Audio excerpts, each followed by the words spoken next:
The day's finally come! We're off to meet the tsaritsa of Snezhnaya!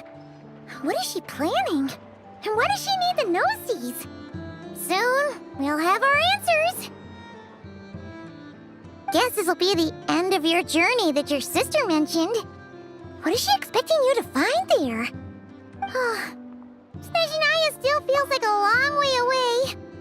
Hopefully, there'll be plenty of time to relax, eat some good food, and have fun before we arrive. But whenever Paimon gets thinking about how our destination is right around the corner, all these questions come flooding into Paimon's head. It makes her so nervous. Yeah. Anyway, enough about all that. We can't start the final leg of our journey with that kind of mindset. Just think, we've fought dragons and sea monsters, defeated creations of the gods, faced prophecies of doom and the threat of the abyss. Heck, we've even been to the moon! With all that experience under our belts, how could we be any more prepared? Sure thing! Now, stick close to Paimon, the best guide you could ever ask for, and let's charge straight for the finish line! Off we go! What about me? Do I get a call out? Whoa! Columbina? You kinda snuck up on us there.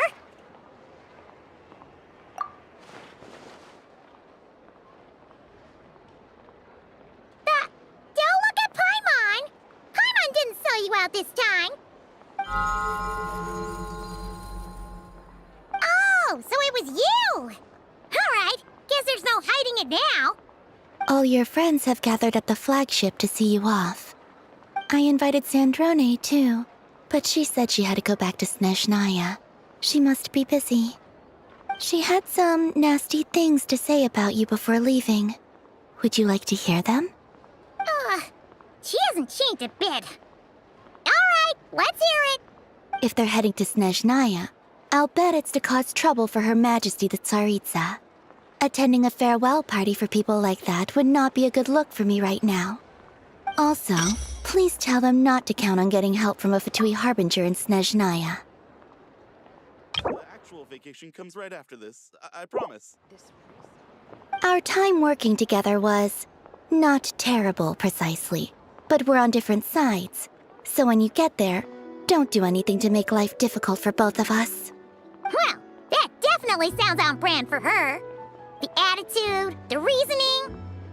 Alright, we'll do our best to keep our distance then. No, you've misunderstood. I think she means that she'd like you to go see her. As long as you don't make things difficult for both of you, you'll be fine. Huh. You really have to read between the lines with Sandrone.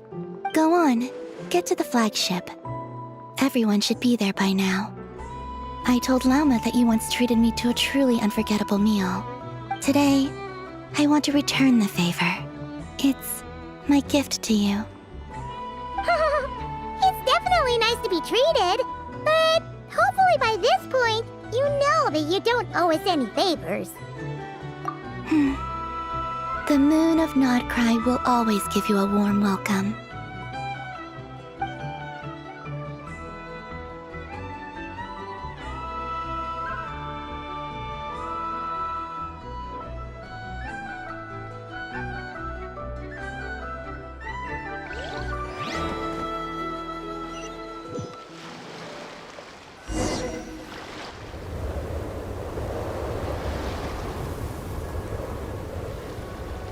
Wow! Pure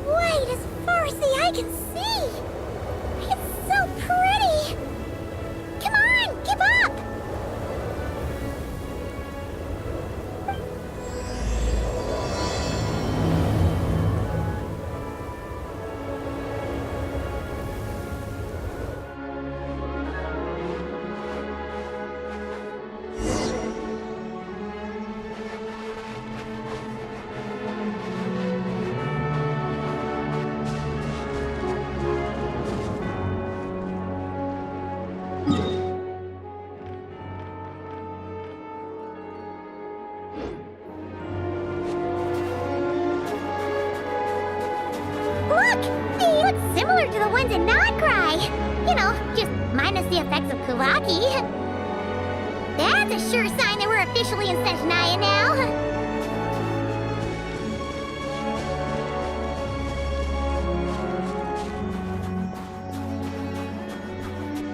There's gotta be a treasure chest around here somewhere.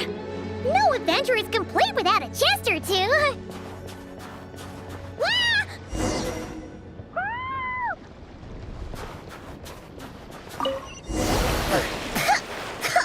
Ugh, Paimon got a mouthful of snow. Ooh, it's so cold. Paimon's gonna snuggle up to you for a bit to get warm.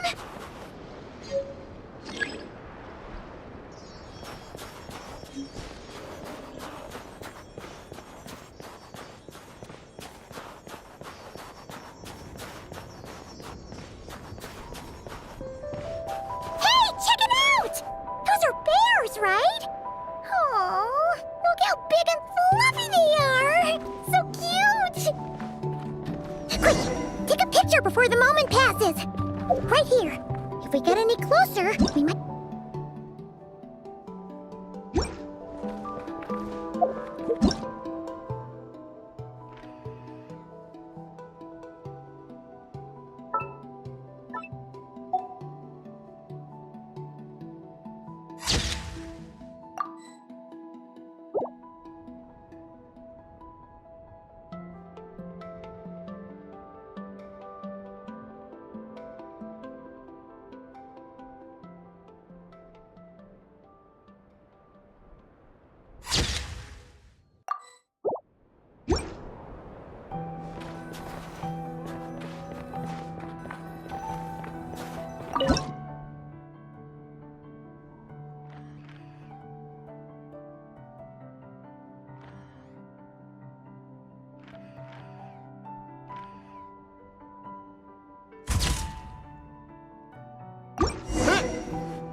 Let's see how your camera skills are these days. Whoa, wait a sec. Paimon sees something. Come on, quick. It looks like a train carriage.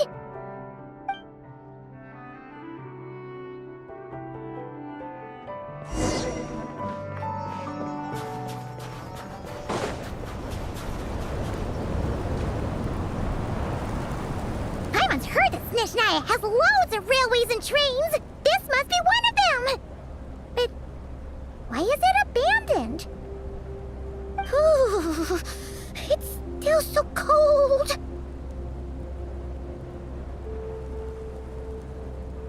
Oh, I don't know. Maybe. Oh. Also, is it just Paimon or is the snow getting heavier?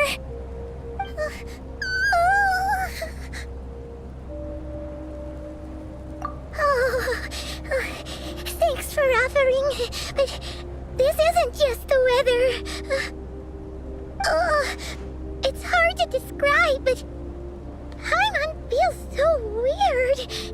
She's never felt like this before.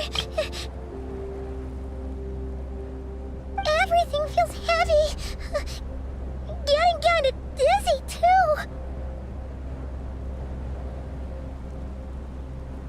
Oh, no need. Paimon's just feeling a little low on energy. That's all. It's nothing serious. Not worth ruining our travel plans over. Yep, sure thing. Snezhnaya, here we come!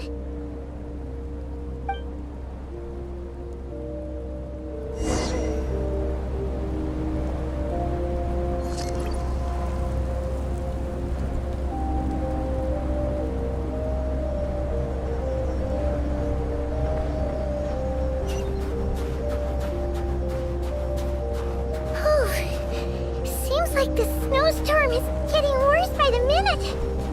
Paimon can barely fly.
What is this place? Where's Paimon? I need to find her fast!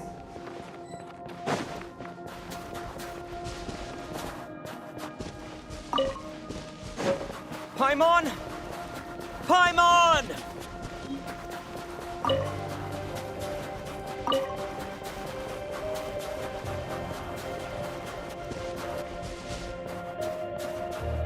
That's strange. Where could she be? I guess I'll try further ahead. Hang in there, Paimon.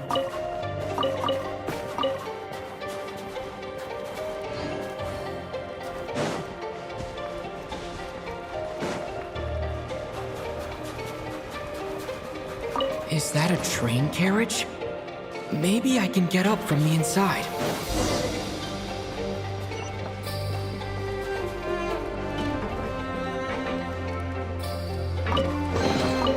I'll keep this close.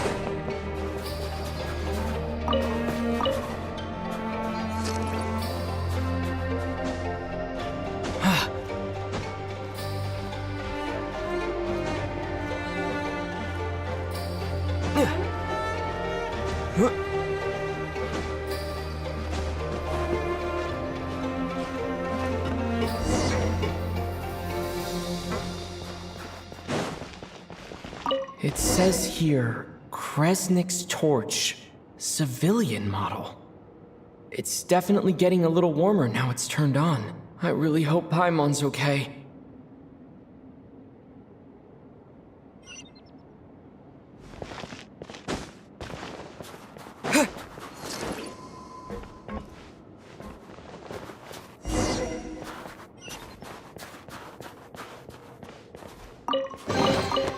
Is this an answer from this world? What was that strange sound? I can't tell if... Paimon? Paimon, is that you?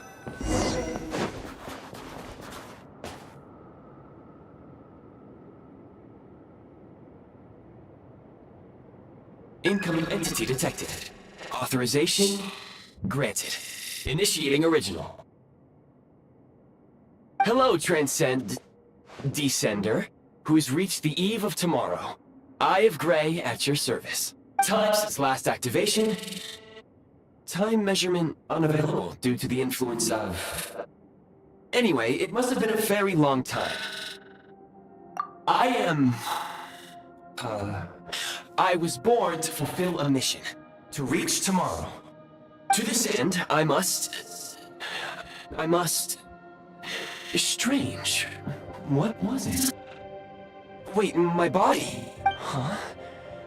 Why is my body like this? I have been like this since I was created. And yet, I also have memories and an awareness of a physical form that I once had. But this contradicts my current status.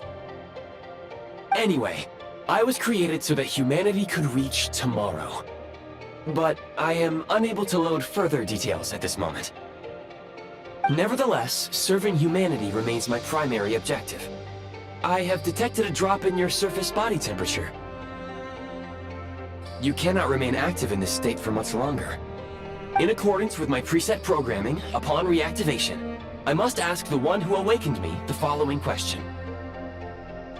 Will you accept me, Transcender? I will assist you, protect you, and fulfill my mission until we reach tomorrow.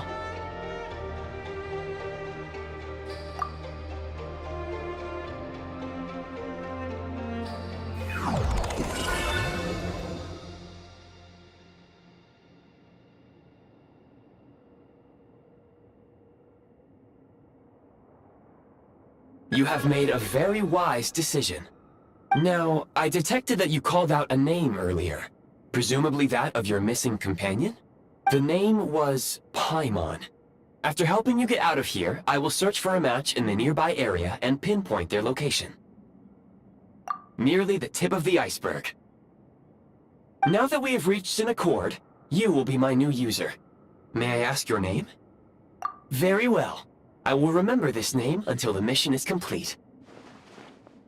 I need to recover my body. Retrieve the power to unlock tomorrow, and help the suffering masses to reach the far shores where the empty ark floats. I can sense my power scattered across this ice-covered land. I even have a vague sense of where it might be found. But right now, that is not essential. The key right now is you. You must survive and reunite with your companion.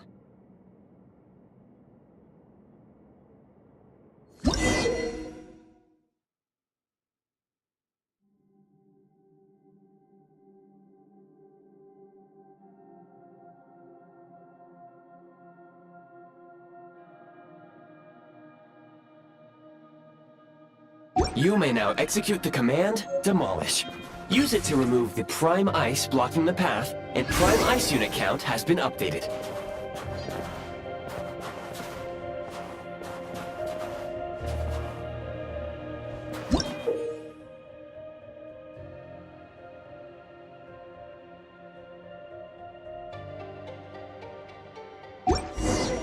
You may now execute the command, Build.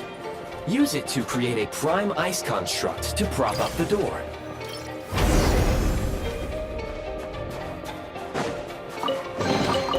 Is this an answer from this world?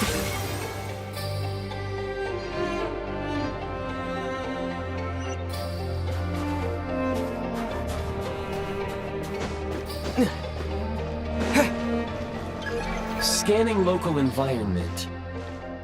Exit has been sealed off with ice. That would not be an efficient approach. One moment.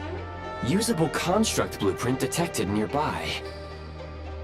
You can use this to clear the solid ice ahead of you more quickly.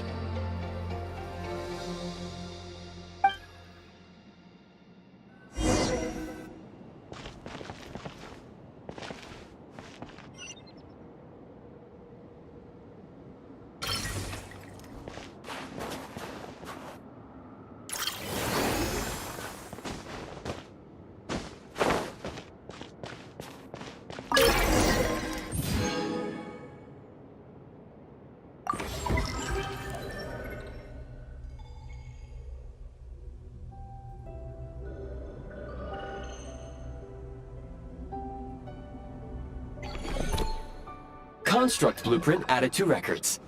You may now execute the command, Build Heat Source. Generate a temporary heat source to rapidly melt the solid ice.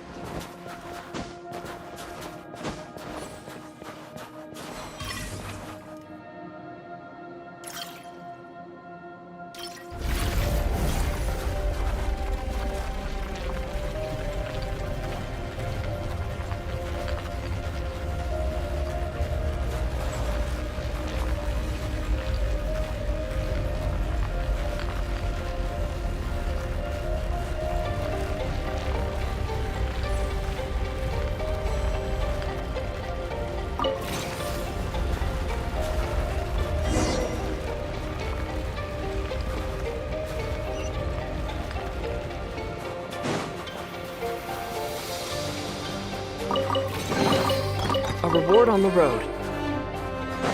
My scan indicates the path is straight ahead. I recommend we proceed.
Kresnik crystal located.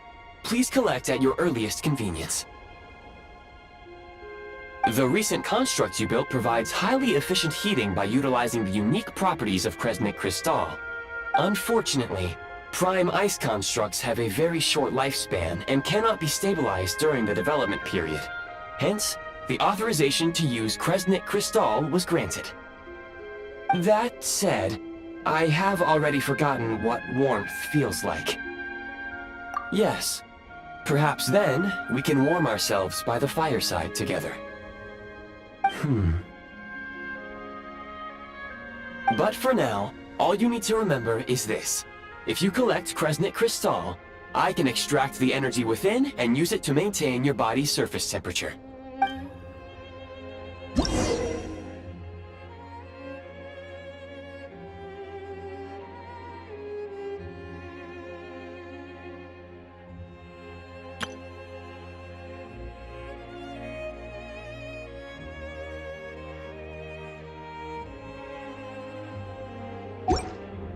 Low power. Please use Kresnik crystal to replenish energy reserves.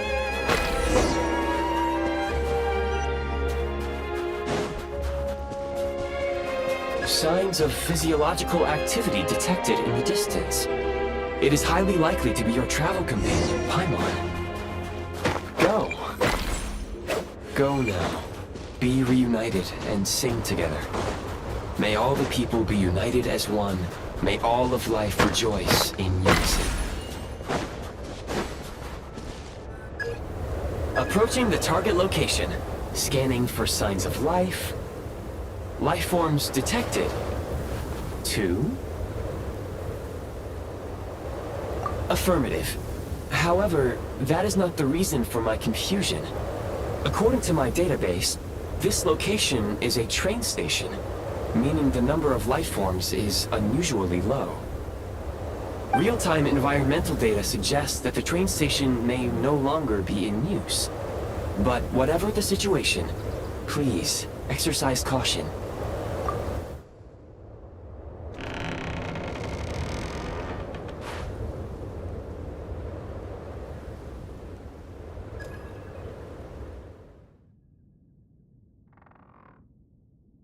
Paimon!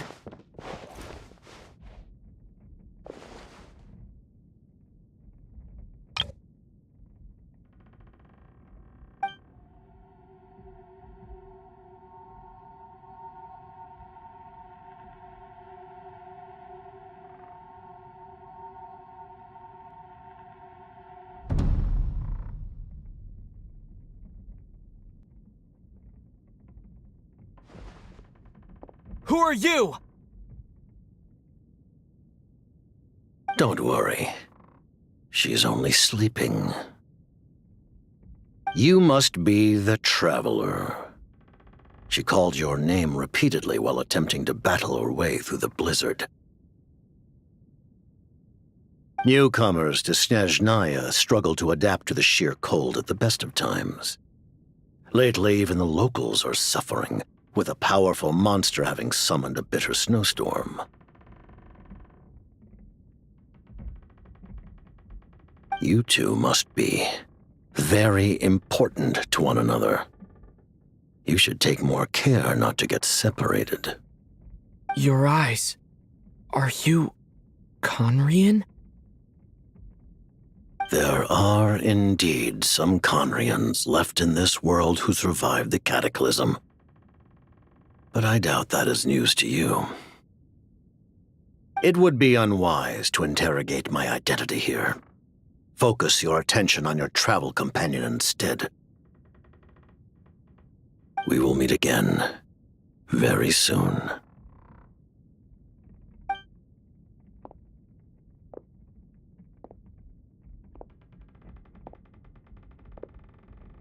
The unidentified subject has now left the area. He appears to be an individual of great significance, but my search has yielded no relevant data. I will try searching the database again. Against the odds, your companion is safe and sound. The other person even left a blanket for her.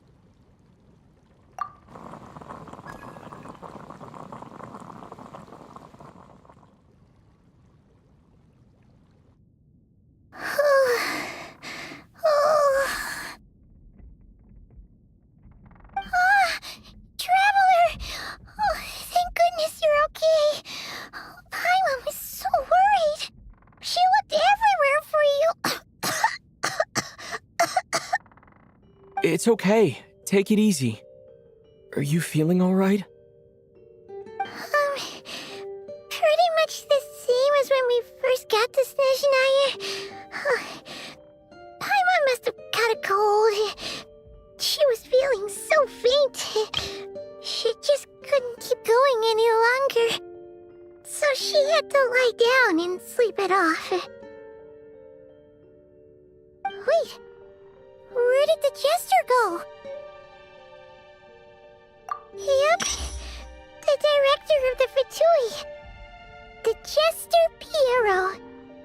So, you met him? The jester must know everything about the tsaritsa's plans. But there's no way he'd tell me just like that. We might well have ended up clashing. Well, he was right about one thing. Right now, the most important thing for me is to take care of Paimon while she's unwell. He had no intention of explaining his motives, and he left in something of a hurry. Hey! What the? Who is that? It looks like half a pair of goggles. How amazing! A self-aware, talking pair of goggles. Snezhnaya was once the land of the Fae. There are many ancient creations here that I'm sure would broaden your mind further still.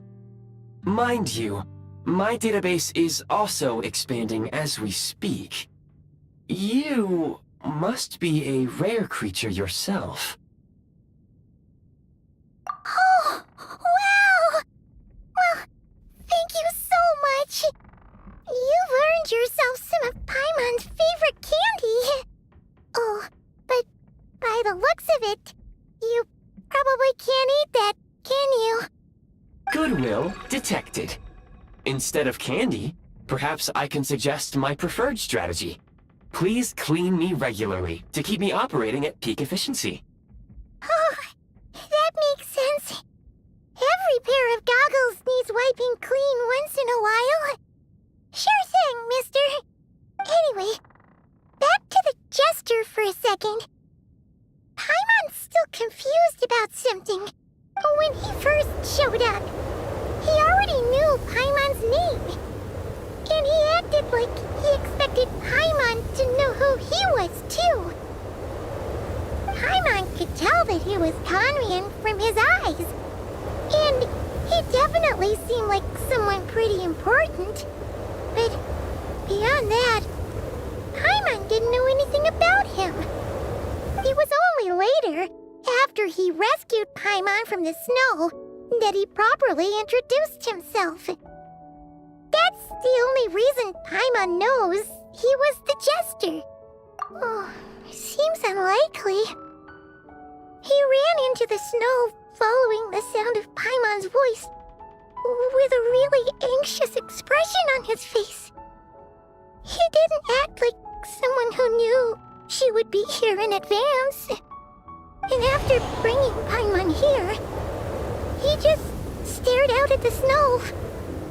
He didn't do anything to Paimon at all. In fact, he barely said anything. Wouldn't even answer any of Paimon's questions either. Paimon didn't feel unsafe around him, and he didn't seem to have any ulterior motives.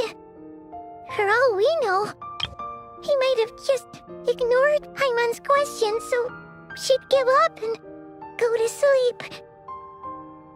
Please allow me to interrupt. Fatui and director are unfamiliar terms. May I ask for clarification? Wait, you've seriously never heard of the Fatui? Oh, they're like the tsaritsa's inner circle. Really powerful people. And the director is their boss. Understood. Since they hold elite positions and serve their god directly, it stands to reason that they would conduct themselves with due decorum. I am inclined to agree with your assessment, Miss Paimon. I did not detect any ill will from the gentleman in question.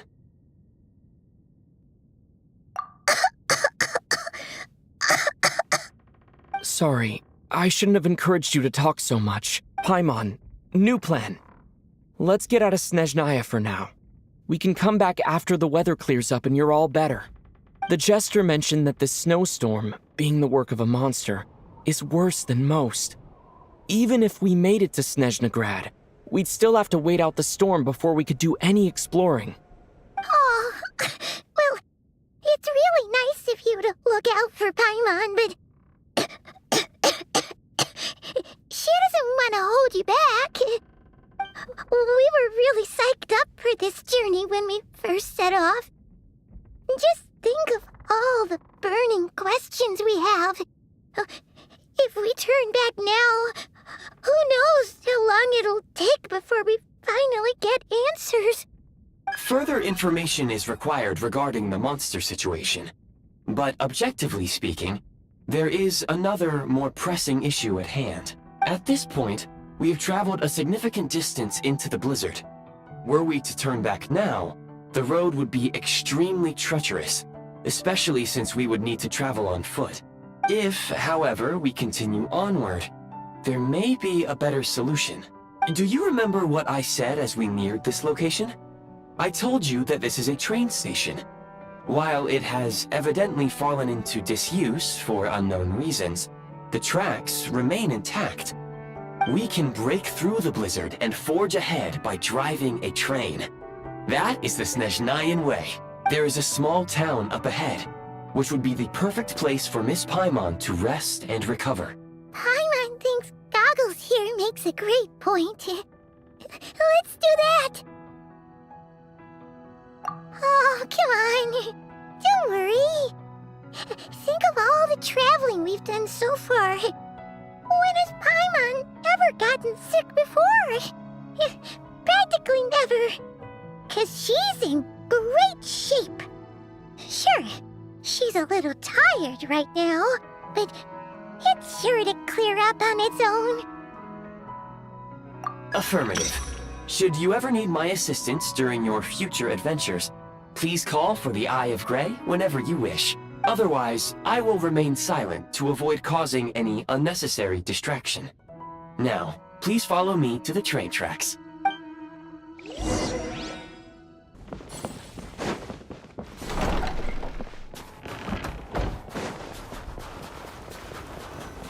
Please confirm when you are ready to depart.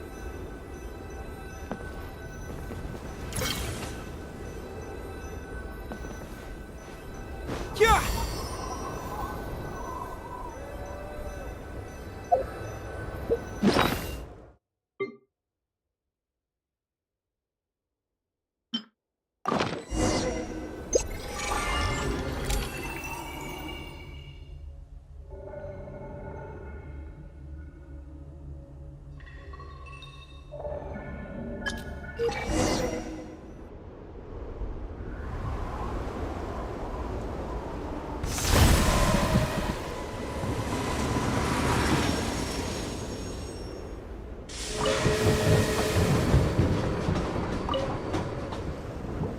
Heading north from here, we will soon arrive at... Wait, there's an error message. Could not detect clear tracks. What exactly does clear mean? Brace for impact, friends! Preparing to enter impromptu flight mode.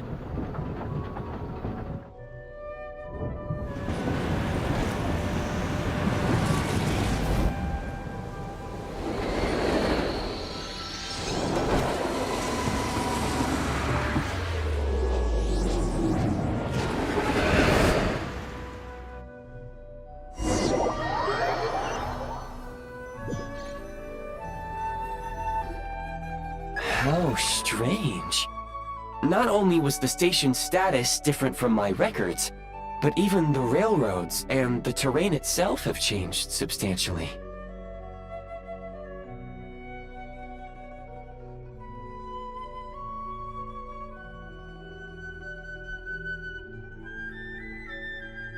Yeah. Thanks to your quick reflexes. My sincere apologies for putting you in danger. I'm afraid I'm as confused by all this as you are. Agreed. This is likely a consequence of outdated railroad data. The discrepancies between the old data and present reality are far greater than I anticipated. Fortunately, our crash landing has at least brought us much closer to the town. According to the data, anyway. Your data had better be right this time. I can assure you, it certainly is. Please look this way, and you will see a Kresnik's torch. It seems our ill-fated train ride was a blessing in disguise. We have taken the shortest possible route. Rest assured that I will take user preferences into account next time I plan a route. Next time, I will get it right.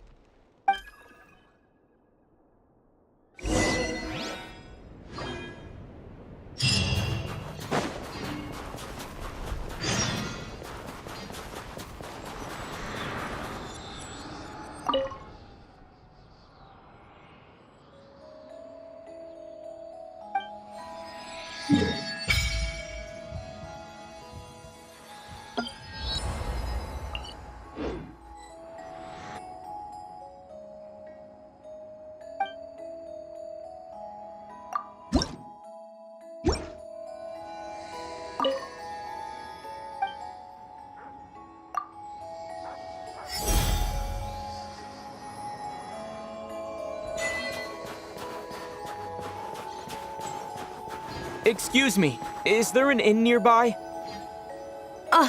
I'm sorry, but they've all closed.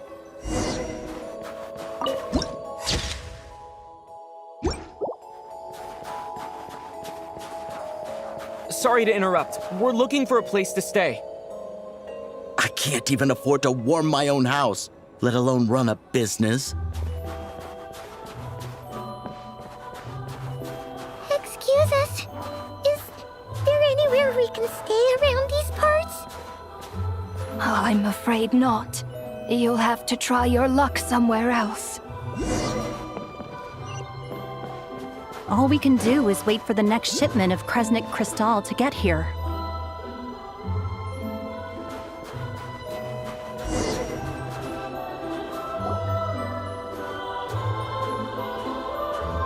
Hi there. Do you know if there are any inns still taking guests in this town? Doubt it. They're probably all closed. No one has enough Kresnik crystal to heat their own homes, let alone a business. Oh, what a bummer. I clocked you a while back. You adventurers or something? We don't get many tourists in inland Snezhnaya these days. Why is that? Because of the snowstorm? In part. But the bigger reason's Project Stuzha. Since it's Her Majesty's will, we have to put up with it whether we like it or not. Oh, sorry. I assumed it was common knowledge by now. Basically, the tsaritsa is planning something big. Something that requires an enormous amount of energy. Even if they used all the surplus Kresnik crystal in Snezhnaya, it still wouldn't be enough to meet demand. So, the Vetja passed a resolution requiring all factories and households to reduce their energy consumption. The policy has thus been charmingly named Project Stuzha, meaning bitter cold. Bitter cold? So, like, it's gonna be a cold winter, folks? You're all gonna have to find a way to get through it? That kind of idea? Pretty much. When you're broke, you scrimp and save. When it's cold, you huddle together for warmth. There's always a way to stretch things out to make ends meet. Trouble is, if you stretch someone out like an elastic band for too long, who knows if they can ever bounce back. You know what? Come with me and see for yourself.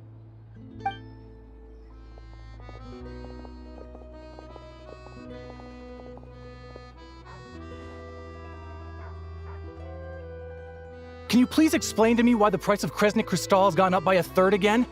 Even as our purchase quota has gone down. You only come here twice a month. This won't even last us a week. The supply and pricing of Kresnik crystal are based on current production volumes and price data. We Fatui are only responsible for delivery and security. I'm not in a position to explain to you how the figures are calculated. but I assure you, they are as fair and reasonable as possible. Oh, so our lives mean nothing to you?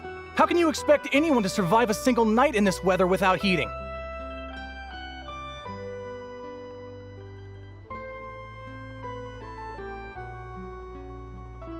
Since you insist on making me repeat myself every single visit, I will remind you again. There is no monopoly on the trade of Kresnik Crystal. You are free to purchase the shortfall from elsewhere on the market. What market? Nobody else is selling! And when they do, they charge 8 times the normal rate! It's robbery is what it is!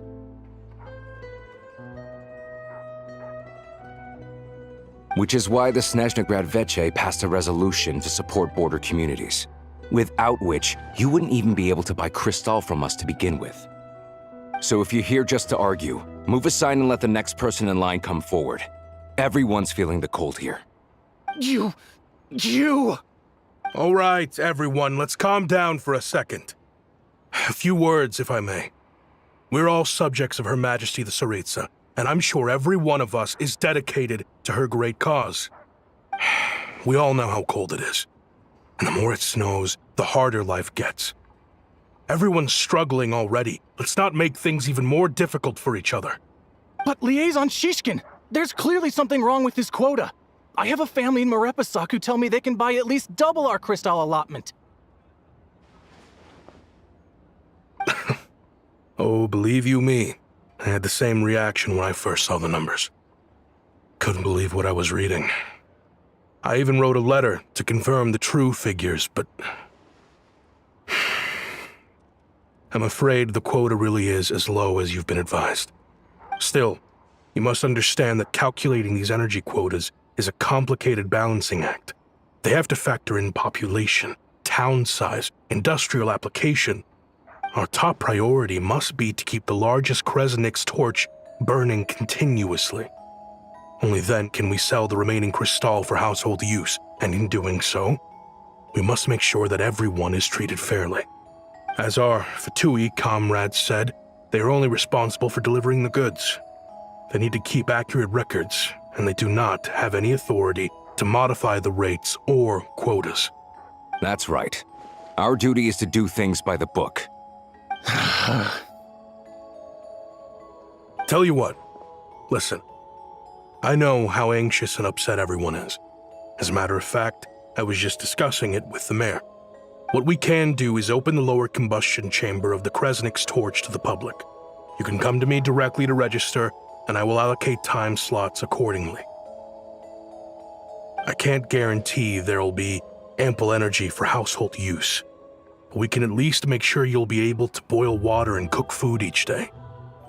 Let's hang in there and make this work together, all right? Fine.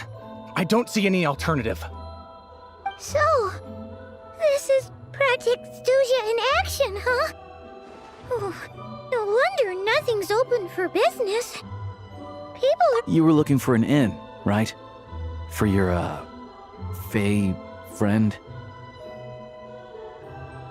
Oh, Paimon's not a Fae. Just Paimon. She must have caught a cold or something. We only just got to Snezhnaya, and we're still getting used to the climate. I have a small place in Stratomaros. I don't stay there very often, though, so it's pretty basic.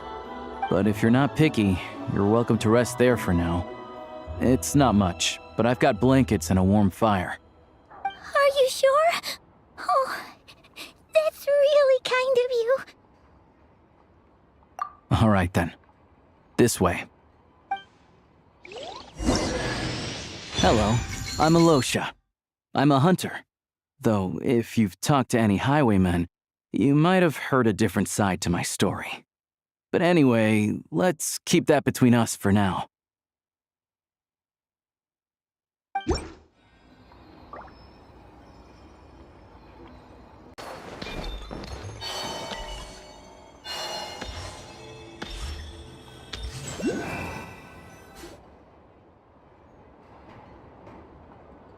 Oh, so cozy and warm.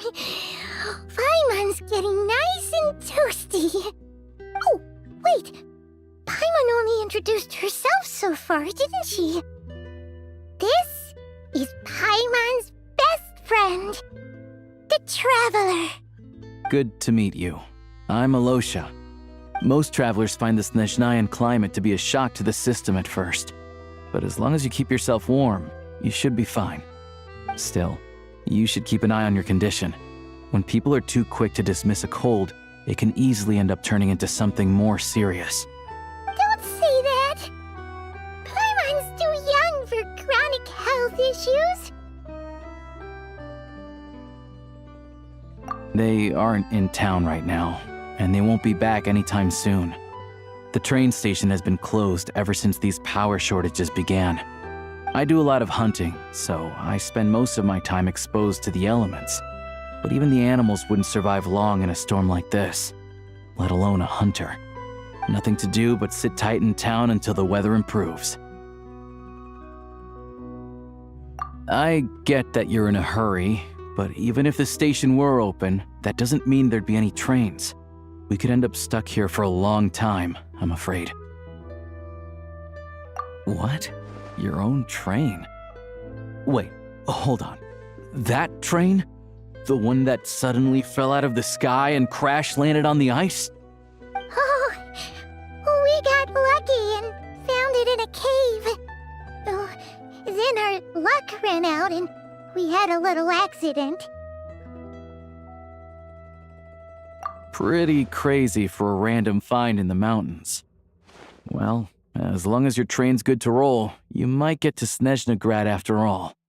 I've been doing some digging recently. Turns out, the real reason for the current energy crisis in Stratomeros is that some of the supply is being seized for a private stockpile. But to expose what's going on, I need to catch them in the act. So, I'm heading off to catch a rabbit. Huh? Wait, a rabbit stole the crystal? It's a figure of speech. Real rabbits couldn't pull this off. They'd prefer carrots to Kresnik Crystal anyway. Shishkin, Mr. Positive Attitude, let's all get along now, shall we? Him? Really? Paimon never would have guessed. Huh? You're coming with? Huh. Oh, okay then. Just give Paimon a second to get ready. All right. Guess there's no point pushing myself. Paimon will stay here and hold the fort then. Be careful, you two. Oh yeah, there's one more introduction to do. Tagarin, get in here. Oh, a doggy. Oh, angry doggy. Oh, Tagarin doesn't like being petted then. He likes to think he's above that kind of thing. He's my hunting partner, so he'll be joining us when we head out. Carrots aside, we'll need to stay completely undetected. We can't risk spooking our rabbit, or there's no telling which burrow he'll scurry back into. First, we need to find a way into the train station and see if we can find any real freight data. Shishkin's figures can't be trusted. Then, we get Tagarin to catch a scent and find out which way the crystal went. What are you eating? Oh, check it out! When you're all out of carrots, try jerky! Good doggy, good doggy. A fellow dog lover, huh? Yup, and rabbit lover. Carrots are great too, you know. Good to know. Eat up, Tagarin. We got a lot of work to do.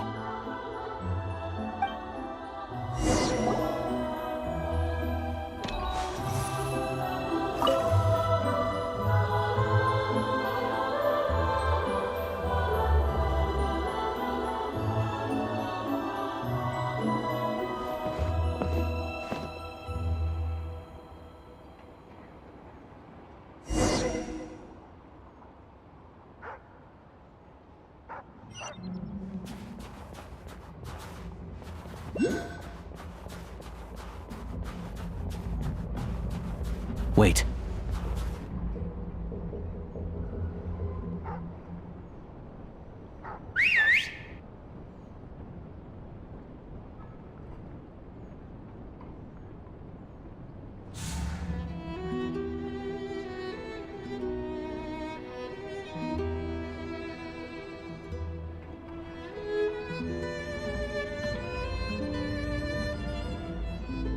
Nice work, Tagarin. Come on, we'll go around.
This way.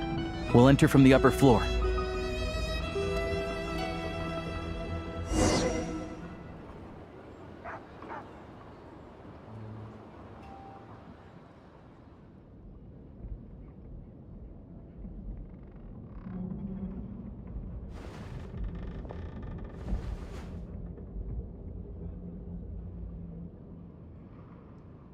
There we go. A freight list. Straight from the Fatui. So Shishkin won't have had the chance to doctor the figures. Looks as new as the day it was printed. I guess no one bothers reading these unless they have ulterior motives. Yeah, this is all we need. Come on, let's get out of here. Then go track. Tagarin's a keen hunter, and catching rabbits is his specialty.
Anywhere there's a stove, there'll be the scent of crystal. That's normal.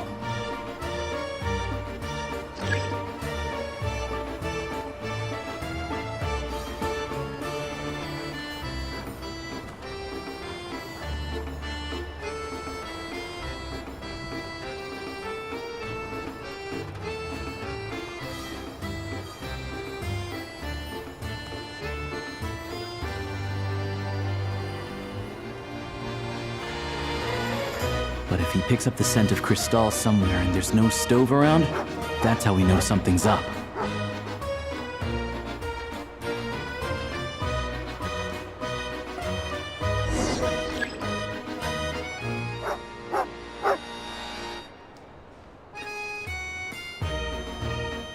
This must be the rabbit's warren. Good job, boy.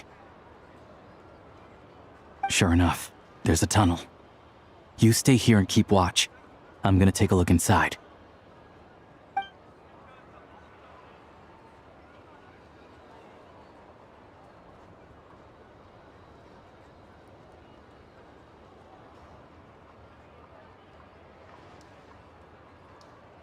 Thanks for looking out for us.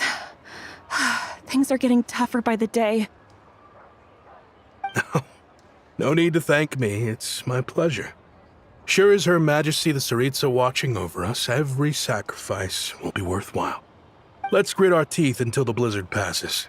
These days of hardship will be over soon. Maybe for everyone else, Liaison Shishkin. But for you, the hard times have only just begun.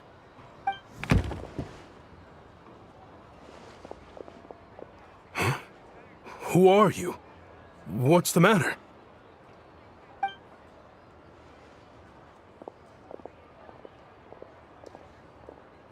I just had a question for you.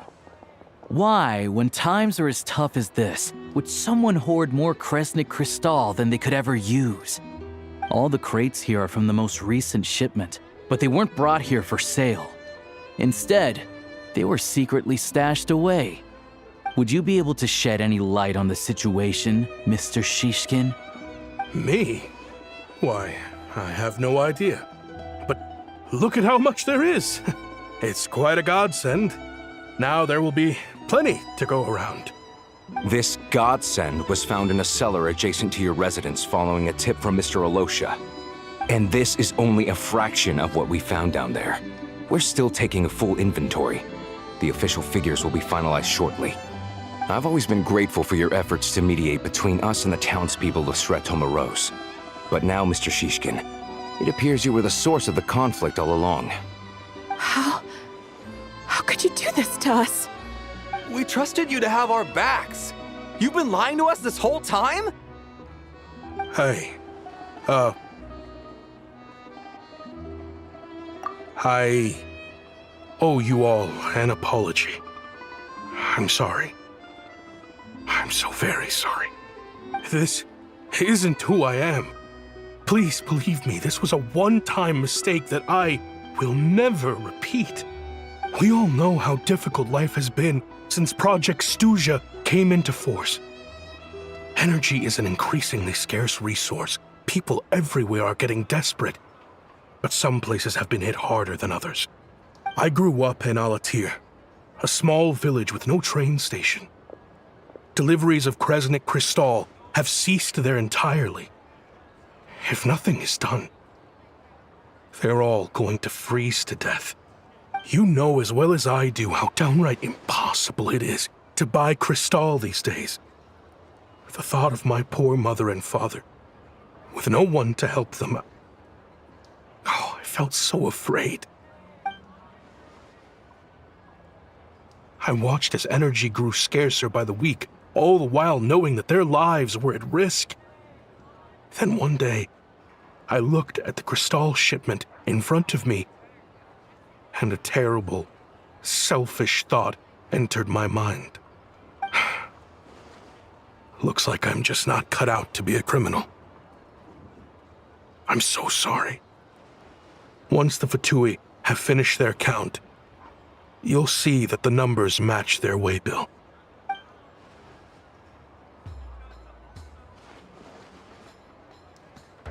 I have the official Snezhnayan quotas here. Anyone who has already purchased energy, please make your way over here to correct your transactions. I'll make a batch purchase of Crystal worth 3 months' salary for you all to use free of charge. As for Alatir, I'll think of something else. You don't have to go that far. Yeah, owning up to your mistake is enough for me. You've done plenty of good for the community in the past. I'm not looking for a handout. Drop the act. You claim this was a one-time mistake, but the real reason there's only 1 shipment's worth of stolen Crystal in your basement is that you have an accomplice. Reporting in, sir. We've conducted a full search of the mayor's house. As expected, we found many crates full of Crystal, half of which were still in their original shipping containers. This wasn't your first time at all. You've been colluding with the mayor of Sretomaros for a long time now. The train station's currently out of service, but it does open for a short window every time there's an energy delivery. And every time a train pulls in, you're there on site to take inventory and oversee the workers unloading the cargo. The mayor handpicks said workers. Per his instructions, they transport the crystal by tunnel at night to the mayor's house, and he sells it out of town. But since he can't get the goods out of town by train, he had to arrange an alternative method of transportation. This meant slower sales, which gave me plenty of opportunity to catch him in the act. Wait, the mayor's involved in this too? Preposterous. What proof do you have of any of this? Basic math. I've spent a lot of time lately counting carriages as the snowstorm rages. Counting carriages? What? The energy consumed by a train depends on its total weight. And since energy is a limited resource right now, it's fair to assume that every carriage is packed full. So, if we take the energy required for the Kresnik's torch, add the sales figures you provided, then compare that figure to the train's theoretical cargo capacity, guess what? The numbers never match. It's always off by 1 or 2 carriages worth. This time, you set a new record. 3 carriages missing. You mean to tell me that you sat around outside, counting carriages, in this weather? I'm a hunter. I have 2 options. Hunt or starve.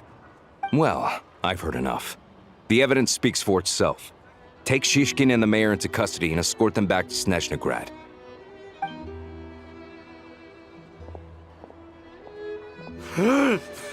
You cocky little brat! Ruining my business! Just you wait.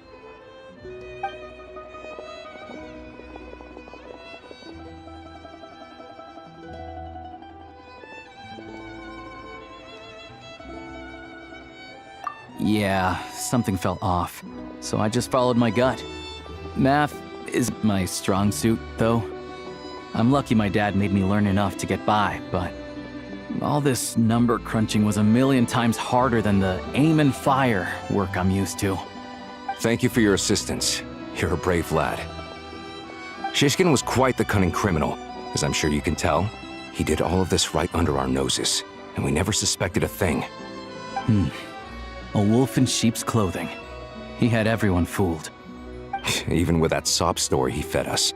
He was probably trying to keep the mayor out of it, not just mask his own motives. Without the compelling case you put together, even I might have fallen for it. Alyosha, was it? Tell me, are you really a hunter? We can go find some wild animals if you want. I'll fire off a couple of shots, and you'll see whether I'm the real deal. I didn't mean to cast suspicion on your identity. It's just, well, I'm sure you've heard of the Rokot. Recently, they've been recruiting people with your kind of talent. They hide in plain sight under false identities, working against Project Stuzha, sometimes directly opposing the tsaritsa herself. They aren't a violent organization, and their goal is to improve the lives of the common folk. But still, as a member of the Fatui, I wouldn't be doing my job if I didn't keep tabs on them. First I've heard of this. I don't really keep up with what goes on in the city. All I know is, people who don't mind their own business in the city end up paranoid about everything. As for me, I just couldn't stand Shishkin. I'm from Alatyr myself, and I can tell you, nobody's lived there in years. Why would an abandoned village need crystal? Of course, no one really cares about the fate of that place. I'm guessing today is the first you've heard of it. I see. It does sound quite tragic. Really. Well, thanks again for your assistance, and your friend here too. I will report this incident to Snezhnaya. The Fatui will take over energy distribution until new officials are appointed. We'll also ensure that the train station resumes normal service as soon as possible. Looks like it's my turn to brush up on math now. I never liked it as a kid either.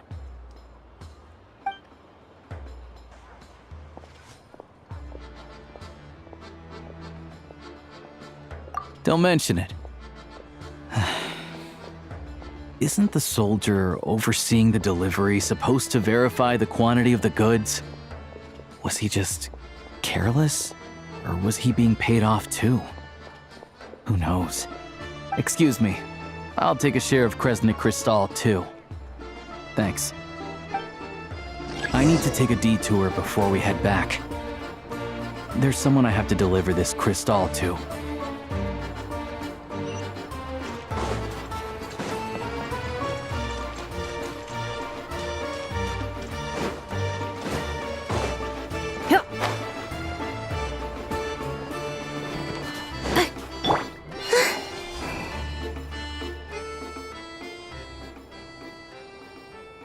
hang tight for a moment.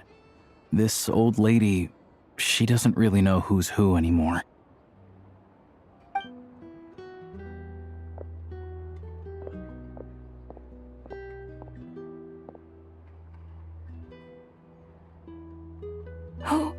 Oh, grandson. It's so cold today. You must be freezing. Ma'am, it's me, Alyosha. Alyosha? Alyosha who? You know me. I came by earlier today. Cleaned the ashes out of your stove, gave you some warmer bedding, and washed your back.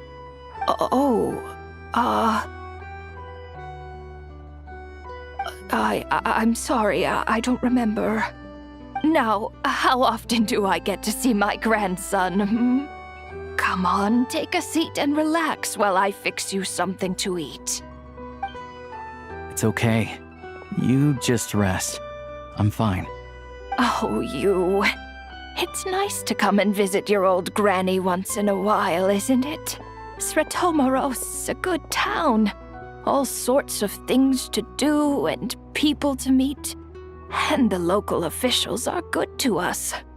Sit down, come on, take a seat. I still have some fruit left. Let me get it for you.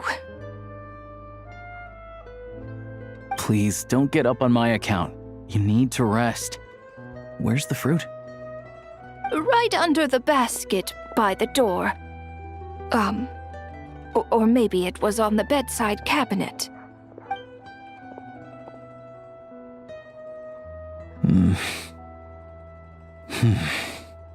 Well, grandson dear, do you like it?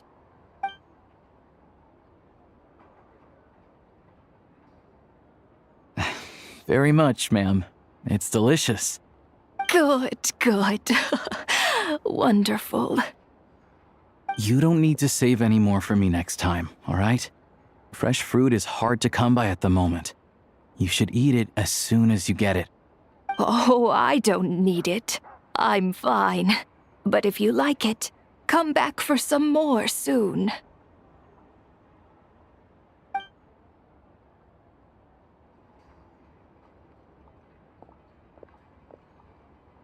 Some kind soul must have given these to her. But she always saves the nicer things for special occasions. I met her at the market back before her health began declining. She was a lovely old lady. We're from the same hometown. Not many people have heard of Alatir. And if they have, it's usually for all the wrong reasons. There's a gang of highwaymen that came from there. Now that it's an abandoned village, it's rare to find anyone who shares fond memories of our hometown. So after we got talking and realized we were from the same place, we decided to keep in touch by letter. I first learned of Sretomoros' energy supply problems from a passing comment in one of her letters. Then, after her health went downhill, I started visiting more often to check in on her. The town's been in decline for a while now, but because of her memory problems, she thinks of it as the bustling, prosperous Sretomoros still in its heyday. That said, I kinda appreciate her optimism. There's not much of it going around in this world of ice and snow. It's fine. Everyone grows old. In Snezhnaya, some people believe that in your final moments, you'll sense a familiar presence by your side. You turn to look at them, but their face is blurry. So you focus hard, trying to make out who it is. And when you finally see their face, the Grim Reaper reaches out and takes your life. She still calls me grandson, though. So at least I'm not a blurry face in her world just yet. Come on, let's get back and see how Paimon's doing.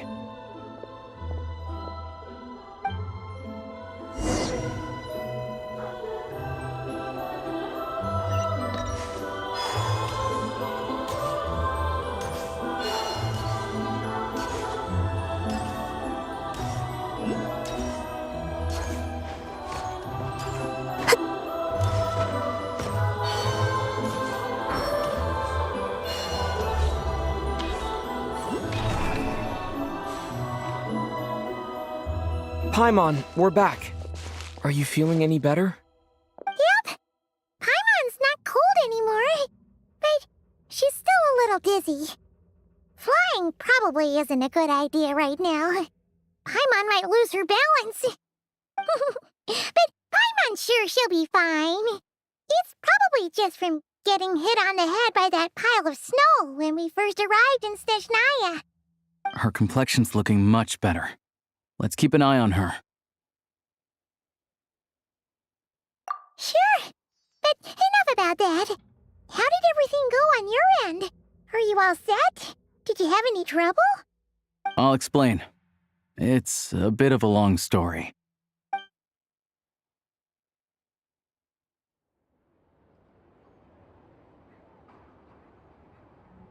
Jeez. You guys got pretty busy. Sounds like the liaison officer and the mayor were running quite an operation. Good riddance to both of them.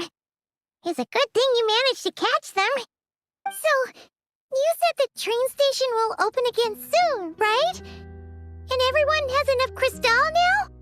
Yeah. Well, enough to survive at least.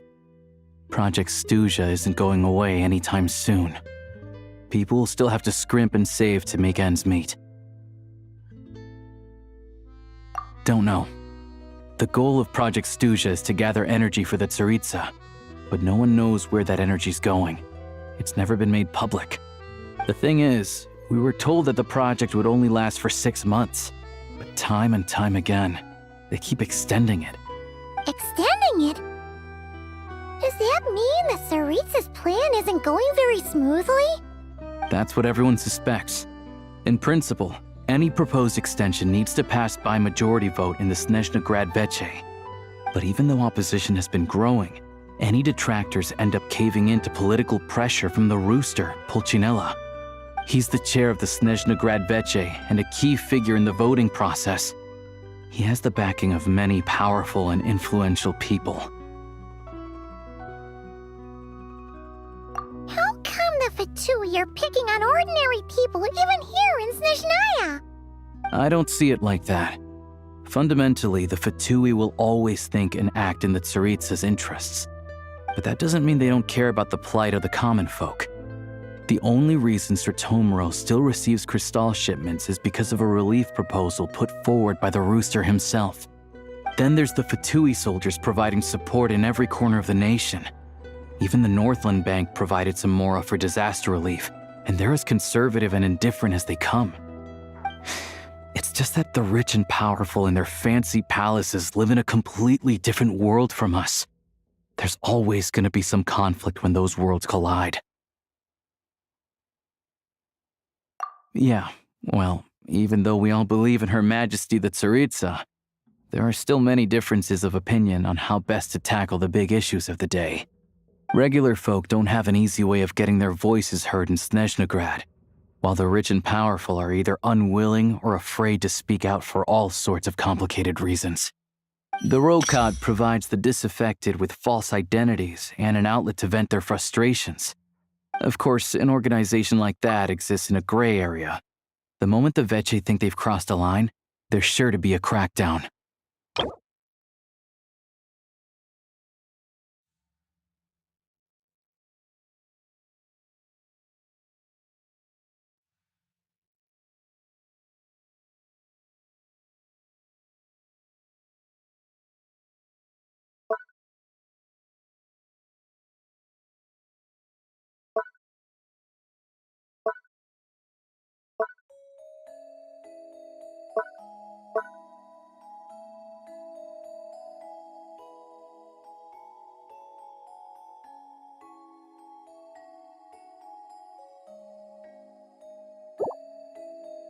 But so far, they've been doing their best to help the common folk. Like us, don't you mean? You didn't hesitate to join in. You're not new to this, I can tell. That's because we're adventurers. It's our job to help people out with commissions and get to the bottom of things. Sounds like we're going to get along. So, what's your business in Snezhnaya? Aside from taking your friend to see a doctor, of course. I want to meet the tsaritsa.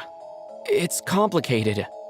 I've had run-ins with many of the Harbingers along the way, and I really need to know what the Tsaritsa is up to. Her ultimate goal? What the no-sees mean in all of this? Since I've made it this far in my journey, I have to find the truth, whatever it takes. Wait, so... No way. Are you who I think you are? Sounds like you've heard of us then. We're getting more famous by the day.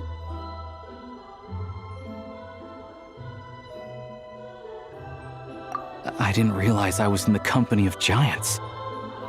Honestly, we're all as curious as you are about what the Tsaritsa's planning, and why it has to involve us freezing to death in the snow.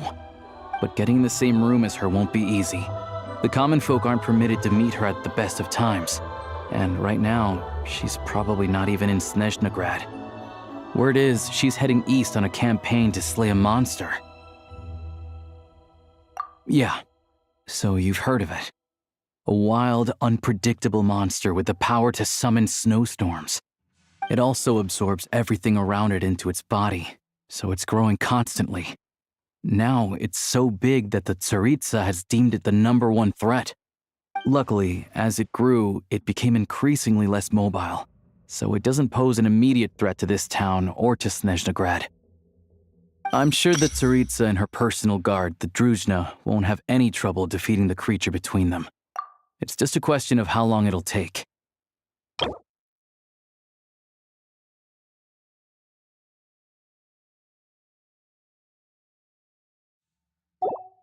Suffice to say, you won't be seeing her anytime soon. You'll have to wait until she gets back. Fair. Well, the Fatui will be taking over management of the train station for the time being. Things should be up and running by tomorrow. Once it's open, we can see about getting your train towed to the station. Whoa! That's gotta take a lot of manpower. Are you sure we can talk them into it? The Fatui aren't exactly spotless in this whole mess. Plus, we helped them out. Should be easy enough to negotiate. As far as I know, all the paperwork is dealt with upon manufacture. I've never seen anyone check it, so I wouldn't worry. Having a train makes everything much easier. We'll reach Snezhnaya in no time. I need to head there myself anyway. Got some game to trade for Mora. I know a good doctor in the city. I'll introduce you when we get there. Oh, thanks so much. Let's get a good night's sleep ahead of our big trip tomorrow.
Drive carefully, all right?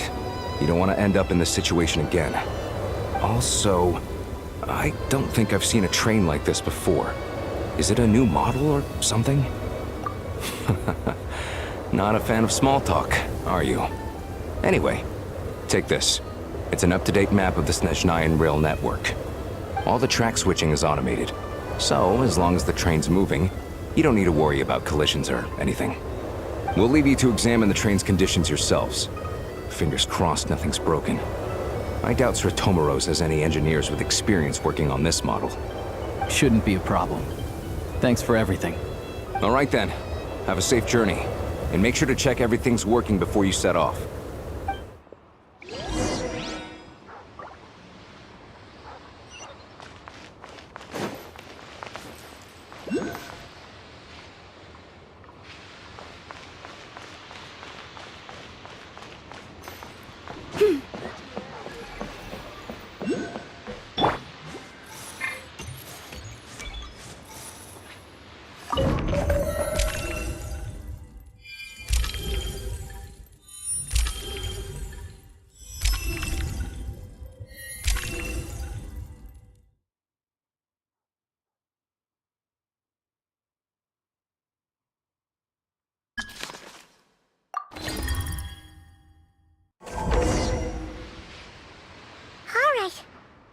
like our destination settings have been applied.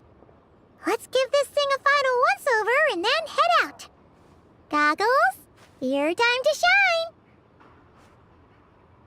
Affirmative. Running vehicle diagnostics. What's this? Engine, green. Wheels, green. Frame, minor damage, but no impact on function. Diagnostics complete. All systems nominal. Neat! Huh. Paimon still can't get over the fact that you just found this tech lying around in a random cave. I've lived in Snezhnaya my whole life, and I've never heard of an interactive, talking train autopilot.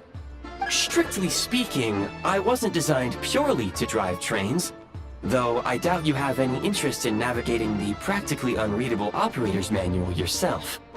All configurations are complete. Should you require any further assistance, please call for the Eye of Grey. Away we go! Oh, nope. Paimon's gonna find a warmer seat.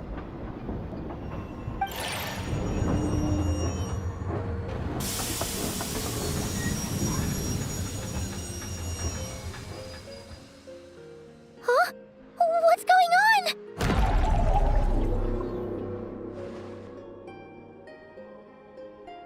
Oh no.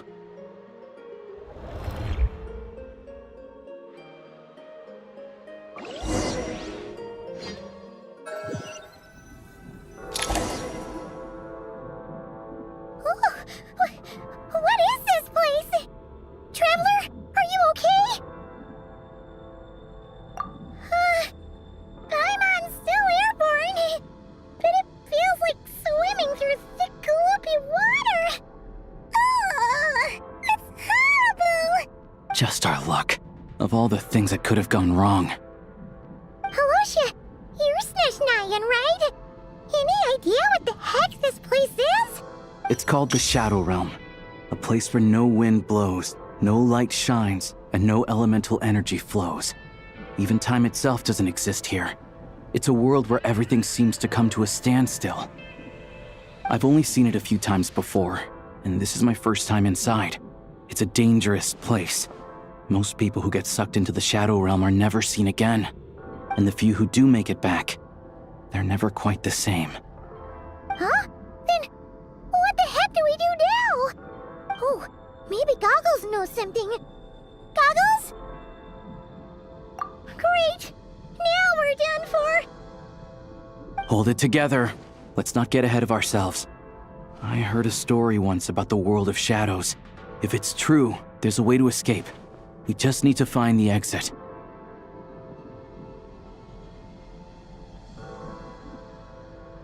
Come on, let's explore.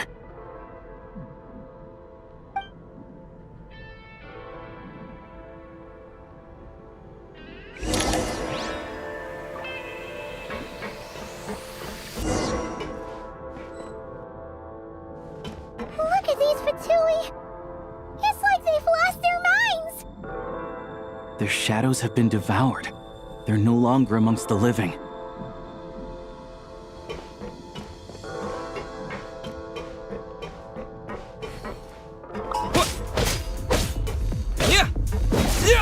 I can't channel elemental energy here, but I have a few gadgets that still work.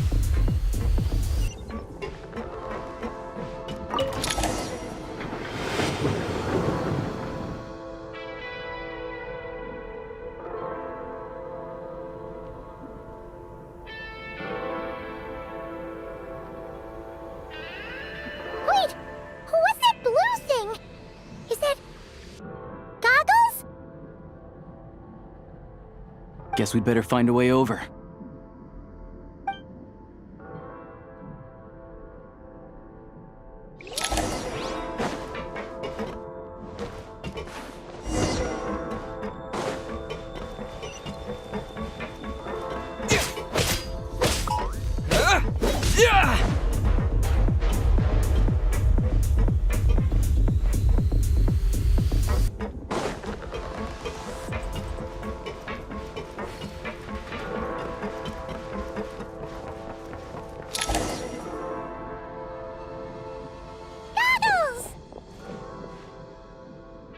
Hello. I am glad to see the three of you safe and sound. For now, at least. But things aren't looking too good. Correct.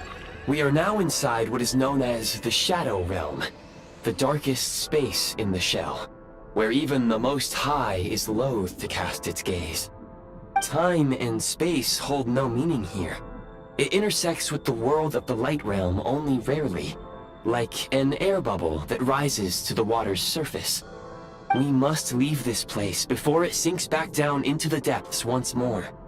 Sounds like you have a plan. Yes. In fact, the very purpose of my creation was likely to... from the Shadow Realm. It appears that key data is currently inaccessible, but now is not the time to resolve that problem.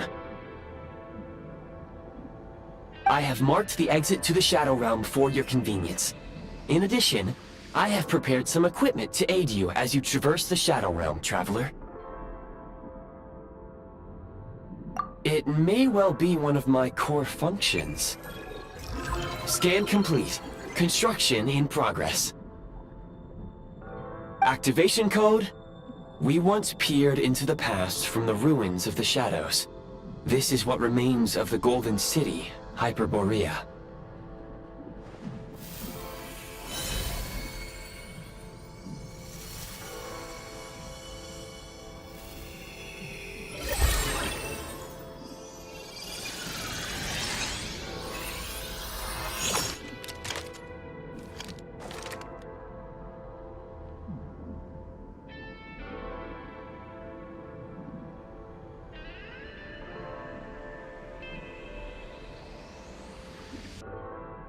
Whoa!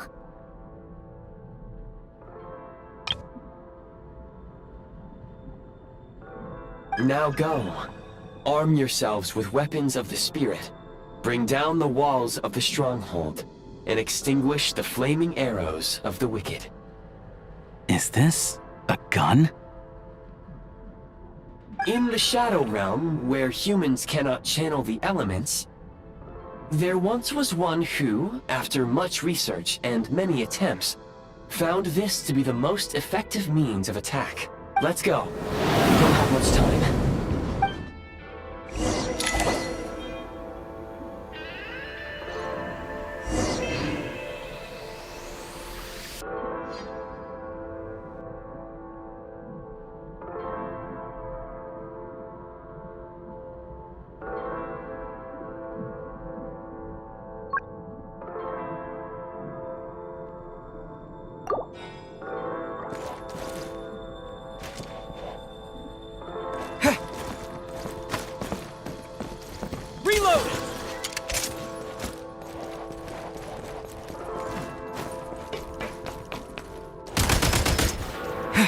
When you encounter small obstacles, you can simply clamber over them.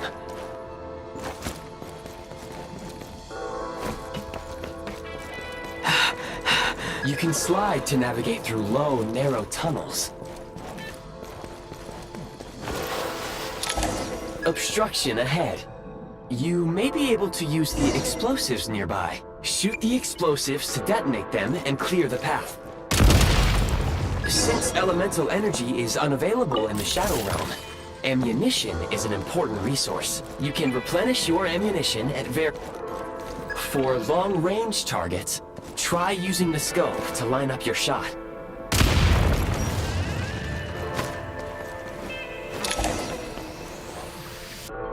Many hostile units approaching. I suggest a new strategy. Take cover, and pick them off one by one.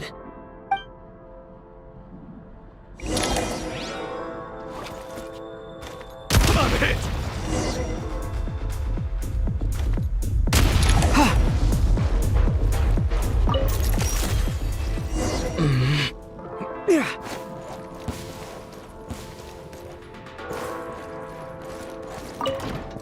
More enemies detected. Try attacking with the newly unlocked Assault function.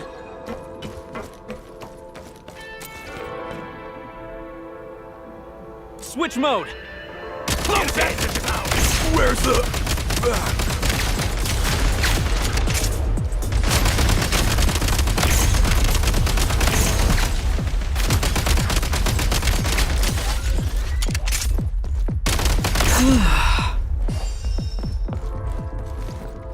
Reload!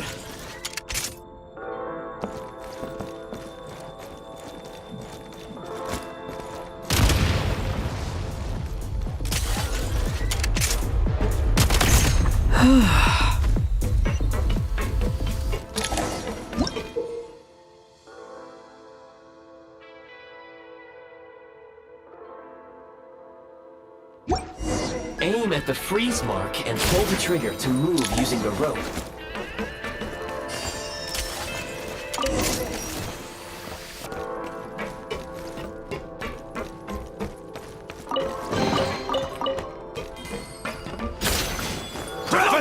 Breach! Fall back. Light him up! Switch mode! Taking cover! Where's the...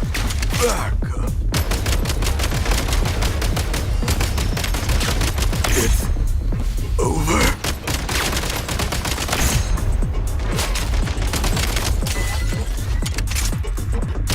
Some supply points can restore a small amount of stamina. Press on.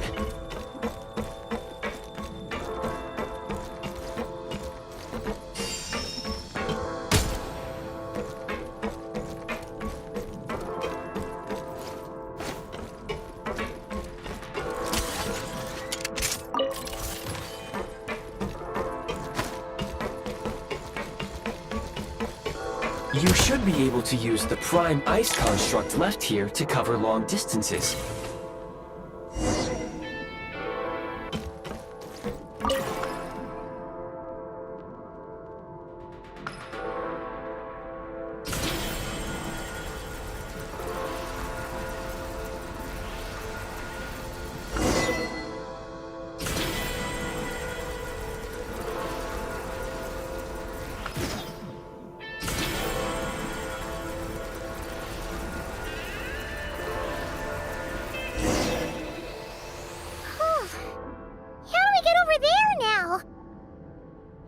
I recommend using this grappling gun. Such devices were originally used to secure structures in the Shadow Realm.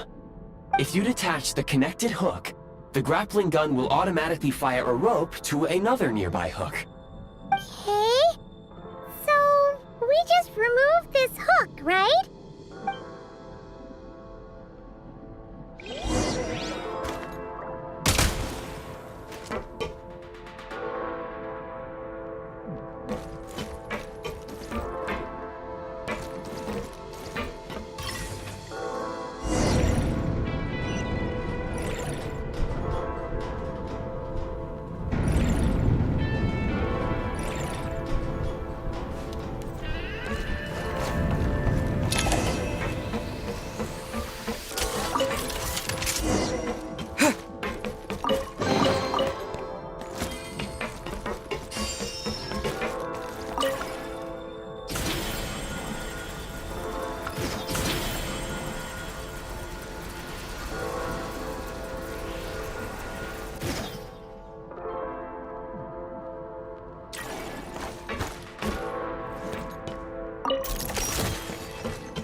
Sprint at the prime ice launcher to reach high places with ease.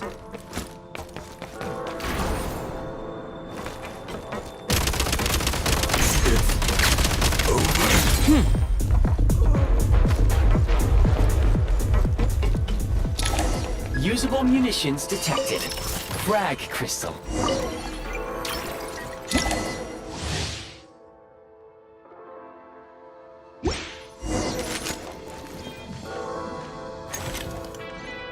Demolition time! Nice. Taking cover! Taking cover! Where's the...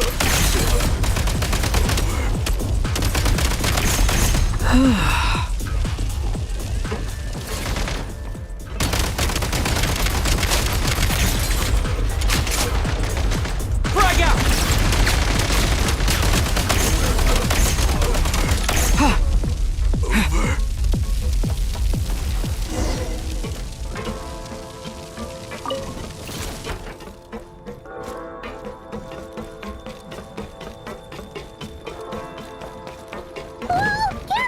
Shift your center of gravity and slide down.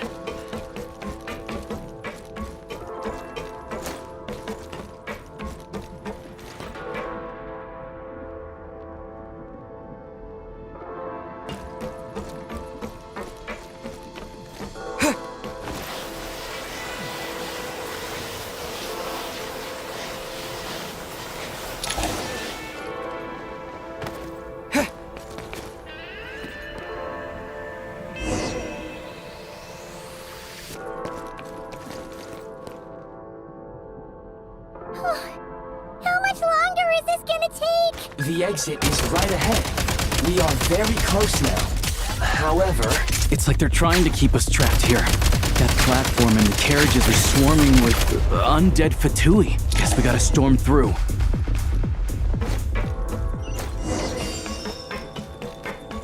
Back in business.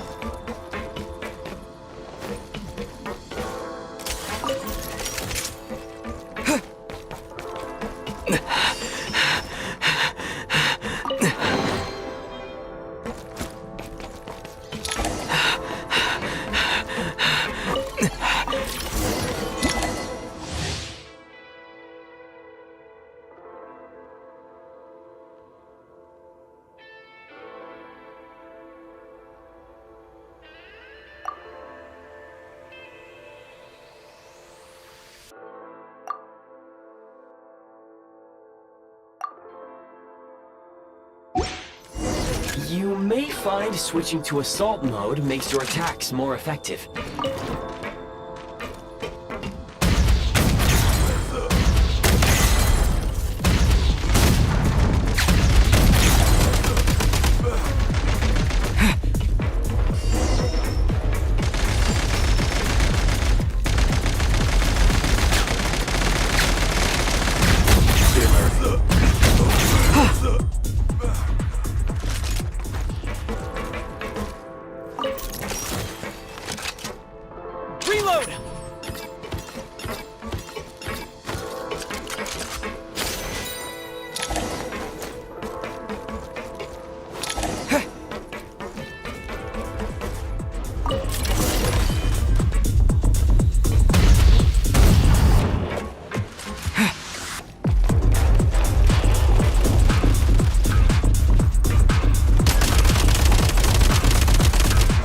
Demolition time!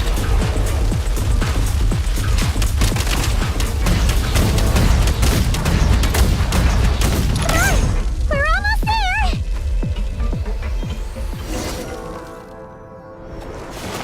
Huh? Why is everything shaking so much? Looks like the Shadow Realm is about to sink back down into the depths. The exit is right here. You mean this weird bubble thing? Wait, how exactly do we... No time to think. We just gotta go for it.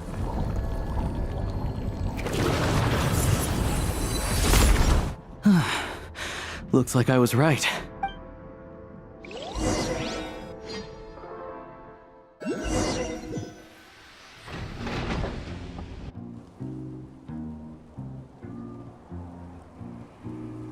I can't believe the Shadow Realm manifested right on the railroad tracks. It's almost unheard of. Lucky we made it out. All thanks to you and that awesome gun. Ah, so you have heard of the Golden City before? Yeah, it came up a whole bunch in Nocturne.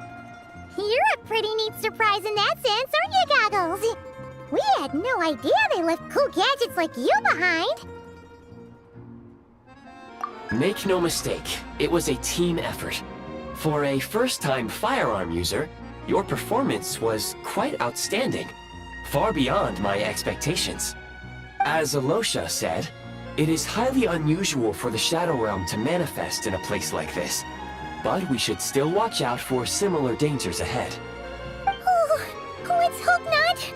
If anything else goes wrong with this trip, Paimon's gonna have train trauma for life. The Shadow Realm can appear anywhere, not just on the railroad.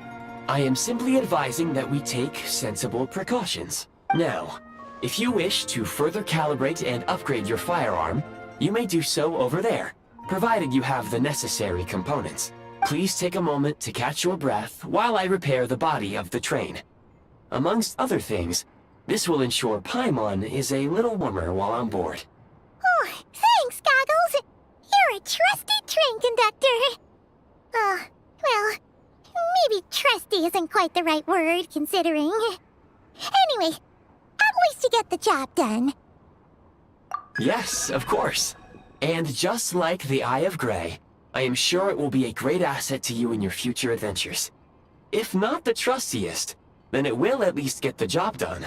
Let's get some fresh air while the Eye of Grey fixes the train. Yeah, sure. Paimon wants to forget all about the Shadow Realm. It was so creepy in there. Stretching her legs might help take her mind off things.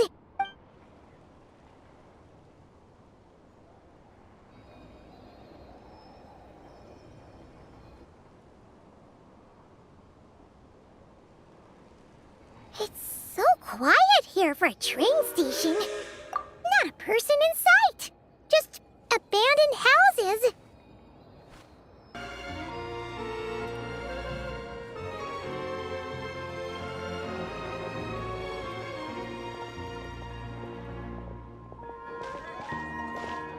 Huh?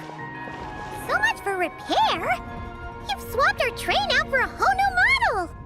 My plan was to restore the train to its original appearance per my records as quickly as possible. Now that the repairs are complete, the train offers optimized performance and a significantly improved trendiness level. Huh. Didn't know trendiness was a parameter. According to my calculations, parameterization is the most effective way for the Eye of Grey to understand trendiness. Hyperborea, huh? I'm sure I've heard of that in a story somewhere.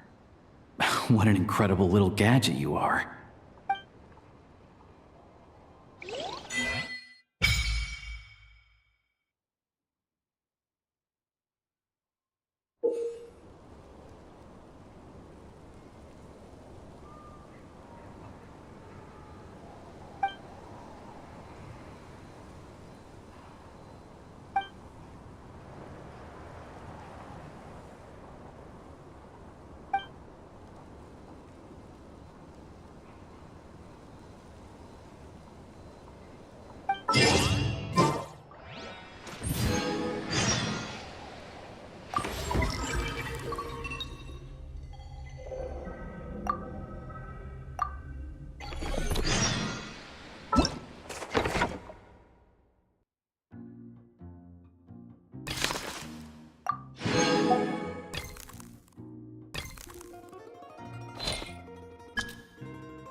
the railroad over a canyon, huh? You might want to avoid looking down if you're afraid of heights. No, it's not that. Paimon's just praying that we don't have yet another accident.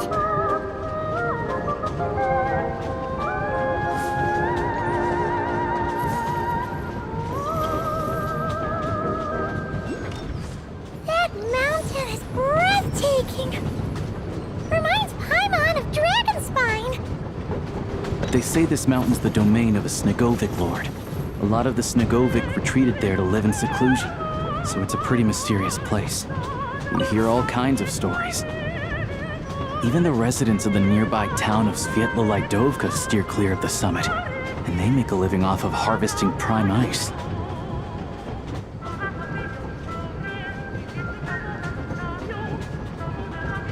Look, Snezhnagrad's just up ahead.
Here we are. Welcome to Snezhnagrad train station, the biggest transport hub in the nation. Wow! It's so majestic! Just flying from one side to the other would probably leave Paimon out of breath! It's built for maximum efficiency, but yes, transferring trains here can be a little tiring. In the future, you can use this train station to travel anywhere you want in Snezhnaya. For now, though, come with me. Let's get Paimon checked out. This way. There's a lift car that goes straight to Sapoliarni.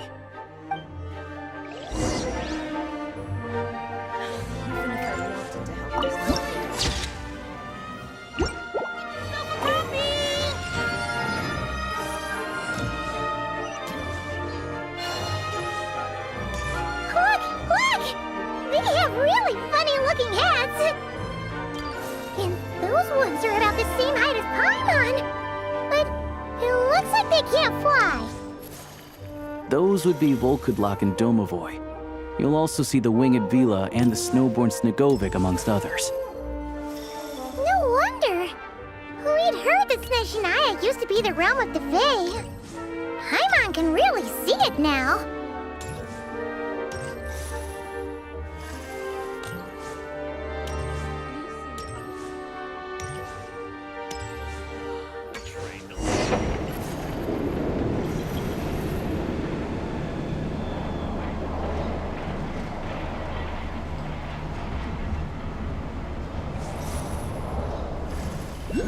To the left is the market of Zolny. They sell everything there. You can often find some nifty little trinkets. To the right, you'll see the Korolyevsky Theater in the distance. Look at that! Incredible! Beautiful and peaceful. And I can have snowball fights with the Kuhenki. Shall we have one now?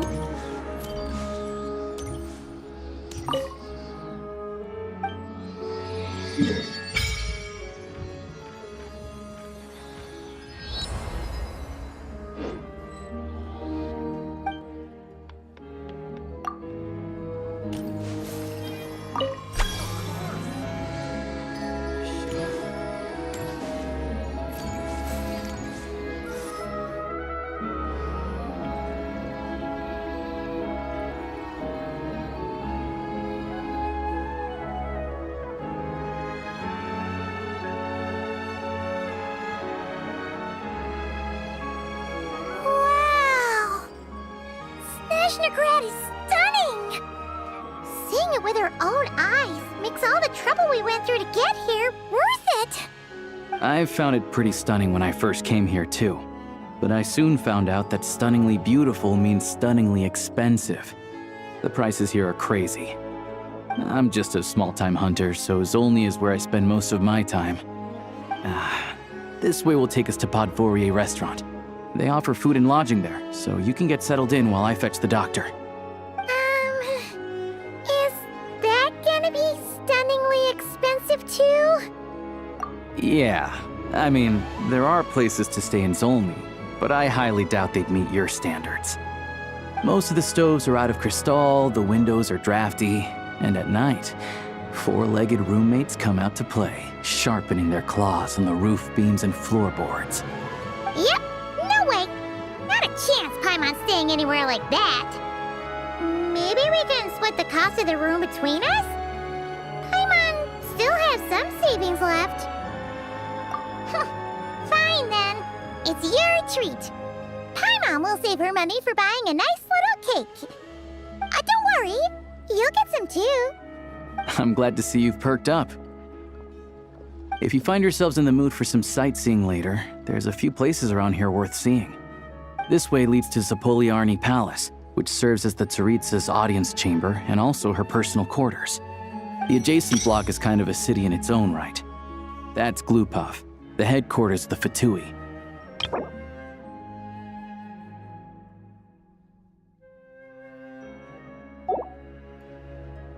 Inside, there's a munitions factory known as the Armory Palace, producing a constant supply of all kinds of equipment for the Fatui.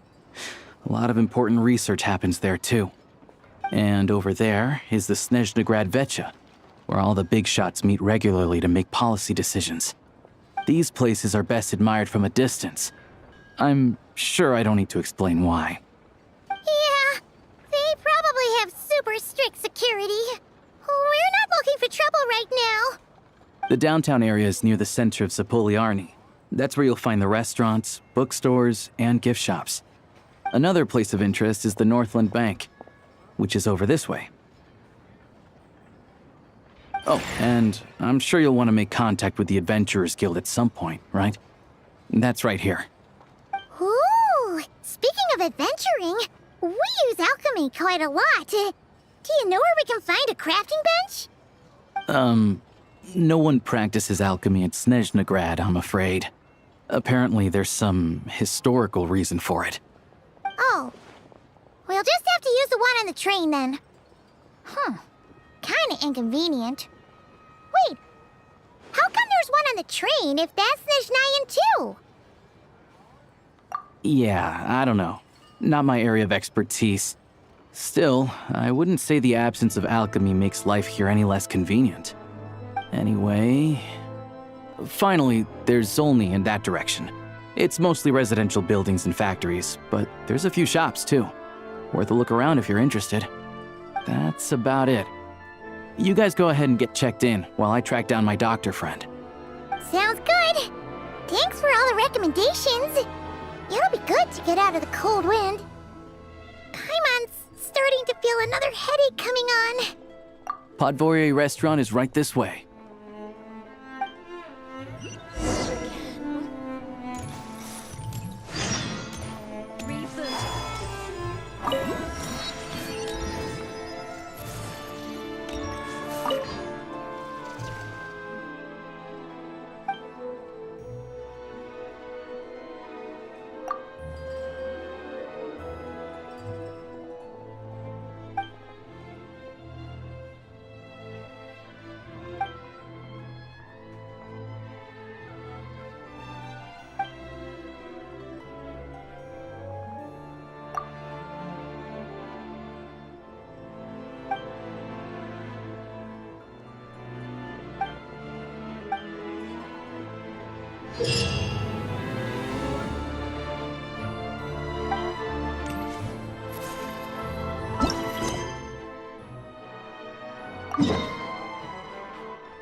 Looks like you get what you pay for, huh? Paimon likes this room a lot. Yeah, much better now that we're out of the cold. Oh, thanks for taking such good care of Paimon. Honestly, she feels kind of bad for throwing a wrench in the works. If this were anywhere else, we'd be out investigating and adventuring by now. But instead, we're stuck here waiting for a doctor. You're right. No need to push ourselves too hard for no reason. A lot happened on our way into the city. Let's review what we've learned so far and try to figure out what to do next. Obviously, the million more question is, what is this tsaritsa planning? Everything else leads back to that. Sure was. And so far, we've learned that in addition to the 7 gnosis, her plan also requires a ton of energy. But we won't get to see her anytime soon. Alyosha said that she went east to fight that big monster. It must be a pretty powerful one if it can blanket the whole of Snezhnaya in a snowstorm this awful. To be honest, what we're really lacking right now is information. The kind of information that only the higher-ups in the government would know, not word-on-the-street type of info. Paimon can think of a few people who might be able to help us, but... Right! And when we left Nocturne, Sandrone specifically left a message reminding us which side we're on. So, it's unlikely they'd tell us anything confidential about the tsaritsa's grand plan. Yeah, fair point. Besides, that Glupov place is right nearby. We've got nothing to lose, so it'll be a waste not to go. There's gotta be someone there willing to talk to us, right? Maybe Arlecchino or Sandrone? Or possibly Tartaglia. But it's unlikely we could sweet-talk Arlecchino, let alone Sandrone. She basically told us to stay in her lane already. Yeah, the last time was all the way back in Fontaine, right? Too bad we missed him in Nocturne. Apparently, he came to help out. Hello. Is there a traveler and Paimon in there? That's Alyosha! Come in! Hello, I'm Dr. Luneva. Alyosha mentioned that one of you is feeling a little under the weather. I see. So you're my patient today, yes? And you're, Faye, I presume? Good question. Paimon's not too sure either, but she's definitely not the same kind of Faye as the ones we saw at the train station. Is that gonna be an issue? Not exactly. It's just, I'm used to treating human patients. Fae tend to be far more resilient than even the healthiest and most long-lived of humans. But don't worry, I do have some experience treating Fae. I've even diagnosed plenty of cats and dogs in my time. Safe to say, I have a fairly eclectic range of expertise. It'll be fine. Paimon's basically the same as a human, right? We're no different when it comes down to it, are we? More like you don't eat enough. The more talking you do, the more you need to eat. Now, please take a seat.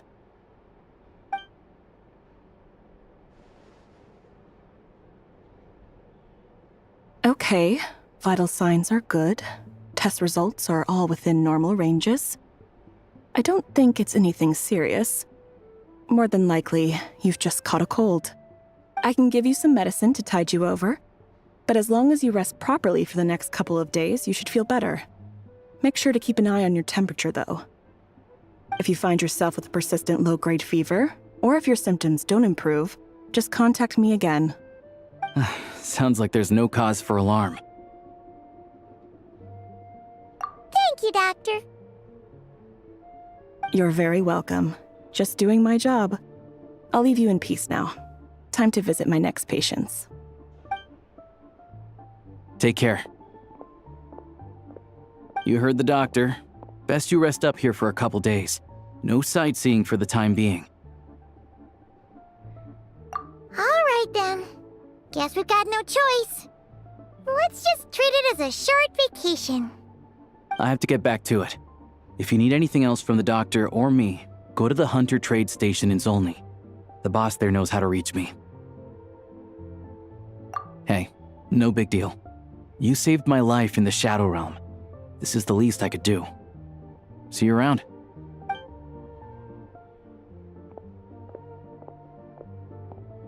All right, time to find Child and see what he can tell me.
Hold on. Please display your invitation letter or permit. Glupov does not accept meeting requests without a prior appointment. You'll have to apply per the advertised booking process and wait until your invitation letter is issued. Might I ask who you're hoping to visit?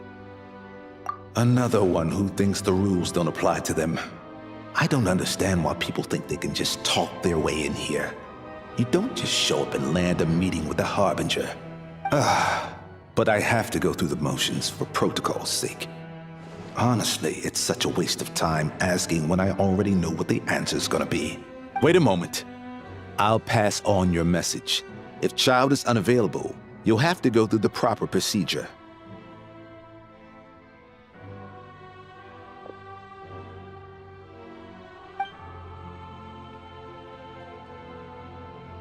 Lord Child is a busy man. He's probably not in Glupov at the present. If I were you, I'd cut your losses. No point waiting any longer. Even if you two are old friends as you claim, please understand that the Fatui Harbingers are often busy with their official duties. They tend not to stay in Glupov for extended periods. Next time, stick to the rules. You'll make life easier for both of us, Greetings, Lady Marionette. I'll take care of our guest here. It's his first time in Snezhnaya, so it's no surprise that he doesn't know the rules yet. I trust no choice words have been exchanged. No misunderstandings I should be aware of. No, Lady Marionette. No incidents to report. Whew, that was a close call. Good thing I played it cool. Is that right? Good to know. Wait, where's Paimon? Under the weather? That's hard to imagine. She's always buzzing with energy. I take it she's still adapting to the climate. Happens to a lot of people. It's even colder here than in Nodcry. Has she seen a doctor? I can get you one if you need. All right then. Well, let me know if you run into any other problems. Why else? I was just about to sit down for some much-needed tea time when I heard that an old friend of Tartaglia's had shown up outside. No appointment, nothing. And, as obnoxious as it may be to show up uninvited at Glupov, I couldn't help but take pity on the poor soul who was waiting outside in vain. So I had no choice but to abandon my freshly brewed piping hot tea and come to see this mystery guest for myself. Well, I felt our time working together in Nodcry warranted some courtesy. I couldn't exactly let you freeze to death out here in the wind. Unfortunately, I can't invite you inside either. The rules of Glupov wouldn't allow it, and as a Harbinger, I have to lead by example. On the plus side, Snezhnaya actually has some class, unlike Nasha Town. Torchlight Books has a very nice selection of teas and cakes, so we can catch up there. Your treat, of course.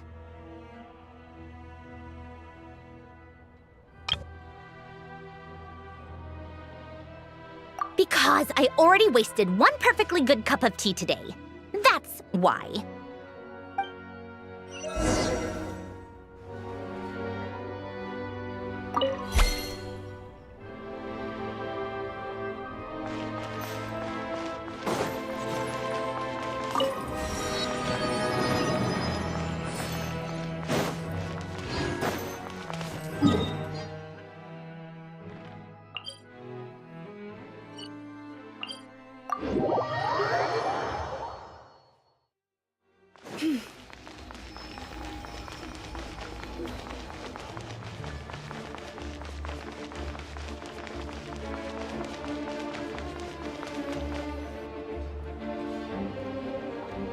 I've ordered for the both of us.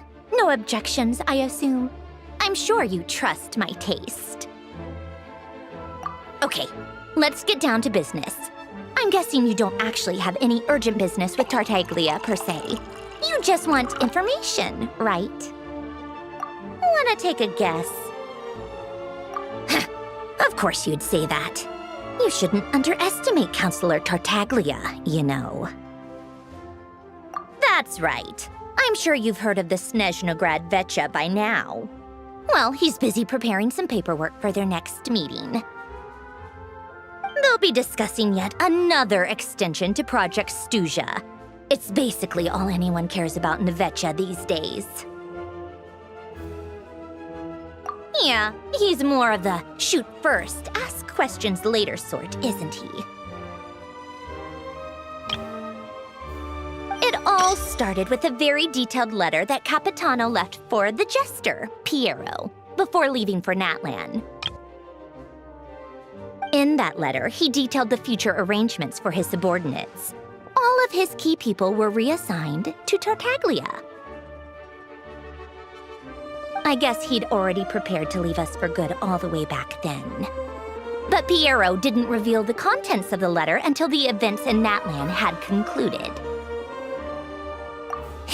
That was his reaction, too. Why me? With a bewildered look on his face. He'd always assumed Capitano looked down on him. He was a man who kept his thoughts to himself and barely spoke to him the whole time they'd known each other. But he occasionally brought Tartaglia along to my tea parties back in the day.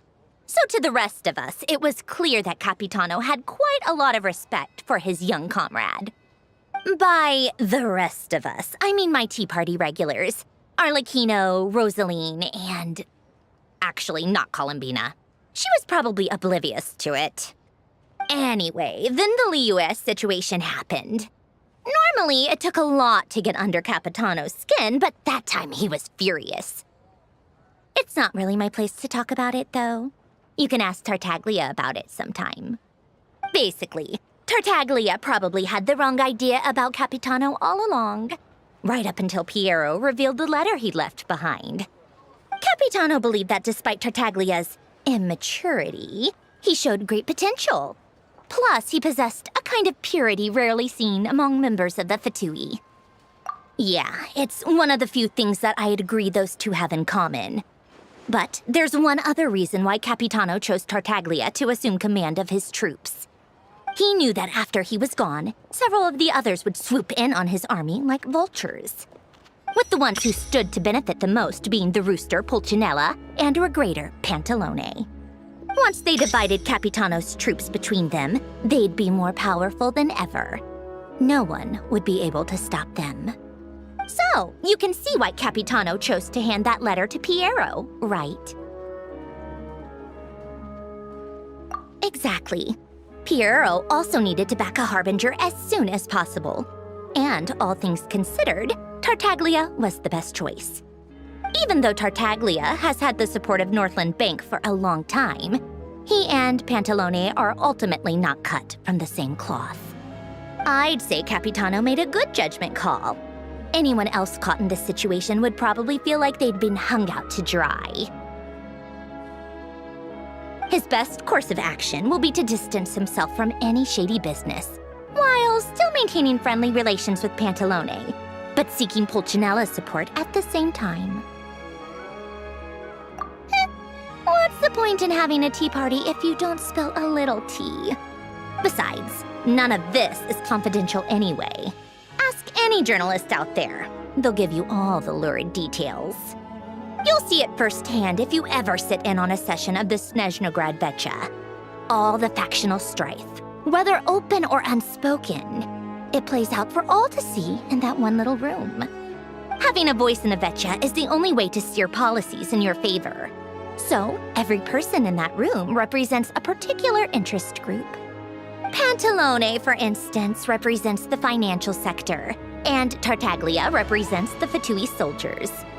Personally, I have no interest in political jousting, but since I have a number of engineers and researchers under my command, I have to make their voices heard.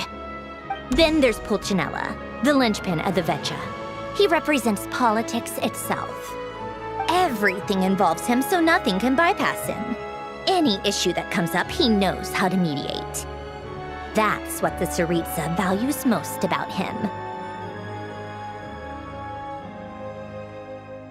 I'm starting to see why everyone is so frustrated with the way things are, but also powerless to change it. A complex web of interests connects all parties involved, and the tsaritsa sitting at the top adds another layer of complexity. It must be nearly impossible to come up with a perfect solution. All right, I'm done carrying this conversation. Time for you to answer a question of mine. You must have known that you can get the info you needed from me. So why was Tartaglia the first person you asked to see and not me? Huh? Jealous? As if.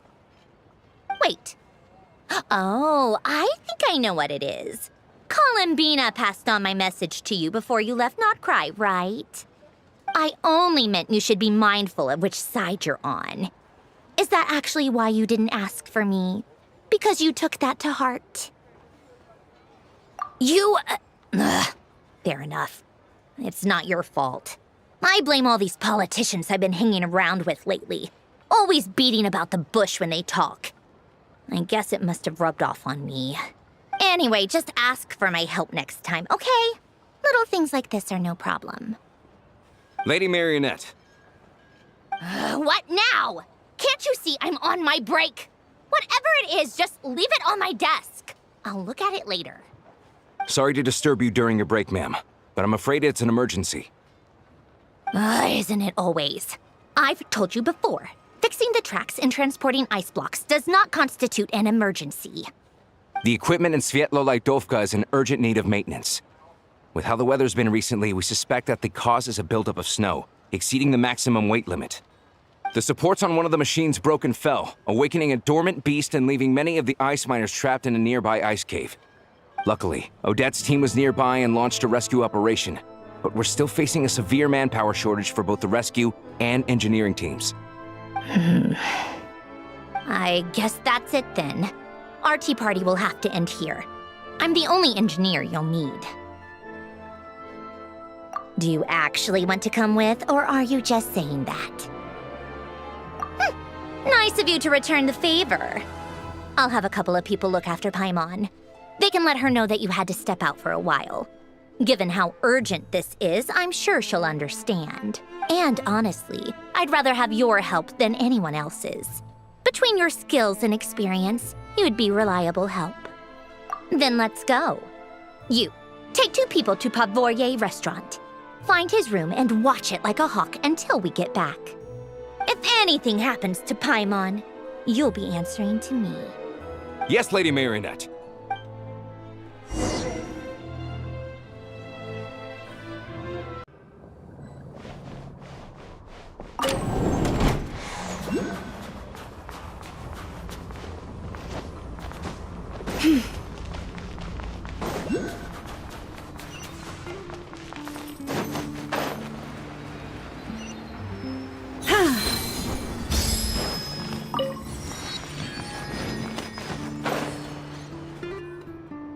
they weren't exaggerating. This is really dangerous. It's a good thing only one of them broke. From what I've been told, most of the trapped miners are over in that direction. Yeah, you do that while I check the rest of the equipment. I'll evacuate the people around here as I go. Meet me back here as soon as you're done.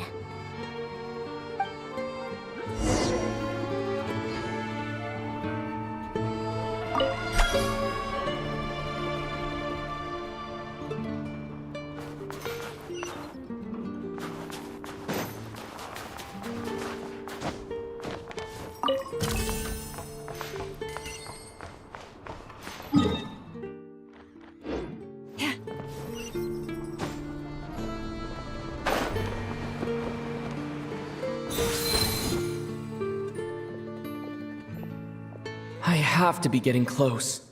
Don't go any further.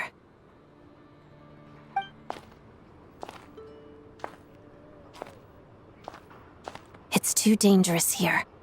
There's a highly aggressive monster on the prowl. You need to leave, now. Ah, I see. You're the backup from Snezhnaya. Well, I'm Odette. Good to meet you. Ah, so this is Odette. She was the first member of the Fatui on the scene.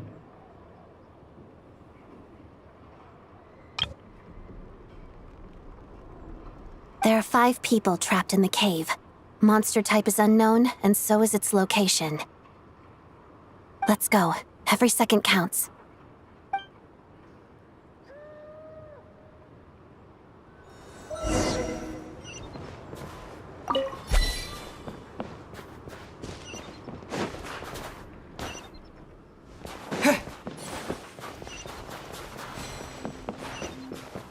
Careful. Something's moving.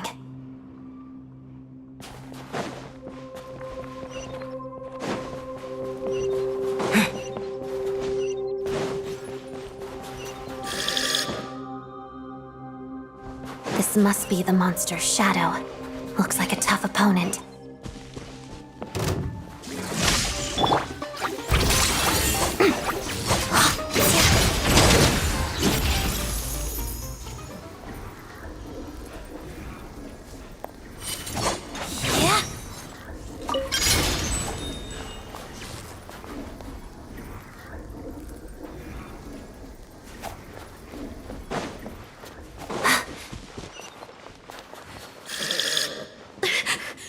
Stay back!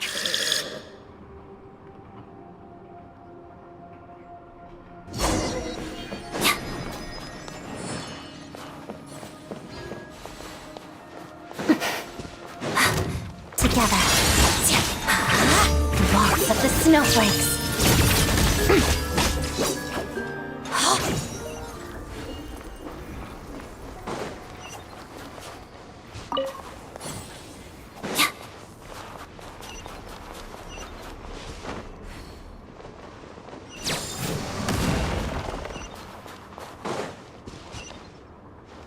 I see them. They're right behind the monster. The monster seems very agitated. It could attack at any moment. Let's make the first move.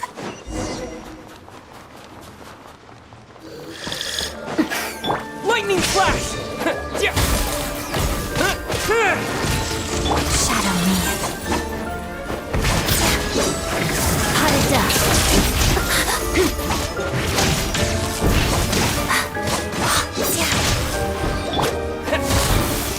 Take this! Together, crystalline adagio. Pirouette.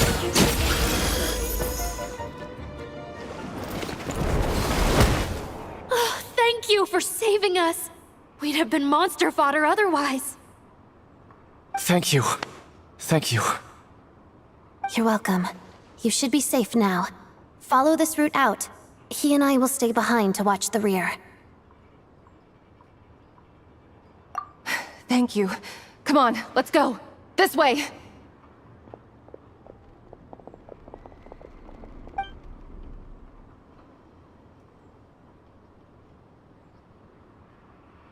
I've searched the area.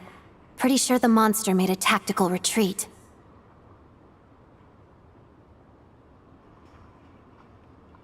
Yeah, but with us here, it won't be coming back anytime soon. It may be small, but don't be fooled. It's a ferocious beast. People are just food in its eyes. It's lucky we got here when we did.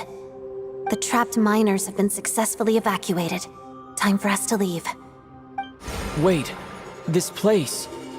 There's something unusual about it.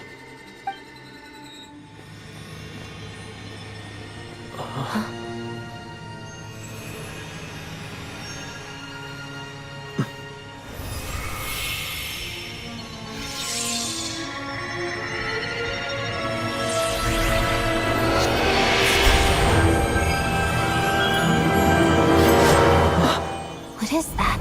I don't know. It's back? Guess it has family.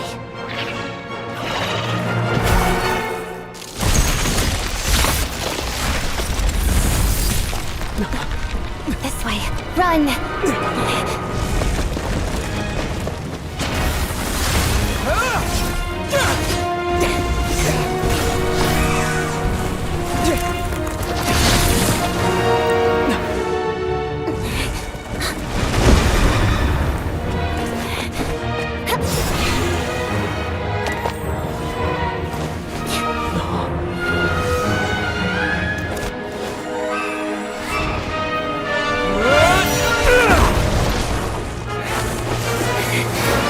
Thanks. Let's get out of here.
Everyone's accounted for. We managed to rescue them all.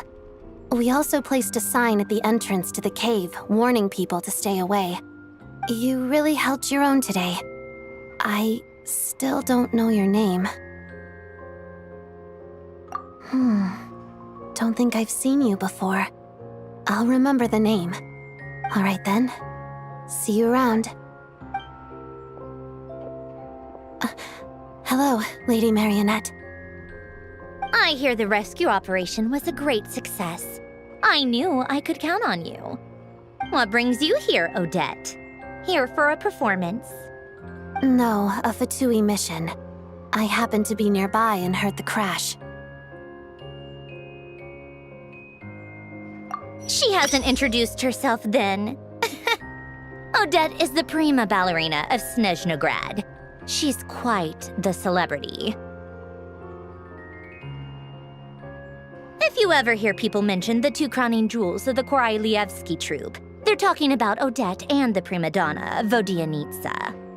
On top of that, Odette's also a rising Fatui star. It's looking likely she'll inherit the title of the Fair Lady. She learned all her combat skills from Rosaline herself. Used to be one of her most valued subordinates, too. You flatter me, Lady Marionette. If she's Rosaline's protege, that makes me... Never mind. There's no need to bring it up. No point making things awkward. How's progress on your end, Lady Marionette? Equally successful. I finished reinforcing all the equipment. Took me a little longer without Polonia's help. But the outcome is the same, of course. Even if the heavy snowfall summoned by that monster lasts for another 3 months straight, this equipment won't give way. All right, now that we're done here, it's time to get out of this blizzard. Sure, but Snezhnaya will send someone to investigate and draw up a relief plan. And I guess I'll have to write the incident report myself this time, since it involves a mechanical malfunction. First, Pantalone needs to approve the budget, then Pulcinella has to sign off on the plan. Once they've argued it out and reached a compromise, we can move forward. That's the rough process anyway. Could take anywhere from a couple of weeks to a couple of months, depending on how smoothly it goes.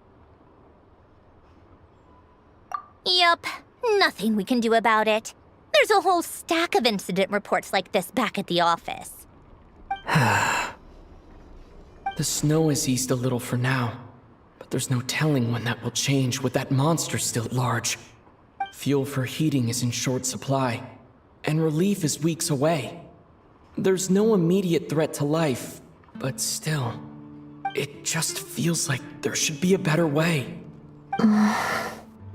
Hey, quit daydreaming. Let's get back to Snezhnaya. When did you get a new sword? I found it in a cave. It handles pretty nicely.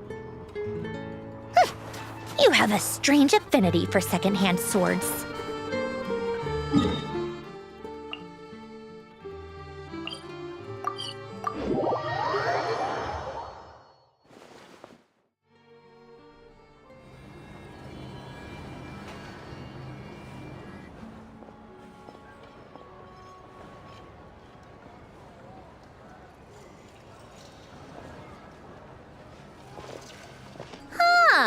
Well, if it isn't Counselor Tartaglia, Mr. Big Shot himself. Go easy on me, all right? I'm still recovering from the interrogation the real Big Shots put me through. Hey, comrade, it's been too long. I heard you came looking for me earlier. Nicest surprise I've had in a while. Good to see you too, Odette. I'm guessing you guys just got back from Sviatlo-Lajdovka. How'd it go? Crisis averted? It went fine. How about you? Any new developments? Not really. Same as ever.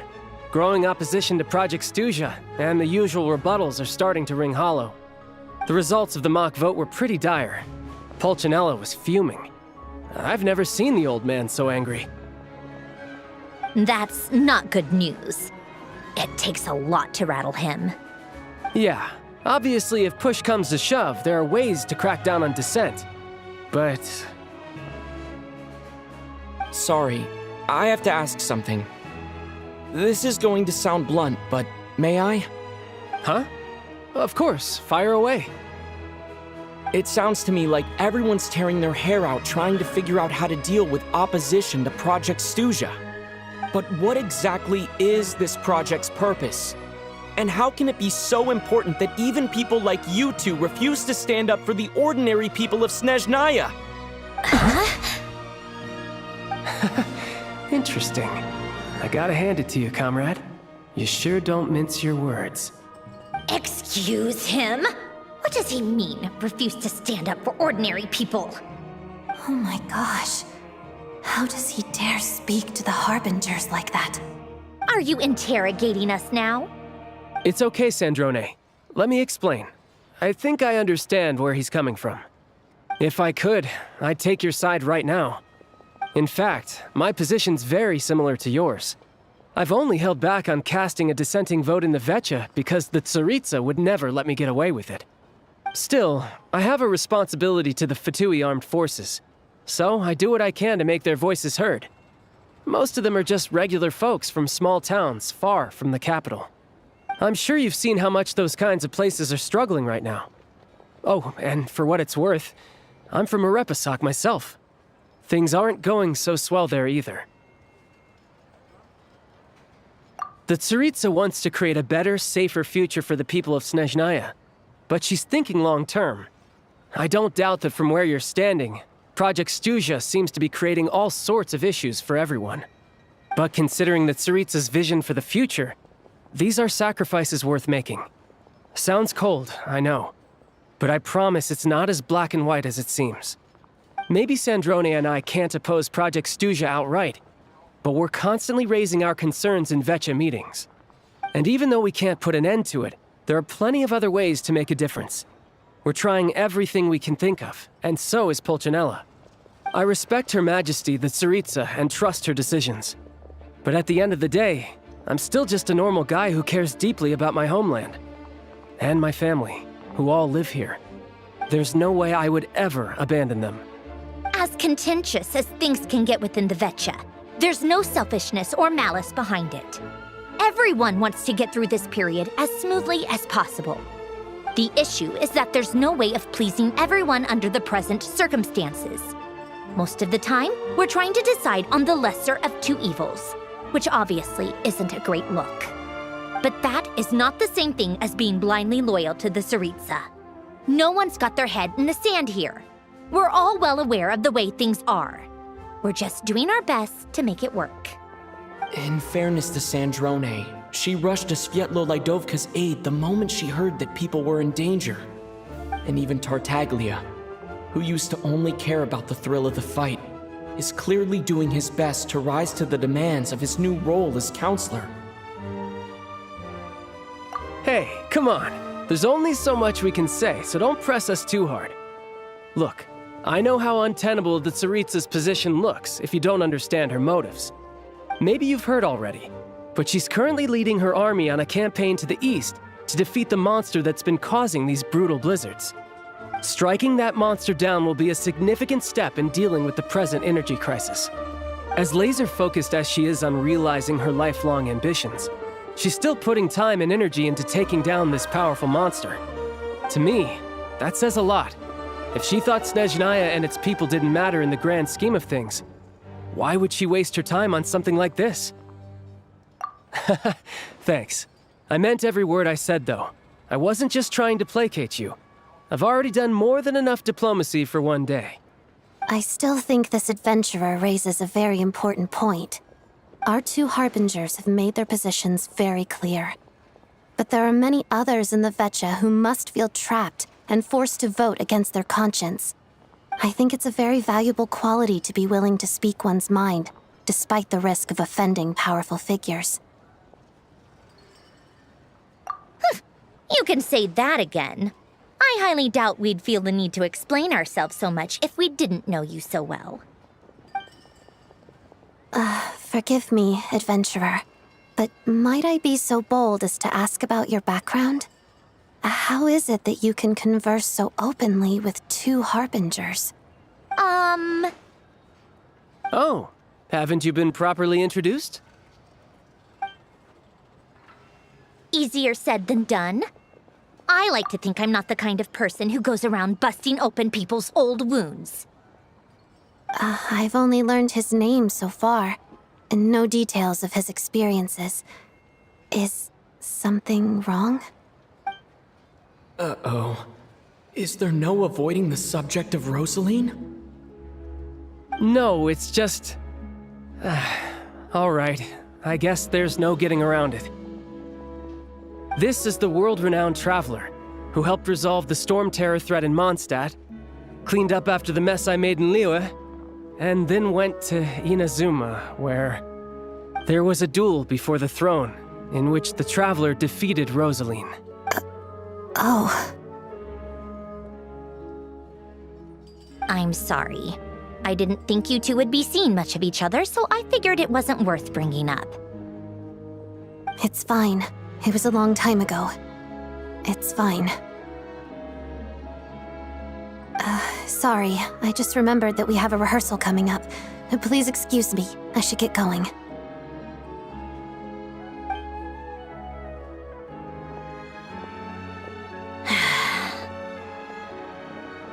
I've mentioned this to you before, remember? She was Rosaline's most valued subordinate. But they didn't actually get along. Not that Rosaline was really the type of person to make friends, but death has a way of resolving a lot of conflicts.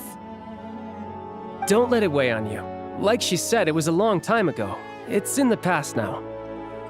Odette has a very different personality from Rosaline. Give her some time. I'm sure she'll work through it. Oh, by the way, where's Paimon? It's not like her to hide away. She hasn't been feeling well, so she's resting at Podvorye restaurant. I got a couple of my people to look after her while we were gone. Oh, right. Sorry to hear that. Poor thing. Reminds me of when Tonya was little. She really felt the cold back then. Used to get ill all the time. I felt so bad for her seeing her lying in bed, coughing. She was so mature for her age, though. Whenever someone came to visit her, she'd greet them with a smile and would never complain. I'm sure Paimon's a good kid, too. You're a little short on manpower, right? Let me have a couple of my people take over for yours. I'll send my most capable and reliable. They'll make sure Paimon can recover in peace. Well, that would be great. Your people are more qualified. Hey, don't mention it. I'm sure you have things to do. Hopefully this takes a load off your mind. So no more accusing me of not being on your side, all right? Already? That was quick. I'm afraid I can't help you there. Our director's recent movements are confidential. Even we're not in the loop. If you hadn't told me, I never would have known he'd gone south. I assumed he'd been in Glupov this whole time. Well, I guess I'd better go sort out Paimon's security situation. I have some other work to catch up on at Glupov anyway. Me too. I have an incident report to write up. Let's leave it there for now.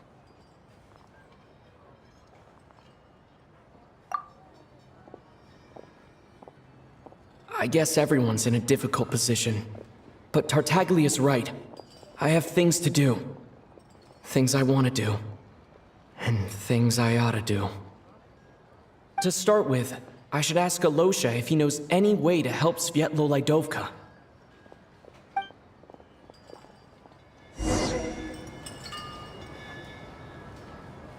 Combat data updated. Please rest assured that I will not blow the roof off again.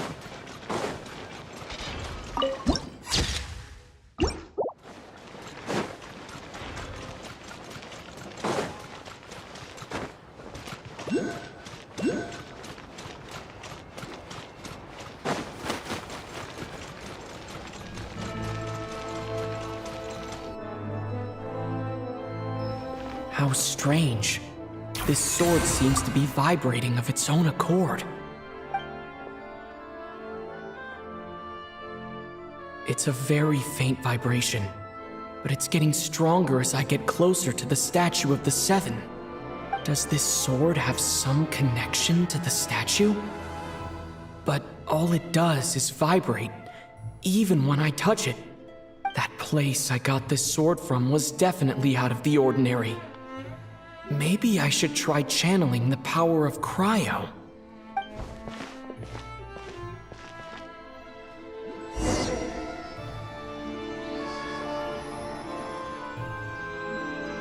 Encase! It worked. There really is something special about this sword.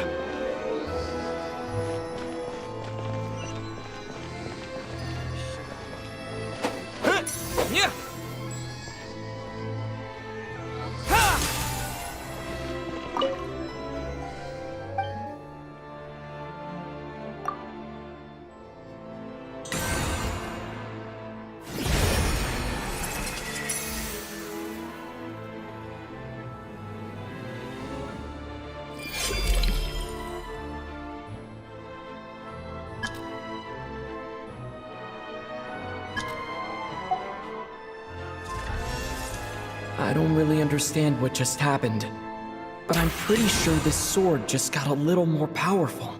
I'll have to try the same thing again when I come across another statue of the Seven. In the meantime, I'd better go find Alyosha.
Hello there. How can I help?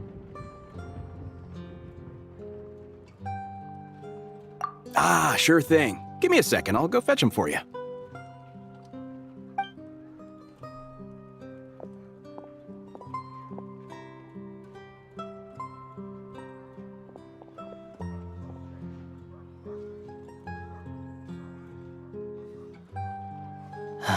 It's a familiar story.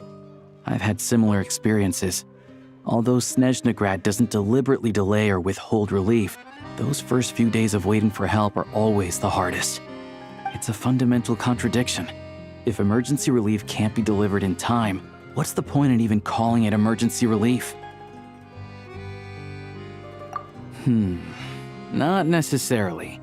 I think there's a good chance that Kresnik Crystal from Stratomeros will start flowing into the market.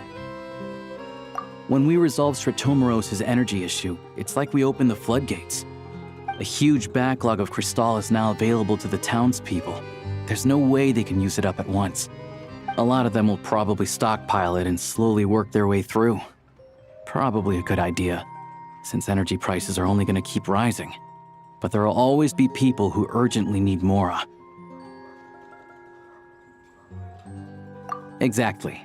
At the current prices, selling crystal is an easy way for an ordinary person to make a fortune. Hey boss, how much do I have left in my account? 1 second, let me check. So, you're planning on buying the crystal out of your own pocket? Yeah. I don't know if I have enough, so I'll chip in a little extra and buy as much as I can afford. No, it's fine. You're new to Snezhnaya, and you have your own living expenses to worry about. Besides, you're already providing the train. Here's your Mora. See what you can find at the market, but I doubt there'll be much crystal left. Yeah, well, can't hurt to take a look. Let's see. Huh?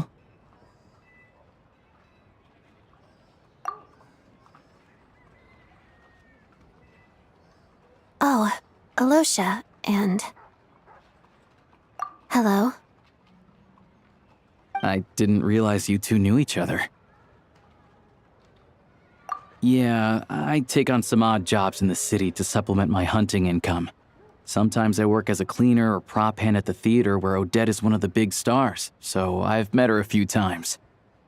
When the weather's as bad as this, it's better for a hunter to adapt than to keep looking for game. Yes, and we sometimes need extra help.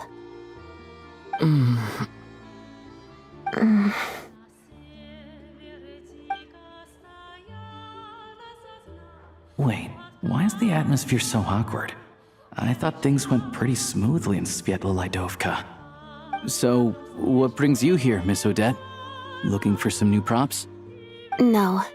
After I got back to the theater, I couldn't stop thinking about the situation in Sviatlo-Lidovka. It bothered me so much I couldn't focus on my dancing. So I decided I'd come here and see if there's anything I can do.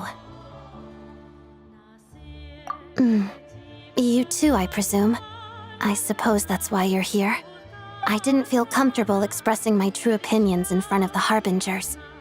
Not least because ordinary Fatui like me don't even know what Project Stuzha is all about. Without knowing the full picture, I can't make sense of it. And at some point, if things aren't making sense to me, I can't just keep going along with it. So many people feel the same way. They wish they could do something, but all kinds of reservations hold them back. Explains why groups like the Rokot are springing up to fill the gap. Yes. Well, that's one option. But there are risks to consider with organizations like that. The Fatui does not encourage their activities. Right, because things can get out of hand, and it's hard to hold the right people accountable when they do. I've heard about a few cases like that. Snezhnaya said Odette was on track to inherit the title of the Fair Lady. If so, she'll be able to find out what Project Stuzha is really about. Still, it's probably a little soon to ask her about that. There may be more to the story. What's on your mind?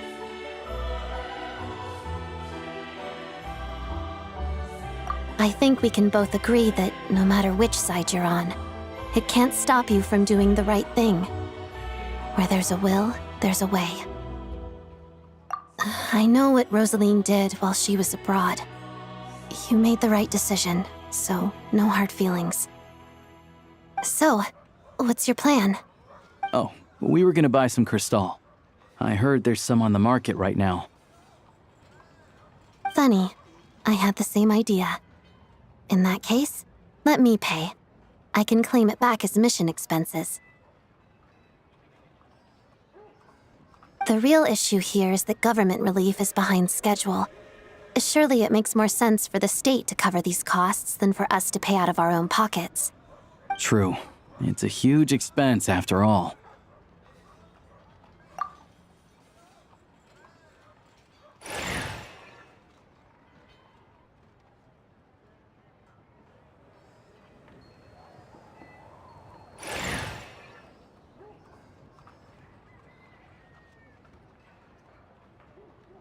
Let me see. I'll take it all, please. And I'll be needing a receipt. Right. Choose mission budget under the expense category, but be sure to specify emergency rescue operation in the description. Otherwise, the normal reimbursement limit will apply. Let's book this train. Regulations say that if we need to transport Kresnik Crystal during Project Stuzha, extra carriages can be added 1 hour before departure.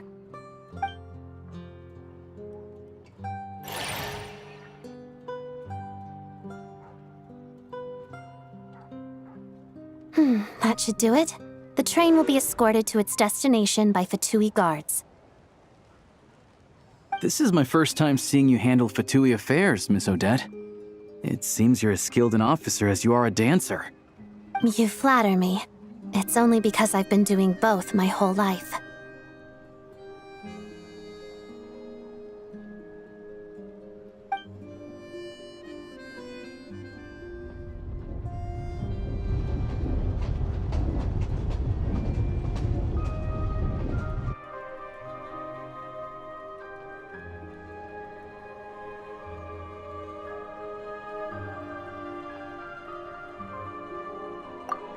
Anyway, I bet you've been non-stop today, am I right? Any idea how Paimon's doing? What's wrong? Who's Paimon? His travel buddy. Hasn't been feeling well. She caught a cold right after they got to Snezhnaya. Sounds like she's important to you. I can't believe you've been dealing with this on top of everything you've been doing to help the people of Snezhnaya. I've got nothing going on right now, so I'll join you. I want to see how she's doing. May I come too? I have some candy that someone gave me back in Svietlo-Lidovka. Plus, I know a little bit about relieving cold symptoms. All right then, let's go.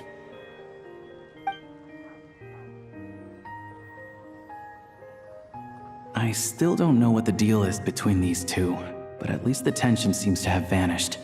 A good sign, hopefully.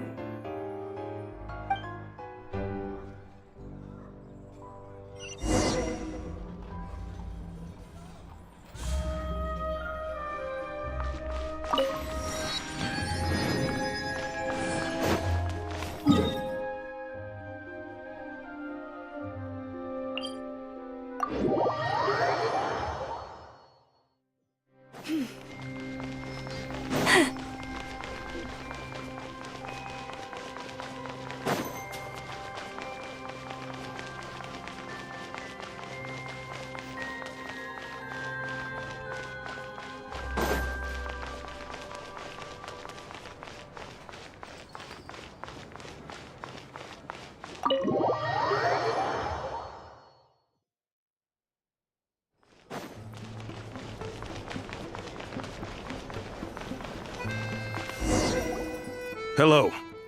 Sorry, but there's a sick person recovering in this room. Can I help you? What happened?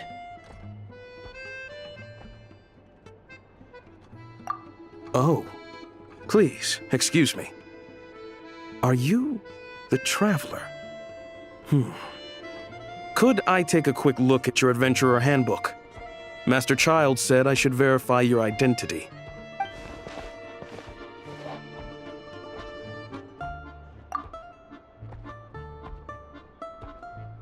Ah, it's really you. Sorry for the inconvenience. We're under strict orders from Master Child to keep this room well guarded. At the same time, we can't interfere with Podvoye Restaurant's business. That would only seem all the more suspicious and draw unwanted attention to this room. Besides myself, a few of my colleagues are stationed in and around the restaurant, in plain clothes, of course. Rest assured, you're in safe hands. I didn't expect such a high standard of protection. Well, Master Child handpicked us for this special assignment. We're not about to let anything go wrong. Anyway, I won't keep you any longer. Please, head inside.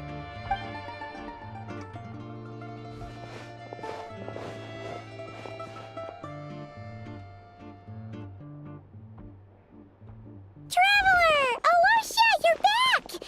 Oh, hey! Who's our new friend? Hi, I'm Odette. The Traveler and I crossed paths a few times. Another friend from the Fatui, huh? You're practically a member yourself by this point. Paimon's definitely on the mend. We should be back to our usual travels in a few days' time. Seems like that doctor was right. It's just... Paimon's limbs are still feeling a little chilly. I have just the thing. Whoa! What's this? Is that a flame inside an ice cube? Wait, is this real ice? How's it not melting? And how does the fire keep on burning? All keen observations. You're right. This is called core ignis. Whenever I've caught a cold in the past, I found I recover much more quickly if I place this by my bed. You're welcome to borrow it. Awesome! Wow! It's so nice and warm! Oh, it's like magic. Your name was Odette, right? How did you two meet again? Looks like she's in pretty good spirits. That's a relief. Any progress with your investigation yet? No surprises there, I'm sure. They're not likely to let anything slip. The Rokad, huh? Let me think. Members of the Rokad keep their true identities hidden, but I think there might be someone I can introduce you to. Leave it with me. Meet me at the Korolyevsky troop tomorrow, and I'll tell you how it goes. Would anyone like a drink? I'm gonna head to the bar. Paimon will have... maybe some hot milk? Yeah. Paimon's in the mood for something warm. Enough with the secret chat, you two. Let's catch up properly in a minute. Paimon wants to know everything that's happened today. It'll be kinda like tabletop troop. No reason why listening to a story can't be an adventure.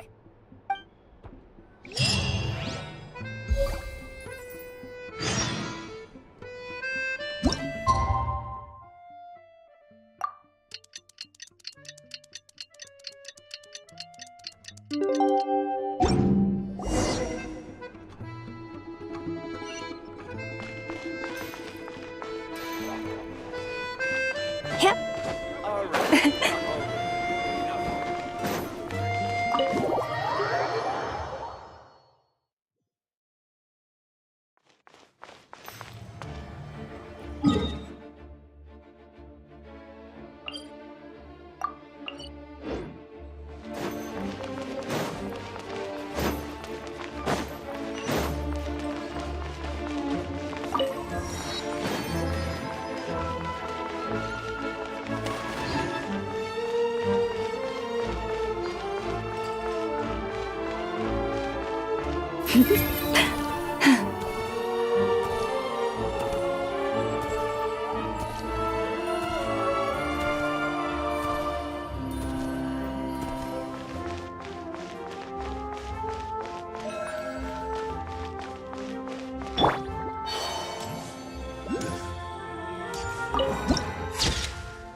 Ah, you made it.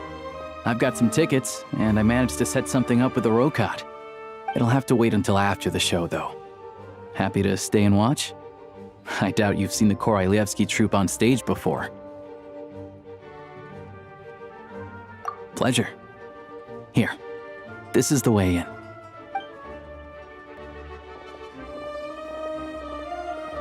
Please present yourself for a routine inspection in accordance with theater regulations. Thank you.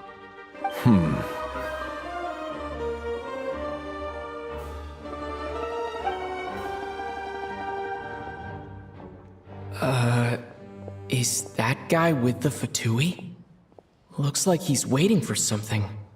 Okay, all done. Thank you for your cooperation. Please proceed through to the theater.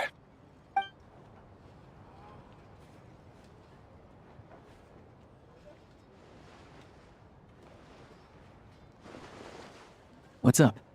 Everything okay?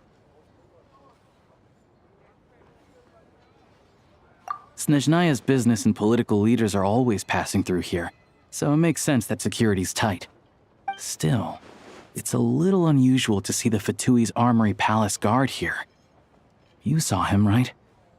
The guy right at the back. Strong, silent type. His name's Valeriy. He's part of the Special Assignments Battalion, but I only ever see him here for one thing: to look for a guy named Mitya. Supposedly a researcher, though he never seems to put much time in at the office. The theater is one of his favorite places to hang out when he's playing hooky from work. But that's not for us to worry about. Let's go. The show's about to start.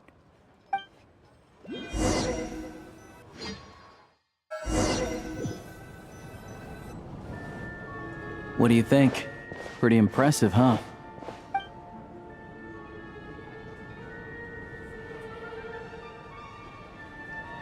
Oh, the one in Fontaine?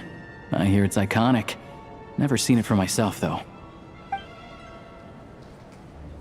Here we are, just in time. Sorry, coming through.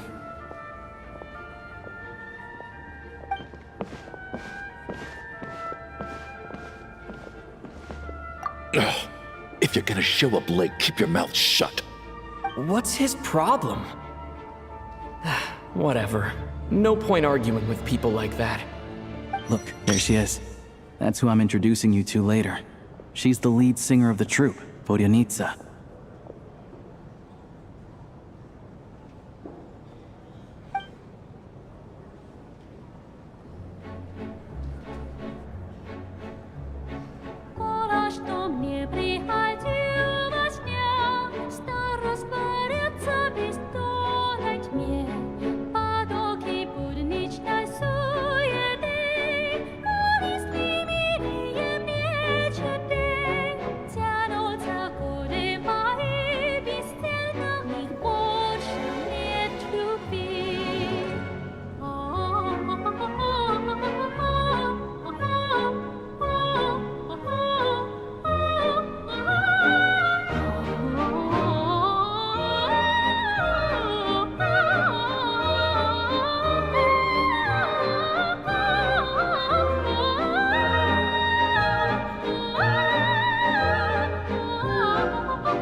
This leads directly to the green room. They're expecting us. Vodyanitsa will be waiting for us there.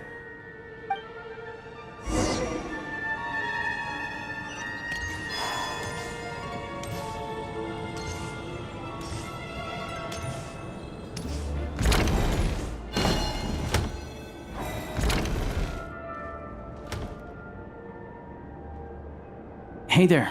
Excuse me. Ugh! Can you believe it? I'm so mad right now. Come in.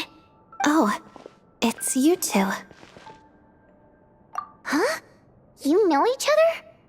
Oh, wait. Is this who you were telling me about? The one you met yesterday and couldn't stop thinking about? I never said that.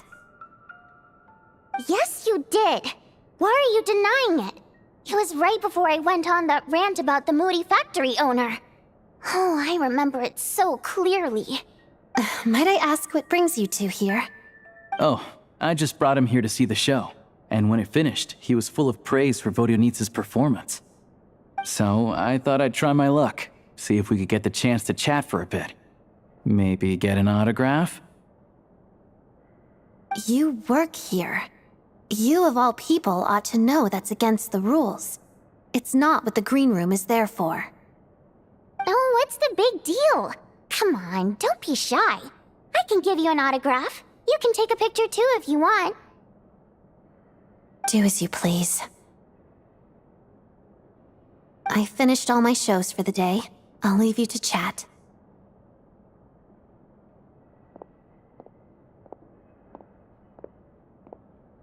I wasn't making that stuff up, you know.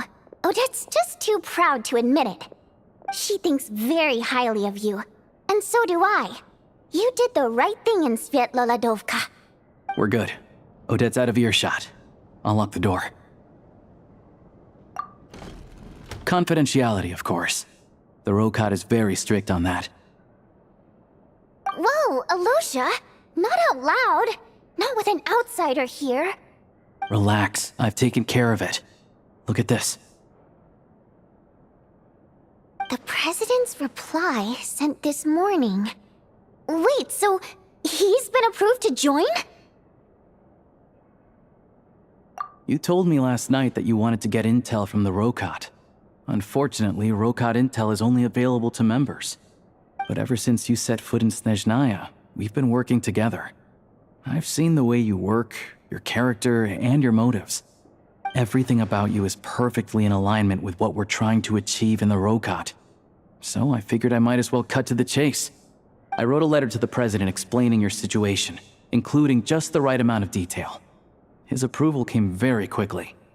Of course, it's still your decision whether you want to join or not. We'll respect your choice. Well, assuming Odette was telling the truth and she didn't misjudge you, I guess we don't need to worry about you blowing our cover. Still, you gave me a real fright. I didn't know that's why you came looking for me. So, that stuff you said about admiring my performance, was that just because Odette was here? Did you actually mean it? Now you're talking. That's what I like to hear. Anyway, let me give you a quick rundown of how things work. Like I said, the Rokot is a covert organization, and we hide our identities. Members typically don't meet in person or even know each other's identities. This helps us maintain a high level of independence and secrecy. Because of this, members are basically free to decide their methods without constraints, so long as the outcome of any activity doesn't violate the organization's principles. After all, we don't have any ostensible contact with each other. This way, if anything goes wrong, no one else will be implicated. Beyond the freedom to choose how you operate, it's also your choice whether to act at all. We have plenty of members who have yet to take any action. In short, joining the Rokot in and of itself won't place any restrictions on your activity in Snezhnaya. There's a code of conduct you can read if it interests you. But basically, as long as you don't plan on using your anonymity to go around doing evil, you'll be fine. I tried reading it 5 or 6 times. Never made it all the way through. Even the most lackluster script makes for more interesting reading. Great. Then I'll go grab an official application form. Be right back.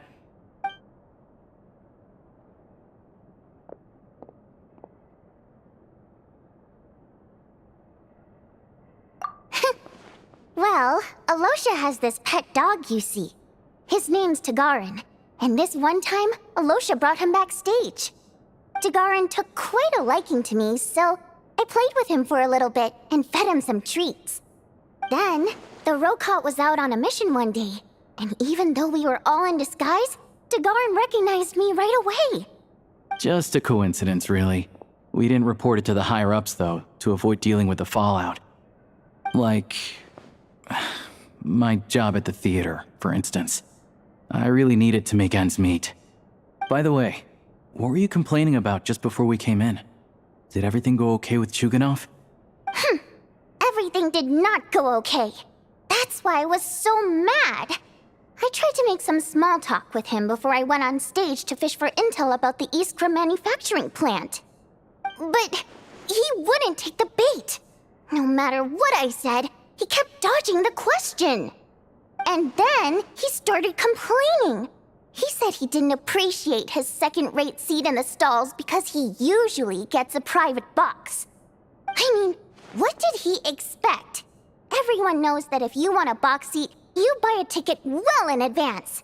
But instead, he sends me a letter the day before the show when we're practically sold out.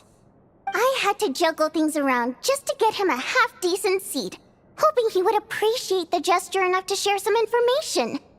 But nope, he didn't give me anything. Yeah, meeting Chuganov in person has definitely been a disappointing experience.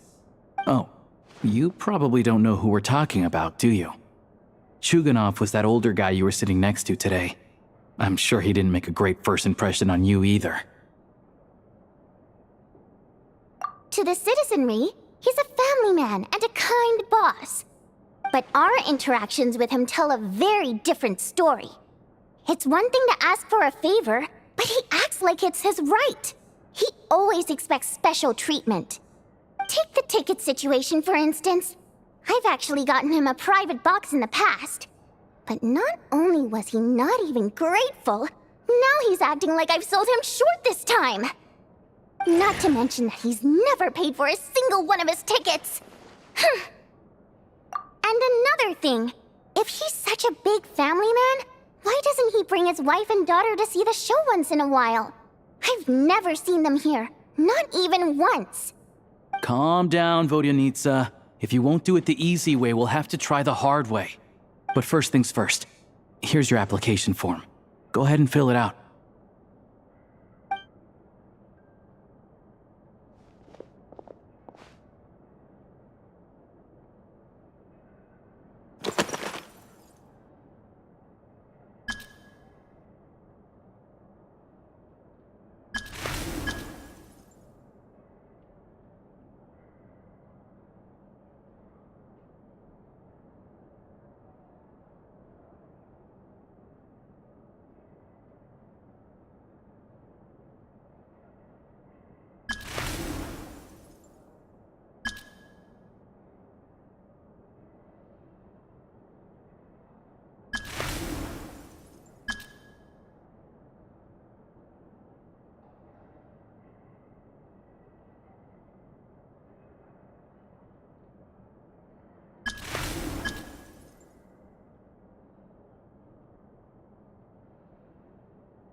Looks like I'll need to make a few little tweaks here and there.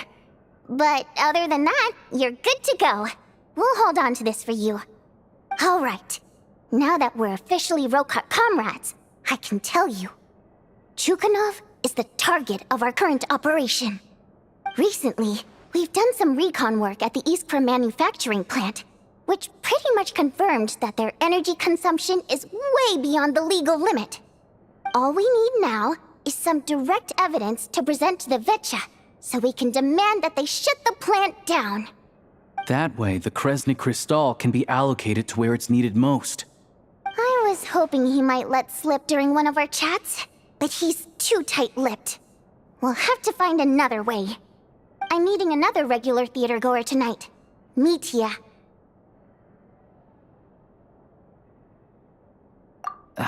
But Valeri's here too, and he's probably looking for Mitya, so he may end up being a no-show.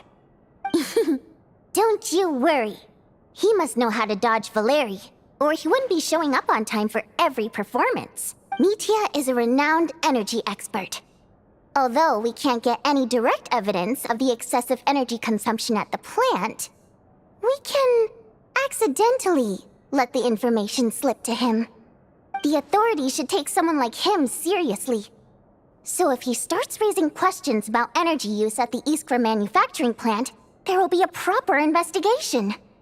Also, we're not allowed on site, but he has clearance. So all we need is his cooperation. Yeah, so that's the other thing we're trying to figure out. Though I think we're far less likely to make any progress on that front. Still, I hear that Mitya is a bit of a chatterbox. So, who knows? Maybe if we catch him in the right mood, he'll let something slip. What do you think? Sound like something worth your time? Okay, in that case, you guys find a seat somewhere nearby. Pretend you're a couple of buddies there to eat, and keep your ears peeled for useful information. He's a huge fan, so I doubt he'll have his guard up around me. But you two need to be convincing. If he suspects anything at all, he might stop talking. Sure. Don't worry. We'll make a believable pair of buddies.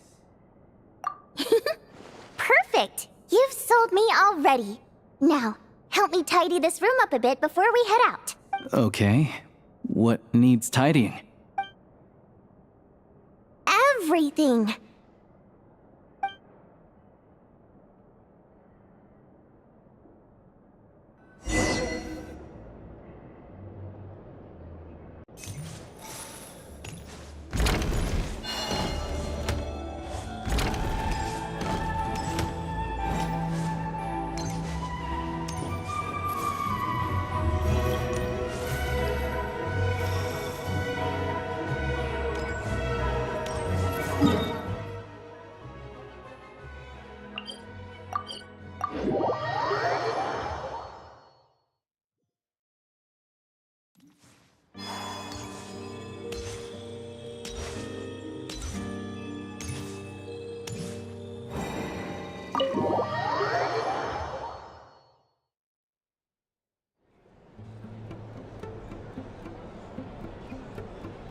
We come here often, so we shouldn't stand out. Let's sit here. Now, it's up to Vodyanitsa. Let's see how the conversation goes.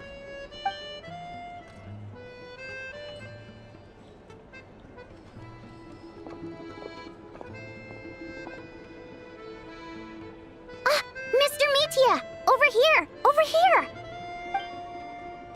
Oh, sorry. I got a little held up on my way here. Now we have even less time than we planned. Go ahead and order some snacks and drinks, whatever you like. Let me see. According to my schedule, we still have 25 minutes left. You're really pressed for time today, huh? I was imagining this would be a leisurely chat. If you'd prefer, we can always reschedule for another afternoon when you have more time. No need. Getting to meet the lead singer is a very precious opportunity for me. I'm not about to pass it up. I've already had to decline your invitation several times because our schedules rarely align. If I don't grab this chance while it's here, who knows when the next one will come around? Well, it's very kind of you to make time just for me. I'm not too sure, to be honest. But Snezhnaya is full of weird and wonderful things like that, so people tend not to bat an eye. I'm sure the same will go for the Eye of Grey and Paimon. The reason I invited you out for tea and a chat today was to get some feedback from a true fan of the theater. Well, I genuinely have nothing bad to say. No matter how many times I hear you sing, it never gets old. It always seems fresh and new somehow. Maybe it's because the more times I listen, the more details I notice. Or maybe you simply improve with every performance, delivering it better each time. Thank you! I'm delighted to hear that! Could you give me any specific examples? Oh, yeah. The piece you sang today, for example. Beneath the Frozen River? Hey, what's with you? I'm just praising a good performance. I always used to find that such a bleak and lonely song. But the more you listen, the more you realize that it's not as cold and nihilistic as it appears. When you really dig down into it, there's a certain level where you're surprised by the emergence of hope. Wow, I'm impressed. I didn't expect you to pick up on that. Actually, I only tried out that angle after talking with a composer. Still, Beneath the Frozen River wasn't on today's program. Oh, really? But it's a classic. You sing it every time. Almost every time. Oh, well then. Let me say a few words about that other all-time classic, Flying in the Wind from the Mountain Sparrow. I didn't sing that one today either. My voice wasn't quite up to it, so I switched it out at the last minute. Oh, but, Sorry, Mr. Mitya, but you were at the theater today, yes? Of course I was. Remember? I said hello to all the troupe members before the show started. You, Odette, and the others. So what did Odette sing today? Elegy of the Snow-Winged Goose, of course. Correct. I see. I see. You find my singing boring, don't you? That's why you don't remember a single song. Looks like I'll need to cut a few from the program next time. No, that's not it. I swear. All right. I'll be straight with you. I'm sorry. My mind was wandering as you took the stage today. I enjoy watching your shows because the exquisite performances stimulate the mind. It always sparks some inspiration for my research. So, whenever I get stuck at work, I come to the theater for a change of pace. Odette's dance during the Elegy of the Snow-Winged Goose today was simply incredible. It got me wondering what she's been going through recently. That look of sheer defiance in the face of utter tragedy, it was so inspiring. I started scribbling in my notebook right away. Not that I made a ton of progress in the grand scheme of things, but I still think it was productive. By the time I snapped out of it, the entire show had finished. So what you're saying is, you didn't listen to my singing at all? Unfortunately not. I'm sorry, I don't know which is more disrespectful. The fact that I don't always come for the show itself, or the fact that I missed your performance. Seems like things are getting a little awkward. Mitya just stepped into a conversational minefield. If there's one thing Vodyanitsa doesn't like, it's people who show disrespect for her performance. This meeting was so hard to set up. Don't tell me it's already falling apart. It's fine. I suppose this is affirming in its own way. At least, it shows that our performance really touches people's hearts, right? Don't let it bother you. It certainly doesn't bother me. She's showing a lot of restraint. Well, I'll be sure to let Odette know how much you adored her performance. Please don't say that. I always love your performances too. It's just that inspiration struck at the wrong time today. I'm usually all ears. I know, I can tell. That's why I value your opinion. I'm sure some people can't stand it when others praise their coworkers right to their face, but not me. No, sir.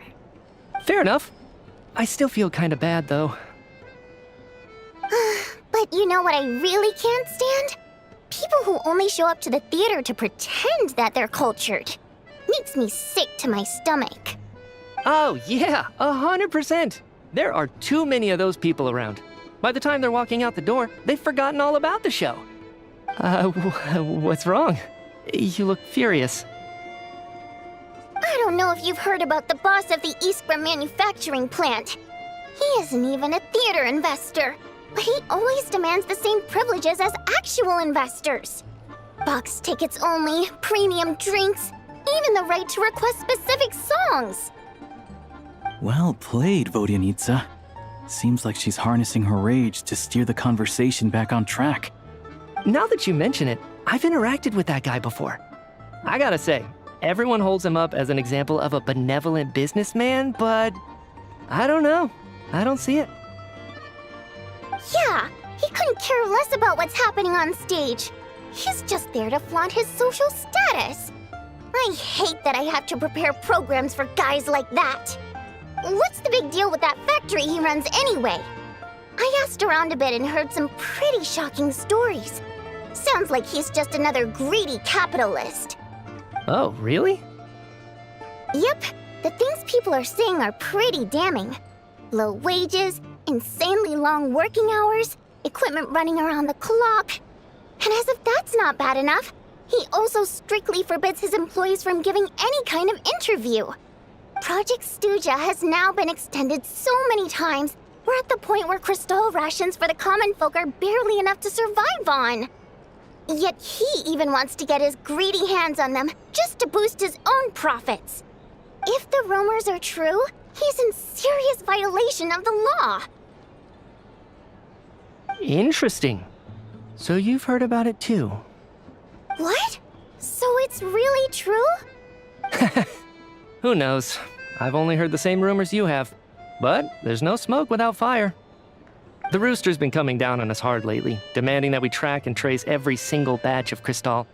My coworkers in the Department of Energy have been tearing their hair out over it. The Rooster? I didn't realize he cared that much. Yeah. Even though there are no restrictions on Crystal trading, the poor will wind up freezing to death if we let the rich buy as much as they want. That's clearly unfair. Looks like we'll need to arrange an investigation into the Iskra manufacturing plant as soon as possible. I never knew you kept up with current affairs beyond the theater, Miss Vodyanitsa. You really have a heart for the common person. Most Fae in your position have long been indifferent to the plight of humans. Well, those of us who choose to live in human cities are naturally going to pay attention to any significant upheaval. Isn't the Rooster a Fae himself? I'm just surprised to learn that even someone with as much experience as him is getting so stressed out over Project Stuzha. What is the end goal of this project anyway? This is it. We're finally going there. I'm sure Mitya can sense on some level that she's fishing for information.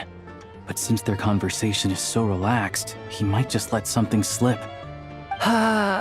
It's stressing me out too. If I'd only made better progress with my research, things wouldn't have dragged on this long.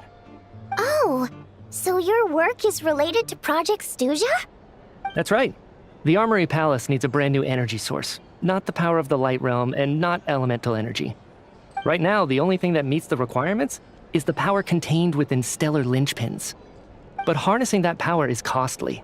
Each step of the process requires enormous amounts of Kresnik crystal, from extraction to quantification to attempts at conversion. Progress has been painfully slow, and the team is getting burned out as time goes by. Sometimes, I see people staring into space as if in a trance. Could it be that this new energy source has side effects? No, it doesn't affect us, because the energy is used for... Okay, I got it. Stop choking me. Sorry, I can't talk about that. I think we're all just exhausted. We've been working ourselves to the bone for so long with so little progress to show for it.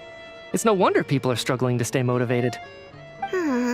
Seems like I owe you an apology. I shouldn't have gotten so mad at you for not paying attention during the show. Don't worry about it. I count myself lucky, to be honest. I don't envy the people who work closely with the tsaritsa herself. I'd much rather be in my current position. At least I don't have to shoulder any major responsibilities. So they're trying to develop a completely new kind of energy. Yeah, censored by a scarf. Who would have thought? Oh, dear. It looks like my time is up. I'm afraid I have to leave. I'm so sorry. We ended up barely talking about the theater. That's okay. It was a pleasure chatting with you, really. Let's make up for it next time. Yeah, hopefully once the work pressure eases up a little, I'll be able to focus more on the performance, and then we'll have more to discuss. We touched on some confidential issues today. I'd be grateful if you could keep it between us. That could have gone worse. Nice job. Why was Mitya in such a hurry to leave, though? Sorry, routine inspection.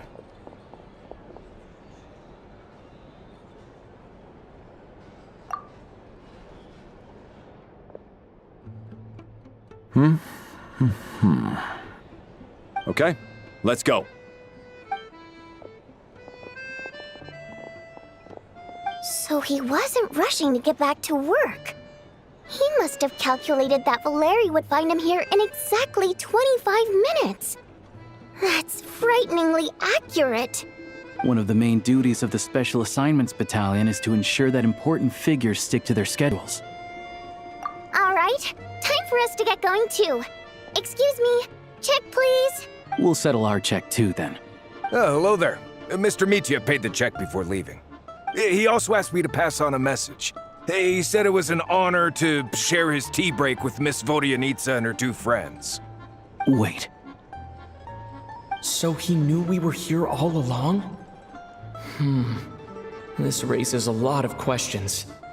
Did he deliberately mention the new energy source so that we'd overhear it? Maybe his work isn't confidential after all.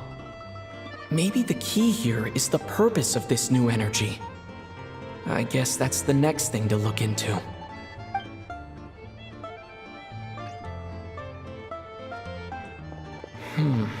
Vodyanitsa and Alyosha have left. Time to head back and call it a day.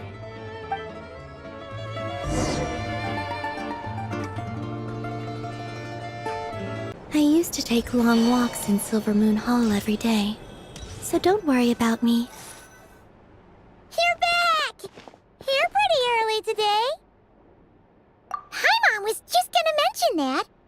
After she woke up today, Paimon felt like her temperature was completely back to normal, but her strength still hasn't returned. Still, there's some good news. Paimon thinks she might have figured out the source of the problem. It's like there's some kind of mysterious power affecting Paimon. Paimon's never felt this way before during any of her travels. She only started feeling this way since we arrived in Snezhnaya. That's right. The Armory Palace needs a brand new energy source. Could that have something to do with this? What is it? You're making that face again. You know, the one you get whenever you have a light bulb moment?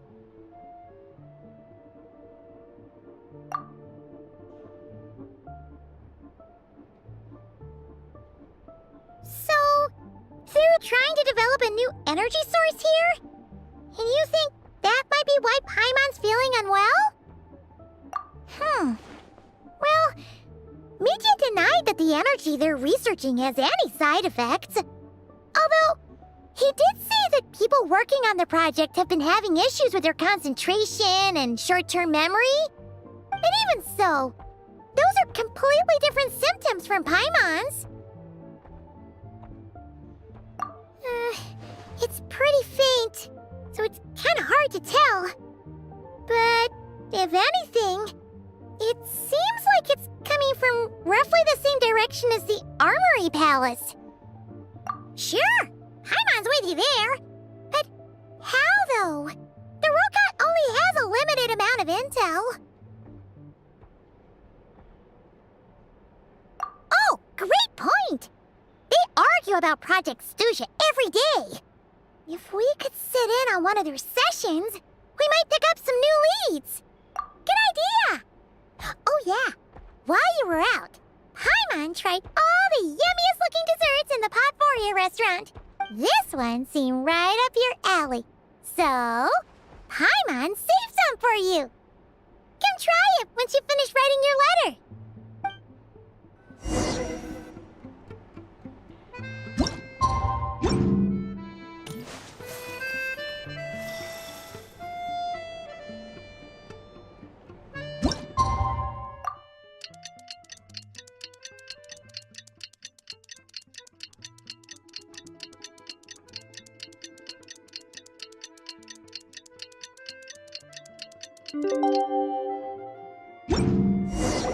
Alyosha replied.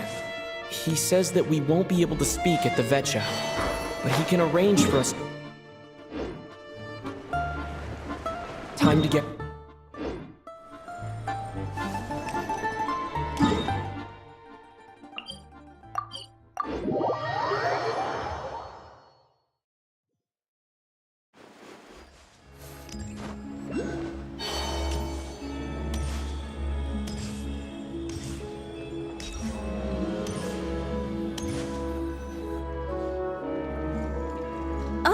Miss Vodyanitsa, prima donna of the Korolievsky troupe. What a surprise meeting you here. Will you be sitting in on a session of the Vetcha? Sorry, I'm not taking interviews today. Oh good, you're here. The session's about to begin. Let's get inside. Please wait, Miss Vodyanitsa. Could you introduce me to your new friend?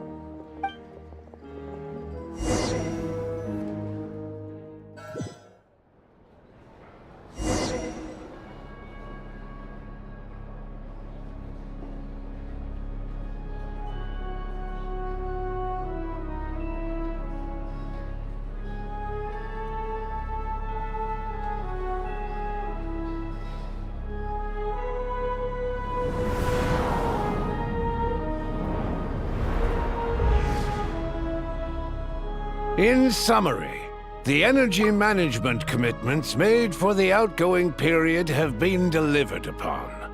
Furthermore, both the production and consumption of Kresnik Crystal show clear signs of stabilizing.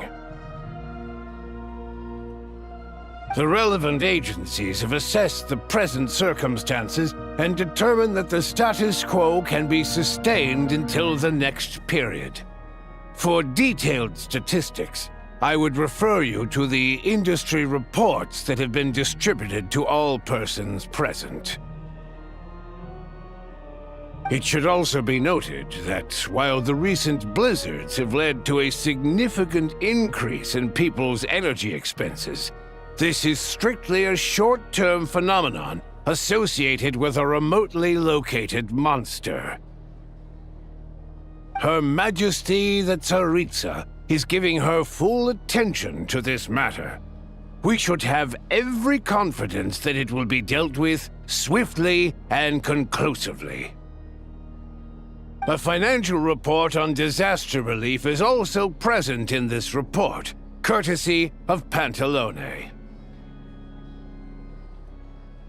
They cover the same old ground every single time. The rooster never seems to mind, but everyone else is getting tired of it. There's a general lack of trust. People aren't seeing any tangible benefits that affect them directly. Of course, none of that will be reflected in any of the reports on the table. Yeah, if it weren't for these hard copy documents, I could have at least made something up. Oh, don't mind me. I'm just out here trying to hit my interview quotas. Bring out the kvass. Ever read it? Best-selling newspaper in town. If I remember correctly, you guys don't even have a sales permit. You have to sell from stalls on the street. Okay then, best-selling street stall newspaper in town. Still counts. Order! We will now open the floor to the representatives. If there are no further substantive issues to discuss, we will then proceed to a vote on this motion. Snezhnaya has a long tradition of treating members of the Fatui armed forces and their dependents favorably. But recent surveys shows that Fatui families in remote areas have access to 15% less crystal than the average civilian family in Snezhnograd. It's been said many times before, but it bears repeating now. There needs to be a clear and consistent rationale behind how crystal is allocated, or we will soon face immense public backlash. Perhaps you wouldn't need to keep repeating yourself if you would hear me out for once. I say again, true consistency exists only in principle. In the real world, fairness is relative. You appear to treat resource allocation as a simple function of production and population. So what about when the equipment used in production breaks down? Have you factored that into your equation? And do you even know how long it's been since Snezhnaya last conducted a census? If I knew the answers to questions like that, I'm sure I'd be a very wealthy man. And I doubt I'd be going by child. I'd like to bring the focus back to the specific issue I raised. Or do you wish to deny that favorable treatment for Fatui dependents is our long-standing policy? It's easy to be a critic when there's no accountability. That seems to be a running theme in the anti-Project stuzha cohort. Defeat the ringleader and all other problems will magically resolve themselves. That's what they seem to think. But in case you aren't aware, not one jot in my report would change whether Project stuzha continues or not. So you have no intention whatsoever of finding a solution to this problem? On the contrary, I'm the only one here who ever brings solutions. Child opened by speaking up for the armed forces. Regraders struck back with style and a war of words ensued.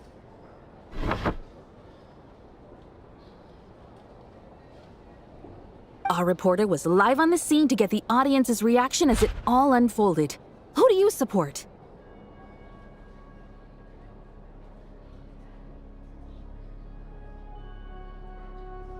The people have spoken! Child received raucous applause from the crowd as he pushed Regrader onto his back foot with a relentless barrage of questions. It had to be seen to be believed. Now you see why they don't have a sales permit. However this reporter wants to spin things, I haven't forgotten that Tartaglia was representing the Northland Bank when we first met in Liyue. So surely, their relationship can't always have been this strained. You two are getting off topic. Let's focus on what the data is saying. Mr. Pantalone, may I speak on your behalf?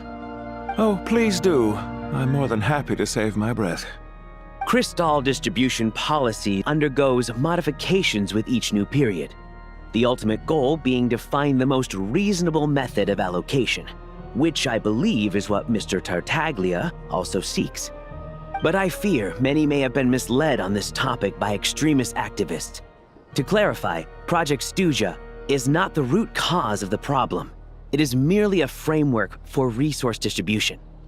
The most recent reports all point to Snezhnaya's resilience and adaptability during this period of fine-tuning, and give clear indications that a distribution framework is improving with each iteration. To make drastic adjustments without first considering the risks would likely do more harm than good. It would be a waste of the hard-won experience we've gained to date. Renowned scholar of finance, Arapov spoke up to clarify the fiscal logic, clearly alluding to social organizations like the Rokot in his words. With the notorious Lelek still active to this day, should the Rokot be held responsible? No, there is someone else to blame. She's just rephrasing what Mr. Pantalone said. The Rokot are the critics he accuses of taking no responsibility for their actions. As for Lilik, you won't have heard of him yet. He's currently the most famous member of the Rokot. Well, more like infamous. Ending Project stuzha has become an obsession for him. Unlike the more decent ones among us, he believes that votes in the Vetcha are all that matter. So whether it's threats, coercion, or bribery, he'll use whatever means necessary to get people to change their vote. And since we're already on the subject, what do you think of Lelek's methods? Are you for or against? Yes, don't we all? Lelek's supporters grow in number by the day. We stand with Lelek! At least someone here wants to take this discussion seriously. I've been considering that issue myself. What you really need is more precise regional data, right? I think it would be easiest to let the Fatui handle it, since they're already in charge of Crystal shipments anyway. We may as well get them to collect some data while they're at it. Whatever you need, you can ask the Fatui to look into it for you. In terms of supervision, I think the Druzhna would be a good fit. I had hoped to discuss this with Miss Vesna, but sadly, she's not present. I will be happy to take a note of your suggestions and present them to Commander Vesna for a decision upon her return. The Commander has always taken a keen interest in Project Stuzha. However, given the Druzhna's demanding workload, I'm afraid it may prove difficult for them to provide any practical support. Let us refrain from jumping to conclusions until a concrete and actionable plan is in place. My apologies, Lord Rooster. There are numerous issues to address here, including manpower, time sensitivity, and reporting lines. Nevertheless, I support drafting a proposal. Follow the usual procedure, and it can be raised as a new motion for all parties to evaluate at the appropriate time. In that case, I'd like to share one thought before the proposal is drafted. The issue of time sensitivity was raised just now, which I presume relates to the official reports. In fact, the Energy Commission already collects regular statistics on each urban center and its surrounding area. Would these be of any use? That's a good idea. I read every issue of Svietlolaidovka's report, and although my focus is mostly on the section about equipment operation, the energy consumption statistics also yield a lot of insights. Be that as it may, does no one see an issue with using local data to determine crystal quotas? In the long term, it seems like a very risky solution. Not if they are used purely for reference. So long as we have the report from the Northland Bank's headquarters to corroborate it, no one will be able to fool me. Very well then. It appears that this arrangement is acceptable to all parties. Yeah, sounds good to me. The members reached a provisional consensus on the issue of improving treatment for Fatui soldiers.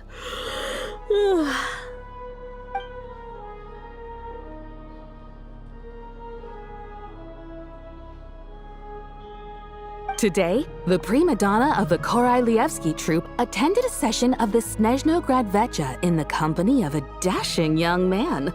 The question on all our minds is, what is the true nature of their relationship? Write anything like that again, and I'm revoking your permission to interview the troupe. Got it?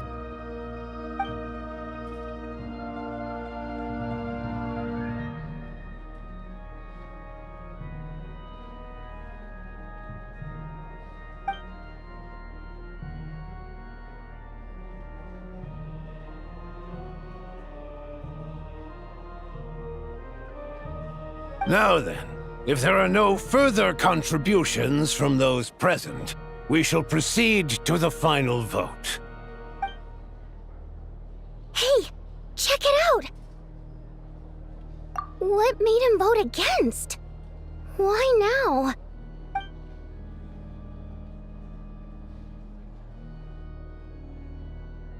The votes have been tallied. Those in favor of continuing Project Stuzha total 61%, securing a clear majority. That was too close. The margin has shrunk yet again. Chuganov was a huge loss. I'll bet Lelik is behind this. I wonder how Pulcinella will respond this time. Chuganov. I see. Lelik strikes again. Yes, go, Lelik. Once Project Stuzha is defeated, our unwavering support at Bring Out the Kvass will finally pay off when we make our comeback. I can taste our victory already! In accordance with the result of this vote, Project Stuzha will remain in effect until the next Vecha period. Finally, may I remind us all, we debate only for the greater glory and solidarity of our nation. May the aurora shine ever on, and the tundra always stand firm. The session is concluded.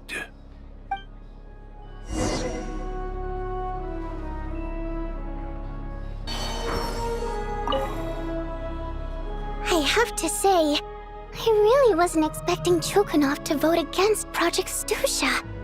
Well, in principle, Snezhnaya's business and political elites ought to be the ones least likely to oppose it. As we heard, Project Stuzha is basically just a resource distribution framework that requires everyone to cut back during the winter. But even if the policy got cancelled, the tsaritsa's energy needs wouldn't suddenly go down. The extra demand from the public would have to be filled from somewhere. So logically, the factories would have to take the hit. I got a letter from Mr. Mitya just before today's session. He said he's confirmed that there are issues around overtime and excessive energy consumption at the Iskra manufacturing plant. In a situation like this, once the Rooster receives the report, he'll order the factory to halt production and submit to an investigation before issuing a penalty. But that's a week-long process, and thus didn't make it onto the Vetcha agenda this time. I don't think he suspects anything so far. Exactly. And as you know, he's a very selfish person. I was originally gonna try and flip him after he received notice of the official sanctions. My plan was to convince him that the whole thing was completely unfair. Rather than just sit back and take the hit while his factory stopped production, he'd be better off voting to end Project Stuzha. At least that way, no one else would be able to make any money either, because all the factories would suddenly have more limited energy to work with. But now, he's already voted against it, which means someone must have used more forceful means to change his vote, just like with everyone else who flipped. Yeah, no one knows why Lilac is so obsessed with ending Project Stuzha, but by the looks of it, he's inching closer and closer to success. Lilac must have strong motivations, given how he'll stop at nothing to achieve his goal. Maybe he knows the full truth of Project Stuzha. Maybe my next step should be to focus on him. All right. What are your plans for the rest of the day? Shall we head out? Hey, comrade. I noticed you were here during the debate. I didn't take you for a political enthusiast. Greetings, Harbingers. I just happened to have some free time today, and my new friend here thought it might be fun to check out the Vetcha. Ah, Odette must have introduced you. Looks like you two are getting along pretty well. I'll leave you to catch up. I should head back to the troop. Sure. Break a leg and all that.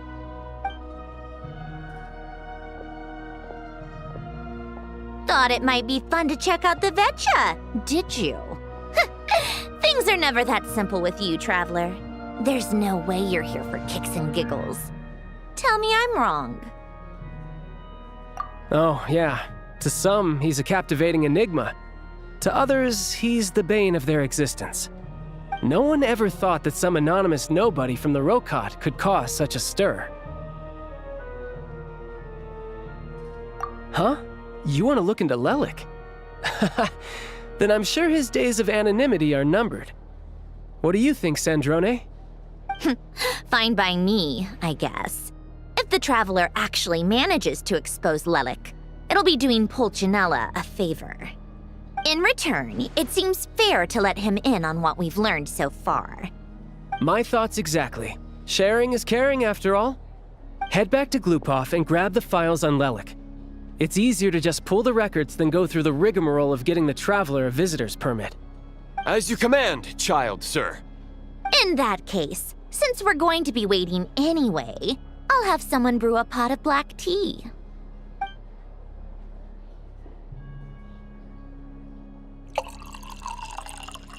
One common thread among the many incidents Lelik has been involved in is that the victims are all too scared to share any real information about him. Clearly, he must have threatened them in some way. His modus operandi is to silently infiltrate the scene and leave a threatening letter behind. But neither the letters nor the crime scenes ever yield any clues to his identity. So all these files have to offer are short statements by the people affected. They don't give us a lot to go on. If nothing else, it shows we're dealing with a trained professional who's versed in counter-surveillance. Yes, and to that point, he often strikes in highly secure locations.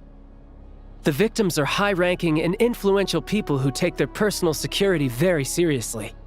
Somehow, Lelik slips right into their rooms without making a sound.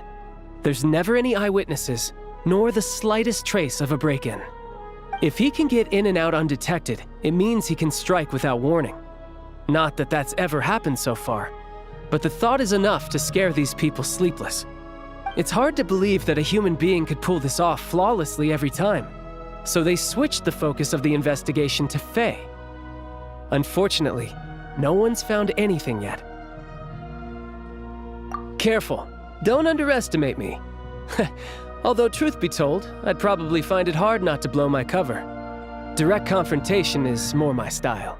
We haven't ruled out the possibility of Lelik being human. It's just, there can only be a handful of people in all of Teyvat who'd fit the profile. Fae, on the other hand, plenty would have the ability, but few would have the motive. No, not as strong as me. You'll never find the culprit with criteria like that.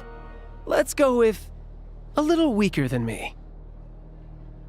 There's no denying that Master is strong, but meticulous. We can only hope. He's just trying to find a reference point. Stop getting fixated on who's stronger than who. But that's the most important thing. In my opinion, anyway.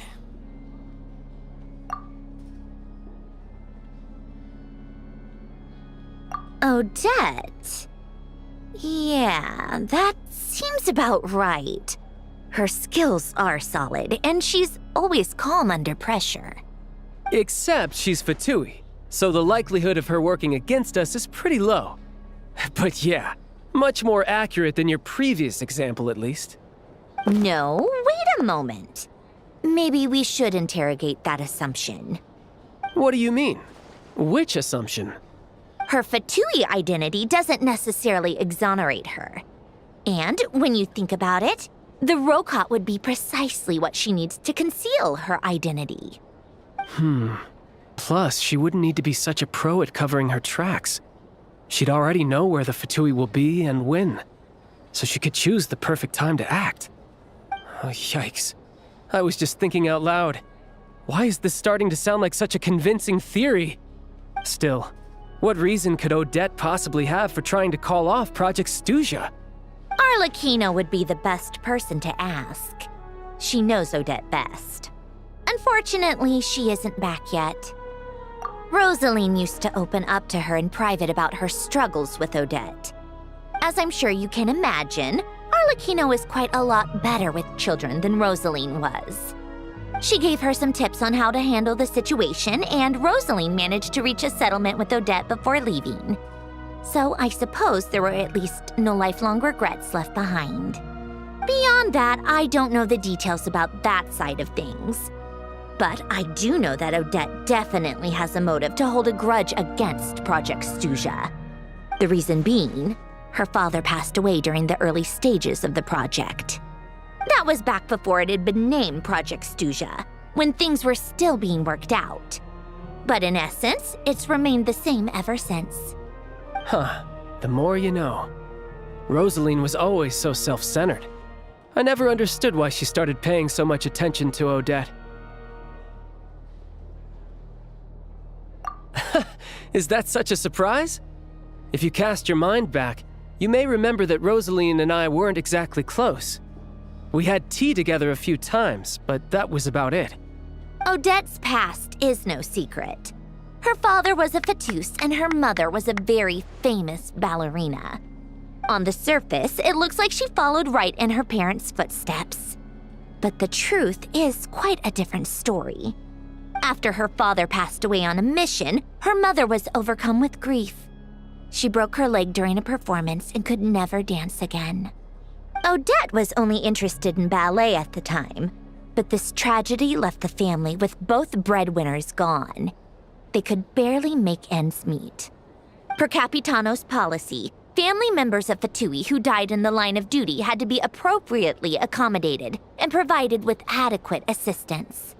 So, regardless of how Rosaline may have felt about it, it fell to her to resolve the issue of Odette's family's livelihood.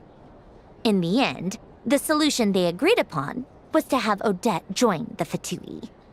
Right, because the alternative would have been a one-off compensation payment, I guess. In that sense, joining up was definitely the better option. Still, she must have had mixed feelings about it, right?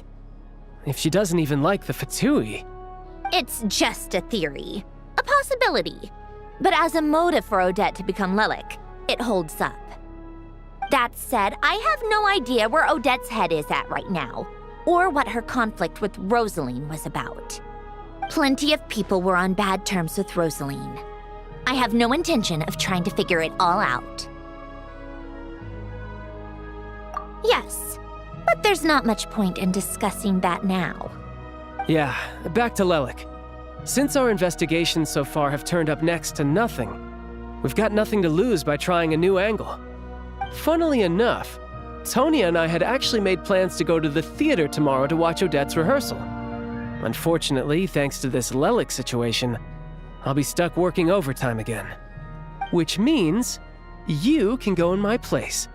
No point wasting the ticket, plus you'll get to meet Tonya. Spirit Seeker. Quite the classic ballet. It was passed down through Odette's mother's family for generations, though it hasn't been performed in years. But Odette's been practicing it diligently, and it's finally ready for a return to the stage. Excitement is through the roof. Tickets for the official performance sold out long ago. Tonya's excited for it too. She's desperate to see it no matter what. Personally, it's not really my kind of thing, but since she's my little sister, I had to figure something out. I've actually seen it several times before. The story's pretty straightforward. The lead character follows a trail of clues left behind by a spirit, gradually recovering her memories along the way. It's a tale of love and regret. So not exactly reinventing the wheel, at least by today's standards. But when that classic melody kicks in and the lead character begins to dance, it always gets me. It really is beautiful.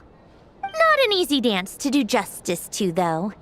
I know it's always been Odette's dream to perform this piece, but I'm not sure she's really ready. In that case, I think that even if she is Lelik, we should wait until her performance is over before we respond. I'll let you take it from here, comrade.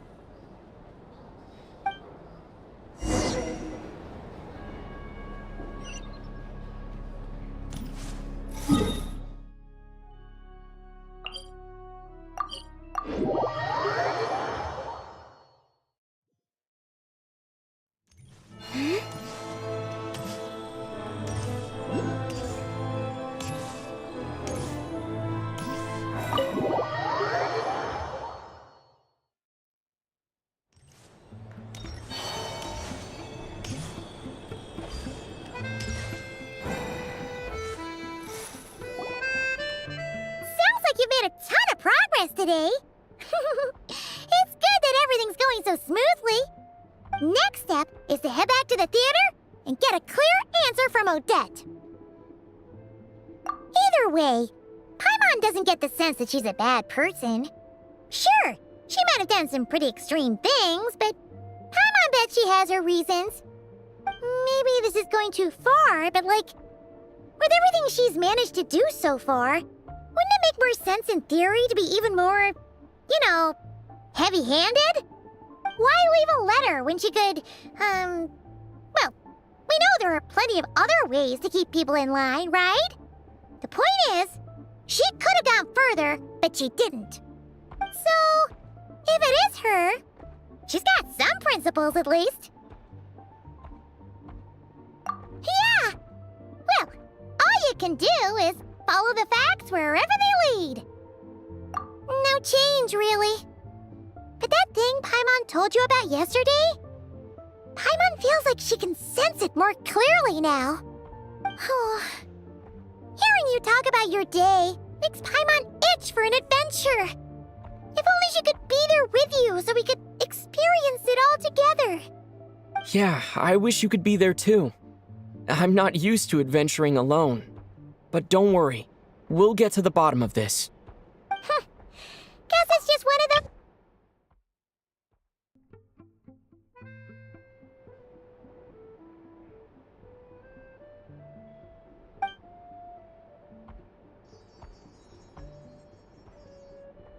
If Odette is Lelik, she may well have inside information on Project Stuzha.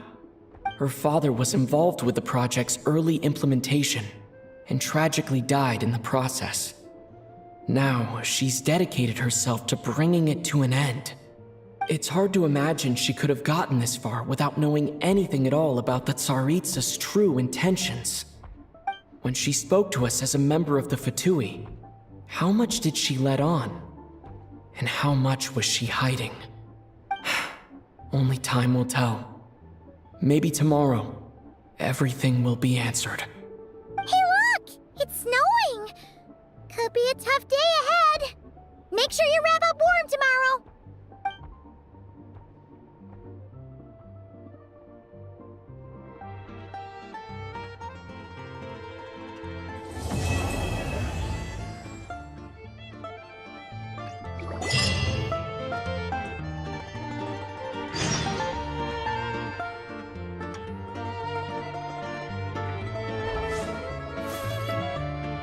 So listen,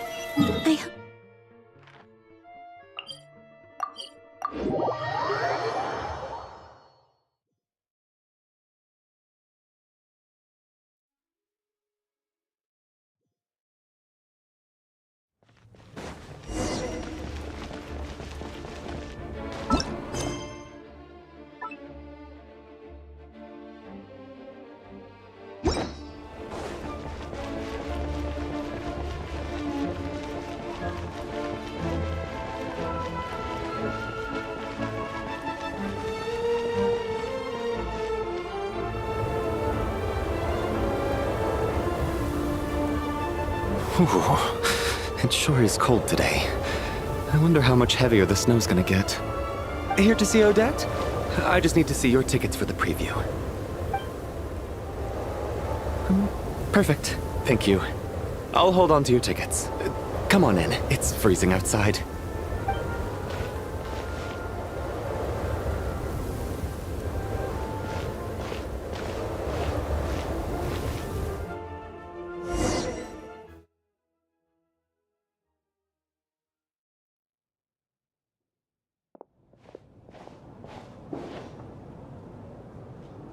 I think I'll leave the Lelic question until after the show's over.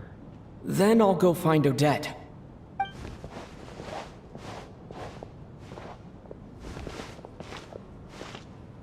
Child said he was originally going to come with Tonya.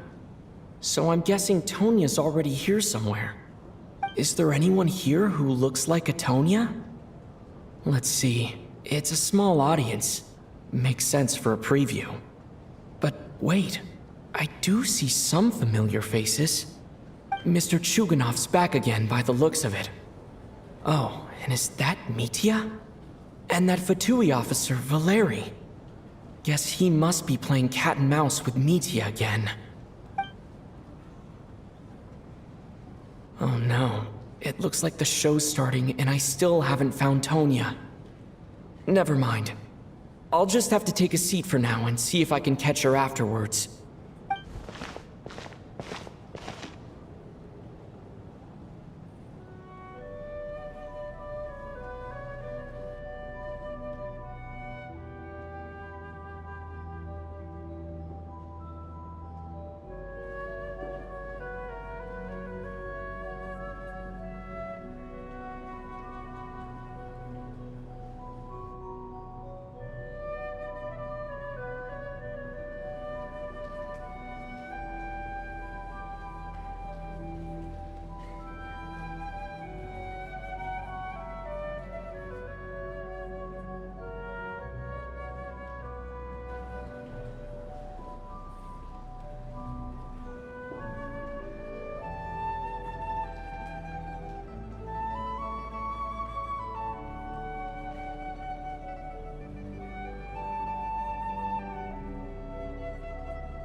Members of the audience, I'm a staff member here at the theater.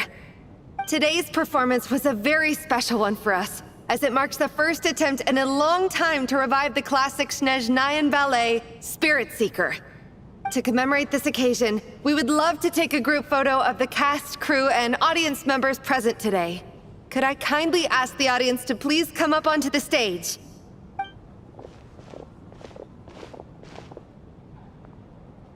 All right, everyone, huddle in a little more.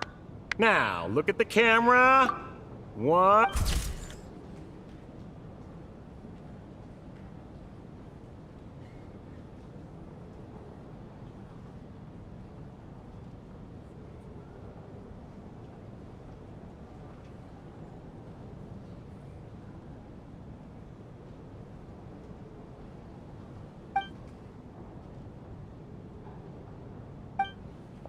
Are you quite satisfied, Mr. Energy Scientist? I rather hope you don't have any other escape plans to add to my workload today. What are you talking about, Sarge? This was simply my way of inviting you to watch Miss Odette's new show with me. And wasn't the performance spectacular? In the future, I heartily encourage you to take a leaf out of my book. Find some soul-nourishing pastimes to enrich your time outside of work. It was indeed a fine performance, but I must correct you on one point. This is not time outside of work. These are working hours. Working hours and non-working hours are just a social construct. Human technology can never advance if we're too rigid in our thinking, Sarge. May we leave now? Already? I mean, I was kinda hoping to soak up the atmosphere for a little longer, but... No? Okay, guess I'm pushing my luck. Didn't seem like too much to ask, but fair enough. Off we go then, Sarge. Back to the land of working hours. Lead the way.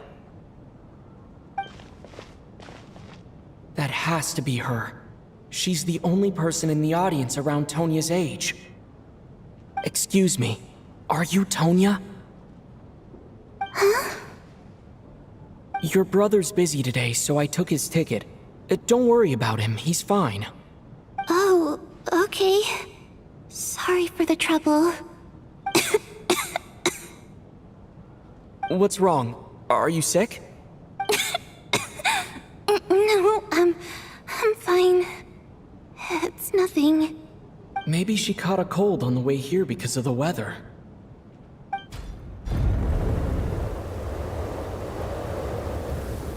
I haven't seen snow like this in a long, long time. It's most unusual.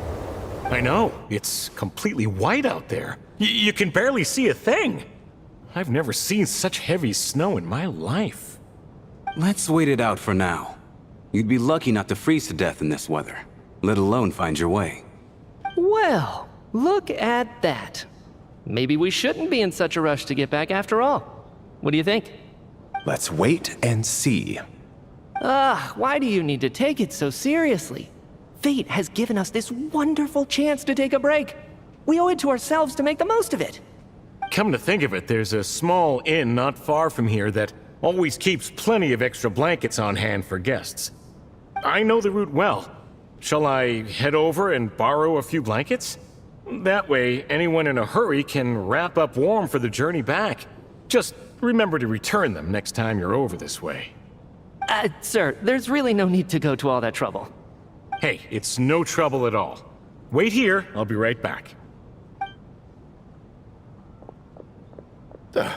What a kind gentleman. Very good. My wife and daughter are waiting for me at home, so I shall be heading back as soon as I get my blanket.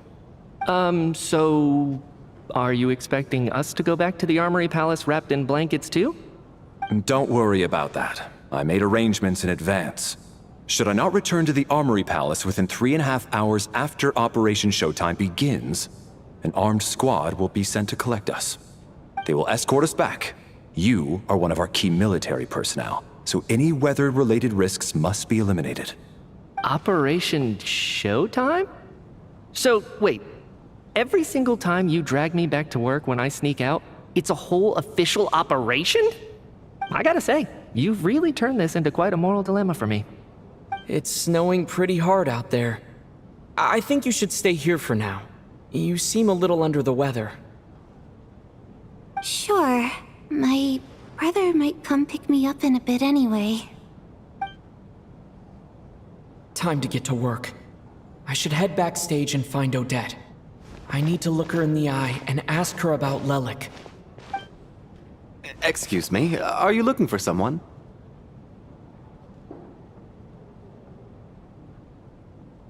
Ah, a fan, I'm guessing? Today is just a dress rehearsal, so Miss Odette won't be meeting with fans. She's taking a well-earned rest right now. Sorry, but that area is currently off limits to everyone except the cast and crew. Bad timing, I guess. Well, I might as well stick around. I doubt Odette will be leaving before the snow lets up in any case.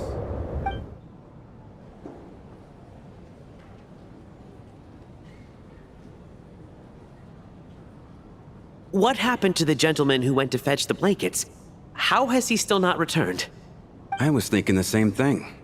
It's still snowing very hard. Do you think something might have happened to him? Whatever the reason for his delay, I must say I hate nothing more than people who make empty promises and fail to deliver.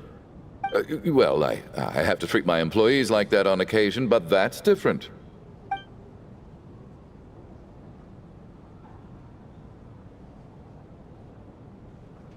You seem anxious, Mr. Valeriy. It's been nearly 4 hours since I left the armory. The army should have arrived to extract us by now. They know how much I despise tardiness and disrupted plans. There's simply no reason that they shouldn't have shown up by now, barring exceptional circumstances. Surely a snowstorm like this one counts as such. Few things in this world can stop the Snezhnayan army, Mr. Mitya. And a snowstorm is certainly not one of them. Why don't you go out and take a look? They might be right outside, waiting for your orders before they dare come in. An absurd hypothesis. I have no intention of leaving your side for even a moment until I have escorted you back to the Armory Palace. This doesn't look like an ordinary snowstorm to me. That guy who left earlier. It looked like he just vanished into thin air. Either that, or my eyes were playing tricks on me. A man-eating snowstorm? Come on. Night hasn't even fallen yet. Spare us the ghost stories.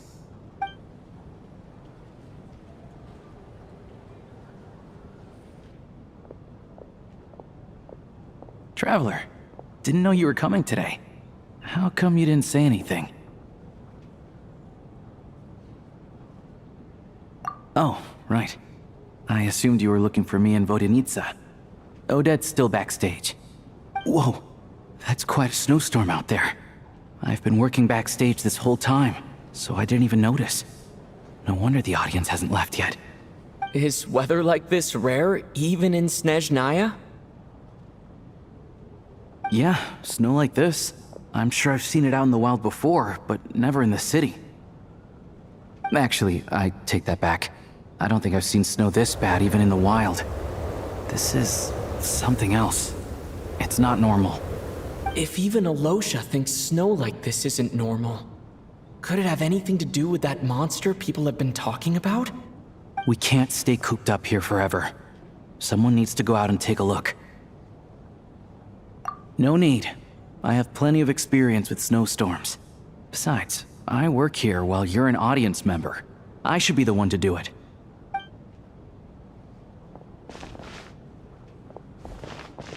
Everyone by the door. Careful not to let the snow soak into your shoes. In a snowstorm, you gotta look after your toes above all else. Heading out, my man? Be careful. I've been told the snowstorm eats people alive. Thanks for the advice. I am planning to be careful. I just want to take a quick look at the situation out there.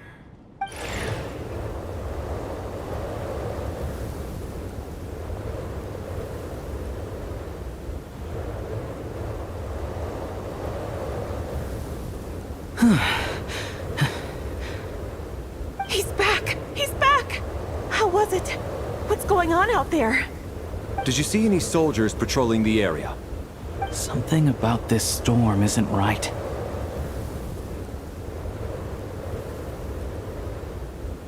There's no one out there. I didn't see a single soul. And something in the air gives me the creeps. This isn't your average snowstorm. I suspect it might be related to recent events in our nation. I strongly advise everyone to stay here until the snow dies down. Are you serious? So all of us are trapped here now? That sounds a little far-fetched to me. You want to go outside and see? I, for one, am not risking my neck in that weather. This just turned from a minor delay into a major hassle. We can only hope that our friend who went to fetch the blankets just ditched us and went home. Is it really that bad? But my daughter, I won't be able to read her a bedtime story tonight. Huh? What are you all still doing here? Whoa! It's snowing hard! So now we're stuck here? Oh, this is terrible! Luckily, it was just a dress rehearsal today, so there aren't too many people here. On the bright side, the theater's always well stocked with supplies. If the snow still doesn't let up as we get into the evening, you can spend the night here, everyone. At least, I assume that's alright? Odette? Fine by me. This seems like a sensible backup plan under the circumstances. My thanks to the theater for being so accommodating. What are you staring outside and praying for, my man? You anxious to get home too? Oh, your majesty the tsaritsa, I beg you, please do not let tonight's snowstorm stop. This is a golden opportunity to spend the night under the same roof as the 2 top stars in all of Snezhnaya. It's a once-in-a-lifetime experience. I think I've changed my mind. Sir, if you so much as look at us funny, you'll be seeing stars in a whole other way. Behave yourself, or you'll be begging for that blizzard. It's getting colder. We need to keep the indoor temperature up. Close the door and lock it tight. Let's head somewhere warmer.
And then there's the aristocrats.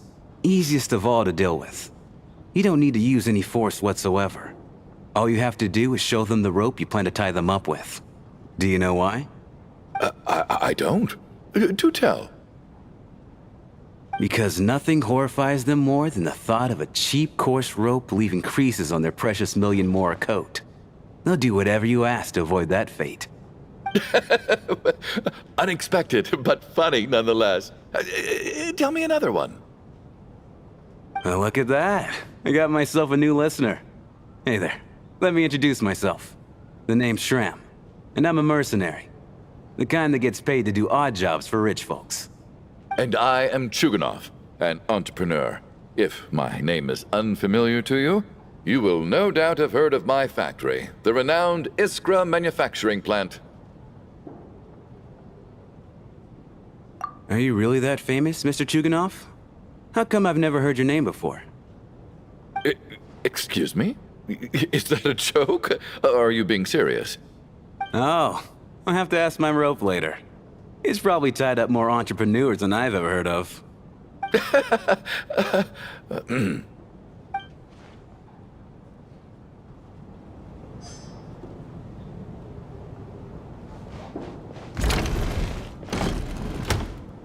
How are you feeling, Tonya?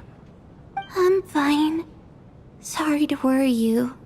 I'm used to it by this point. I take medicine for it. My brother usually helps to get it ready for me.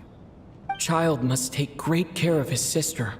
He's never mentioned Tonia's illness, though. You know, I actually find this whole thing kind of exciting.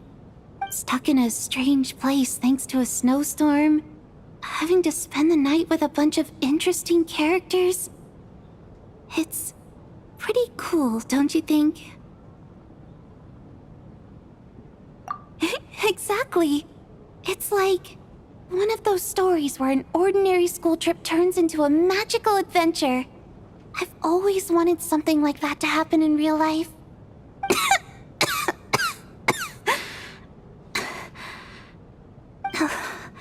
I'm fine, really. Just got a little overexcited. Look after yourself. Otherwise, your brother will come after me.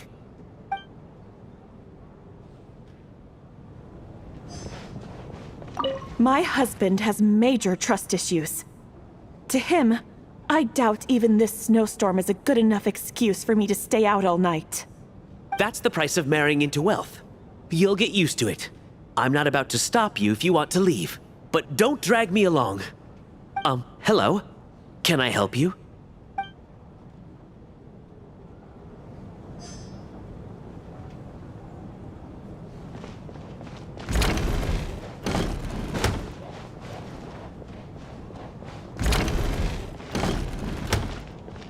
This is highly irregular.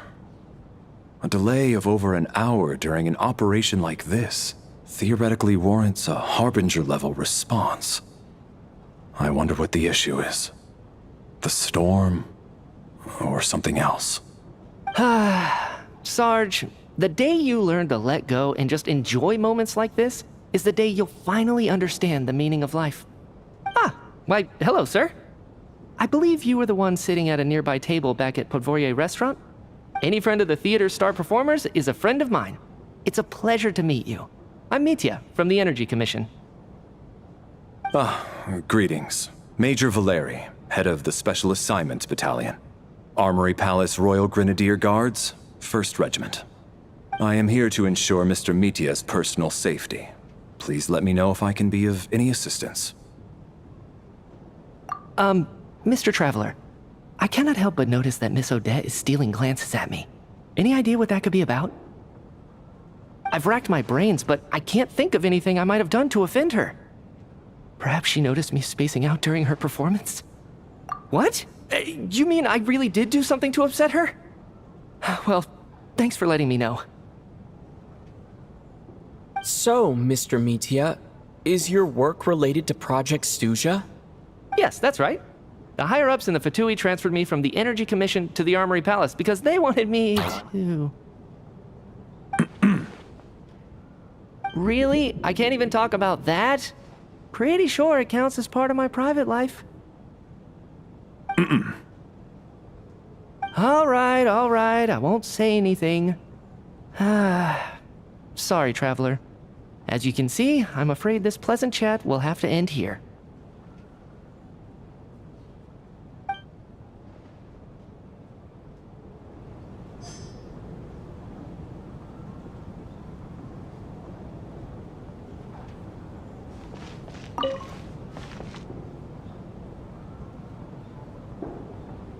I don't think it's ever been this lively backstage before. I didn't know you were coming today. Hey, have you seen Chuganov? I heard he was coming today. Have you spoken to him at all? I'm with you. This could be just the chance we need. Yeah, I gotta figure out a way to coax some more intel out of him. I want to know why he suddenly changed his stance on Project Stuzha. What exactly happened before the most recent Vetcha vote? For the Rokad, or just out of personal interest? Shh! There are other people around. Don't say the R word.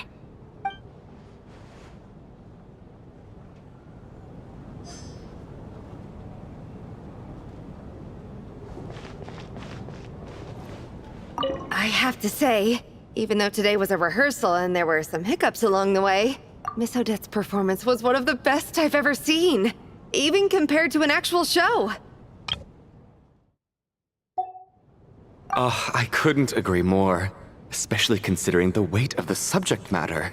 It takes a truly seasoned professional to do justice to a theme like love and regret. Do you think we were coming on too strong? Odette's ignoring us again. What about you? What did you think of today's performance?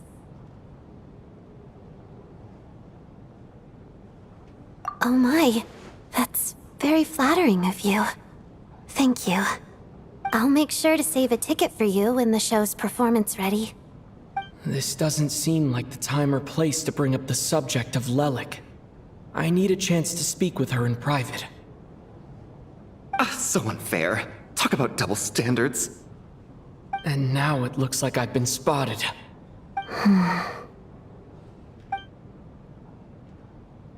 You know Mitya too? No, I don't. I just have a feeling that he might be dangerous.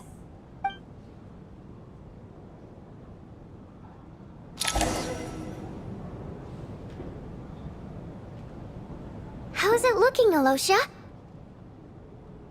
No change from this afternoon. Heavy snow with no sign of slowing down. May I have your attention, please?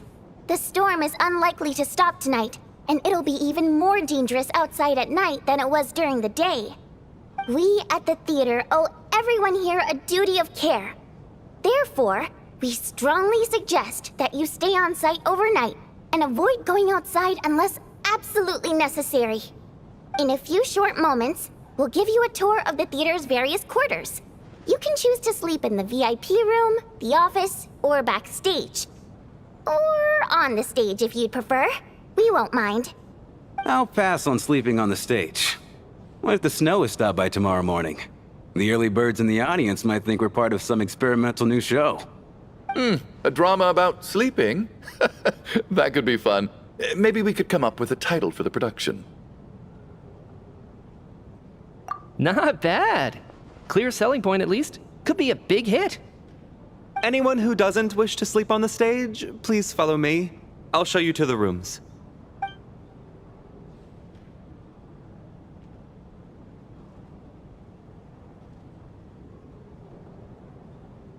I guess I'll call it a night. Though I feel like I won't sleep very well without Paimon here. I'm sure she'll be worried that I haven't made it back yet. But as long as she looks out the window, she'll probably realize what's holding me up. I wonder if she's feeling any better yet.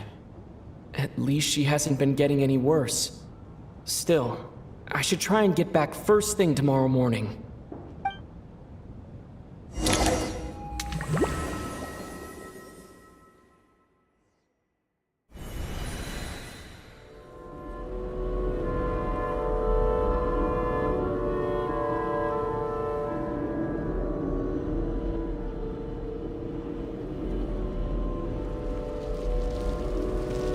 Ah, finally.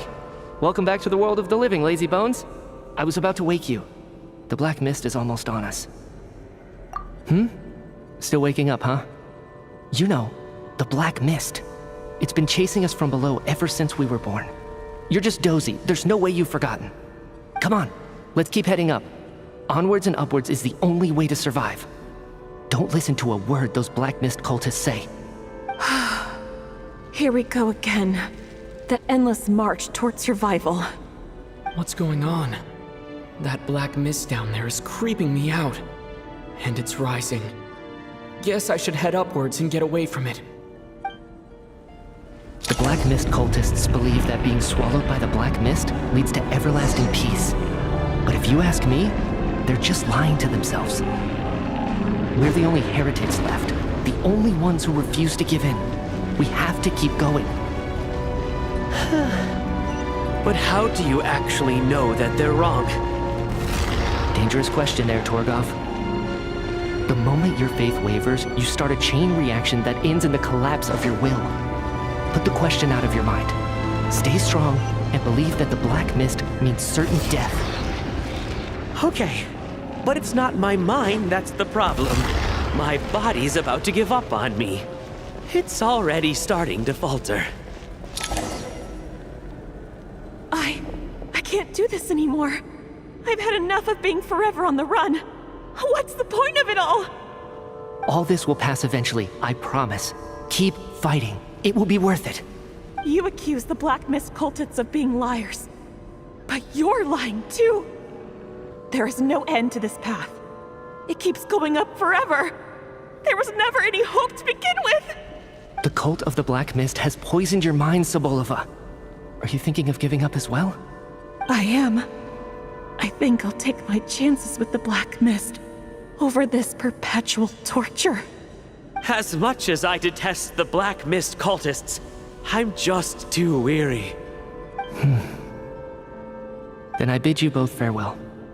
Let me put my personal opinions aside for a moment and say, I hope that you both find peace within the Black Mist. Fate always appears so impossibly complicated. But at moments like this, its raw simplicity is laid bare. Their fate was sealed from the instant they entertained doubt. From then on, the outcome was both inevitable and irreversible. Let's go.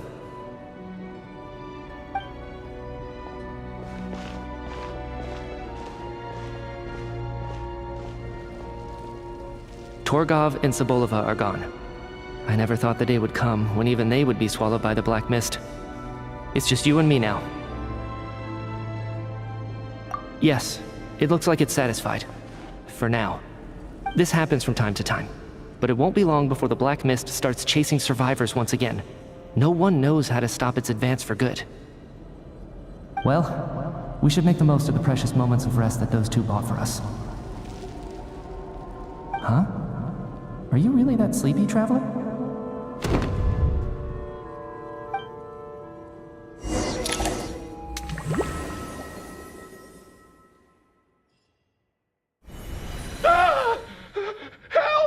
Somebody, come quick! What is it, Chuganov? What's wrong? Huh? Is it morning already? What's all the commotion?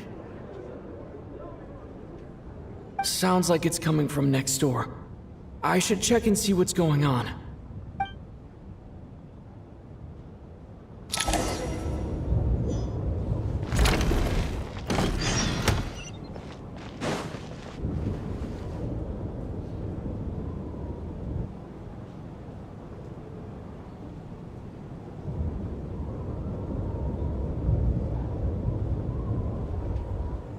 Don't look, Miss Tonya. Stay here. Okay. What happened to them?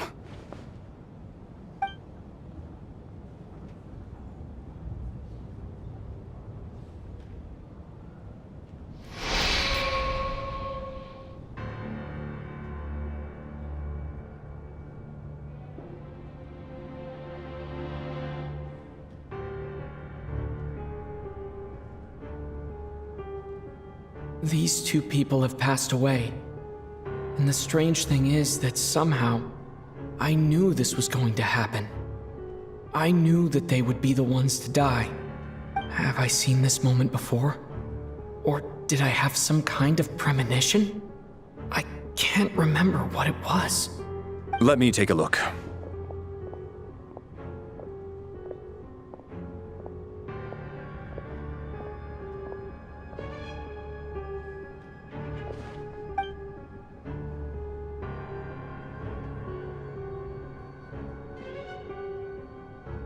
No vital signs in either of them. They're dead. The cause of death, however, remains unclear. No wounds on the bodies, no signs of a struggle, and no skin discoloration caused by the buildup of toxins. But just last night, they were chatting and joking away. This is so sudden. Could they have had pre-existing medical conditions? Even then, the odds of them both dying of sudden complications on the same night are extremely low. It's hard to believe that they died of natural causes, nor does this appear to be a suicide. Who was the first to discover the bodies? It was me. But these deaths have nothing to do with me, officer. I got up early because I wanted to see if the snow had stopped. Then I noticed that the door to this room was open, and it looked like there was a man and woman inside. I just went over to see what was going on. I had no idea they were... I can corroborate this. I was doing my morning exercises near the stage. When I saw Mr. Chuganov heading this way, I followed him. I can also confirm that I didn't see a single person approach that room before him. The snowstorm was raging all night, and it's still going now. There's no way someone could have come in from outside, correct? You mean an intruder? No, not possible. I slept by the door last night as a precaution. There's no way I wouldn't have noticed if anyone had tried to open it. Everyone, split into pairs and search the theater for anyone in hiding or any signs of suspicious activity. I'll follow up with a full search of my own shortly. Go. There is no time to waste.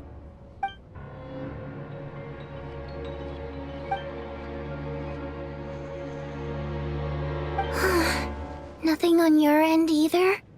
Backstage is clear. No signs of suspicious activity.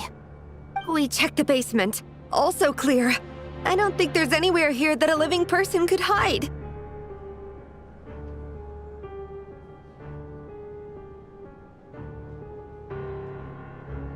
Are we certain that the theater doesn't have a back door? Or any tunnel or passageway wide enough for a person to fit through? No, there's nothing like that. If people were sneaking in through some secret tunnel to avoid buying a ticket, we'd have sealed it off ages ago. I also checked the windows. All of them are locked from the inside, and there's no sign of anyone entering or leaving. It sounds like we can safely rule out the intruder theory. If anyone came in during the night in this weather, there'd be no way for them to avoid leaving footprints or water stains. This can only mean one thing. It's like one of those murder mysteries you see in novels and plays, isn't it? The ones where the killer is one of us. We can't quite jump to that conclusion just yet. Could he be right? It's hard to imagine something like that happening in real life. Set in a theater during a snowstorm, a murder takes place, and the killer is among us. It's such a classic trope that it seems unbelievable. Looking at who the killer targeted, and the clean entry and exit, it all adds up. I know what this is. It's obvious now that I think about it. What is? What have you figured out? Both victims were wealthy, well-known local merchants. And the door was deliberately left open so I would discover the bodies and witness the crime scene first thing in the morning. Such ruthless methods. This was your doing, wasn't it, Lelik? Lelik? You mean Lelik is among us? And he's the killer? Lelik.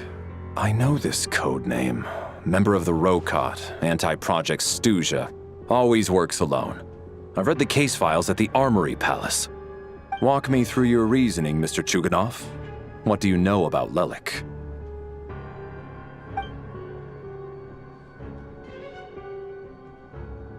What now, huh? What now, Lelik? What more do you want from me? I already voted against Project Stuzha at the Snezhnaya. You snuck into my house the other day while I was asleep. Left a threatening letter. And I did all that you asked. But Project Stuzha cannot be so easily shaken. Not with the rooster in charge.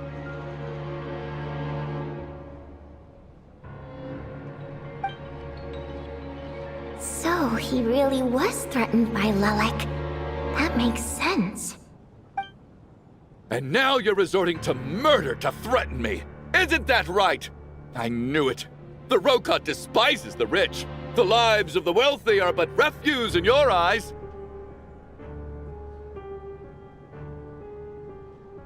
Show yourself! Which one of you is Lelik, Tell me!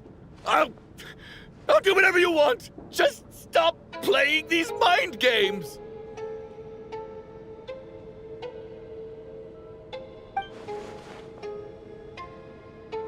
Was this really Lelik's doing? Would Odette really do something like this? If Odette really is Lelik, this seems out of character. But then again, how well do I really know her? I'm probably the only one here with a compelling theory about Lelik's true identity. But if I reveal it now, I'll be putting Odette in the line of fire. What should I do? I don't think it's likely that Lelik killed anyone. At least from the stories I've heard, he's never killed anyone before. And his name has never come up in connection with any murder cases. Besides, even if Lelik did want to threaten you, why resort to such an extreme and roundabout method? It's not his style at all. Vodyanitsa doesn't know that Lelik might be Odette, but her assessment is pretty much identical to mine. Miss Vodyanitsa, why do you suddenly feel the need to speak in Lelik's defense? Defense? Oh, no, it's just... I'm worried that we're jumping to conclusions here, so I wanted to share my point of view. Also, I don't think the Rokot is as bad as you're making it out to be. Well, if you think I'm so wrong, what's your theory then, Why don't you tell us who the killer is? The case is still evolving, Mr. Chuganov. Please do not prevent others from expressing their opinions so early on in the discussion. Even so, there's no denying that the recent threat received by Mr. Chuganov may well be an important clue. So there's still a good chance that Lelik is right here among us. I can't do this anymore. I don't care if it's still snowing outside. I have to get out of here.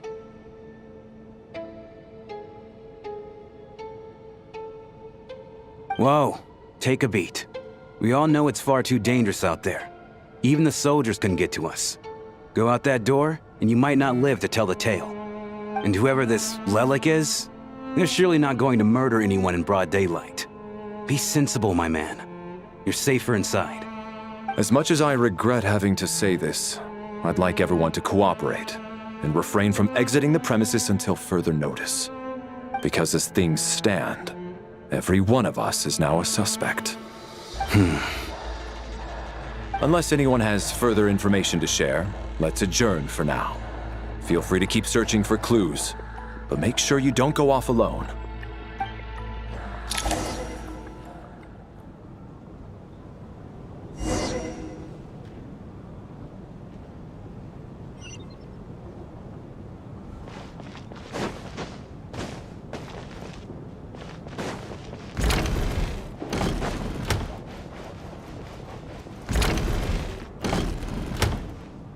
You're right, that was my bad. It was a knee-jerk reaction. I didn't think it through. Luckily, no one suspected my identity.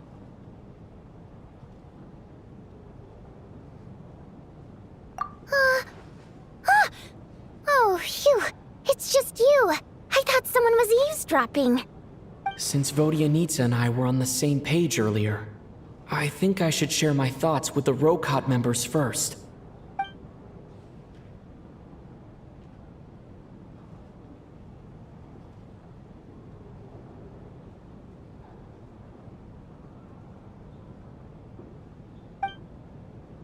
Whoa. Are you serious? I don't know if this counts as gossip, but it's definitely on track to be the juiciest this whole year. Odette? Really? Odette? Oh god, how dumb does this make me look? Lelik has been right under my nose this whole time, and I didn't notice a thing. Actually, it's exactly what you'd expect. Sometimes, hiding in plain sight is the best strategy. And now that you mention it, the more I think about it, the more sense it seems to make. It all adds up. What are we up to now? 1, 2, 3, 4... Odette's identities. She's my coworker, specifically a ballerina, and also a fatous, a member of the Rokot. Now, Lelik. It must be so exhausting. I just want to give her a hug. I guess since I've always known her as a member of the Fatui, it never even crossed my mind that she could be involved with the Rokot, let alone be Lelik. I don't understand. If she's with the Fatui, what reason could she have for being so opposed to Project stuzha? Probably best if you ask her that in person. Well, Since you waited until now to bring this up instead of announcing it to everyone earlier, does that mean we're all on the same page here?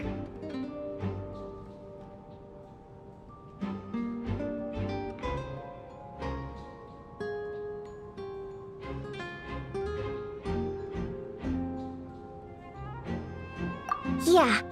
Lelik may not follow orders from the Rokot leadership, but as far as I'm concerned, she's never crossed the line. If anything, her actions benefit the poor. We need to confront her face to face. Do you think she'd really admit to being Lelik? I don't know. We'll have to see how it goes.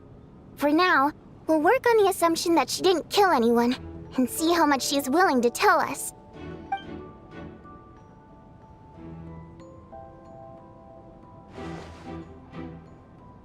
Now's her chance. Odette's alone. Let's go. Hey, Odette. What is it, you guys? Shh. Keep your voice down. We need to talk. So, you're Lelik, aren't you?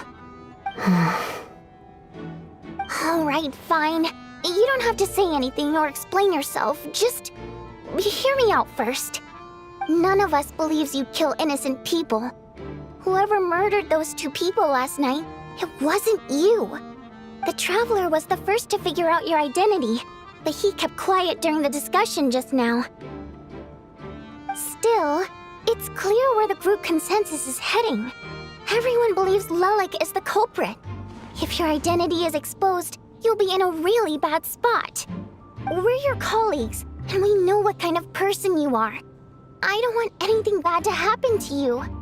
So, can you clue us in? Tell us everything. The more we know, the more easily we'll be able to cover for you. Alright.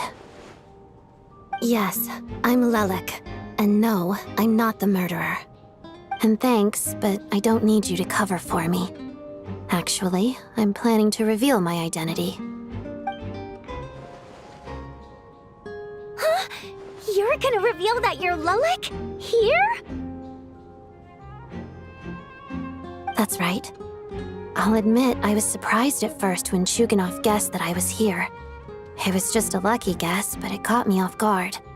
But after taking some time to assess the situation and confirm where everyone stands, I don't believe I have anything to worry about. Are you sure you don't need a second opinion? Given the circumstances. Mr. Valeriy! What?!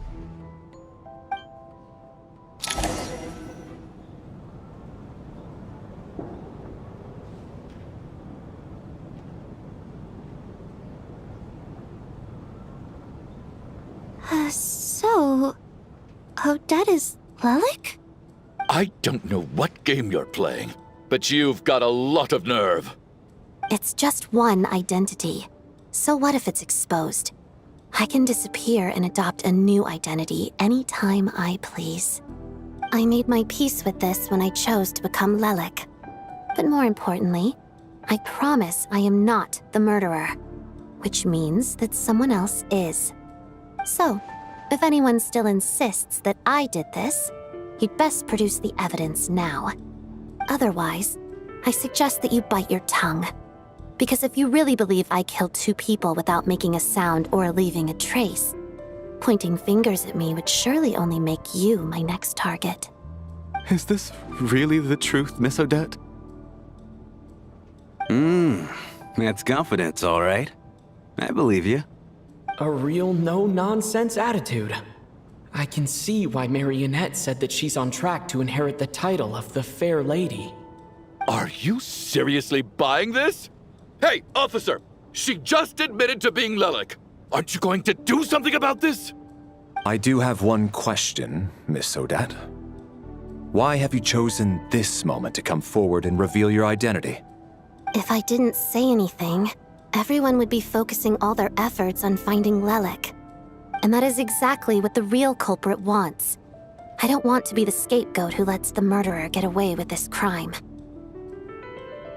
Despite all the accusations, she made the smart choice. A remarkable display of rational thinking under pressure. Clearly, Odette's talent extends far beyond the art of dance.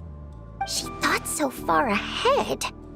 Ugh, why do I always feel like I'm one step behind her in everything? You've convinced me. Dealing with the murder case remains the top priority right now. Let's put the name Lelik and all related incidents aside until further notice. Nevertheless, the group still considers you the prime suspect. I assume you have no quarrel with that, Miss Odette? I understand. You're welcome to keep an eye on me around the clock. I have no objections. Mr. Chuganov? For my wife and daughter's sake, I'll let you off the hook for now. But don't think you're forgiven for breaking into my house and threatening me. Just wait till we get out of here, Lelik. We'll settle the score then.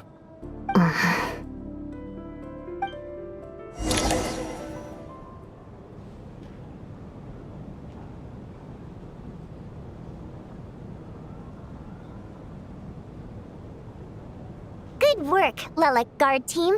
And Lelik too. Here, have some hot water.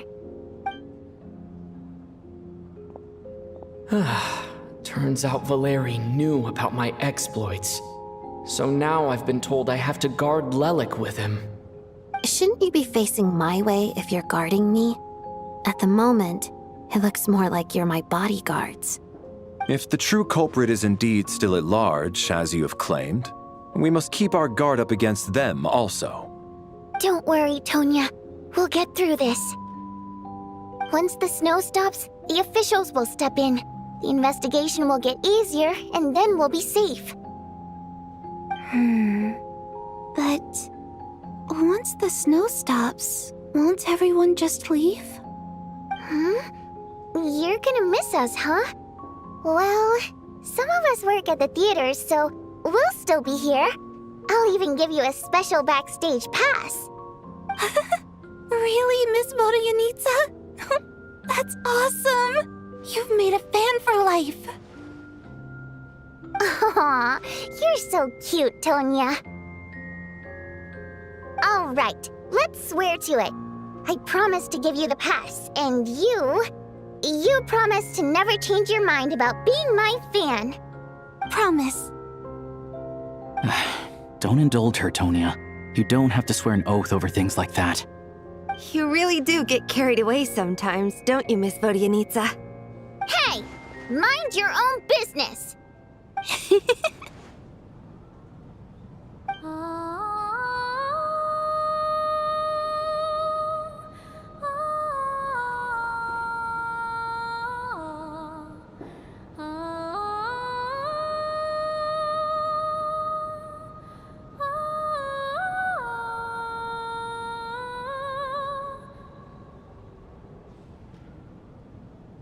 Don't be nervous, Miss Water Imp.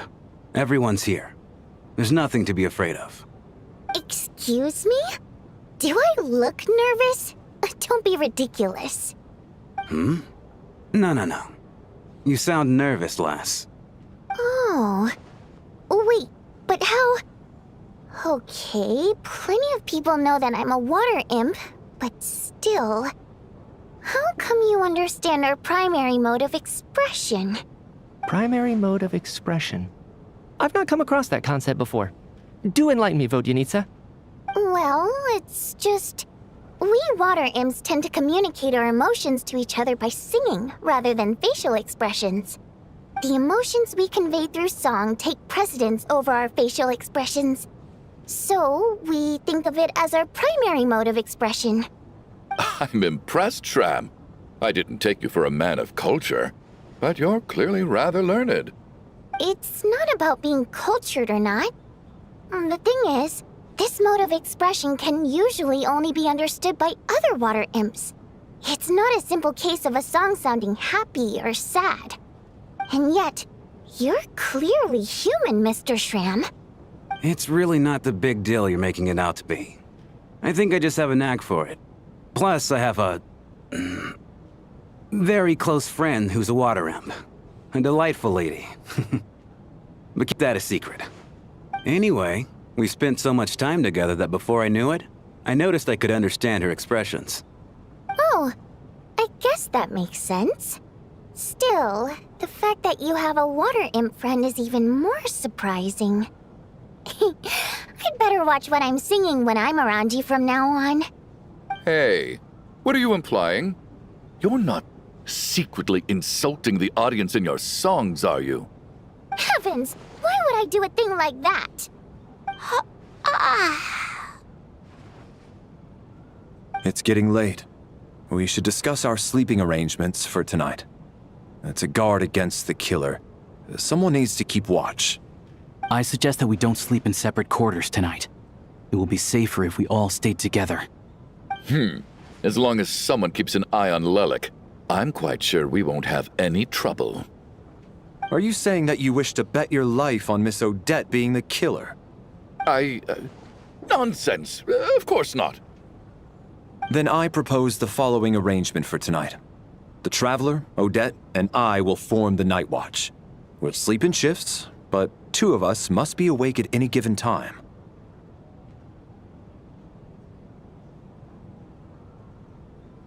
An excellent idea. This allows us to handle the Night Watch while also keeping an eye on Lelik. Meanwhile, the rule of taking shifts in pairs resolves the other issue. Namely that we can't necessarily trust the Traveler or Valeriy either. I expect that plan took you quite some time to come up with, didn't it?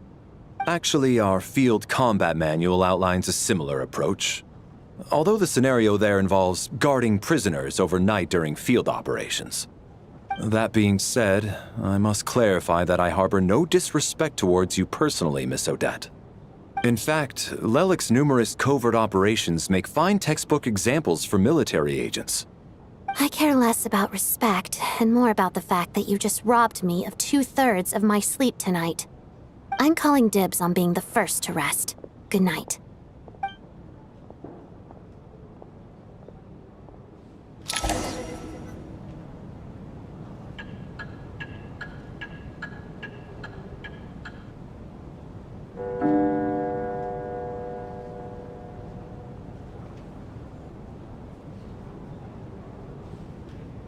It's almost time.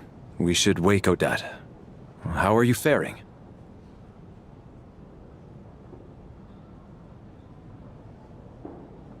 Oh, not going to argue with that. I'll take a quick nap.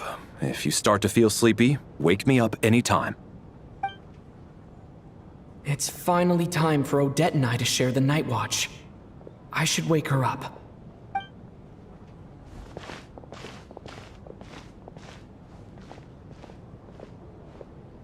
I came here to get information from her in the first place. Maybe I should think about what questions I want to ask before she wakes up. How long are you gonna keep staring at me? Couldn't sleep. My mind's been running haywire.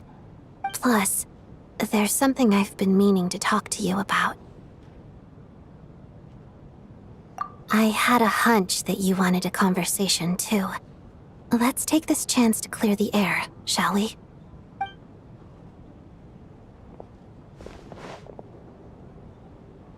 I just had a simple question for you, really. It's, Rosaline. In her final moments, did she have any last words or anything? I see. Well, that was all. I have no other questions. No. She was utterly ruthless in pursuing her goals. That kind of person should be hard to miss. And yet, even though I never approved of her methods, and she was an abrasive person, the fact remains that I am indebted to her.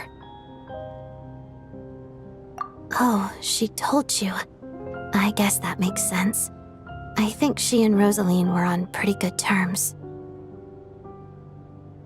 Yes, Rosaline wasn't the kind to gossip about this sort of thing.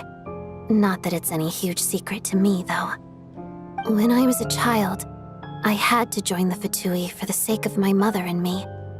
I trained under Rosaline.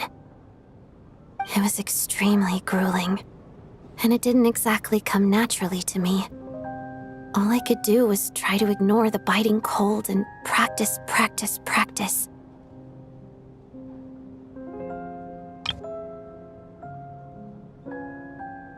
I was a newcomer who'd managed to make a good first impression on a harbinger.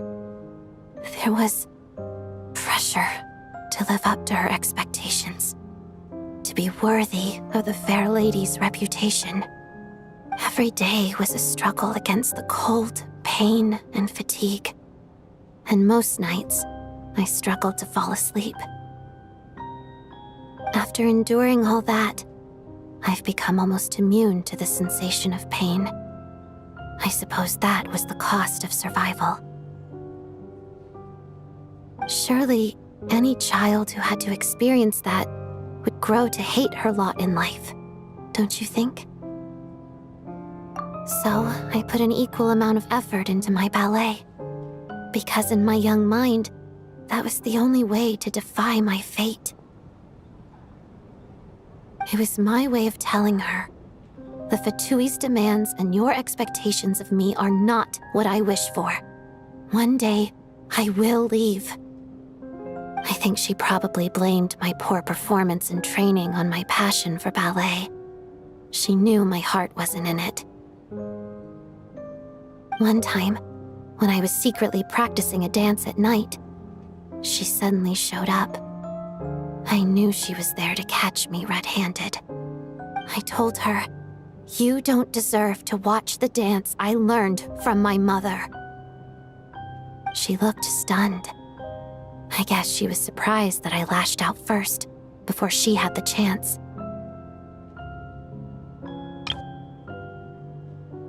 But strangely enough, on that occasion, she wasn't fierce with me like she was during training. Instead, she fell silent for a moment, and then left. After that, she never interfered with my dancing or asked me how it was going. She never came to watch me dance again either. Not even once. She was. But even now, whenever I take out this core Ignis, I can't help but think of that night. Of the look on her face. Sort of. Although gift might be too kind a term. This is her flame sealed within ice. A symbol of her favor, yes, but also our way of keeping an eye on people. She knew the location of every piece of core Ignis. If any recipient started acting suspiciously, she'd be on to them immediately. Trust her to make even a mark of approval feel suffocating. So, when news of Rosaline's death reached Snezhnaya, many people immediately crushed their core Ignis. It gave them a profound sense of relief, like they'd broken free from her shackles. But I kept mine.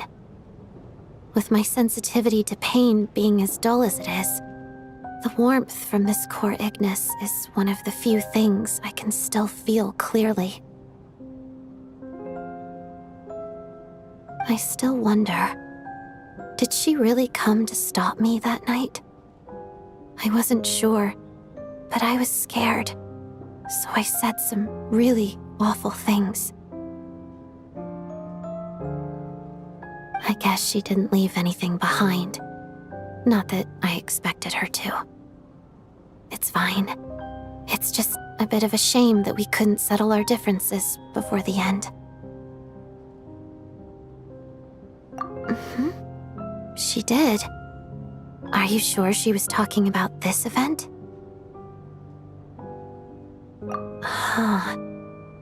No, she didn't. I didn't even find out that she'd gone to Mondstadt until a while after she'd left. Wait, in that case... Okay, I will. Thanks for letting me know. There's something I'm trying to figure out. I'm beginning to suspect that Paimon's mystery illness is being caused by the energy research behind Project Stuzha. Paimon's very important to me, so I have to get to the bottom of this. I figured that since you're Lelik, you might know something about all this. The ultimate goal of this energy experiment is to create a weapon for the final battle. The weapon's construction was completed in Nocturne. Now, all that remains is to arm it with a sufficiently powerful energy.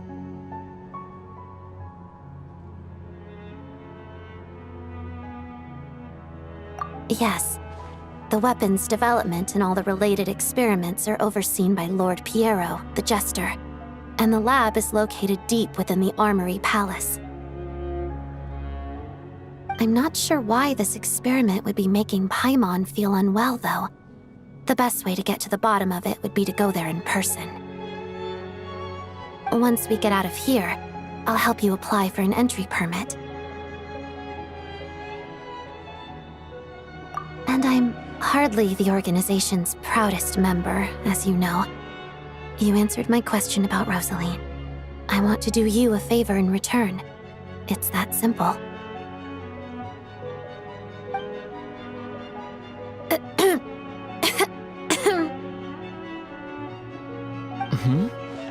What's wrong? Are you not feeling well?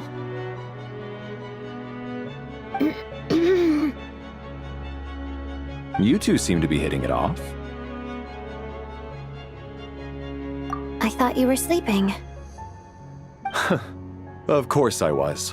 In the military, one learns to fall asleep quickly, even in the most inhospitable environments. It's vital to staying alert and energized. Why? Is something wrong? Even if he was awake, he can't have overheard us, right? Well, thank you both for keeping watch. Traveler, I'll take over for now. It's your turn to get some sleep. Sure.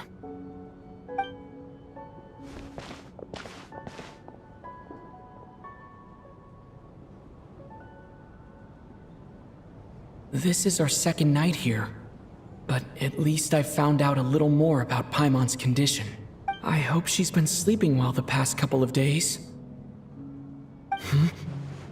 Why do I feel like I'm being watched?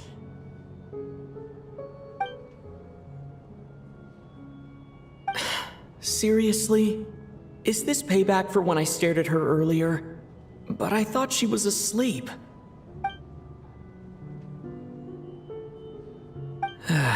Never mind. I'd better try and get some sleep myself.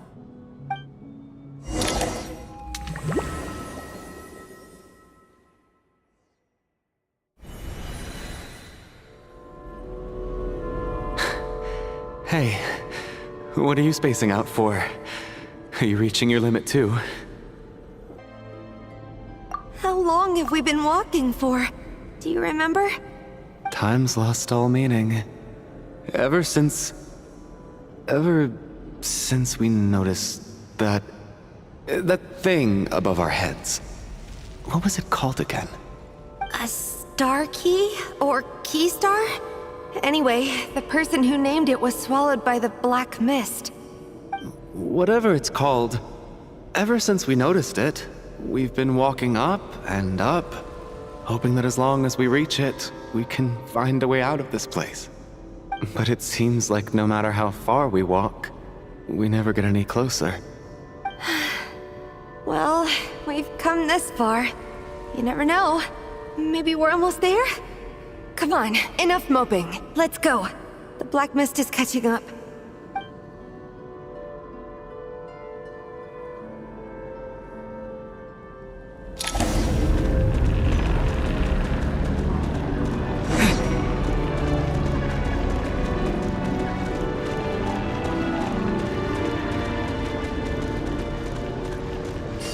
Monsters!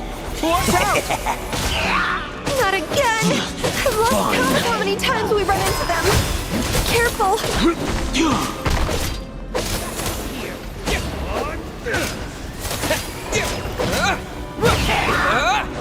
That's it!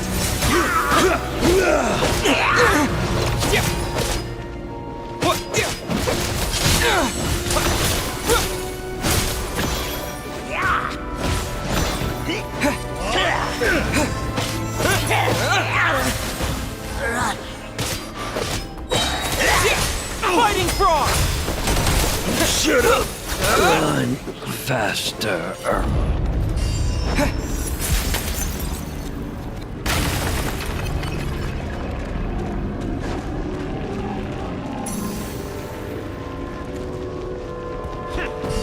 Here they come again! Get ready! You wanna fight? Let's go!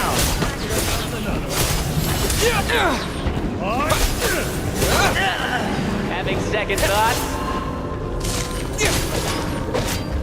Here. Condense! Get a lot of this! What the? Bombs away!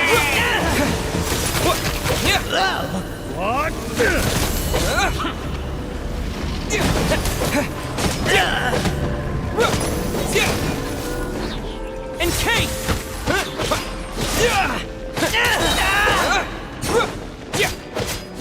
Gotta.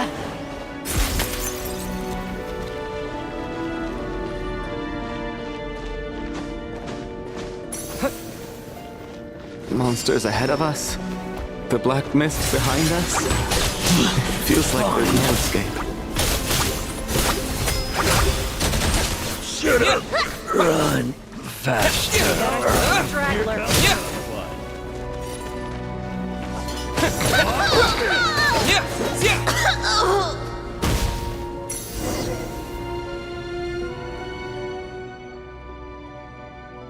Are you hurt, Coolish? No, I'm fine. It's just... suddenly I don't want to walk any further. I get you. In fact, I reached my limit a long time ago. Sometimes it feels like there's hope where there shouldn't be. Yeah. The hope that the star gives us is the only thing keeping us going. But I'm not sure it's real at all.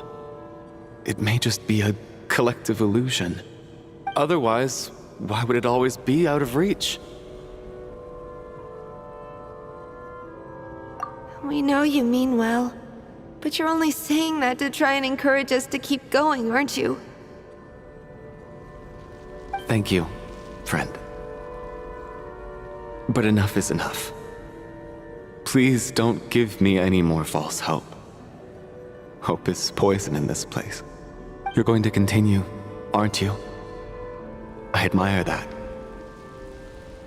I've given up, but I wish you the best. May there come a day that you catch up to the star and leave this godforsaken place.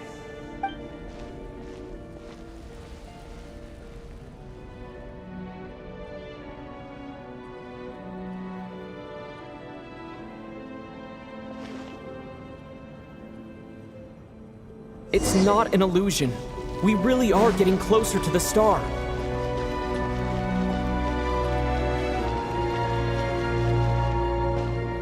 Congratulations. You are the first person to make it here.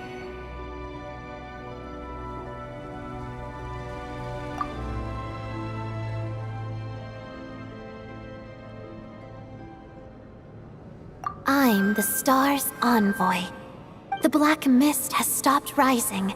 Its hunger is satisfied for now, having devoured your two companions. This is a good opportunity. I'll let you get some rest before we continue.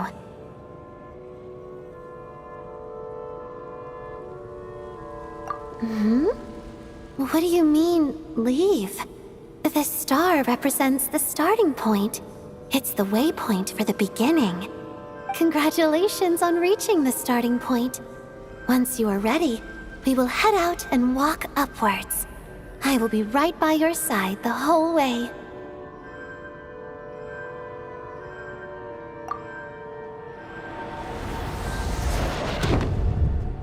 Huh? What's wrong? Hey, don't give up before the journey's even begun.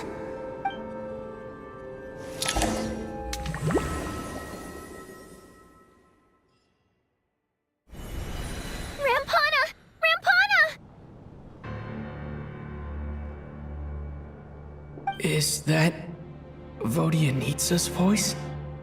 What happened? Coolish, wake up! Please wake up!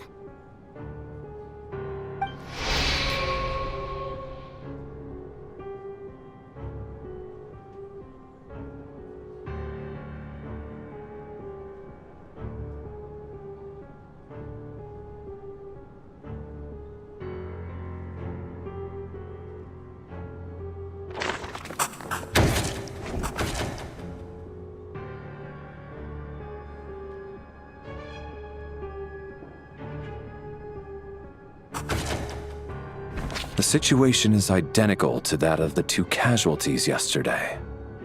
We cannot ascertain the cause of death. At least there are some elements that we can rule out this time. They slept on the stage with everyone else, so I suppose the surrounding environment can't be a relevant variable. Rampana. Coolish.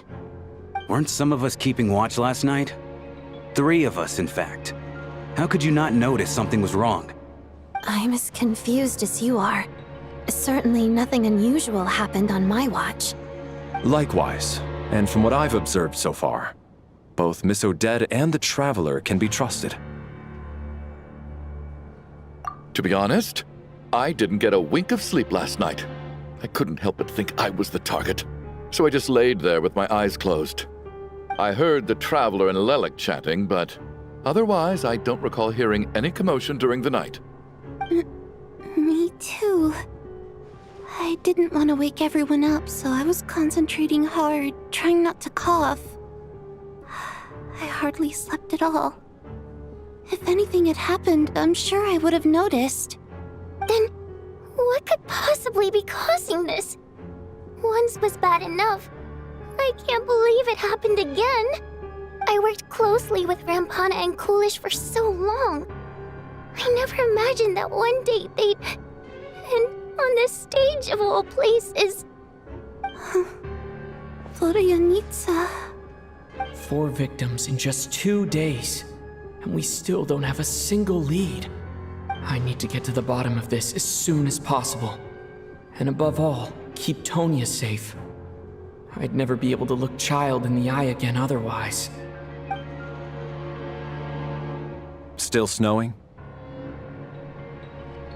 Yes, I just checked. Still no sign of anyone outside either. So we only have ourselves to rely on.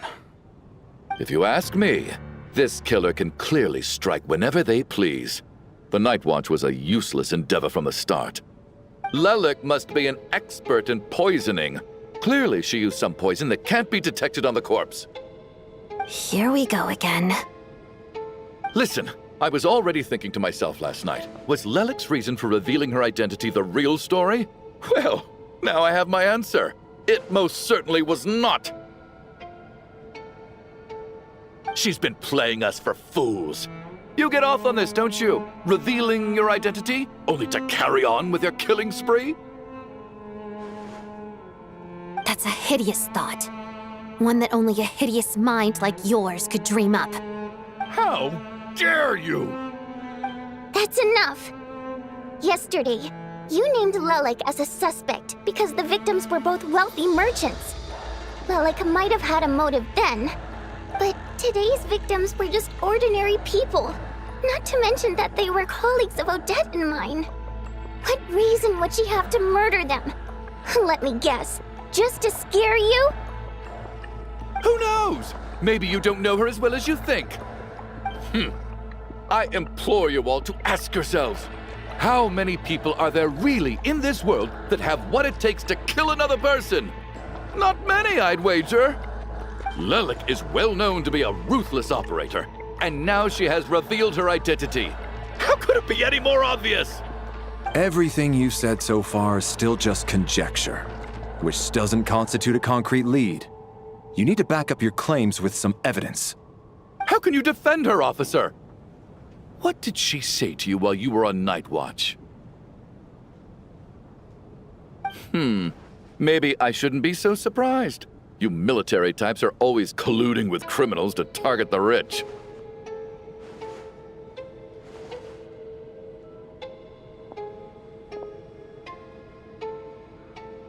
All so you can get your grubby paws on our hard-earned fortunes, then tell us to fall in line. The Thatui, the Druzhna, and the Rokot. Thugs, the lot of you!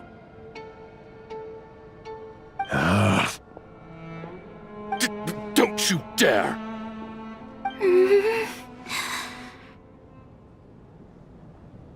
Sir, but... you were the one who told us not to stop other people from expressing their opinions yesterday. 4 people have already died. Only yesterday I was chatting with Mr. Coolish. Then we woke up in the morning and he's... turning against one another is the last thing we should be doing right now. little girl. Even if Mr. Chuganov is a puffed-up, pig-headed windbag who doesn't have a clue what he's talking about, he's still one of the victims here, isn't he?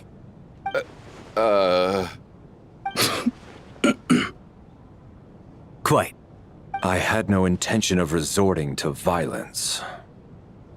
But you're right, Miss Tonia. I ought not prevent him from speaking his mind.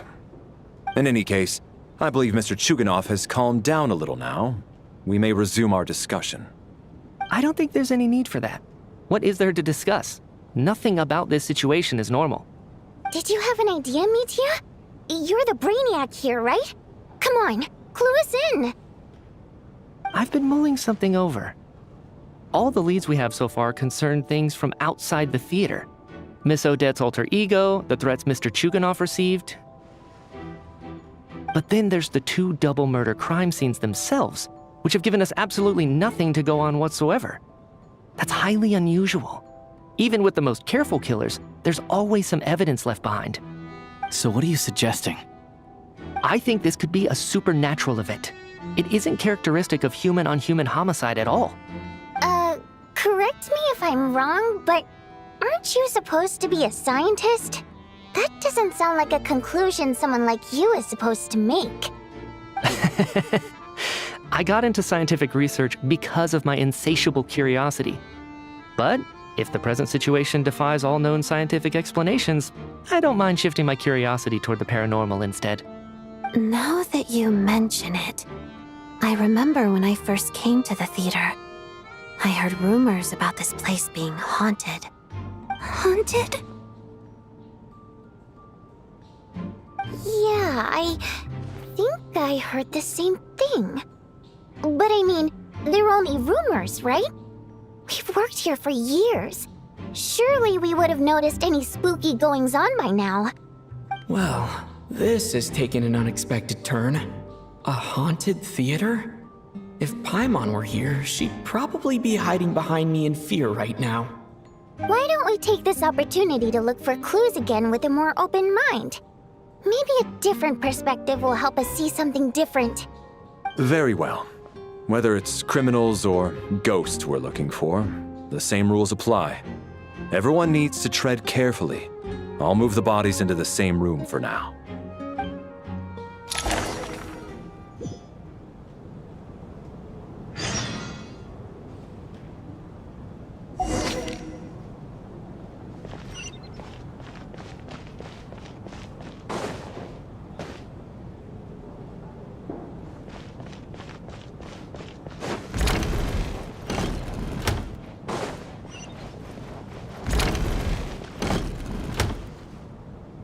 Valeriy, come take a look at this.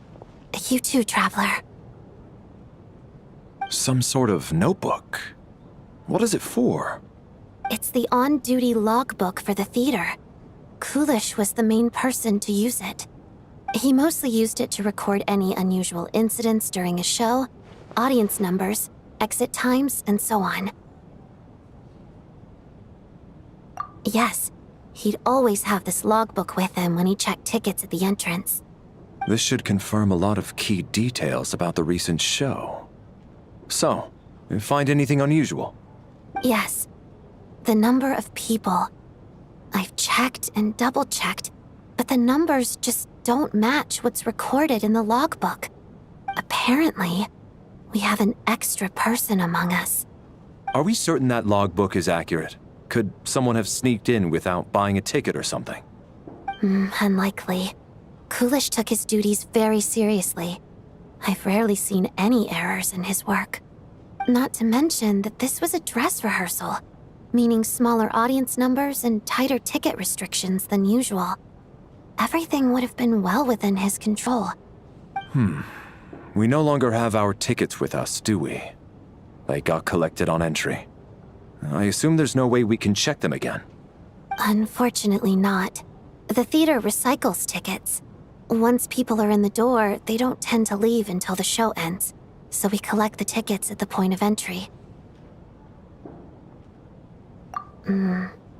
Still, I'm inclined to believe that this discrepancy in the head count is significant somehow. Did an extra person just materialize out of thin air?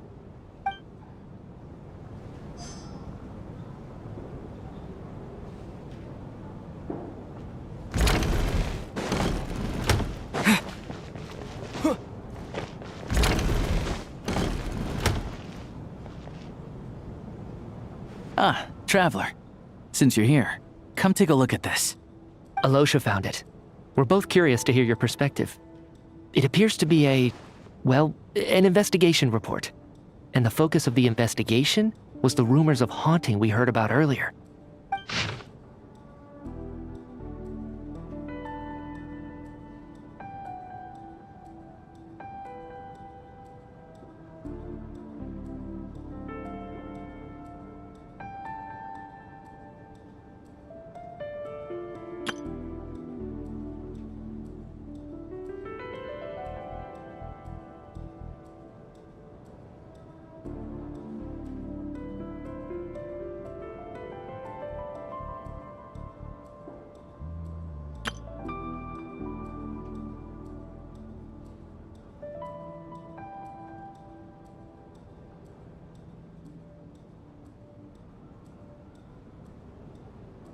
An investigation report, huh?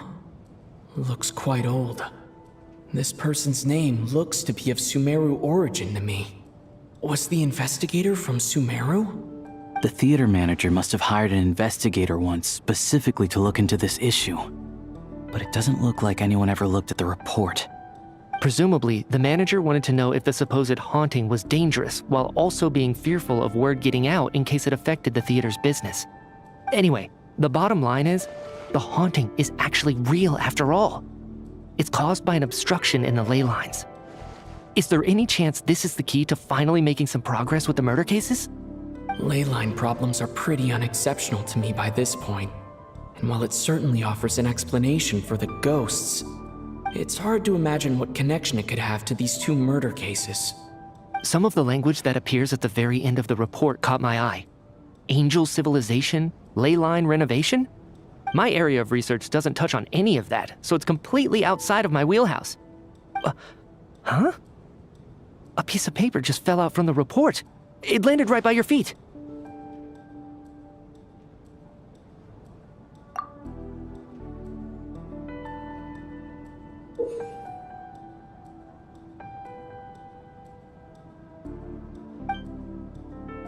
How unnerving. It was tucked inside the report, so it must be a note left by the author. Death is near. Is that supposed to be what's going on here? With us, in the theater? But if so, how did the author foresee it? Could he predict the future somehow? Maybe things are more complicated than we thought. No, wait a second. If we take the report and the note at face value, they completely contradict one another. The report definitively concludes that the hauntings in the theater are harmless and cannot affect the real world. But the note seems to be warning of potential danger. The question is, what exactly does the note mean by death? The various ways we could interpret this keyword lead in completely different directions. Let's pause our analysis here for now. I think we need more information.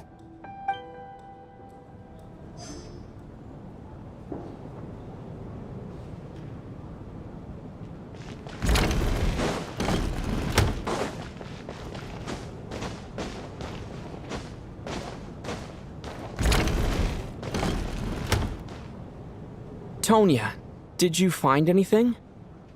Not yet. Still looking. So... Are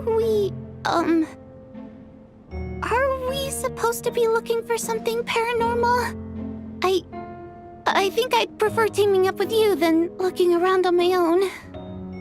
This looks like somebody's notebook. Shall we read it together?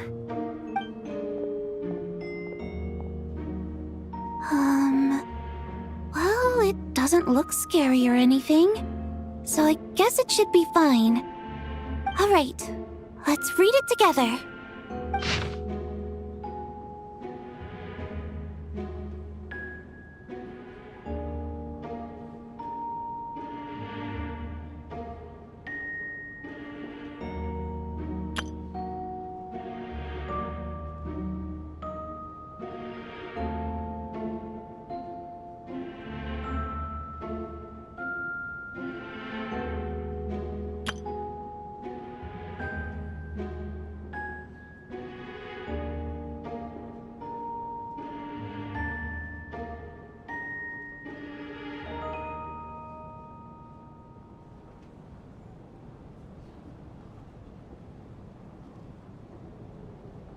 Huh.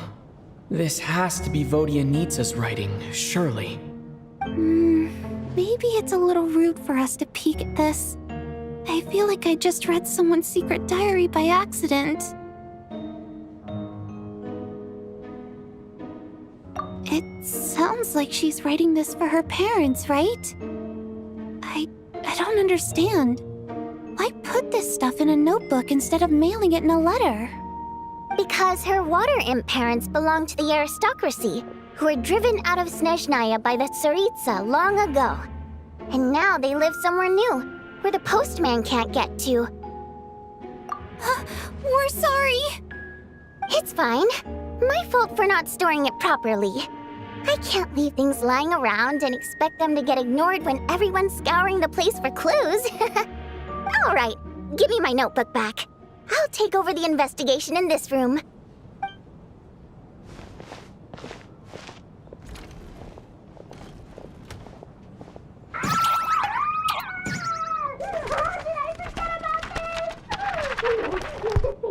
Oh, God, and this one.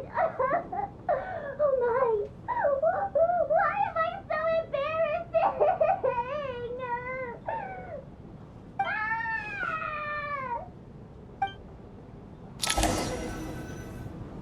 If we take all this together, it's not impossible, is it?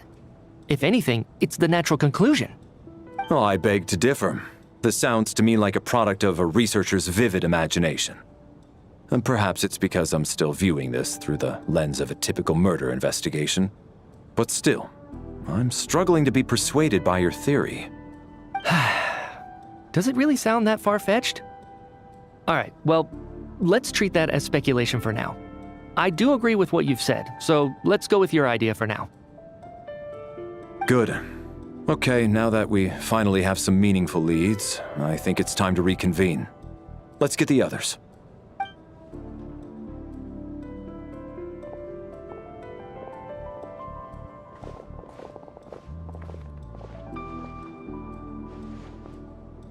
So, that's about everything we've discovered so far.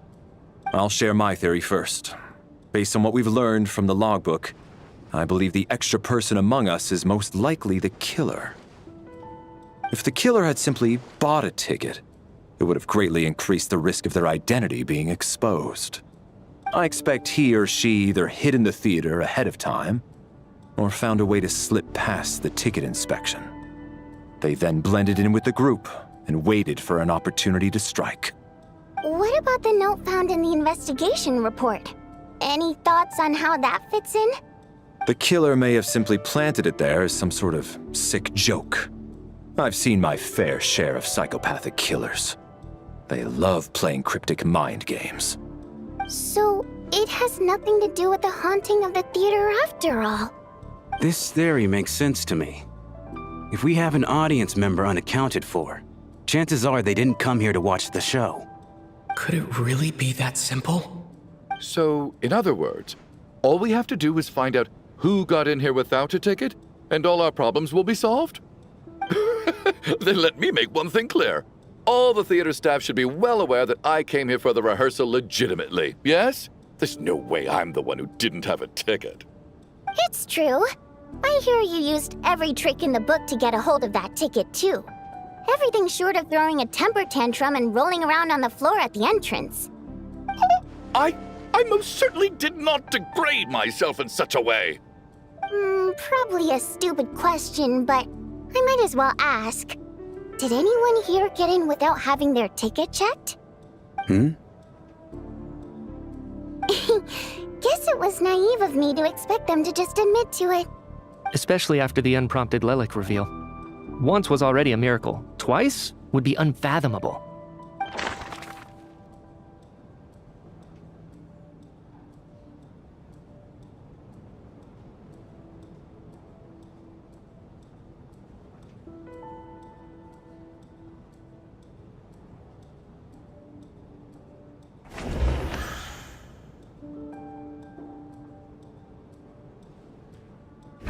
Valeriy came to the theater to catch Mitya. Those two should be able to vouch for one another, and their motives are clear.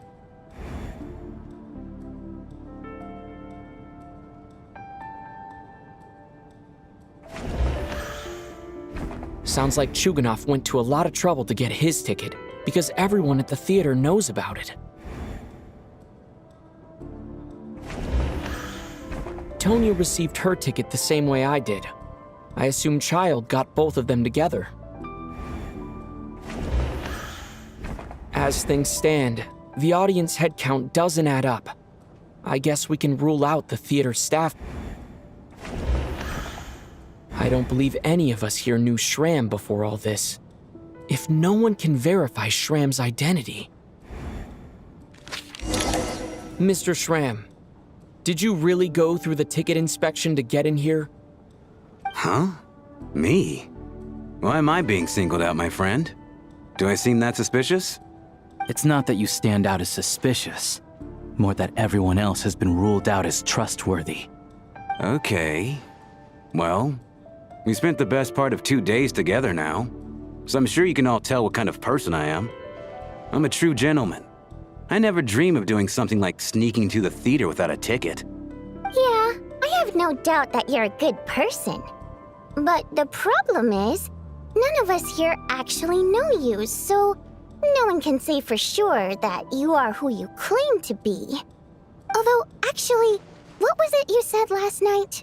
Yeah, you're friends with that water imp, which is why you understand our primary mode of expression. Last time I checked, there were barely any of us remaining in Snezhnaya, since most of the water imps left. Could you tell me a little bit more about your friend? There's a good chance I actually know her. And I suppose it's also kind of a way for everyone else to get to know you a little better.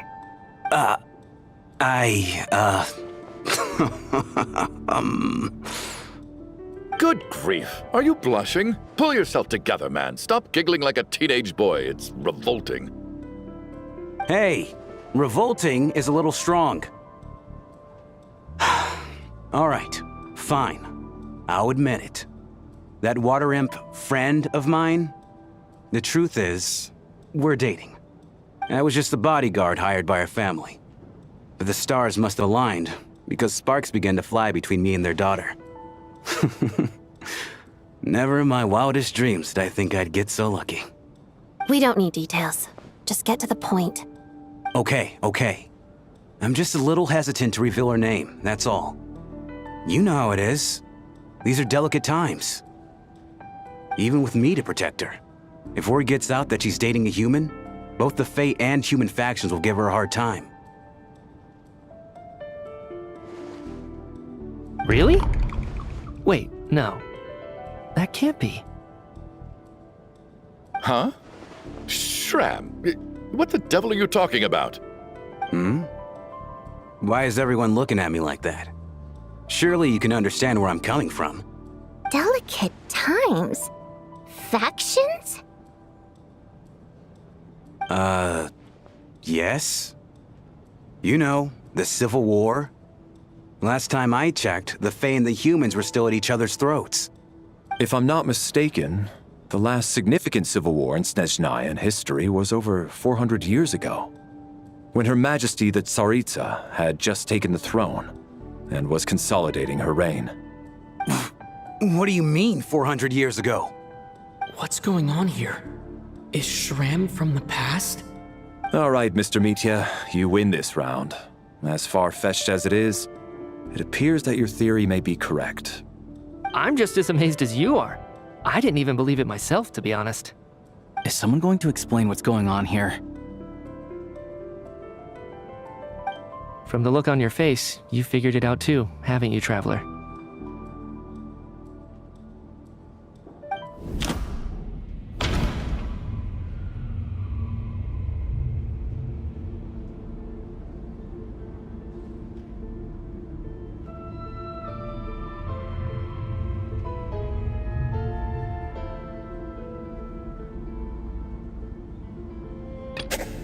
That seems to be the case.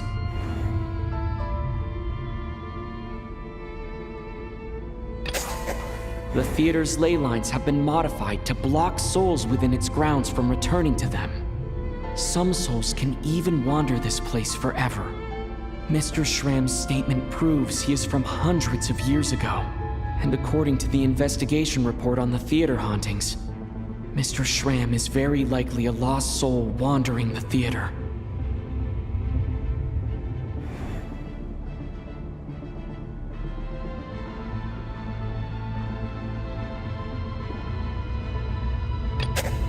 This is Mr. Valeriy's hypothesis.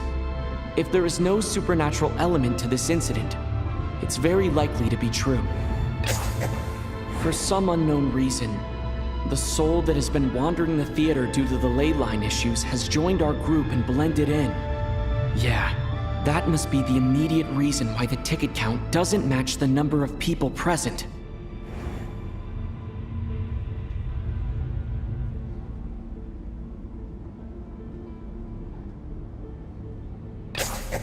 The contents of the investigation report have been verified. There are indeed ley line issues and wandering souls in the theater. Death likely symbolizes the deceased. Mr. Schramm, for instance. Death is near.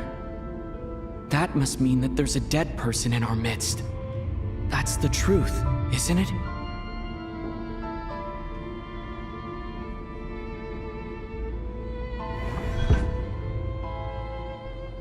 Yeah, the logic is clear now. The investigation report said that there would be souls stuck wandering around the theater because the ley lines were cut off. Mr. Schramm must be one such soul who died in the theater a long time ago. In which case, that also makes him our extra person. So when the note said death is near, it must have been referring to death as in the deceased, people who died a long time ago. Someone who died a long time ago. In short, there's a dead person among us. The extra person we've been searching for is a ghost from the past. You mean I'm a ghost? No. Don't make jokes like that, my man. There must be some mistake. But even if I was dead, I know for a fact I didn't kill anyone these past 2 nights. Yeah, even if all that's true, the report also said the souls inside the theater can't affect reality, right? They're harmless. Then what if the problem isn't the souls at all, but the ley lines themselves? The ley lines have a powerful ability to attract and devour souls. Let's say that the ley lines are like a black hole, constantly seeking to engulf souls. But the souls that don't want to return are trying to avoid being sucked in. Huh. Why does this analogy sound so familiar? What happens when the black hole can't achieve its goal? I'm only speculating here, but what if it ended up swallowing innocent souls by mistake, or intentionally taking other souls to compensate? That could explain why we weren't able to determine a cause of death. If you're right, and their souls were devoured by the ley lines, it does make some sense. It does seem to explain a lot of the things we couldn't make sense of. Does that mean it's true? Except there's no concrete evidence. Mitya is relying on a lot of logical leaps. Still, it seems like the best explanation we have under the circumstances. All right, so how could Schramm not know that he's dead? Seems a little unlikely that he hasn't noticed anything unusual even after several days interacting with us. On the contrary, it's perfectly normal for a soul to wander the theater for centuries without questioning their existence or reason for being there.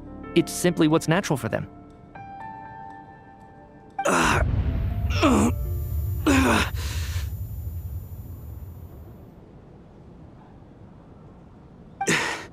You know what, Mr. Brainiac? I think you might actually be right after all. I'm trying to remember and...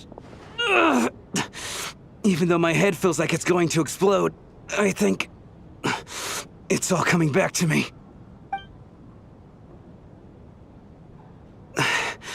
I was the one who didn't want to remember my own death, so I forced myself to forget. Well, I'm sure those are painful memories. My lady and I snuck out to go on a date one day. We bought tickets for the theater. It wasn't really my thing, but I was just happy to be together. All of a sudden, a group of people burst into the theater, shouting for all the water imps to get out, performers and audience members included. It was clear the conflict between humans and Fae had reached a boiling point. This time, the extremists were even coming after the water imps who had nothing to do with the war. I thought I could pull one over on them, so I took off my jacket, draped it over my lady, and tried to sneak out amid the chaos. But I got caught. They started shouting, calling me a traitor to humanity. But I was going to do whatever it took to buy her a chance to escape, no matter how many people stood in my way. I had to, both as their bodyguard and out of love.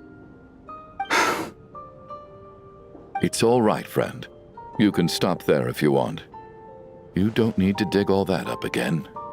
It's just... Even now, I'm still struggling to accept the truth. How could I be dead? I'm sorry, everyone. If I'd known I was a dead man walking, I wouldn't have dragged you down with me. If I'm the cause of all this death, then punish me however you see fit. But, Mr. Shroom... No. I refuse to be a burden. I know what I have to do. You said I've been wandering the theater for centuries, right?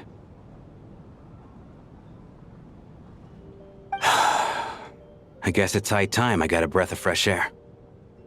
Out there, I mean. I'll leave this place and take all this death with me. Go out on my own terms.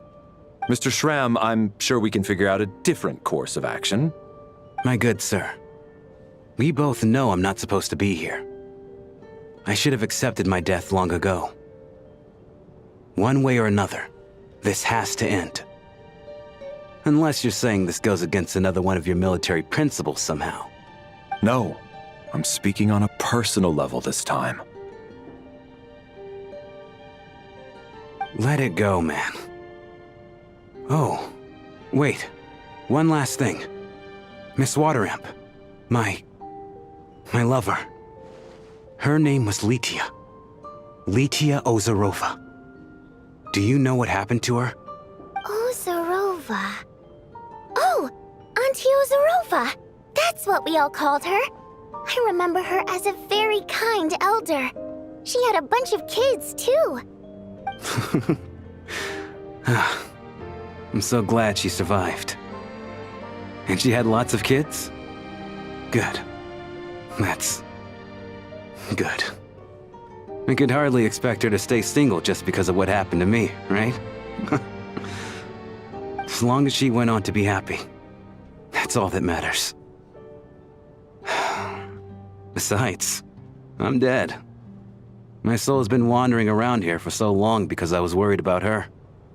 But now, I can go without regret. There's no need to see me off, my friends. I've enjoyed our time together over these past few days. Perhaps we'll meet again in the next life.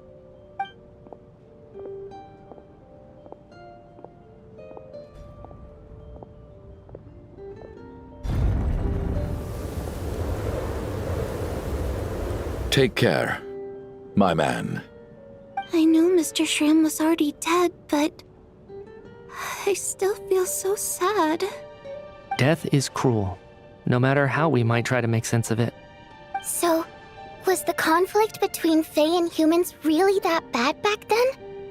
I was only little, so I don't remember much.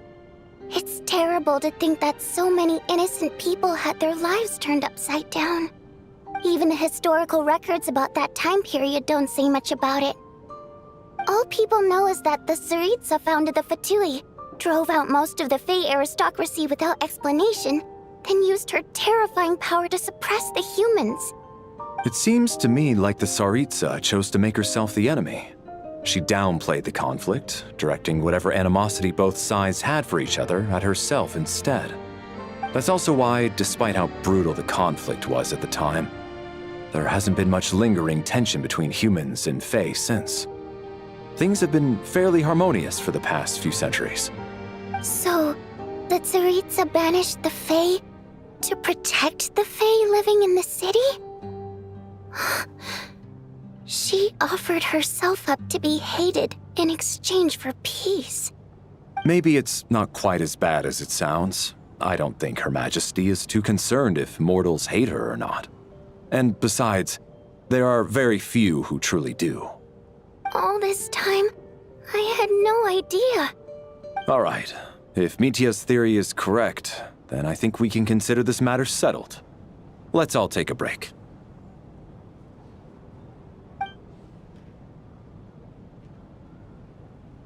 Ugh, if only this blasted storm wasn't still raging on.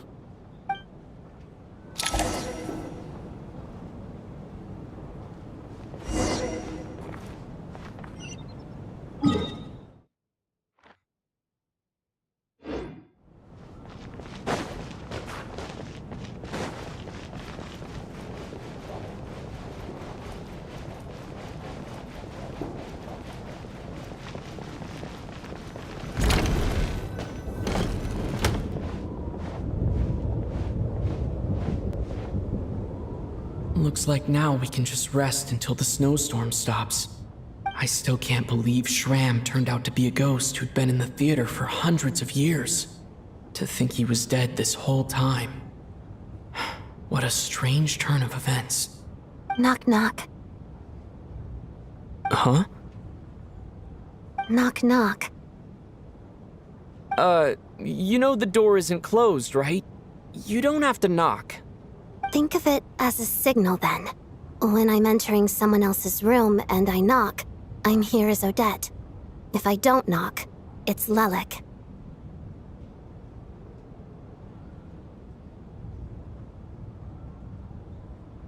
Thanks. So, why did you come to find me? Is there something I can help with? Vodyanitsa said you knew about my secret identity from the start. But when everyone was discussing who Lelic could be, you were worried that revealing what you knew would be unfair to me, so you kept it to yourself, right? Yes, I'm extremely grateful for that. It's nothing. I mean, you didn't hold what happened with Signora against me, so I should thank you for that as well. Actually, there's something else as well. I found myself in a situation similar to the one you were in when you helped conceal my identity. So I thought I'd come and ask you for advice. It's about Mitya. Before all of this, the last time I saw him, he was dead. As I'm sure you know, my goal as Lelic was to stop Project Stuzha. Well, when I found out the tech lead for the experiment behind Project Stuzha was Mitya, I immediately started planning to track him down and threaten him to back out. I often saw him around the theater, but I soon concluded that making my move there would risk exposing my identity. So I decided to infiltrate the Armory Palace and go directly to his lab. That way, the threat would be much more effective.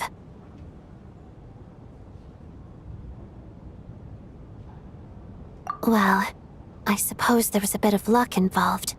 But I am a Fatus, so I already had some familiarity with the building's layout. But when I finally made it to his lab, Mitya seemed to be dead.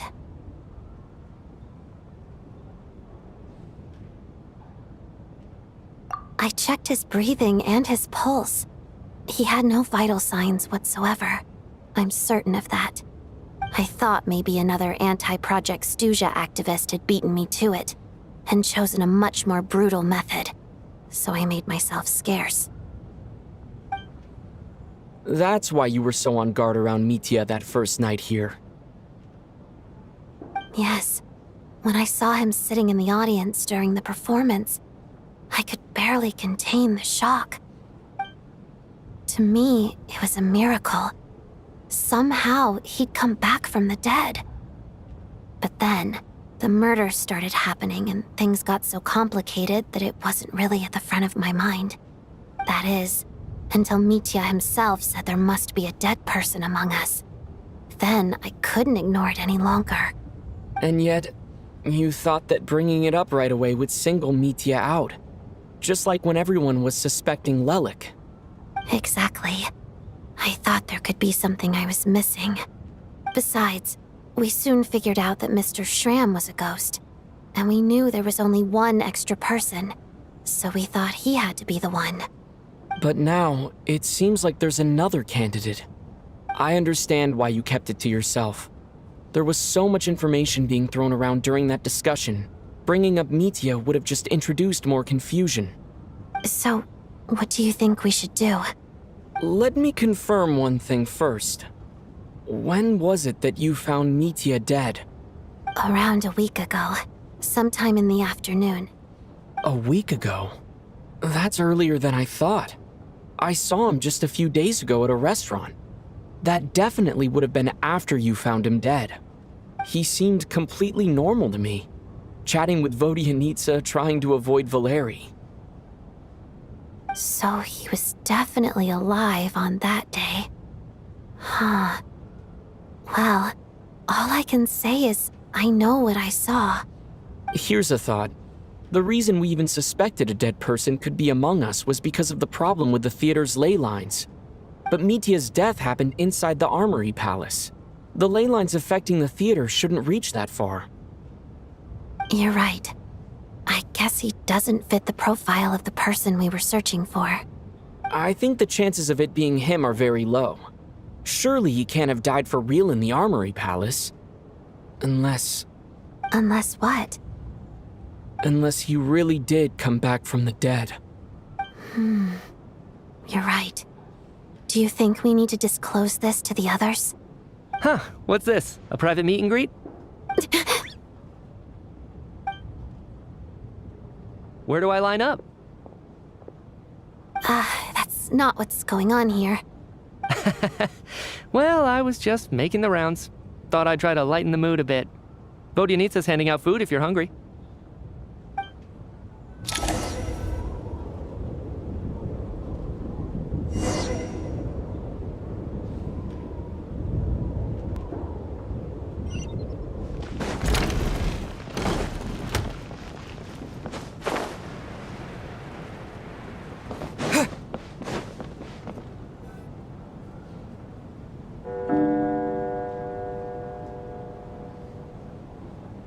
What is going on with this storm?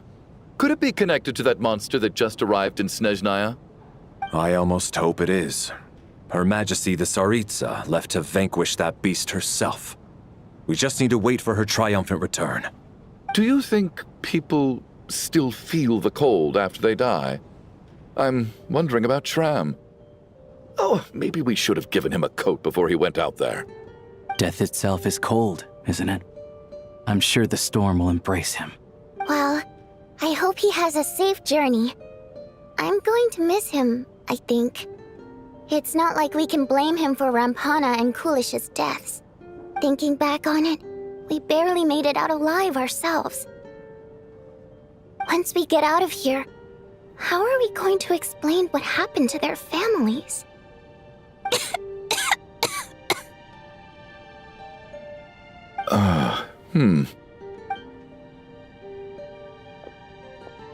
Are you okay?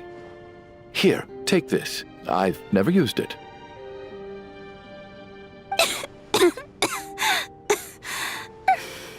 Thanks. Look who's Mr. Nice Guy all of a sudden. Is it because Tonya stood up for you this morning? At least you know how to return a favor. Yeah, without Tonya, who knows how badly he would have been hurt. I told you already, I never intended to resort to violence. Duh, bunch of rascals. Little girl? I was rather surprised when you spoke up for me this morning. I didn't think I had many admirers here, so, thank you. Oh, no need to thank me. I said some bad stuff about you too. I've been, too embarrassed to admit it, but, you remind me a lot of my daughter. So kind to everyone, but never lets her old man off the hook. Unless my wife and I are having a fight, then she's always on my side. Especially when she was little. Every time I took her out,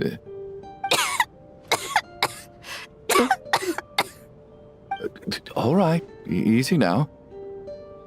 How long have you had that cough, Tonya? I don't know. It's probably been a while. I'm fine. Are you taking anything for it? Yeah. I'll be fine once I see my brother. He's gonna pick some frost fairy flower leaves and brew a tonic for me. I'll feel much better once I drink that. I see. That's good to hear, then. We should probably discuss arrangements for tonight. Now that the deceased has left our midst, there shouldn't be any more incidents. However, out of an abundance of caution, I'll keep watch. Shouldn't we take shifts? I can take one if needed. No need. I managed to get a nap in earlier, so I have plenty of energy right now. After all the tension of the past few days, everyone else should just focus on getting a good night's sleep.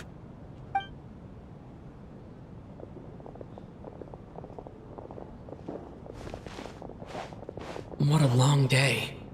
This whole situation turned out to be way more complicated than I expected. But Valeri's right. I should just try to calm down and get some rest. The last thing I want is to give myself nightmares.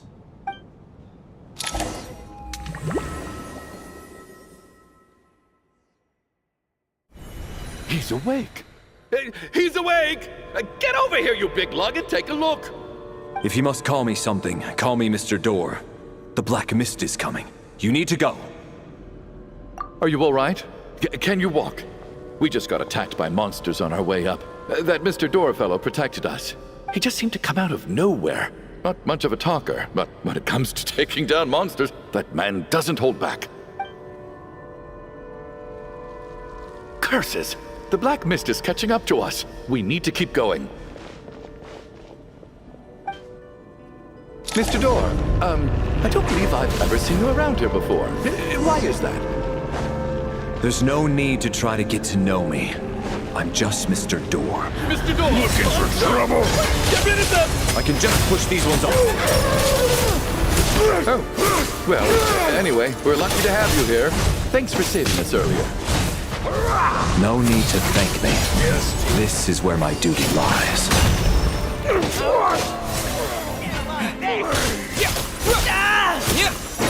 What the?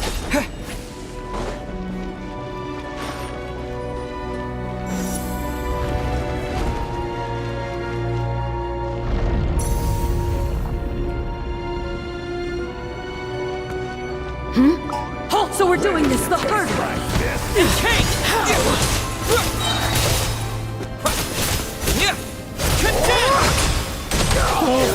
Remarkable work, Mr. Door. If I had your muscles, I'd do the same.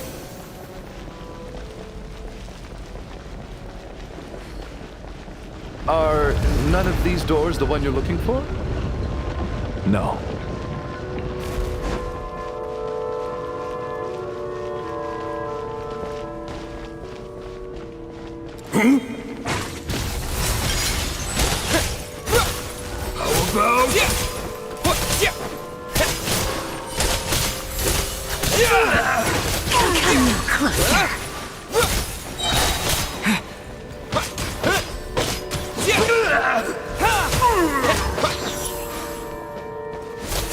Condense and crystalline. Impossible.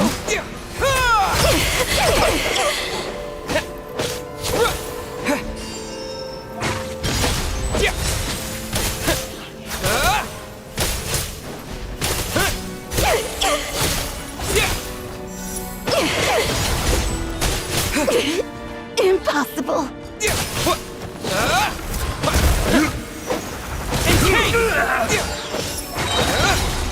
Fighting frog! Oh, goodness! I'm so exhausted. And the Black Mist is still rising. Oh, wait, look! There's more monsters down there. Are they coming from within the Black Mist? No, no! They're gaining on us! Quick, keep going, or they'll be at our heels any second!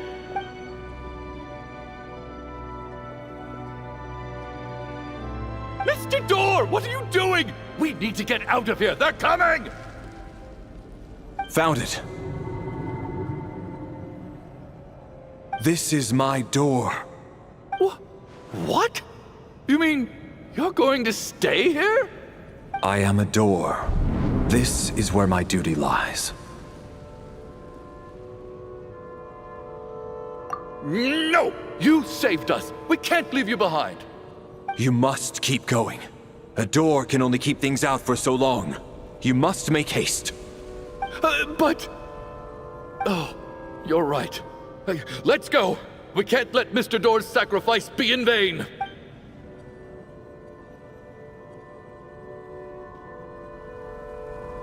The black mist isn't moving anymore.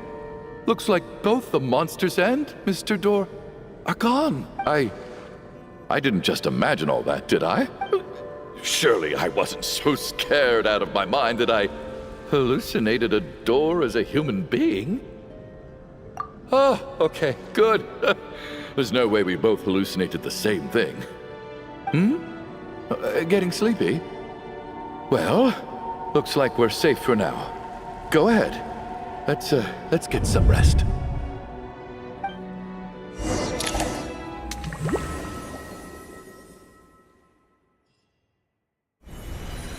What time is it? Is it morning? I think I had a nightmare. I guess everyone's still asleep? These past 2 days have been exhausting. Valeri's keeping watch though, so he's probably the only one awake. Valeriy?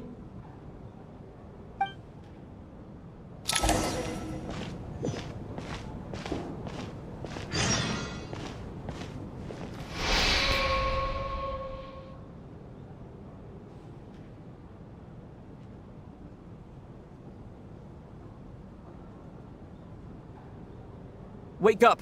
Everyone needs to wake up!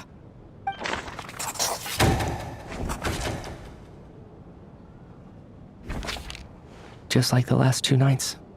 No clear cause of death. I've been a real thorn in your side, haven't I, Mr. Valeriy? Now you can rest in peace. But for me, life will be all the duller for not having to run away from you, my friend. How's Tonya? Is she okay? I just checked on her, and it doesn't seem like anything serious. She's just exhausted from the past couple of days, and she's still recovering from her illness. We should let her sleep a bit longer. That means Valeriy was the only one who died last night. If Valeriy was awake and keeping watch, it would have been impossible to kill him without waking everyone else up. That much is certain. This is so frustrating. Why has nothing changed since yesterday? I thought we already dealt with the dead person causing all this. Actually, one thing has changed. There's only 1 victim this time, not 2. Does that mean...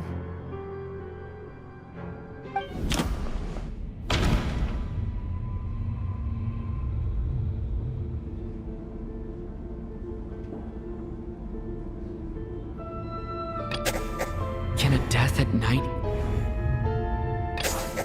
After the deceased Shram left, there was 1 less victim last night. That more or less tracks. It's a reasonable conclusion, considering the only variable that changed.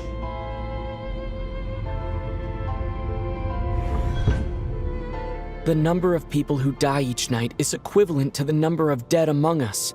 That's your theory, right? Exactly. We identified Mr. Shram, and the night after he left, the death toll dropped from 2 to 1. By that logic, there must be 1 more dead person left among us. Another one? But there was only 1 person unaccounted for in the ticket checks, right?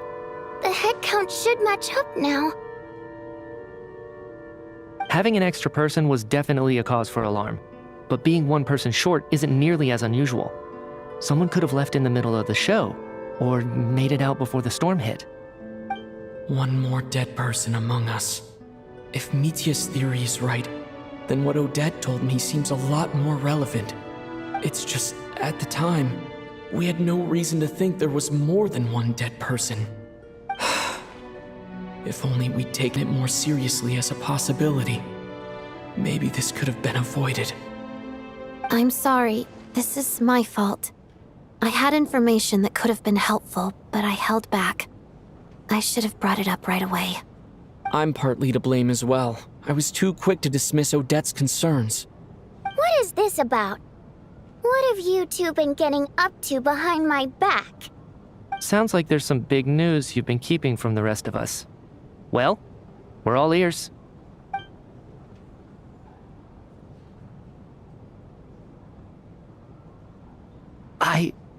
I'm the dead person? Wow, that's certainly news to me. Odette and I talked about it yesterday, but we thought it just wasn't possible, so we left it at that. Yeah, I don't blame you. If I'd been there, I probably would have reached the same conclusion. It just sounds too unbelievable. Let me just try and verify this.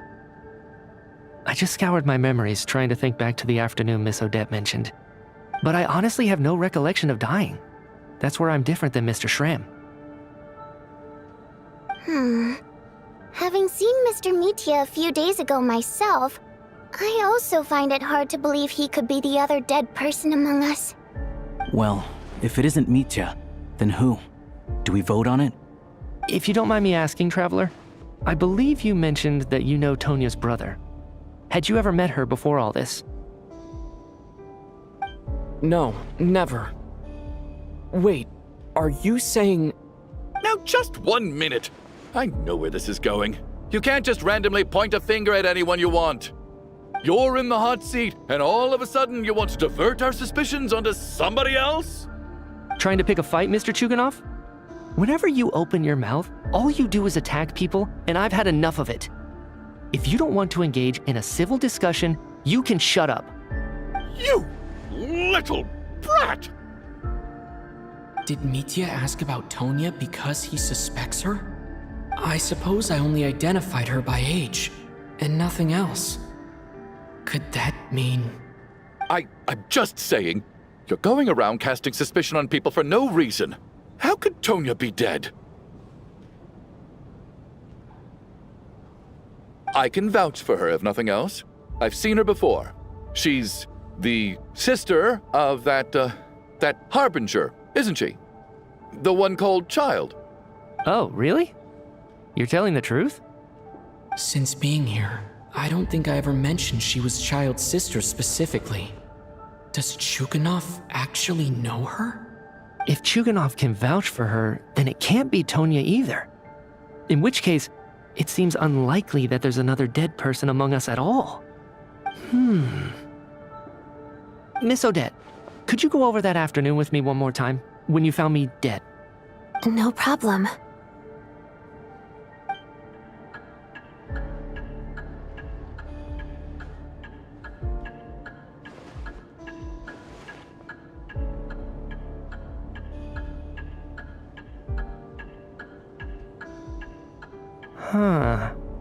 No matter how hard I try, I just can't remember anything about dying. But I do remember something else. Miss Vodyanitsa, during our last meal together, I told you how some of the researchers were suffering from temporary memory loss. Do you remember that? Oh, yeah. You said it was hindering the progress of your experiments. You thought they were just under too much stress or something. Right. And even though I don't remember dying that day, I'm pretty sure I experienced something like amnesia. Some of my memories from that afternoon are missing. Are you suggesting you're missing the memory of your... Of course. How am I only just realizing this? Humans aren't necessarily aware of their own death. You mean being silently assassinated, or dying in your sleep? Situations like that? The researcher's amnesia. Suddenly it all makes sense.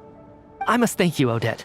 I think your perspective just helped me reach a breakthrough on a series of issues that have been troubling me for quite some time. All right. It's decided then. I'll be the one to leave today.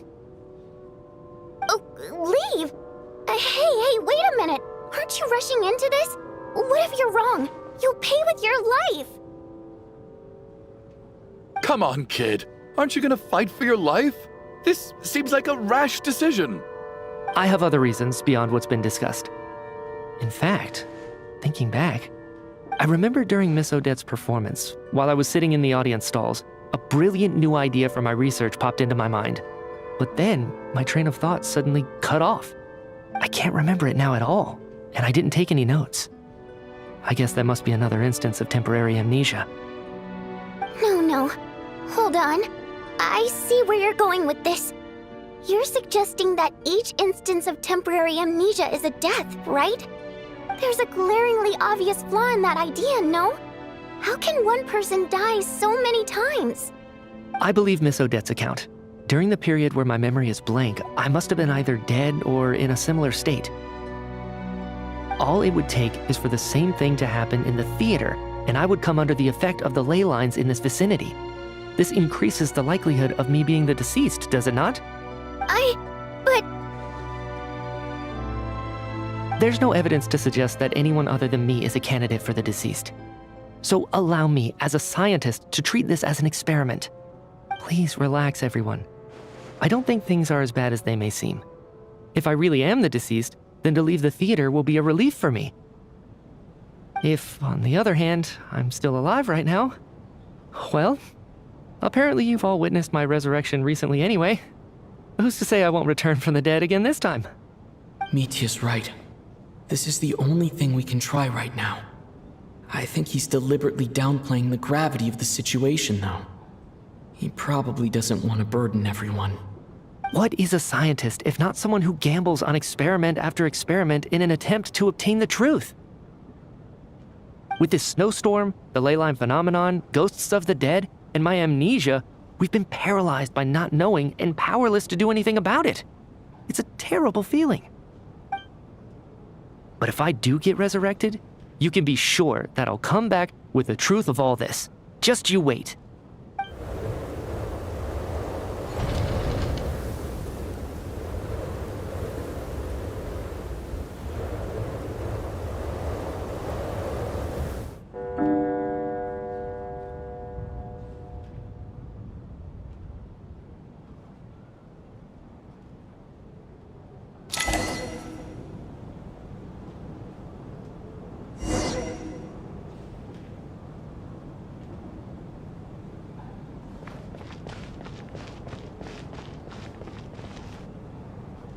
Poor Mr. Mitya. I didn't even get to see him one last time. Maybe it's a good thing that you weren't there to see it. It was a hard thing to watch. I hate goodbyes. Why does it feel like everyone around me is slowly disappearing? Not just in here, I mean. In the outside world, too. Maybe it's the realization that, at the end of life, everyone has to face it alone. Come to think of it, the main reason we're still alive right now is pure luck. Each morning here, for every one of us, there's the chance that we might not wake up. You could take it a step further and say that the same is true outside, too. Who can ever be 100% sure when they drift off to sleep that they'll open their eyes again in the morning? If I make it out of here, I'm going to cherish every moment that I'm awake and live without any regrets. Without regrets. I feel like a strange sense of anxiety has been quietly growing inside me over the last 2 days.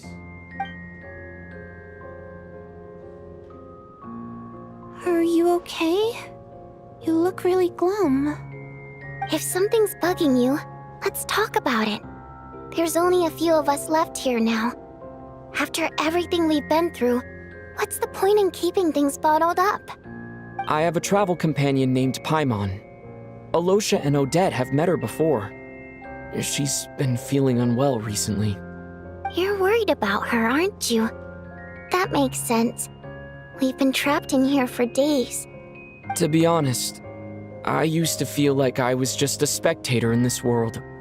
watching everything that happens from the sidelines. Maybe it's because I'm a descender. A descender? But with Paimon by my side, over time, I slowly felt my connection to this world growing stronger. She loves eating, sleeping, and having fun, but she's also a great guide. It's her authenticity that makes this whole world feel more real for me. Over the last few days that we've been apart, I've often caught myself wondering, what would Paimon say if she were here right now?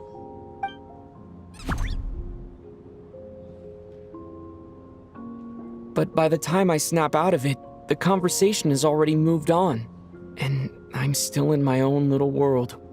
I'm trying to overcome this sense of detachment, but I really miss Paimon. I guess, in a way, she means the whole world to me.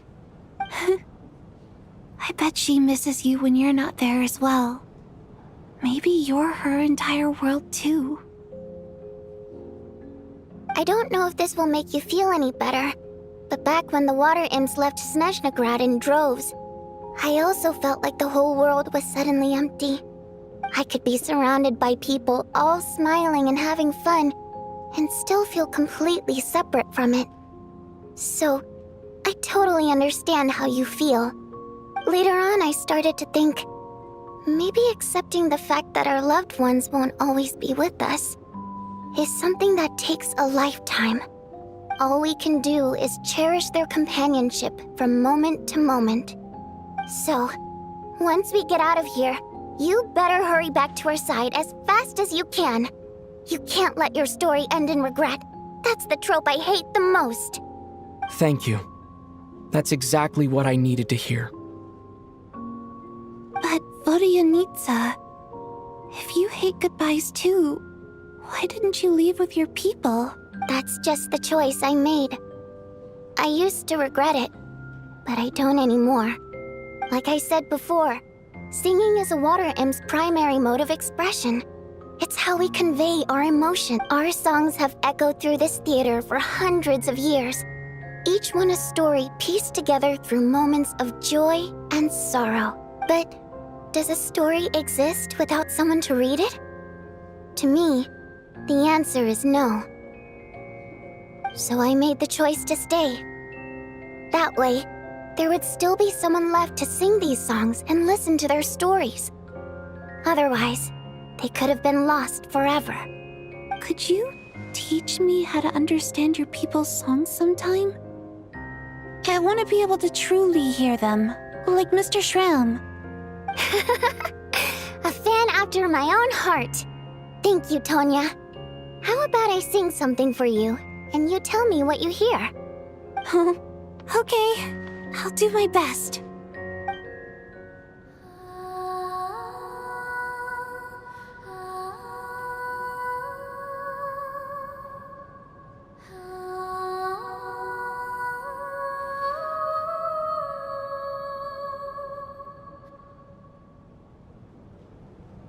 I've never heard that one before.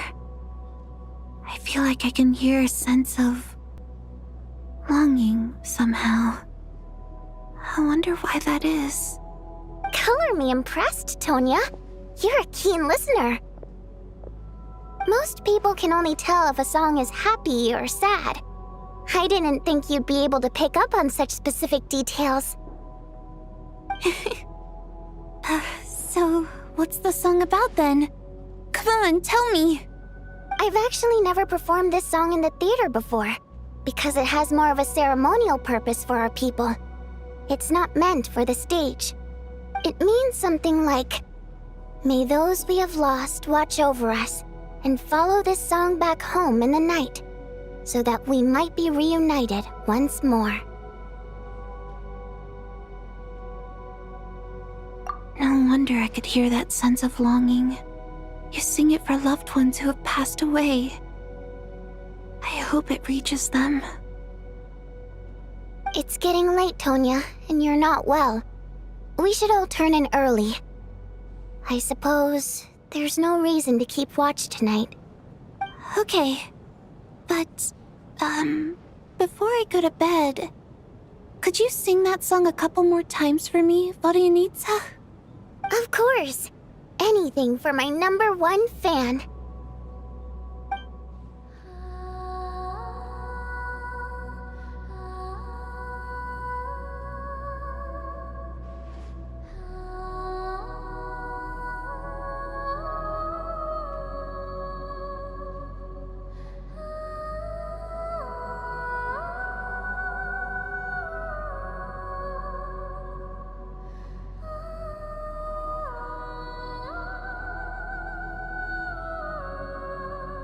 Once I get out of here, I definitely don't plan on ever coming back.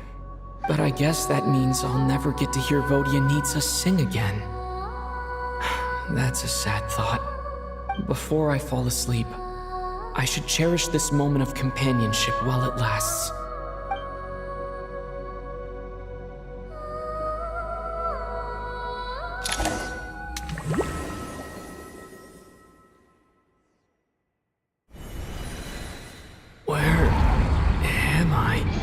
It's so dark in here, and I feel kind of dizzy. Am I alone? Huh? What was that noise?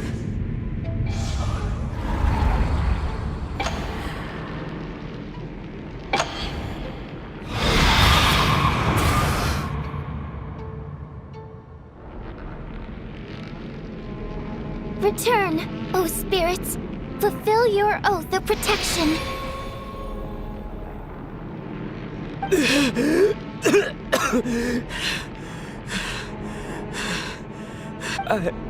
I'm alive? What just happened? No time for questions. Quick, over here. Turn on the switch. We need to bring back the light.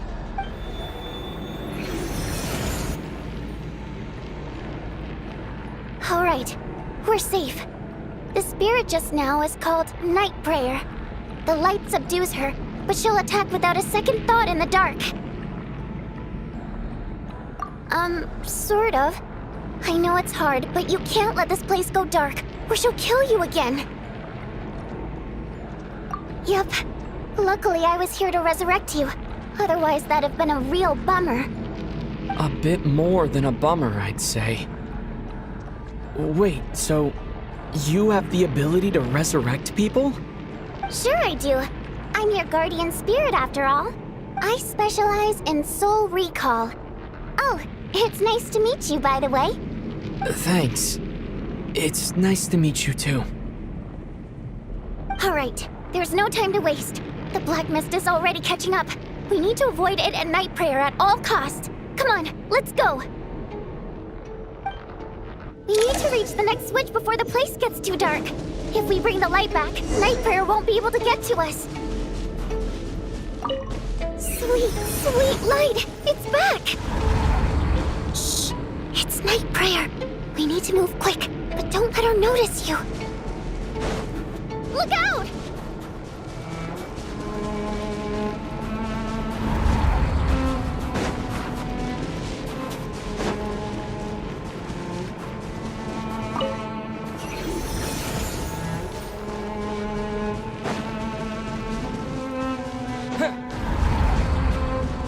The next switch is over there.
night prayer is here too. This can't be the only path. Let's head up there and take a look.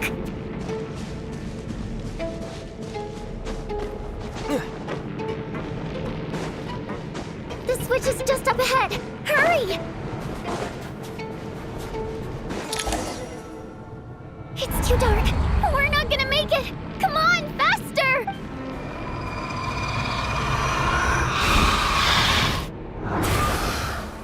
Traveler!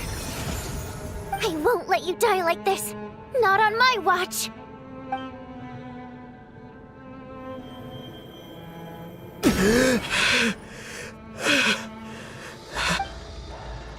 Even though it's not permanent, dying is definitely not a pleasant experience. Great. You're back. Yeah, thanks to you. Time for you to get out of here. Quick, before the light runs out. What about you? You're not coming with me? I can't. I've already been used up. A guardian spirit's skills are finite. I can only resurrect someone so many times. I might not look any different, but my essence has been exhausted. Now, I will slowly start to fade away. I can go no further. The black mist is where I belong. It's okay. Why didn't you tell me sooner? Because it wouldn't have changed anything. That knowledge would have just burdened you. And a guardian spirit's role is to protect. But... Go. Now, before it's too late. I already hear night prayer approaching.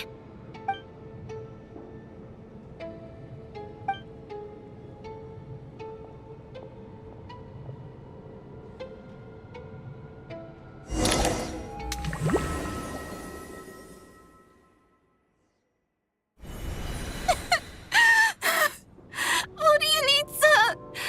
How could this happen? Well, I guess there's no need to inspect the body.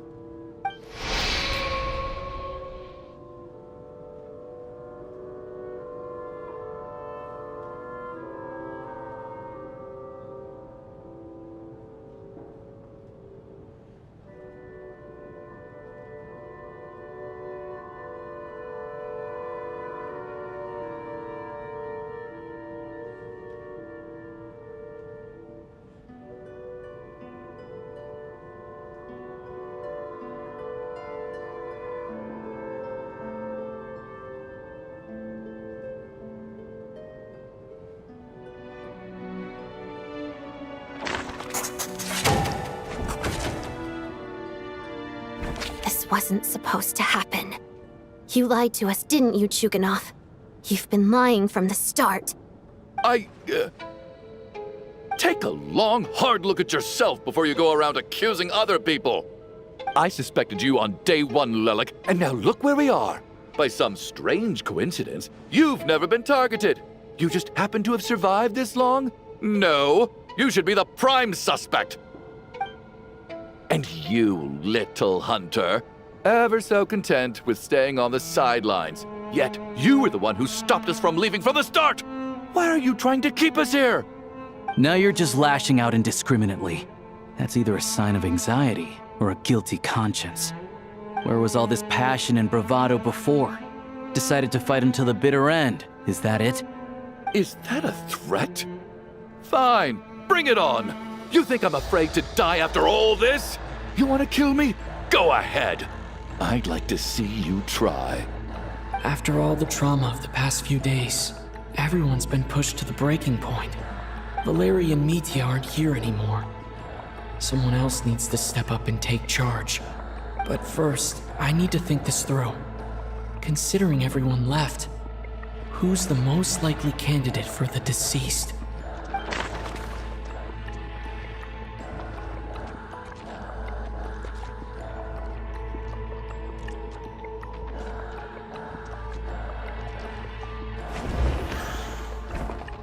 Of those who remain, the only person we've never met before is Tonya. There is room to doubt her true identity. People are easily misled by first impressions. Now that I think about it, child sister was in fact a label I imposed on her due to my own assumptions. But Mr. Chuganov vouched for Tonia's identity yesterday, with basically no other possibilities left. Could it be?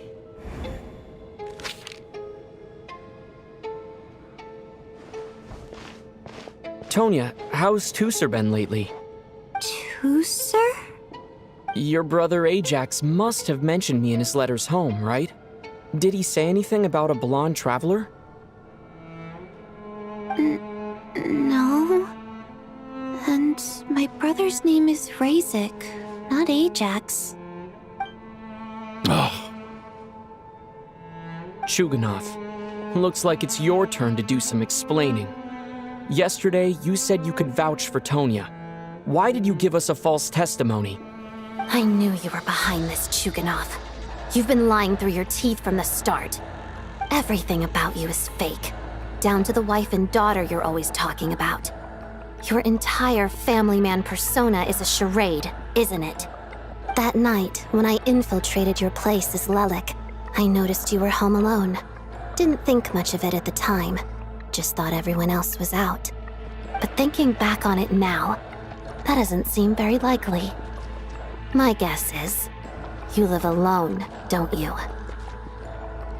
Even that was a lie? But why would he lie about having a family? Oh! Curses! Oh, why is there no end to this blasted snowstorm? If it would just stop! If it would just stop. I think I remember now. I know how I ended up here. It feels like a distant memory.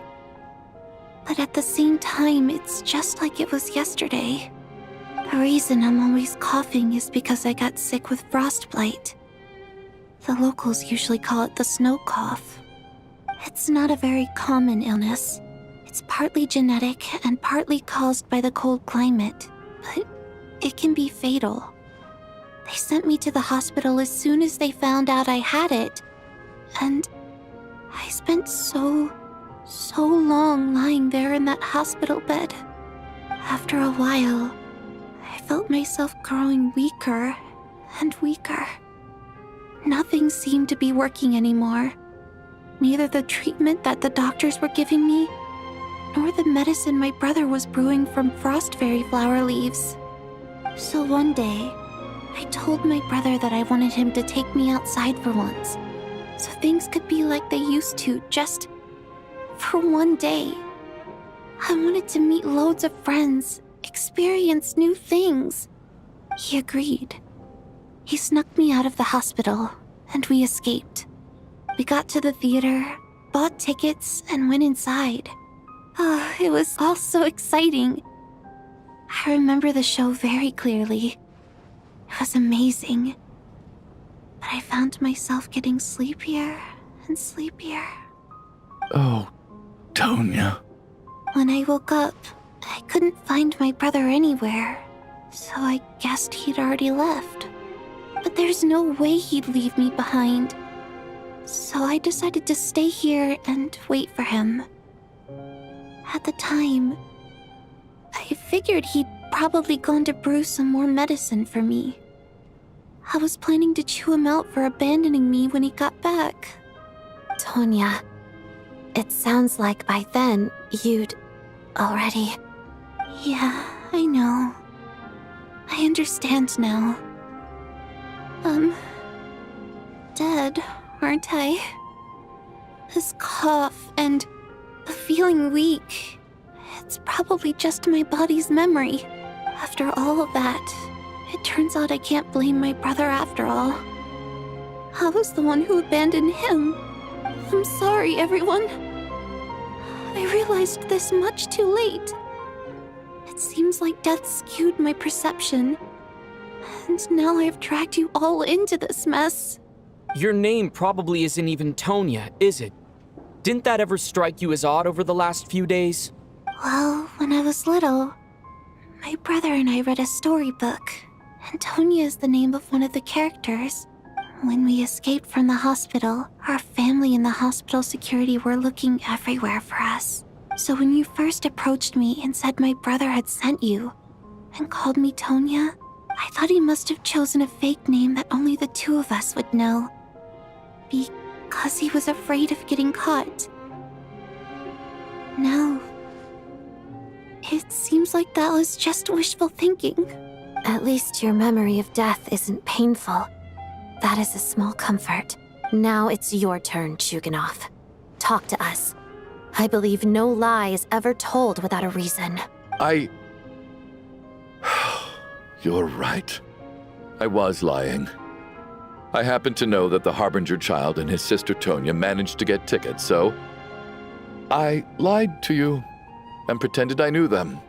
And yes, I was lying about my family too. The truth of the matter is, I lost them a long time ago. I just refused to accept reality. And now I've spent the second half of my life living a lie.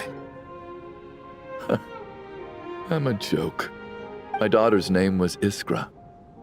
And before you ask, yes, Iskra, as in Iskra Manufacturing Plant. She also died from the snow cough. She was just 6 years old. If she were still alive today, she'd be around the same age as little Tonya here. After Iskra passed, my wife couldn't bear to face those memories either.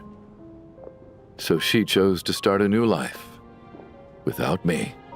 One day when I came home from work and saw the empty room, I felt like I couldn't breathe. Subconsciously, I started to imagine that they were still there. I soon discovered that this was the only thing that made me feel any better, so I just embraced the delusion. Nothing more than a pathetic means of escapism, I know. But at least it's not a crime. So explain your false testimony then. The night before last, when I was chatting with Tonya, she mentioned that her brother would brew medicine for her from frost fairy flower leaves. Combined with her various symptoms, I suddenly understood everything, including the fact that she was deceased. The snow cough used to be an incurable illness. I would pick frost fairy flower leaves to brew medicine for Iskra too. It took hours and hours on the stove. But the year after my daughter passed away, the jester of the Fatui announced that a cure for frost blight, also known as the snow cough, had finally been developed. It turned out that all previous treatments were completely ineffective. No better than random concoctions. That was the final straw for me. I just couldn't take it anymore. Just one more year. One more year, and everything would have been okay. So, more than anyone, I know full well that in this day and age, no one in their right mind would still be using frost flower leaves to brew medicine for the snow cough. Poor Miss Tonya, therefore, had to have been from an era when snow cough was still a terminal illness. So, you projected your daughter onto her? Even though you knew she was one of the dead? That doesn't make any sense. You knew she was already dead. What did you hope to achieve by protecting her? I just don't believe in your crackpot theories, nor do I approve of your actions. How can you just declare a living person dead and throw them out into that snowstorm?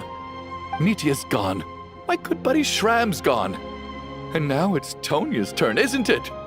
The others I can make my peace with, but little Miss Tonya, here she is, standing right in front of us, alive and breathing, and fighting her own battles. Yet you're quite happy to say she's dead? I just want her to live. Once this snowstorm is over, the very moment it stops, I'm going to march out that door and find someone who can fetch the very best medicine for her snow cough. I'll be damned if I'm gonna let you cast her out into the snowstorm before I have the chance to cure her. Not again. Not this time. Not when the cure is right within our grasp. I'd never be able to forgive myself. Mr. Chuganov, stop. I can't let you do this. Tonya. By the sounds of it, you've known I was dead since the night before last, right?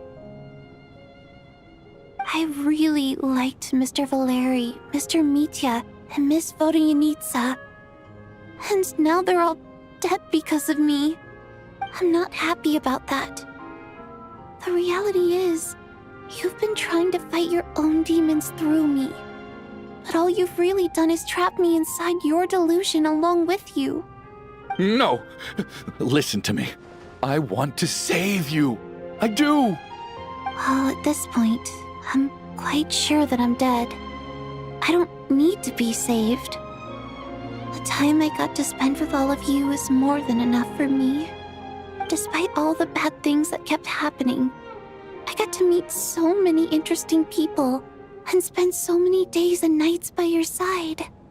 Since the day I escaped that hospital until now, this has been an adventure I never even dared to dream of. I'm very fond of you all. If it were only possible, I'd trade my soul to bring back the ones who died. If it meant things didn't have to end like this. And that's why I'm not fond of you at all, Mr. Chuganov. I'm sorry. It's them that you owe an apology to, sir. Not me. Well then, I suppose this is it. It's time for my adventure to end. I've caused enough trouble. You're leaving already? It's still early. Don't you want to stay a little longer? No thank you. Oh, and by the way, my name is Patashka. It was nice meeting you all. Feels strange that we're only being properly introduced now that it's time to say goodbye. Patashka.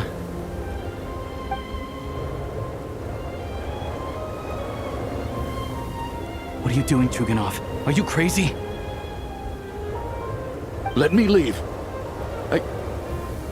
I can't keep lying to myself anymore. In your dreams.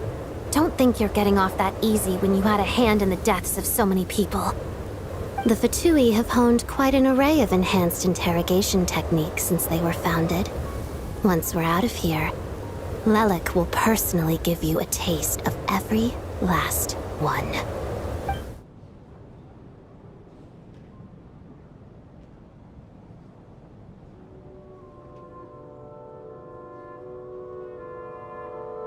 I think we should leave. I doubt this snowstorm is ever going to stop. For all we know, this storm might have destroyed all of Snezhnaya by now. Maybe even the whole world. Wait, we finally solved the mystery of the haunted theater today. Maybe let's at least try to enjoy tonight? Fair enough. I don't particularly feel like dying in Chuganov's company anyway. And yet you won't let me die first. Hey, Chuganov, on a serious note, if we do make it out of here, you should close down that factory of yours. A lot of people are freezing thanks to you. Is this really the time to be discussing my factory? All right, fine. I'll shut it down. Doesn't matter to me anymore.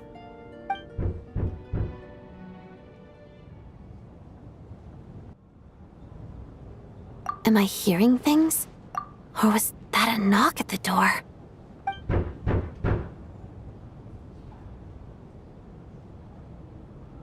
There it is again. But I don't understand. The snowstorm hasn't stopped, has it? Should we open the door? Is this it? Is this nightmare finally over? If the last few days are anything to go by, I probably shouldn't be getting my hopes up. Whatever lies beyond that door at this moment, it could be something even more terrifying than everything we've been through so far.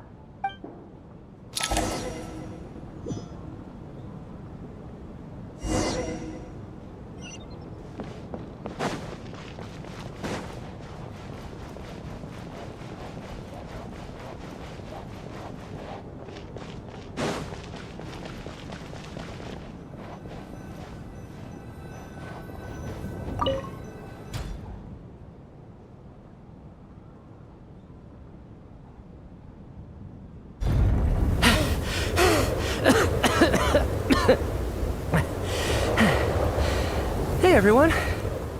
I'm back. How are you doing? Feeling any better? Much better, thanks. Whew, it is so good to have you guys here. I was a little worried that the theater would be empty by the time I got back. Let me see. Tonya and Vodyanitsa are missing, which means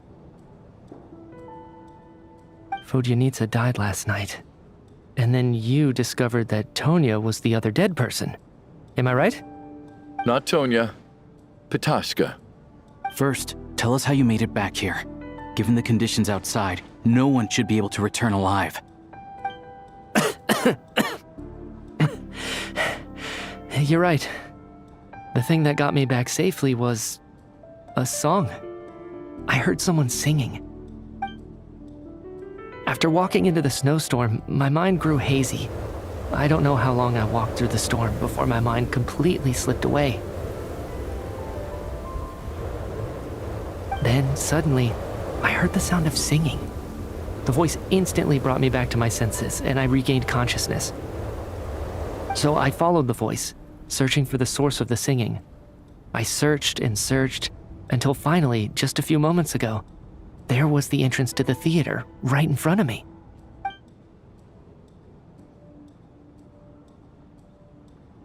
I've actually never performed this song in the theater before, because it has more of a ceremonial purpose for our people.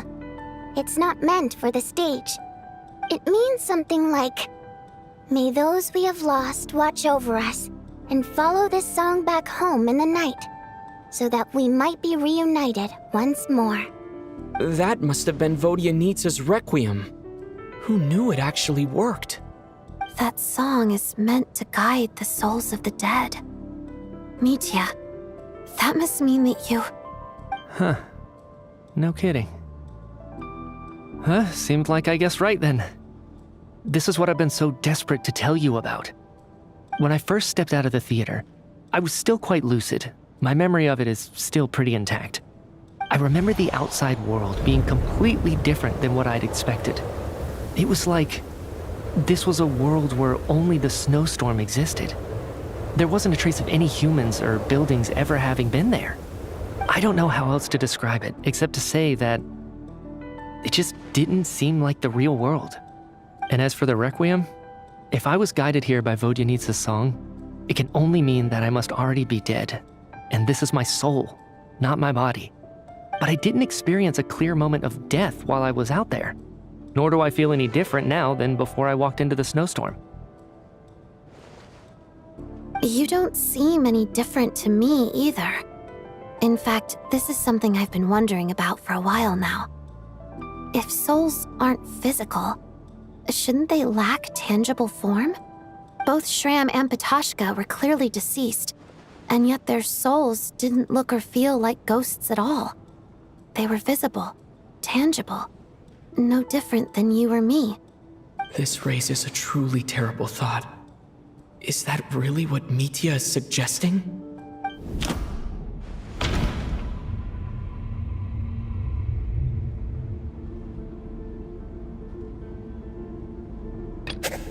Dreams can't... Mitya said Mitya's soul was summoned back by the requiem, confirming that he is indeed already dead. And yet, he looks no different from us. Of course, if even the long-deceased like Mr. Shram can blend in with us undetected, then maybe we've all been dead from the very start. And all of us are now souls wandering the theater.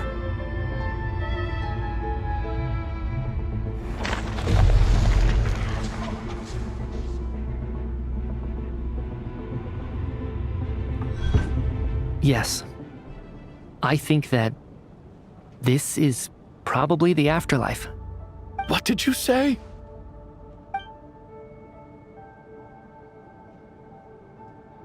You heard me. We died in the theater. All of us did. But due to an obstruction in the theater's ley lines, our souls are trapped here, while an endless, infinite snowstorm rages outside. It's ironic, really. All that time, we were working so hard to figure out who the deceased among us were, when the truth was, we were all deceased. The only difference being some of us died more recently than others. Do you remember that note, "Death is near"? Seems like we misunderstood what it meant after all. Death was nearer than we wanted to think all along. The note simply meant that all of us were already dead. So all our attempts to survive, our search for the deceased, it was all for nothing? Hard to say. At the very least, we hoped 2 lost souls find clarity and go to where they belong. The presence of those 2 is probably what caused our souls to be drawn in by the ley lines. In which case, the deaths we've awoken to over the past few days were just souls returning to the ley lines for good. If what you're saying is true, doesn't that make us the lost souls now? Huh, no wonder. This afternoon, when I was moving Vodyanitsa's body, I noticed that the other bodies in the room hadn't decayed one bit after all these days. That's further proof that those aren't physical bodies at all, but merely our shells here in the afterlife. Am I really dead? This doesn't feel real to me at all. No, that's impossible. This cannot be how it all ends. I still find it hard to believe that all of us are dead. How exactly did we die in the real world? None of us have any memories of dying, right? Not even knowing how we died is preposterous. Good grief! Surely there has to be some reason. Exactly. It's hard to rest in peace when you don't even know how you died. It gave me lots to think about as I strode out into the snowstorm. I racked my brains trying to remember the cause of my death, the exact moment I died, the root of all of this, right up until my consciousness faded. Wait. Hold on. Right before I lost consciousness, I think I saw something. I can't remember. And I think I lost my notebook and pen. Mitya, your hand. Is that blood on your fingers? Huh? You're right. There's blood on the fingertips of my right hand. Looks like it's already dried. When did that happen? What the? I guess this was what I saw. I must have desperately drawn it in my own blood right before losing consciousness. What's wrong? Do you recognize the symbol? It's Ronova, the ruler of death. Alyosha, do you still remember that Snezhnayan folktale you told me about? It was about the Grim Reaper. When someone's about to die, he appears as an incarnation of someone familiar to guide their soul into the afterlife. And as soon as you recognize his face, your life is over. I heard a similar tale when I was little. You think the Grim Reaper in this story refers to the ruler of death you mentioned? That's right. In which case, death is near could also mean that the Grim Reaper is here disguised in a familiar form. Death, the deceased, and the Grim Reaper? So it's a triple entendre. When I first saw this note, I thought it contradicted the investigation report. But now it seems like that was the whole intention. So the Grim Reaper deliberately misled us. Then, we started suspecting each other and searched for the deceased while they hid in plain sight. By that logic, the one person most likely to be the Grim Reaper incarnate is...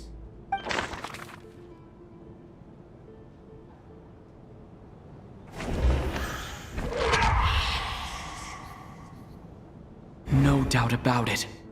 It's Alyosha. Looking back at how everyone has acted over the past few days, Alyosha is most likely the Grim Reaper lurking among us.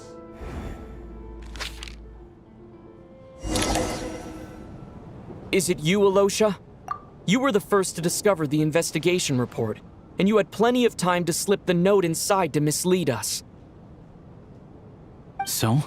Surely you can't suspect me based on that alone. What if someone else found the investigation report first, slipped the note inside, and then put it back without telling anyone? There's no denying it. The note could easily have been slipped in much earlier than it was discovered. That's not all. I've also noticed that although on the surface, Valeriy, Mitya, and sometimes I were the ones taking charge of the situation, looking back now, even though you didn't say much, you were always subtly guiding everyone from the sidelines. What do you mean? You were the one who emphasized how dangerous it was outside and insisted we all stay here. It was also you who suggested that we all sleep in the same place. And earlier today, you tried to convince Patashka to stay. I don't understand why, but it was out of character. So, you didn't understand my intentions, and now you're assuming the worst. Seems pretty unreasonable if you ask me. He still won't admit it. Fine. Let's see how he responds to the most damning evidence of all. The biggest question I have right now is, if the Grim Reaper is impersonating Alyosha, then where's the real Alyosha? When did they switch?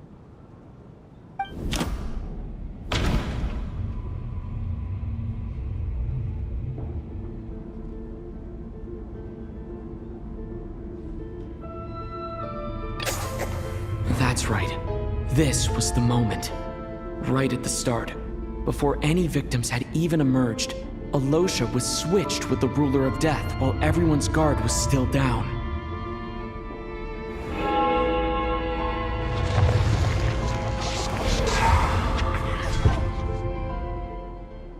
When all this began, right after the performance ended and the snowstorm began to pick up, no one suspected anything unusual. We just assumed we were snowed in. It wasn't until we discovered the bodies the morning after that we realized something out of the ordinary was going on. But it's clear now that the oddities actually started earlier than that, when Dimov walked into the snowstorm and never came back. Right. So Mr. Dimov was the first victim, not Sobolova and Torgov. And if we pinpoint that moment as the beginning of this incident, then one thing becomes clear. Alyosha, you are the only person who walked into the snowstorm and came back without the help of Vodyanitsa's Requiem. More precisely, Alyosha never came back at all. The one who came back was the Grim Reaper. Not bad. Well, since you've backed me into a corner, I suppose there's no point in keeping up the act anymore.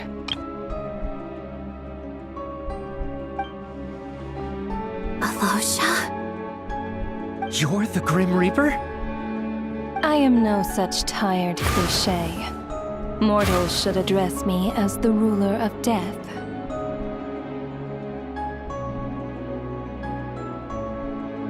Before being wiped out for good, you identified the two deceased, and even sensed my presence. A commendable achievement, far beyond what I expected. I heard you can ferry souls. Those deaths each night. Were they your doing? Your initial conclusion was correct. Due to the existence of the two deceased, the ley lines yearned to reclaim those long-lost souls. Every night, they devoured an equal number of souls to fill the void. This required no intervention from me. Though, of course, ferrying souls is indeed my authority. Here, take a look.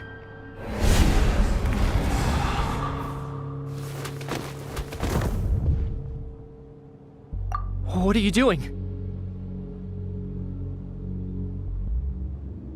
That takes care of today's too. Don't get so worked up. You are already dead, and your souls must return to the ley lines. I know we're already dead. You murdered us, didn't you? Murdered? No. Murder is when mortals usurp my authority. Death is my jurisdiction. If I require someone to die, I need not resort to such laborious methods as murder. You simply met the criteria to trigger my curse of death. I know about the curse of immortality. So there's another death-related curse too? You cursed us? When? And why would you do such a thing? So often, humans pray to me, begging to know when their death will come and what form it will take. But few people ask why.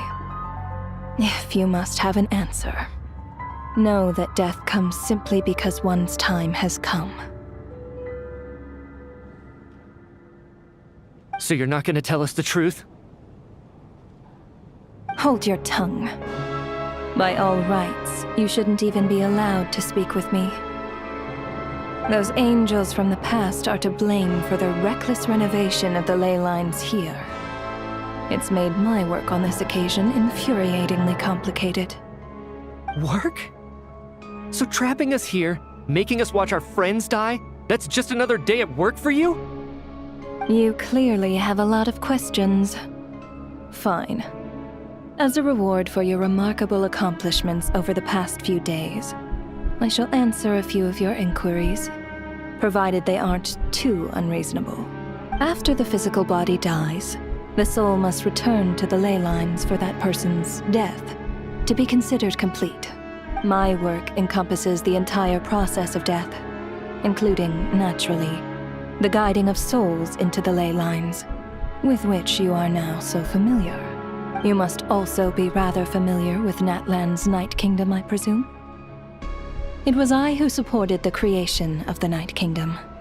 It provided a convenient means of guiding the souls of Natlan. Here, too, the ley lines connected to the theater underwent some modifications.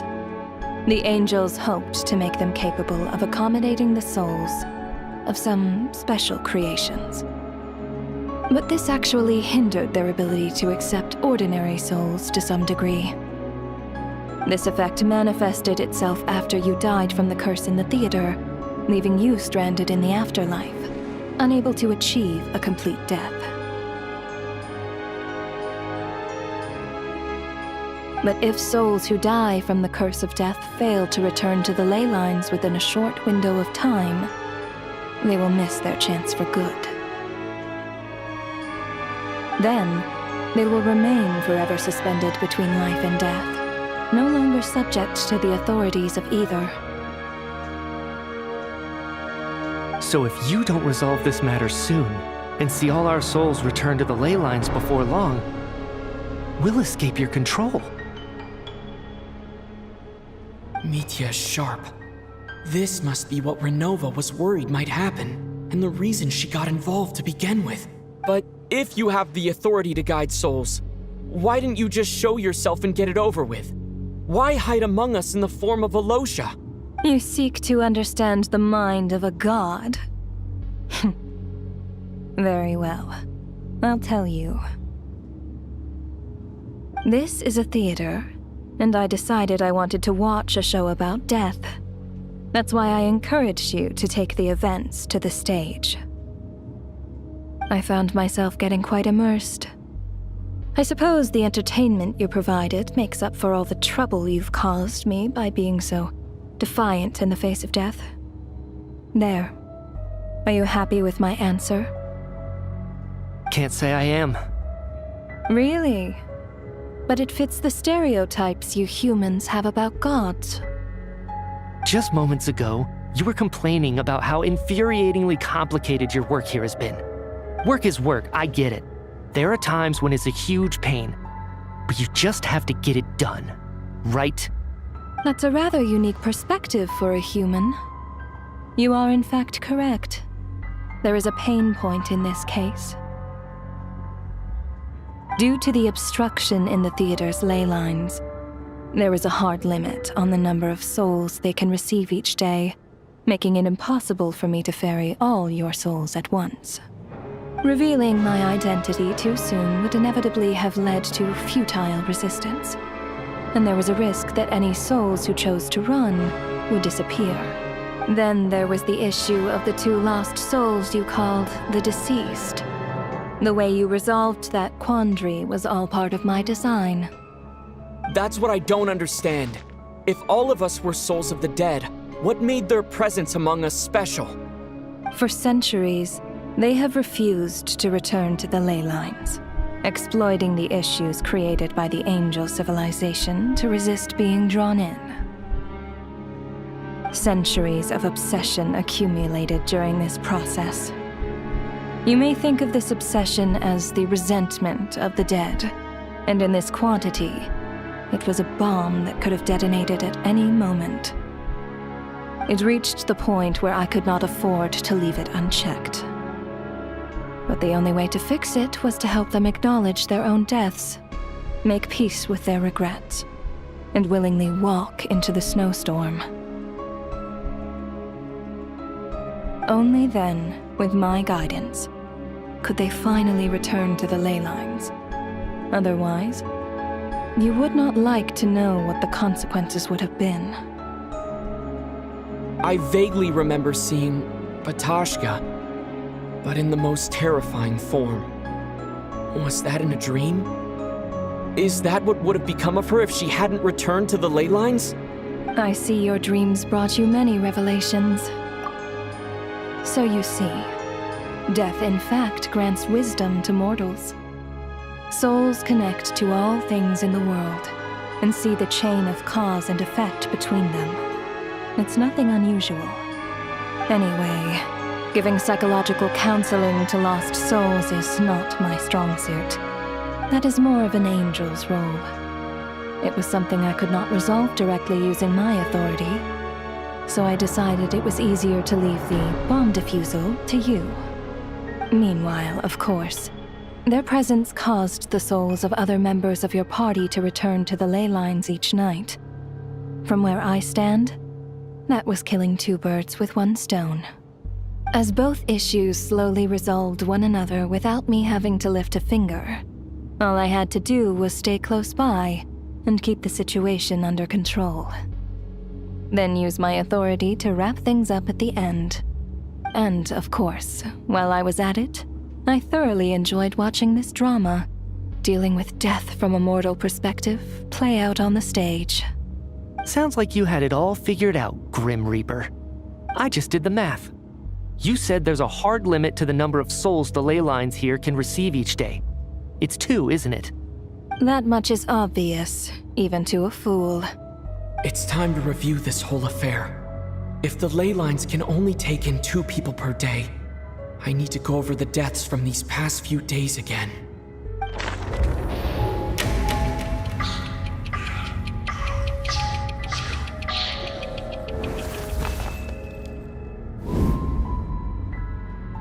Looking back now, none of us had the faintest idea at the time. From the moment that staff member named Demoth walked into the snowstorm, the incident had already begun.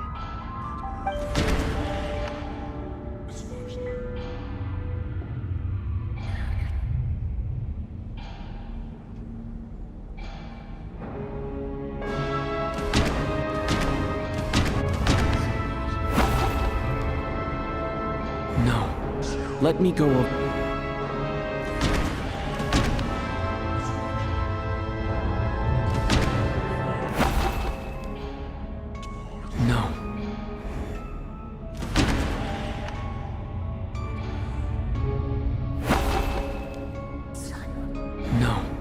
Let me...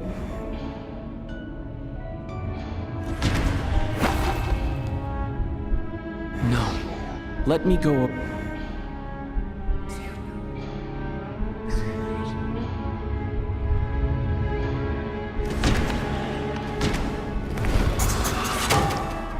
Alyosha was the second to walk into the snowstorm after Demoth to investigate.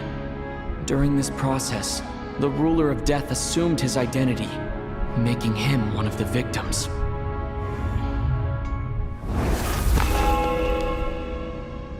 During our first night in the theater, everyone was caught up in the novelty of it all. No one could have expected there would be victims the very next morning. Despite all the confusion, and with the help of hindsight, we finally began to realize that something was amiss with the snowstorm.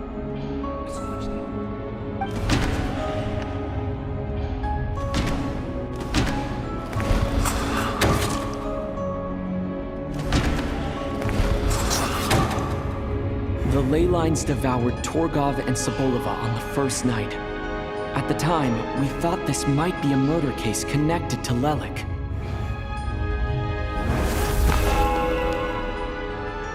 Odette and I spoke a lot that night. 3 people were on watch, but in the morning, we discovered that someone had fallen victim all the same.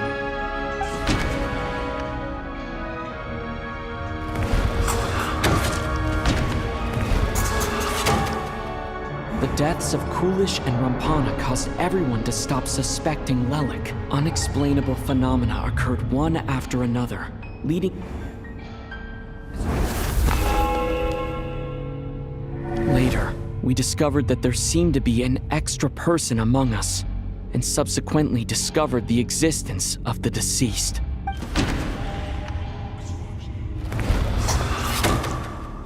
Mr. Schramm realized he was the deceased and walked into the snowstorm to return to the ley lines of his own accord.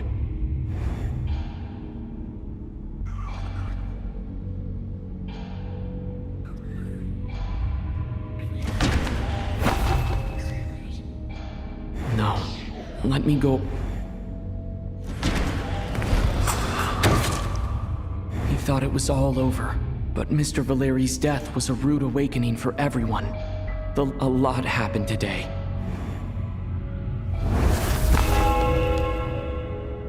The fact that there was more than one deceased seemed to bring us back to square one. Odette revealed some information she had been keeping to herself.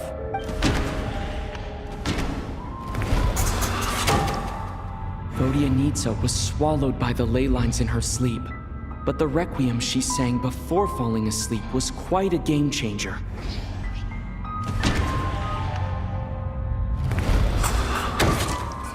As it happened, Patashka filled the void left by Mitya's return from the ley lines by walking into the snowstorm this morning.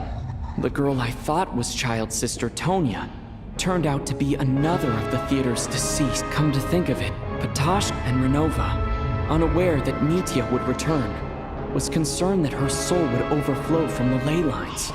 Looking back, I suppose that was an early slip-up on her. No one could have expected anyone who walked into the snowstorm to return. But just after nightfall, Mitya returned, bringing crucial information with him. Various truths began to surface, including that all of us were already dead, and that the ruler of death was here among us. Then, after revealing her true form, Ronova callously claimed 2 souls.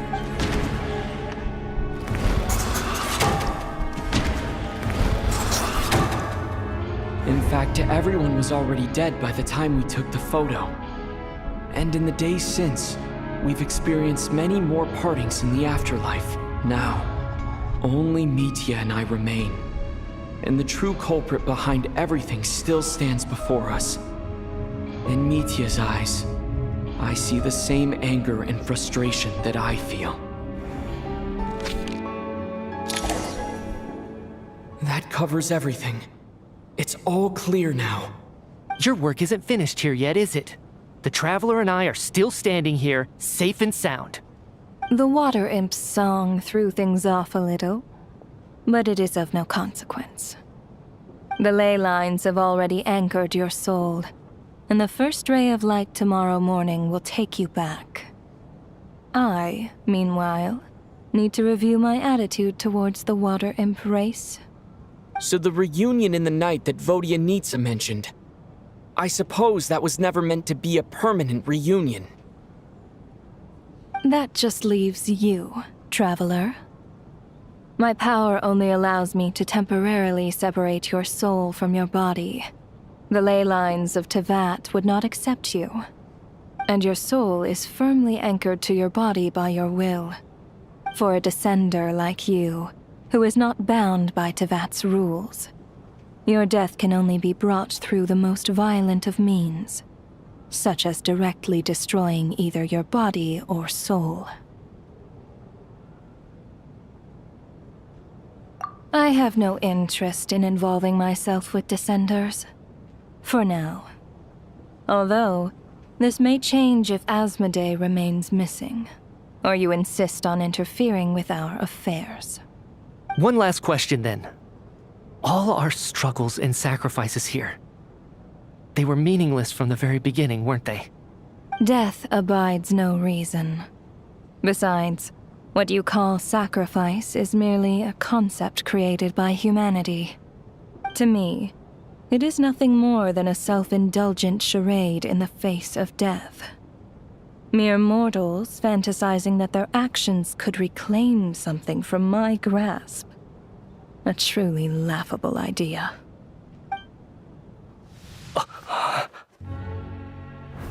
Grim Reaper, you really know how to get on my nerves. I'm not here to ingratiate myself with you. I kill merely because your deaths are necessary. Oh, you've made that quite clear. But humans don't take well to being scorned. Not even by the gods.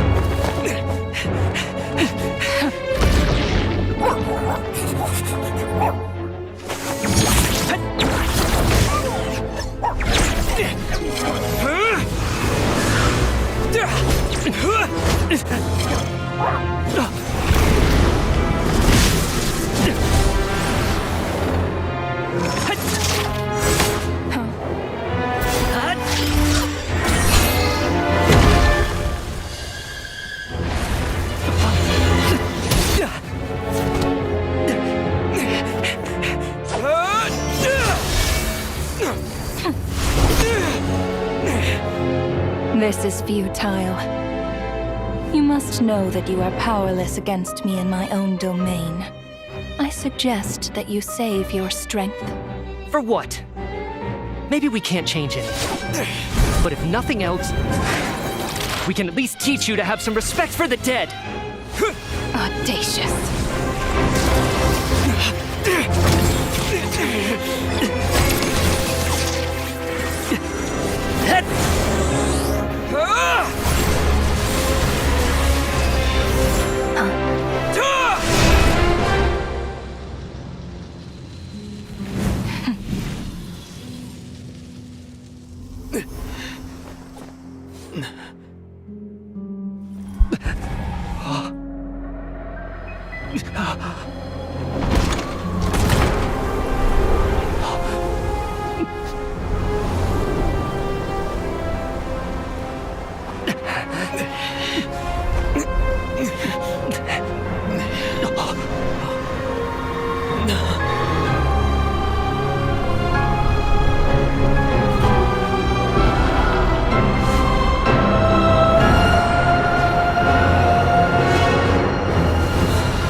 How are you holding up, Odette?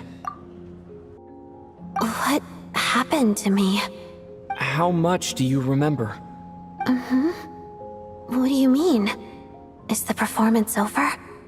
I can't seem to recall what happened.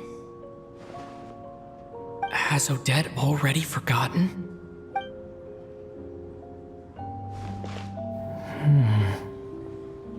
Mitya? Oh, I'm sorry. I guess I spaced out there for a second. Remind me who you are? Don't you remember anything?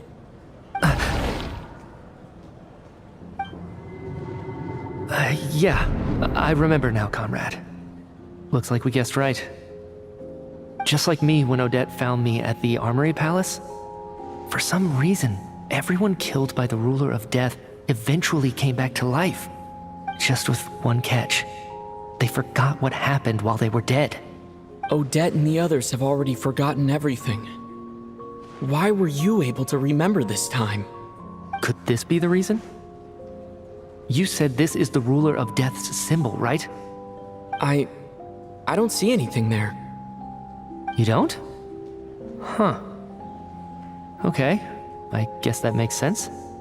I carved this into my hand in the afterlife, so it's not visible in the physical world. Does that mean I carved this symbol into my soul? What an unsettling thought. Still, at least I get to remember what happened. I suppose it's a blessing in disguise. What about you, though? The ruler of death mentioned that you're a descender? Is that why you can remember? A full explanation would get complicated very quickly, but that's essentially it. Well then, now that it's all over, let's figure out what we've learned. The first thing I notice is that everything here is precisely as we left it, right before our deaths. This confirms that time passes differently in the afterlife than in the real world. They say that right before death, time slows down, and your whole life flashes before your eyes. That must be how you know you have one foot in the afterlife by that point. Anyway, clearly the few days we spend in the afterlife probably only amounted to a few short minutes in the real world. This also aligns with previous reports of widespread temporary memory loss among the Armory Palace personnel. Now it seems likely that those were all brief deaths caused by the Grim Reaper's so-called curse of death. To those unaware of the truth, dying and coming back to life must feel similar to a short bout of catatonia.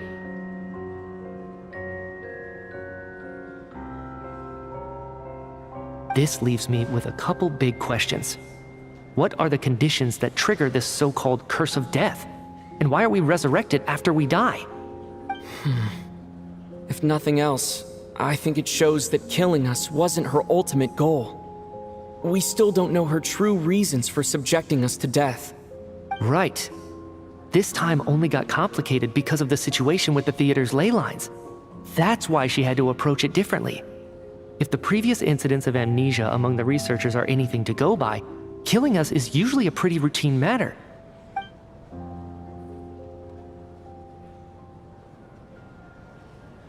Come to think of it, wasn't I about to note something down before I died? I can't remember what it was, but I think it was something related to my research project. Sorry, Traveler. I'll catch up with you again later. Right now, I have to make a trip back to the Armory Palace. Sir, if I may, no one of your description has ever shown up in my investigations into Mr. Mitya's friends. Yet, you two seem very familiar with each other. Could you perhaps tell me where he was in such a rush to get to? And, by the way, have we ever crossed paths? Forgive the presumptuousness, but I feel a vague and indescribable sense of familiarity about you. I can explain everything. Could you help me gather everyone in the theater in one place?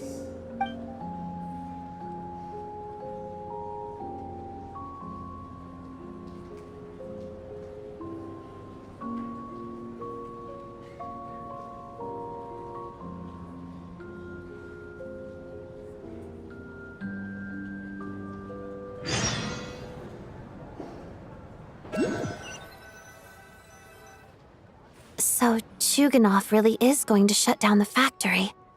I guess this theater incident actually did us some good after all. So, you said I promised to take you to the Armory Palace while we were in the afterlife, yes? I believe you. I think I even have a vague memory of it.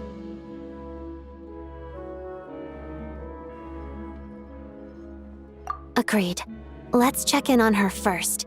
The whole reason for our trip to the Armory Palace anyway is to figure out what's going on with her health.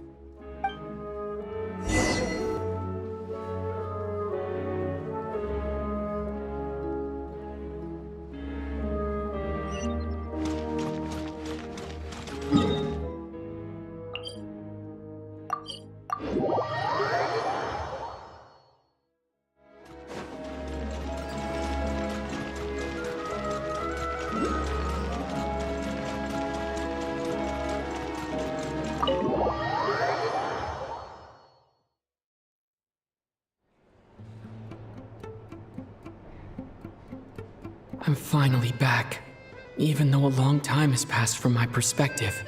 As far as Paimon's concerned, I probably just went out to watch a very short show. I should keep my emotions in check when I see Paimon again, or it'll seem weird. Wait. The atmosphere here feels off. Shh. Stay quiet. Let's go inside and take a look. Have we still not been able to notify Child yet? We need new orders. What if that person comes back again?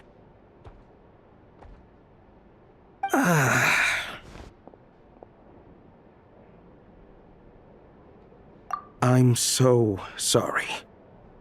Under the circumstances, there was really nothing we could do. Tell me, what happened to Paimon? It was the Jester. He came here in person and escorted Miss Paimon away. He's the director of the Fatui. His authority supersedes all others and cannot be questioned. There was nothing we could do. How long ago did he leave? And what was Paimon's status? It was about an hour ago. Miss Paimon was fast asleep at the time. The Jester simply walked off with her as if it was only natural. I assure you, he absolutely did not use any force. Do you know where they went? The Armory Palace, most likely. Lord Pierro, the Jester, has been overseeing the experiments there lately, keeping a close eye on their progress. Everyone in the Fatui has heard about it by now. I'm surprised he came in person. Whatever his reason for taking Paimon, he'll most likely return to the Armory Palace first, which is exactly where we were headed anyway. Then lead the way, Odette. Okay, let's go.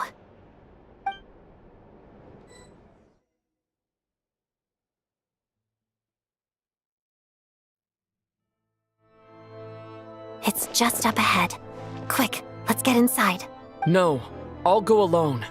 You know I'm planning to force my way in. You're with the Fatui, so you should stay outside. I was hardly planning on taking you through the official channels anyway. I'm here to force my way in, just like you. I may be a Fatus, but I'm also Lelik, enemy of Project Stuzha. Paimon's safety is paramount right now.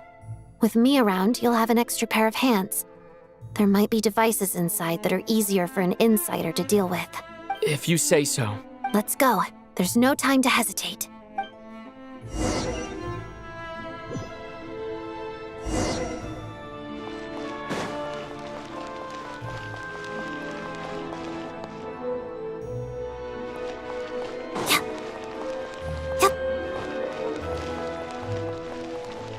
Hey, who are you? This part of the Armory Palace is under restricted access. What do you think you're doing? No questions, please. We're short on time. It all adds up. Let's begin.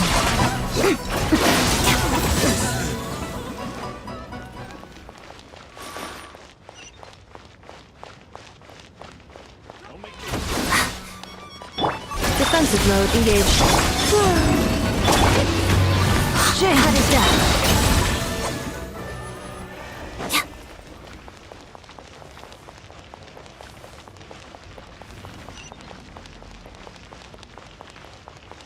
Trespass at your peril.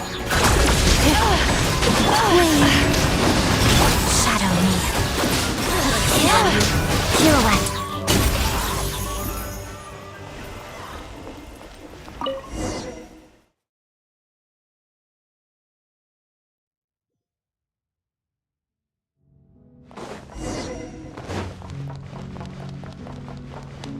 You have a pass? Where are you coming from? So, you're intruders, huh? You blame me for what happens next!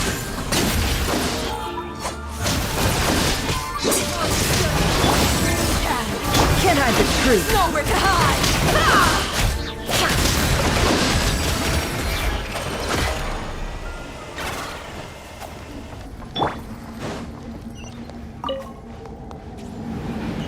The Armory Palace is hidden this deep in? This place is much bigger than I imagined. They're conducting top-secret research after all.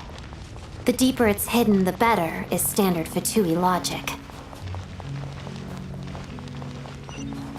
The style doesn't really look like the Fatui's handiwork, though. They must have requisitioned some structures from a past civilization. It also serves as a bit of a disguise. Intruders! Stay alert! Converge! Witness the snow swan's grace.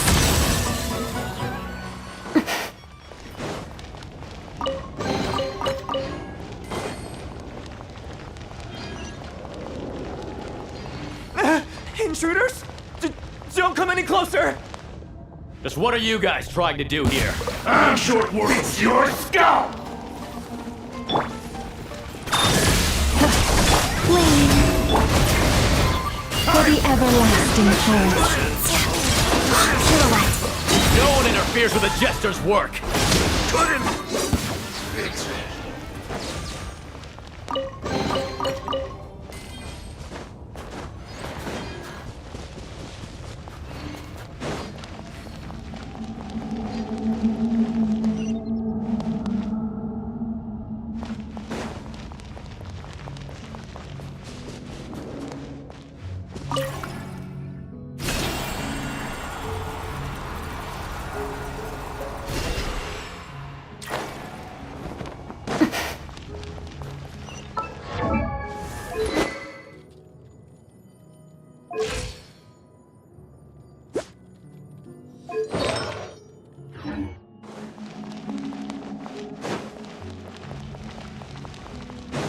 Looks like no one's guarding this place. There's something off about that decoration over there. Look out! Let's deal with these before we move on.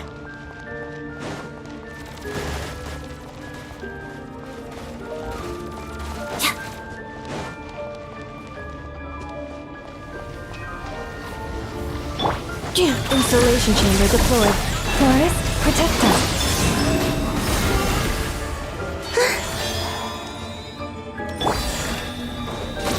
Annihilation mode. No more lies.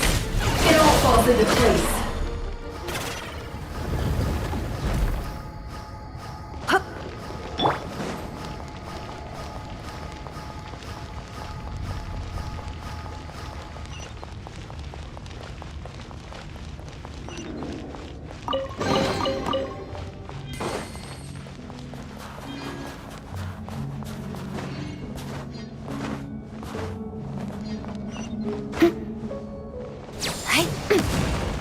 The researchers here probably don't know that we're uninvited guests.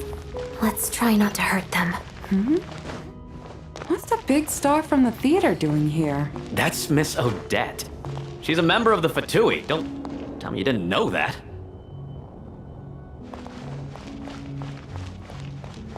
Was the whole reason for Project Stuzha to support the research here at the Armory Palace? Just what are the Fatui and the Tsaritsa planning?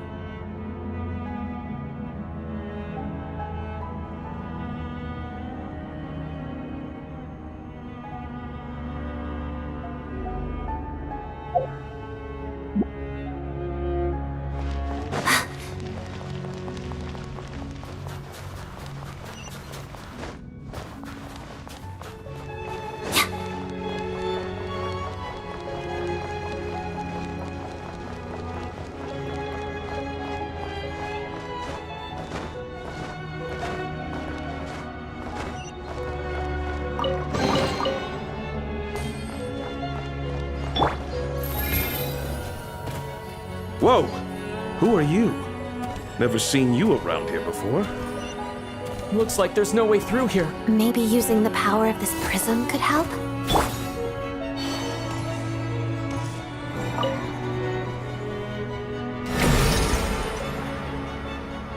I think I see some images. It's the prism's power at play, causing images of the past to reappear, albeit only as illusions. Paimon. And the jester. Is this another scene from the past? Yes. It looks quite old, though. I don't think it happened in the recent past.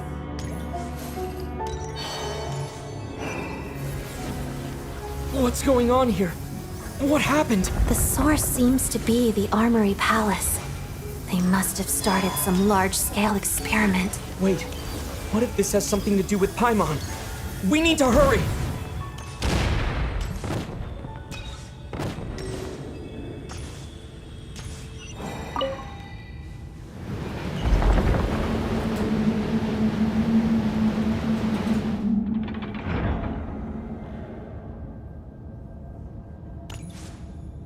We're almost there. The Armory Palace is just up ahead. Paimon, please be okay. Defensive mode engaged. Surge. Can't hide the truth. Together. Pot of death. Waltz of the snowflakes. Cleanup sequence initiated. No more lies.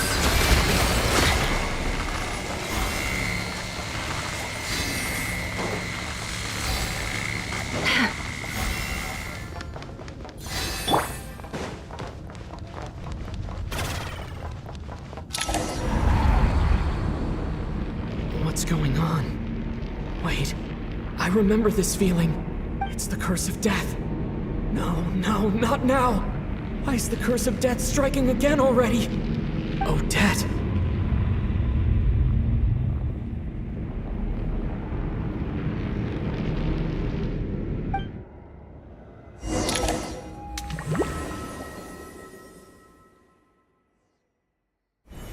Is this the afterlife again? I need to find a way back to reality. Is that Odette's core Ignis? Could that be what just woke me up?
Odette? Odette!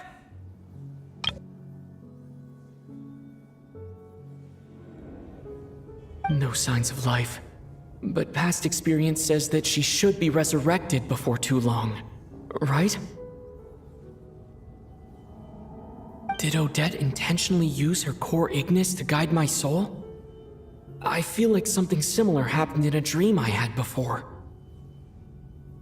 Thank you, Odette. If not for you, my soul wouldn't have found its way back to my body so quickly. And I might not have woken up so soon. But I'm sorry. I don't have time to protect you. I have to use the time you bought me to get Paimon back.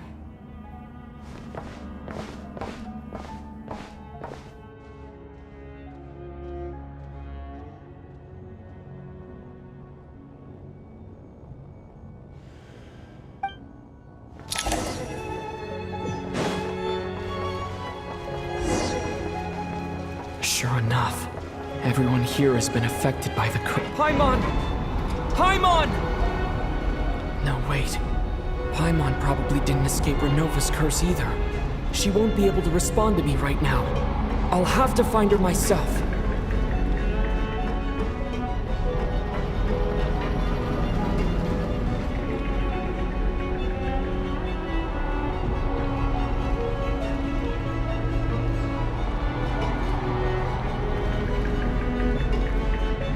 Mitya! Is this the laboratory he works in? What happened here to trigger the curse of death again so soon? I'll have to ask him when he wakes up. Finding Paimon has to take priority now.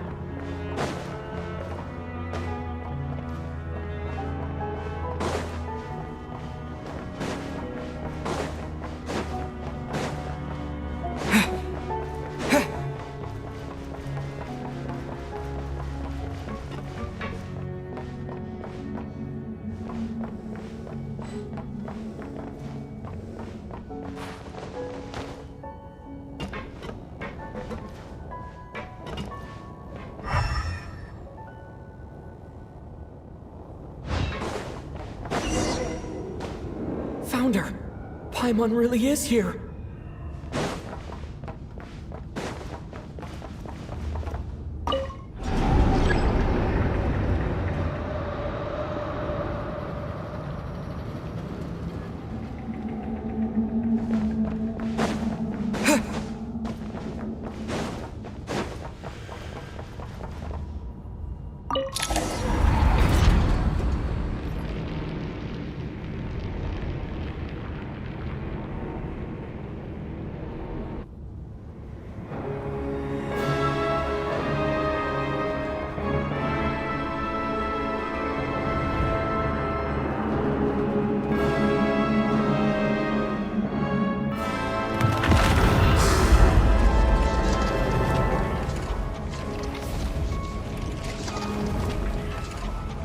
You don't learn, do you? You've already been involved in one mass death, and now you show up at the scene of another.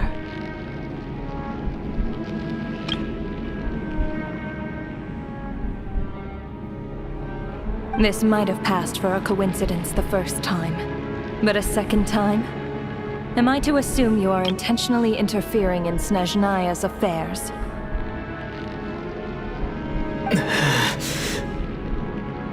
Judging by your expression, it seems that you understand little of what is going on here.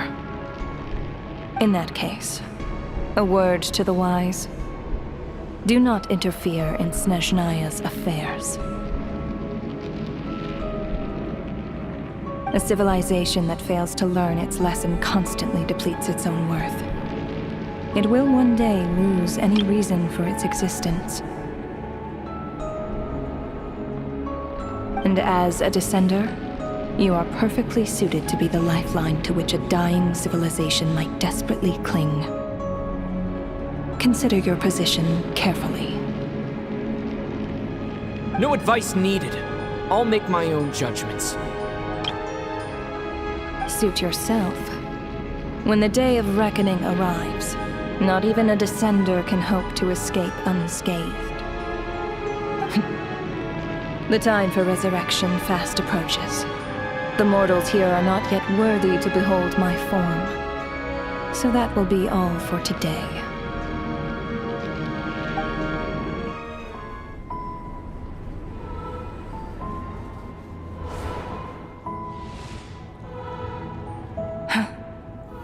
That thing is coming with me.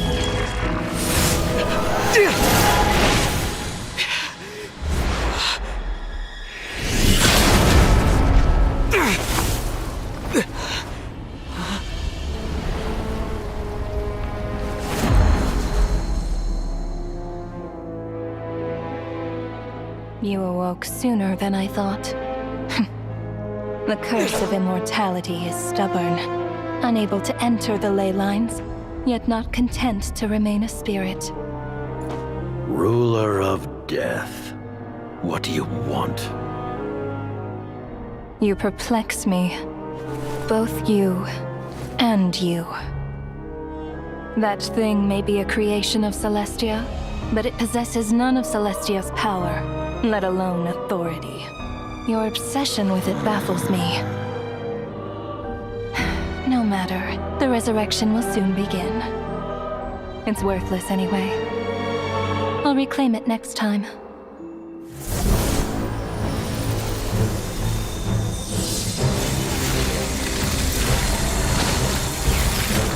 Hey, who says there will be a next time?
I missed you, Paimon.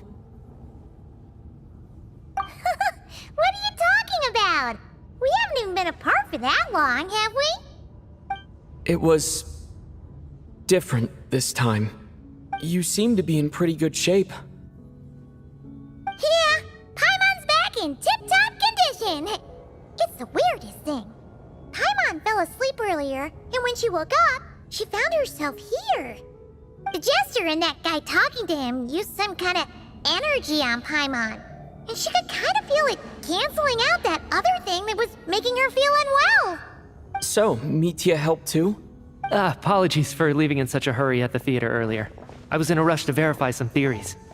Rest assured that your companion is perfectly safe. We reversed the effects that the experimental energy had on her. The jester specifically instructed me to do so. I suppose this is our first official meeting, Traveler. I could not let Paimon suffer in her condition for a moment longer, and so I simply took her without explanation. I hope you do not mind. But why would a big shot like you care about what happens to Paimon? As I said when you first arrived in Snezhnaya, we once spent some time together in the distant past. Oh yeah, you did mention that. And Paimon did think you seemed strangely familiar the first time we met.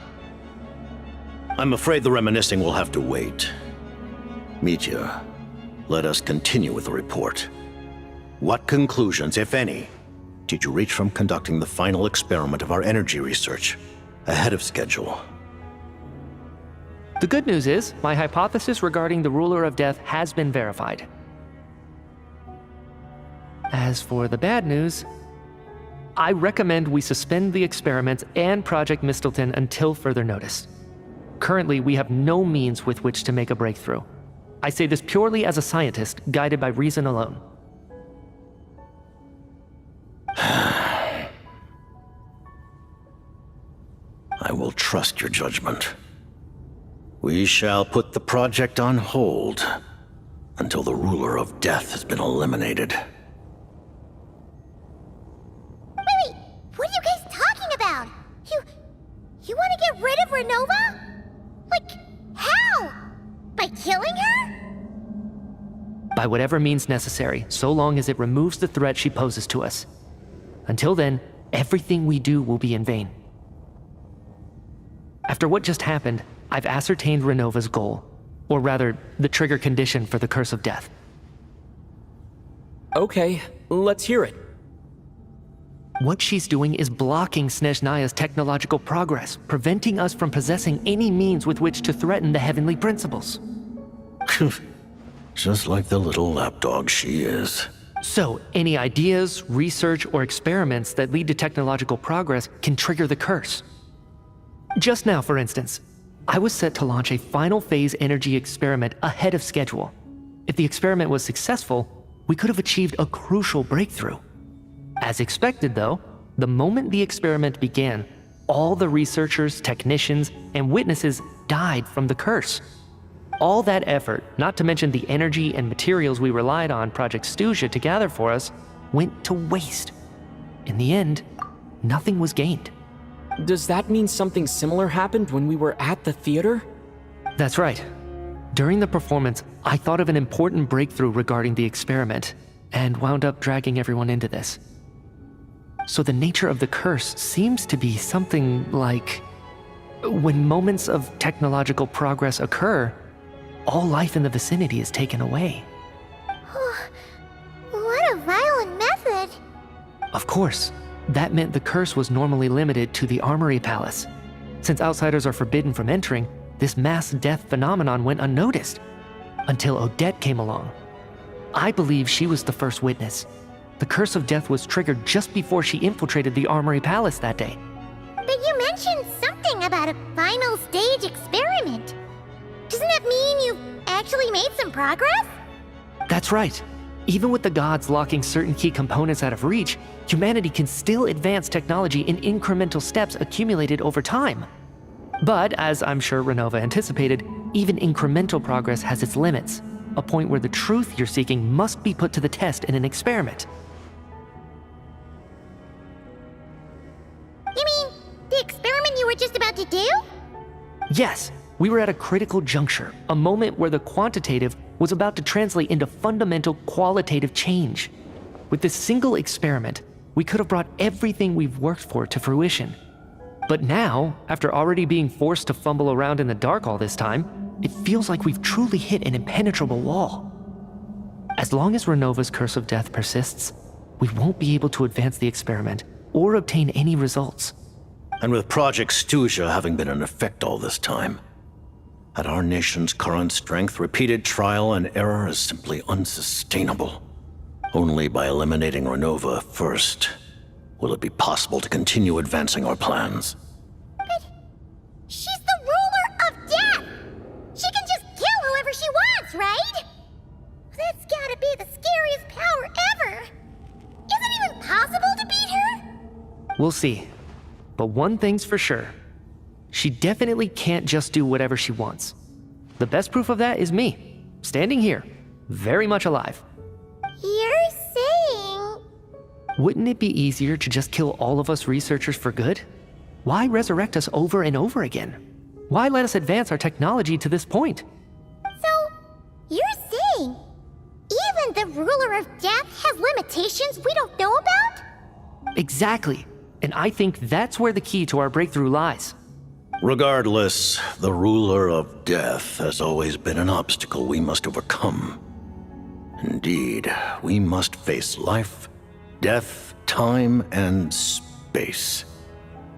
After all, our goal is the heavenly principles. The Fatui want to challenge the heavenly principles? For a long time, I've had a vague suspicion the Fatui and the Tsaritsa were targeting the heavenly principles. But hearing the jester admit it is still a shock. No wonder the Tsaritsa's goal has always been kept a secret from the people. What kind of road will that lead Snezhnaya down? In that case... Lord Jester, I would like to request some leave. I'd like some time to organize my thoughts and go over the data. Granted.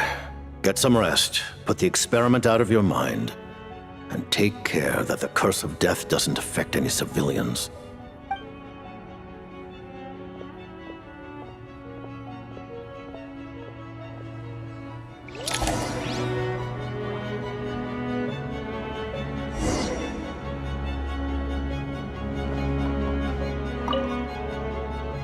While there is yet time, allow me to offer you my hospitality, honored guest of Snezhnaya. Is there anything you wish to know?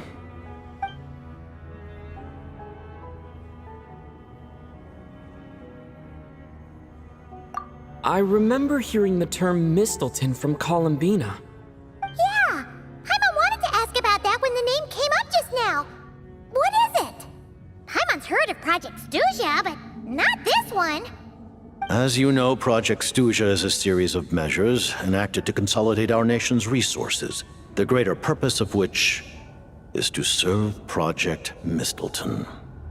Many of the things you have encountered thus far are essentially for the advancement of that project. This includes the Kuvaki Experimental Design Bureau in Nocturne. Researching Kuvaki was merely a facade. Its core objective was to use local resources and research findings to build Mistleton itself. And that's a weapon built for the final battle against the Heavenly Principles, isn't it? Huh? How did you know that? I was given some intel, and I made some deductions. Wait. You must mean that thing over there. Oh, Paimon's gotta take a closer look at this thing. Especially after you guys sent so many people to Nocturne to work on it. Kuvaki alone will not break through Celestia's defenses, let alone challenge the Heavenly Principles.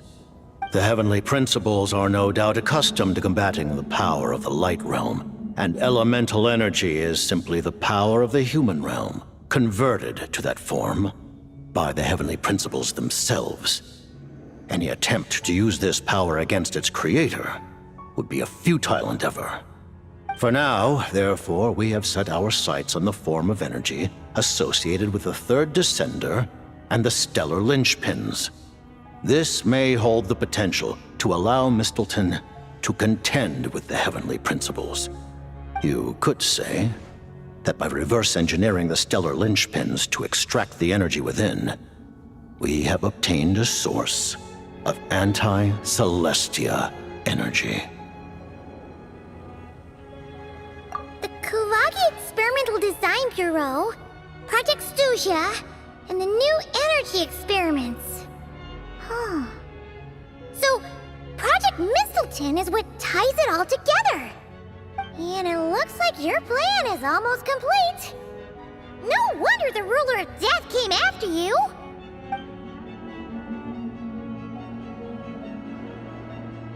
Her Majesty the Tsaritsa has embarked upon an expedition to vanquish a monster. Were it not for this, I imagine she would have been delighted to grant you an audience.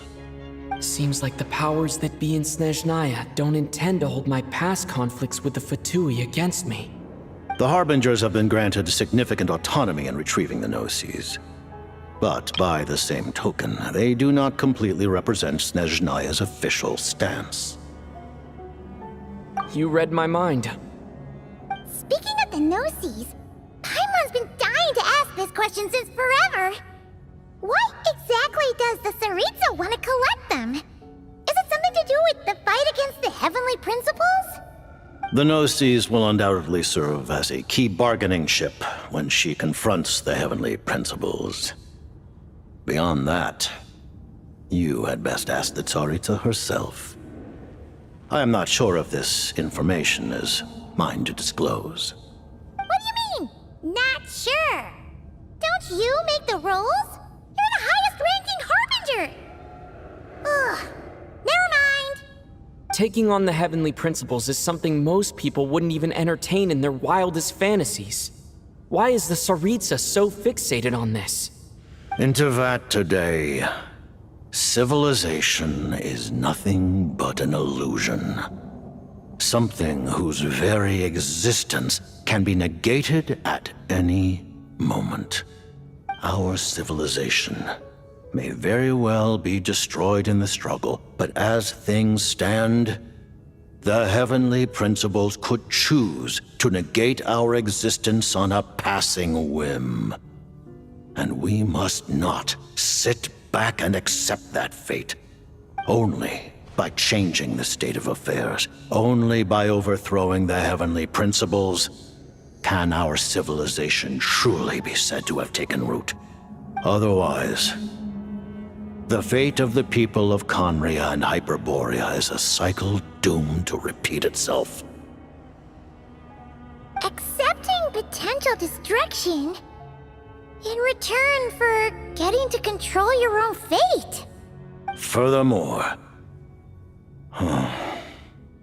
perhaps this is still somewhat difficult for you to understand. Are you aware that all the rules of this world are made up of curses? Huh? All of them? Paimon knows about the curse of death you mentioned, and the curse of immortality that you and Daislip have. Then the birth of the Hilly Churls, the rules of Natlan's Ode of Resurrection. Those are curses too? Farina's long life seems to stem from a curse placed on her by Focalor as well. Yes. Even a god's love for humanity is a curse the heavenly principles inflicted upon the gods. What? The Tsaritsa has always had ample reason to hate the heavenly principles. If she can seize their authority, she will reconstruct the entire world, and when that time comes, humanity will be completely liberated from curses and lies. Look forward to it. It will be a world beyond your imagination. Though the ordinary people of Snezhnaya may not understand these details, in this frigid land locked in a ceaseless struggle against the environment, in this nation to which the gods have never shown favor, we all believe that standing in solidarity with the Tsaritsa in our shared struggle will surely usher in a new and better world.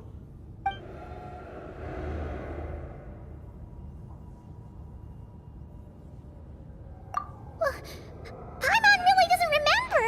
He's basically a stranger! You've gotta believe Paimon! Allow me to explain.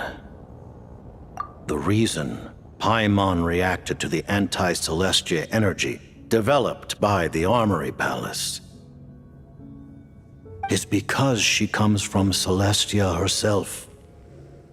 More specifically, she is one of its creations. Paimon? A creation of Celestia?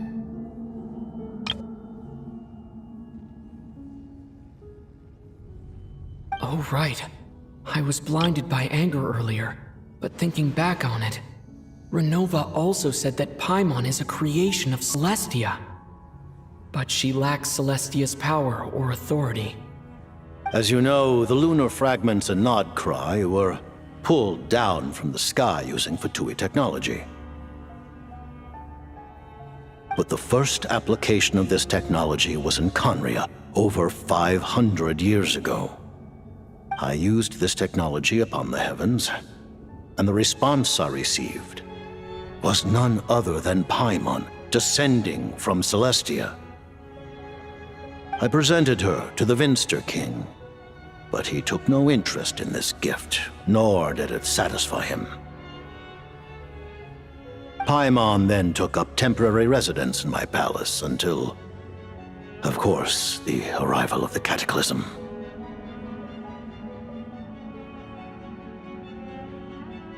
Wait, Paimon's a little confused. You're talking about things that happened in Conria 500 years ago. You're saying Paimon was there for that? But Paimon doesn't remember any of that. Falling from the sky, being given away as a gift, none of it. Having lived through the Cataclysm, perhaps you too were burdened with some manner of curse. Although, losing your memories would indeed be the smallest price I've ever seen paid. But it's not just her memories from Conria. Paimon doesn't even know how she spent the last 500 years. She only has memories from the past few years. No matter how hard she tries to remember, what was Paimon like back in Conria? Did she know a whole lot because she came from Celestia? Was she super smart? Unfortunately, when you arrived in Conria, your consciousness was like that of a newborn infant. None could say what kind of being you once were in Celestia. During the time you lived in Conria, your personality was no different from how it is now. Aw, man! Paimon's plan to get her memories back and become super smart is ruined before it could even start. You know, even though Paimon lost her memories, she still feels weirdly close to you for some reason. That must mean you took pretty good care of Paimon back then, huh? On the contrary, I completely ignored your existence. I was entirely focused on my struggle against Troptatir the Wise. But now, as I see it, it is as if you are the only sane thing that survived that era of insanity, and thus are worthy of protection. Noted. Man, Paimon's gotta stop projecting friendship on everyone she meets. But, Traveler? Even though you know Paimon's some creation of Celestia now, you still want her, right? You're not going to abandon her? Oh, phew! That's a relief. Paimon's just learning about this, too. She's barely even processed it.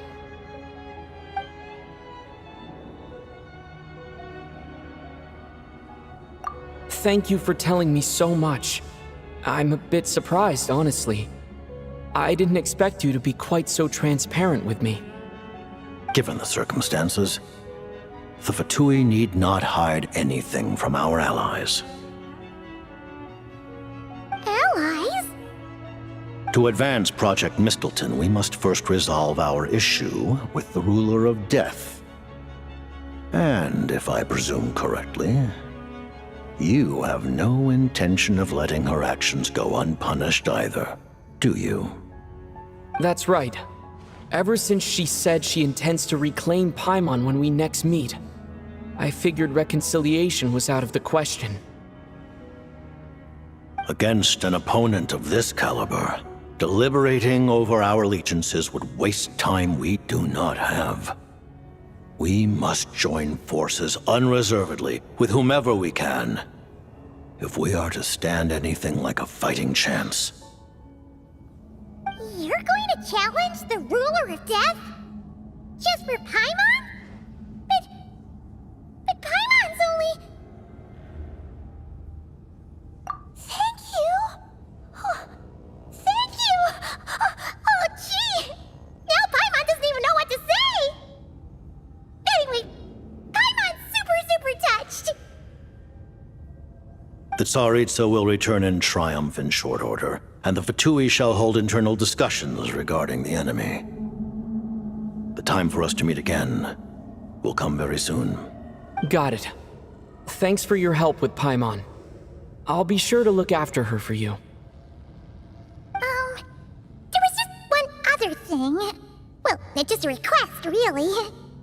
Paimon really wants to see what this Mistleton thingy you're gonna use against the Heavenly Principles looks like. Of course, Paimon knows it's top secret and stuff, but she just had to ask. It's okay if the answer's no. Certainly you may. Whoa, for real? Actually, maybe it's best not to. What if Ronova suddenly pops up again? She might take this chance to... While the technology is not yet fully developed, it has nevertheless reached the stage where Celestia's creations are unable to damage it. In that regard, you may rest assured. Oh. Wow. No wonder Paimon felt so out of sorts recently, even though it was super far away. Alright then! Paimon's ready to take a sneaky peek at this top secret super weapon!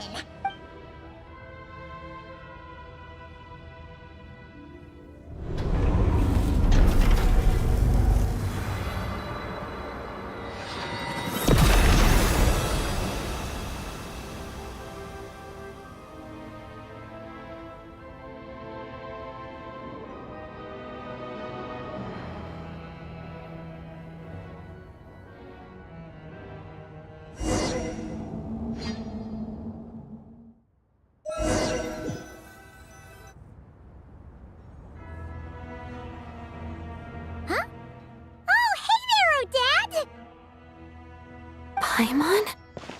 You're okay. Thank goodness. You look well. Have you recovered? Long story short, yep, Paimon's all better. What are you doing here? Were you waiting for us? That's right. When I woke up, I wanted to go in after you, but the guards had woken up as well. It would have been tough to take them on alone, and there was no easy way to sneak past them. So I returned the way I came and waited for you here. It was thanks to you that my soul found its way back to my body so quickly. Thank you. Huh.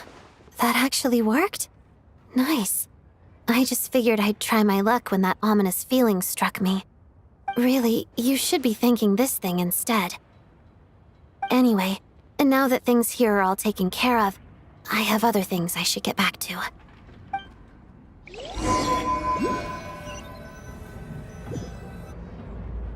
Ah, Director Chuganov, you're back. We just received notice that Project Stuzha has been suspended, so we've convened an emergency meeting. This is the preliminary plan. In addition to expanding production capacity, we've also discussed feasible layoff plans to optimize revenue and expenditure structure. Our calculations indicate that the factory's profits will increase by at least 30%. Just give the word, Director. That won't be necessary. Leave the energy for those who need it. Whether they use it just to get by or to run a business, that's up to them. Start preparing to halt production and lay off the staff. Make sure the workers are able to land on their feet and that they are duly compensated. Thank you all for your hard work during this time. Am I hearing you right? Why? After all the tough times we made it through, now is exactly when we should start to turn a profit. I just suddenly don't want to do this anymore. Huh. Does there have to be a reason? Iskra, it's time to rest. Dear esteemed members of the Rokat, given the effects of Lelik's radical actions upon our organization's reputation and social stability, a decision has been made to permanently withdraw this codename from use. Considering that Lelik did what they did for the benefit of the people, the Rokat has nevertheless negotiated with the authorities, ultimately securing a waiver for all penalties due to them.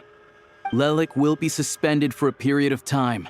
Depending on their future performance, they may be allowed to adopt a new codename and continue acting as part of the Rokat. The purpose of this notice is to remind everyone once again that motives and methods are equally important when one operates in the shadows. Even with Project Stuzha's suspension and our interim operational victory, we must guard against complacency and rashness and work to consolidate the progress we have made so far. We act only for the greater glory and solidarity of our nation. May the aurora shine ever on, and the tundra always stand firm. We act only for the greater glory and solidarity of our nation. May the aurora shine ever on, and the tundra always stand firm. Looks like it's finally over. You mean for us? Just thinking out loud. I've never seen the Snezhnaya so lively before. I never once thought I'd come here. But I understand everything now, Rosaline.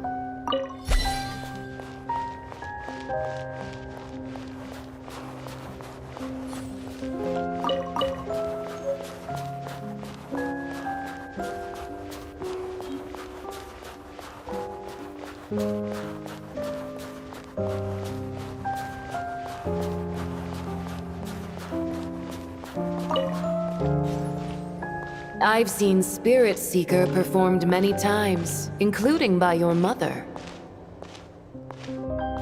Why do you bring that up all of a sudden? Even though the choreography is always identical, every dancer finds a way to make it her own.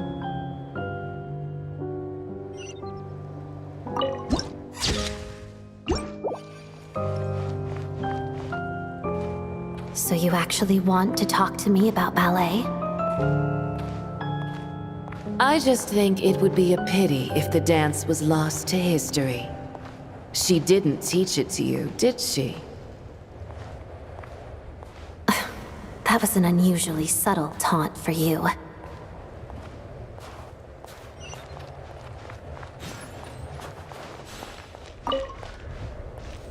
We embraced one another on the snow-swept plains, melting the ruthlessness of time. But when our bodies, in pieces, are cast to the winds, what of our love will remain behind?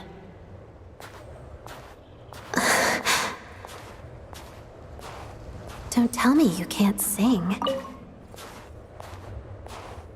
Shush.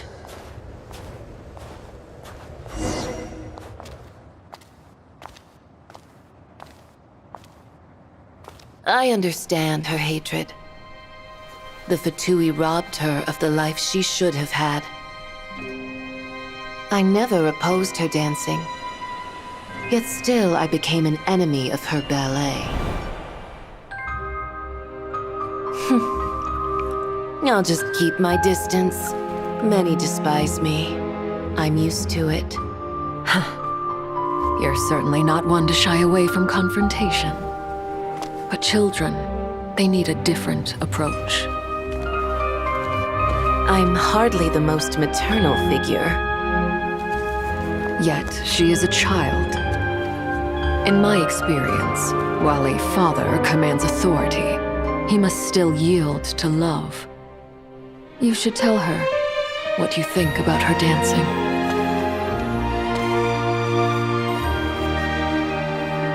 Odette will soon take the stage at the Korylievsky Theater.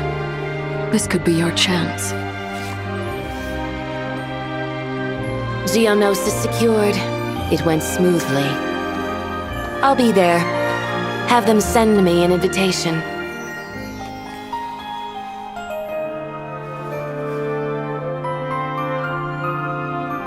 Sadly, things didn't work out. Her final words are inside that block of ice. This? Aren't these for monitoring her subordinates? Not yours. This one isn't her witch's flame, but my two worlds' flames. The two worlds' flames can burn away memories. It was my parting gift to Rosaline.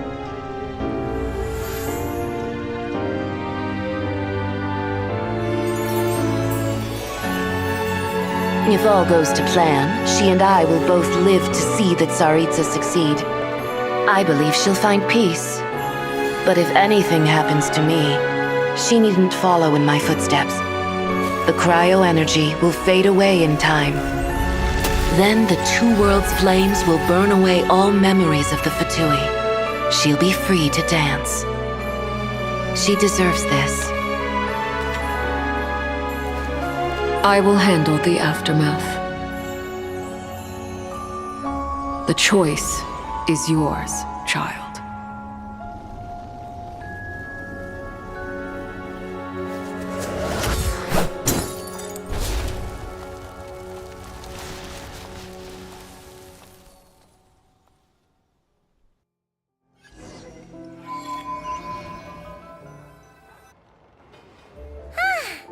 Fresh air at last! Paimon's head isn't spinning anymore, and the fever's all gone. Paimon's finally free to fly again! Oh, it's nice to finally know where Paimon came from, too. It did make Paimon a little nervous at first, but it's such a relief now. Like, who cares if Paimon's a creation of Celestia? She's probably not anyone that important. Probably just the fairy of food and fun or something. And like you said, this doesn't have to change anything between us. You're not gonna just... Hey, hurry up! Why are you walking so slowly? You've spent the last few days lying in bed and stuffing your face. I didn't think you'd be able to fly this fast. Says who?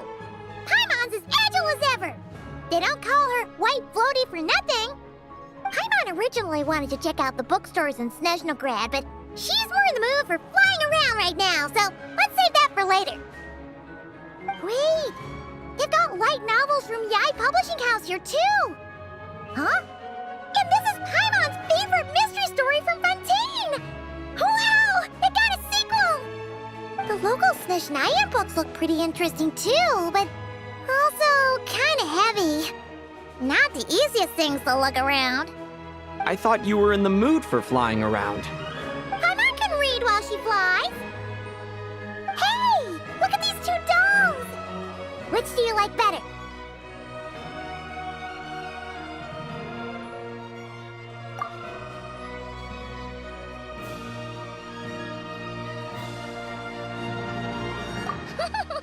Alright!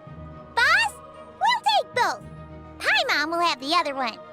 Oh, I thought we were only getting one. All right, fine. I'll pay. There you are. Thanks for visiting. Paimon will grab this and then... Huh? Huh? Huh?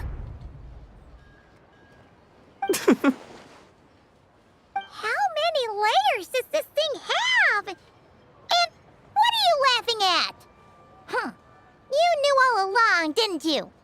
A whole bunch of people are gathered over by the plaza. Hey, look! That looks like Tartaglia! Hey, Tartaglia! I know that voice. Of course. If it isn't Paimon and my old comrade. You're looking well, Paimon. All better? Yeah! The jester knew I was wrong and fixed Paimon right up! Thanks for sending someone to keep Paimon safe, too. Oh, yeah. About that. That was kind of embarrassing. Who could have known that our director would go looking for you in person? So sorry for the misunderstanding. Oh, right. Let me introduce you. This is my little sister, Tonya. Hello, Tonya. Hello. Firstly, I'm really sorry about my brother. Sounds like he's caused you no end of trouble. Hey now, why'd you have to start with that? Not that it isn't true, of course. So she's the real Tonya. She said you two didn't manage to meet up at the theater. She waited ages for me, and when I didn't show, she got a little worried and went outside. I know, right? He didn't bother to say a word to me. I searched up and down the city for him, and he only told me about it when I finally caught him at the gates of Glupov. I've been rushed off my feet lately, so I didn't get the chance to go home. I just figured the Traveler would fill you in when he got there. Well, the snow was bad, and you're never late, so I was really worried about you. How was I supposed to know that you'd stood me up? I'm sorry, Tonya. I really am. I'll make it up to you somehow. Just... please don't tell Mom and Dad. Although the mix-up led to a series of misunderstandings, it's probably for the best that the real Tonya didn't get caught up in that mess. Besides, it's obvious that Tartaglia isn't usually one to break a promise. He only gave his ticket to me because he had to look into Lelik. No, it's fine. It just meant I didn't get to see the show in the end.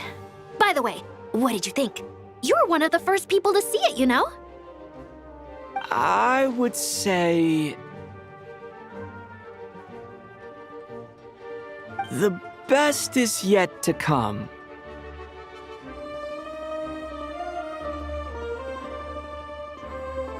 Huh? What kind of review is that?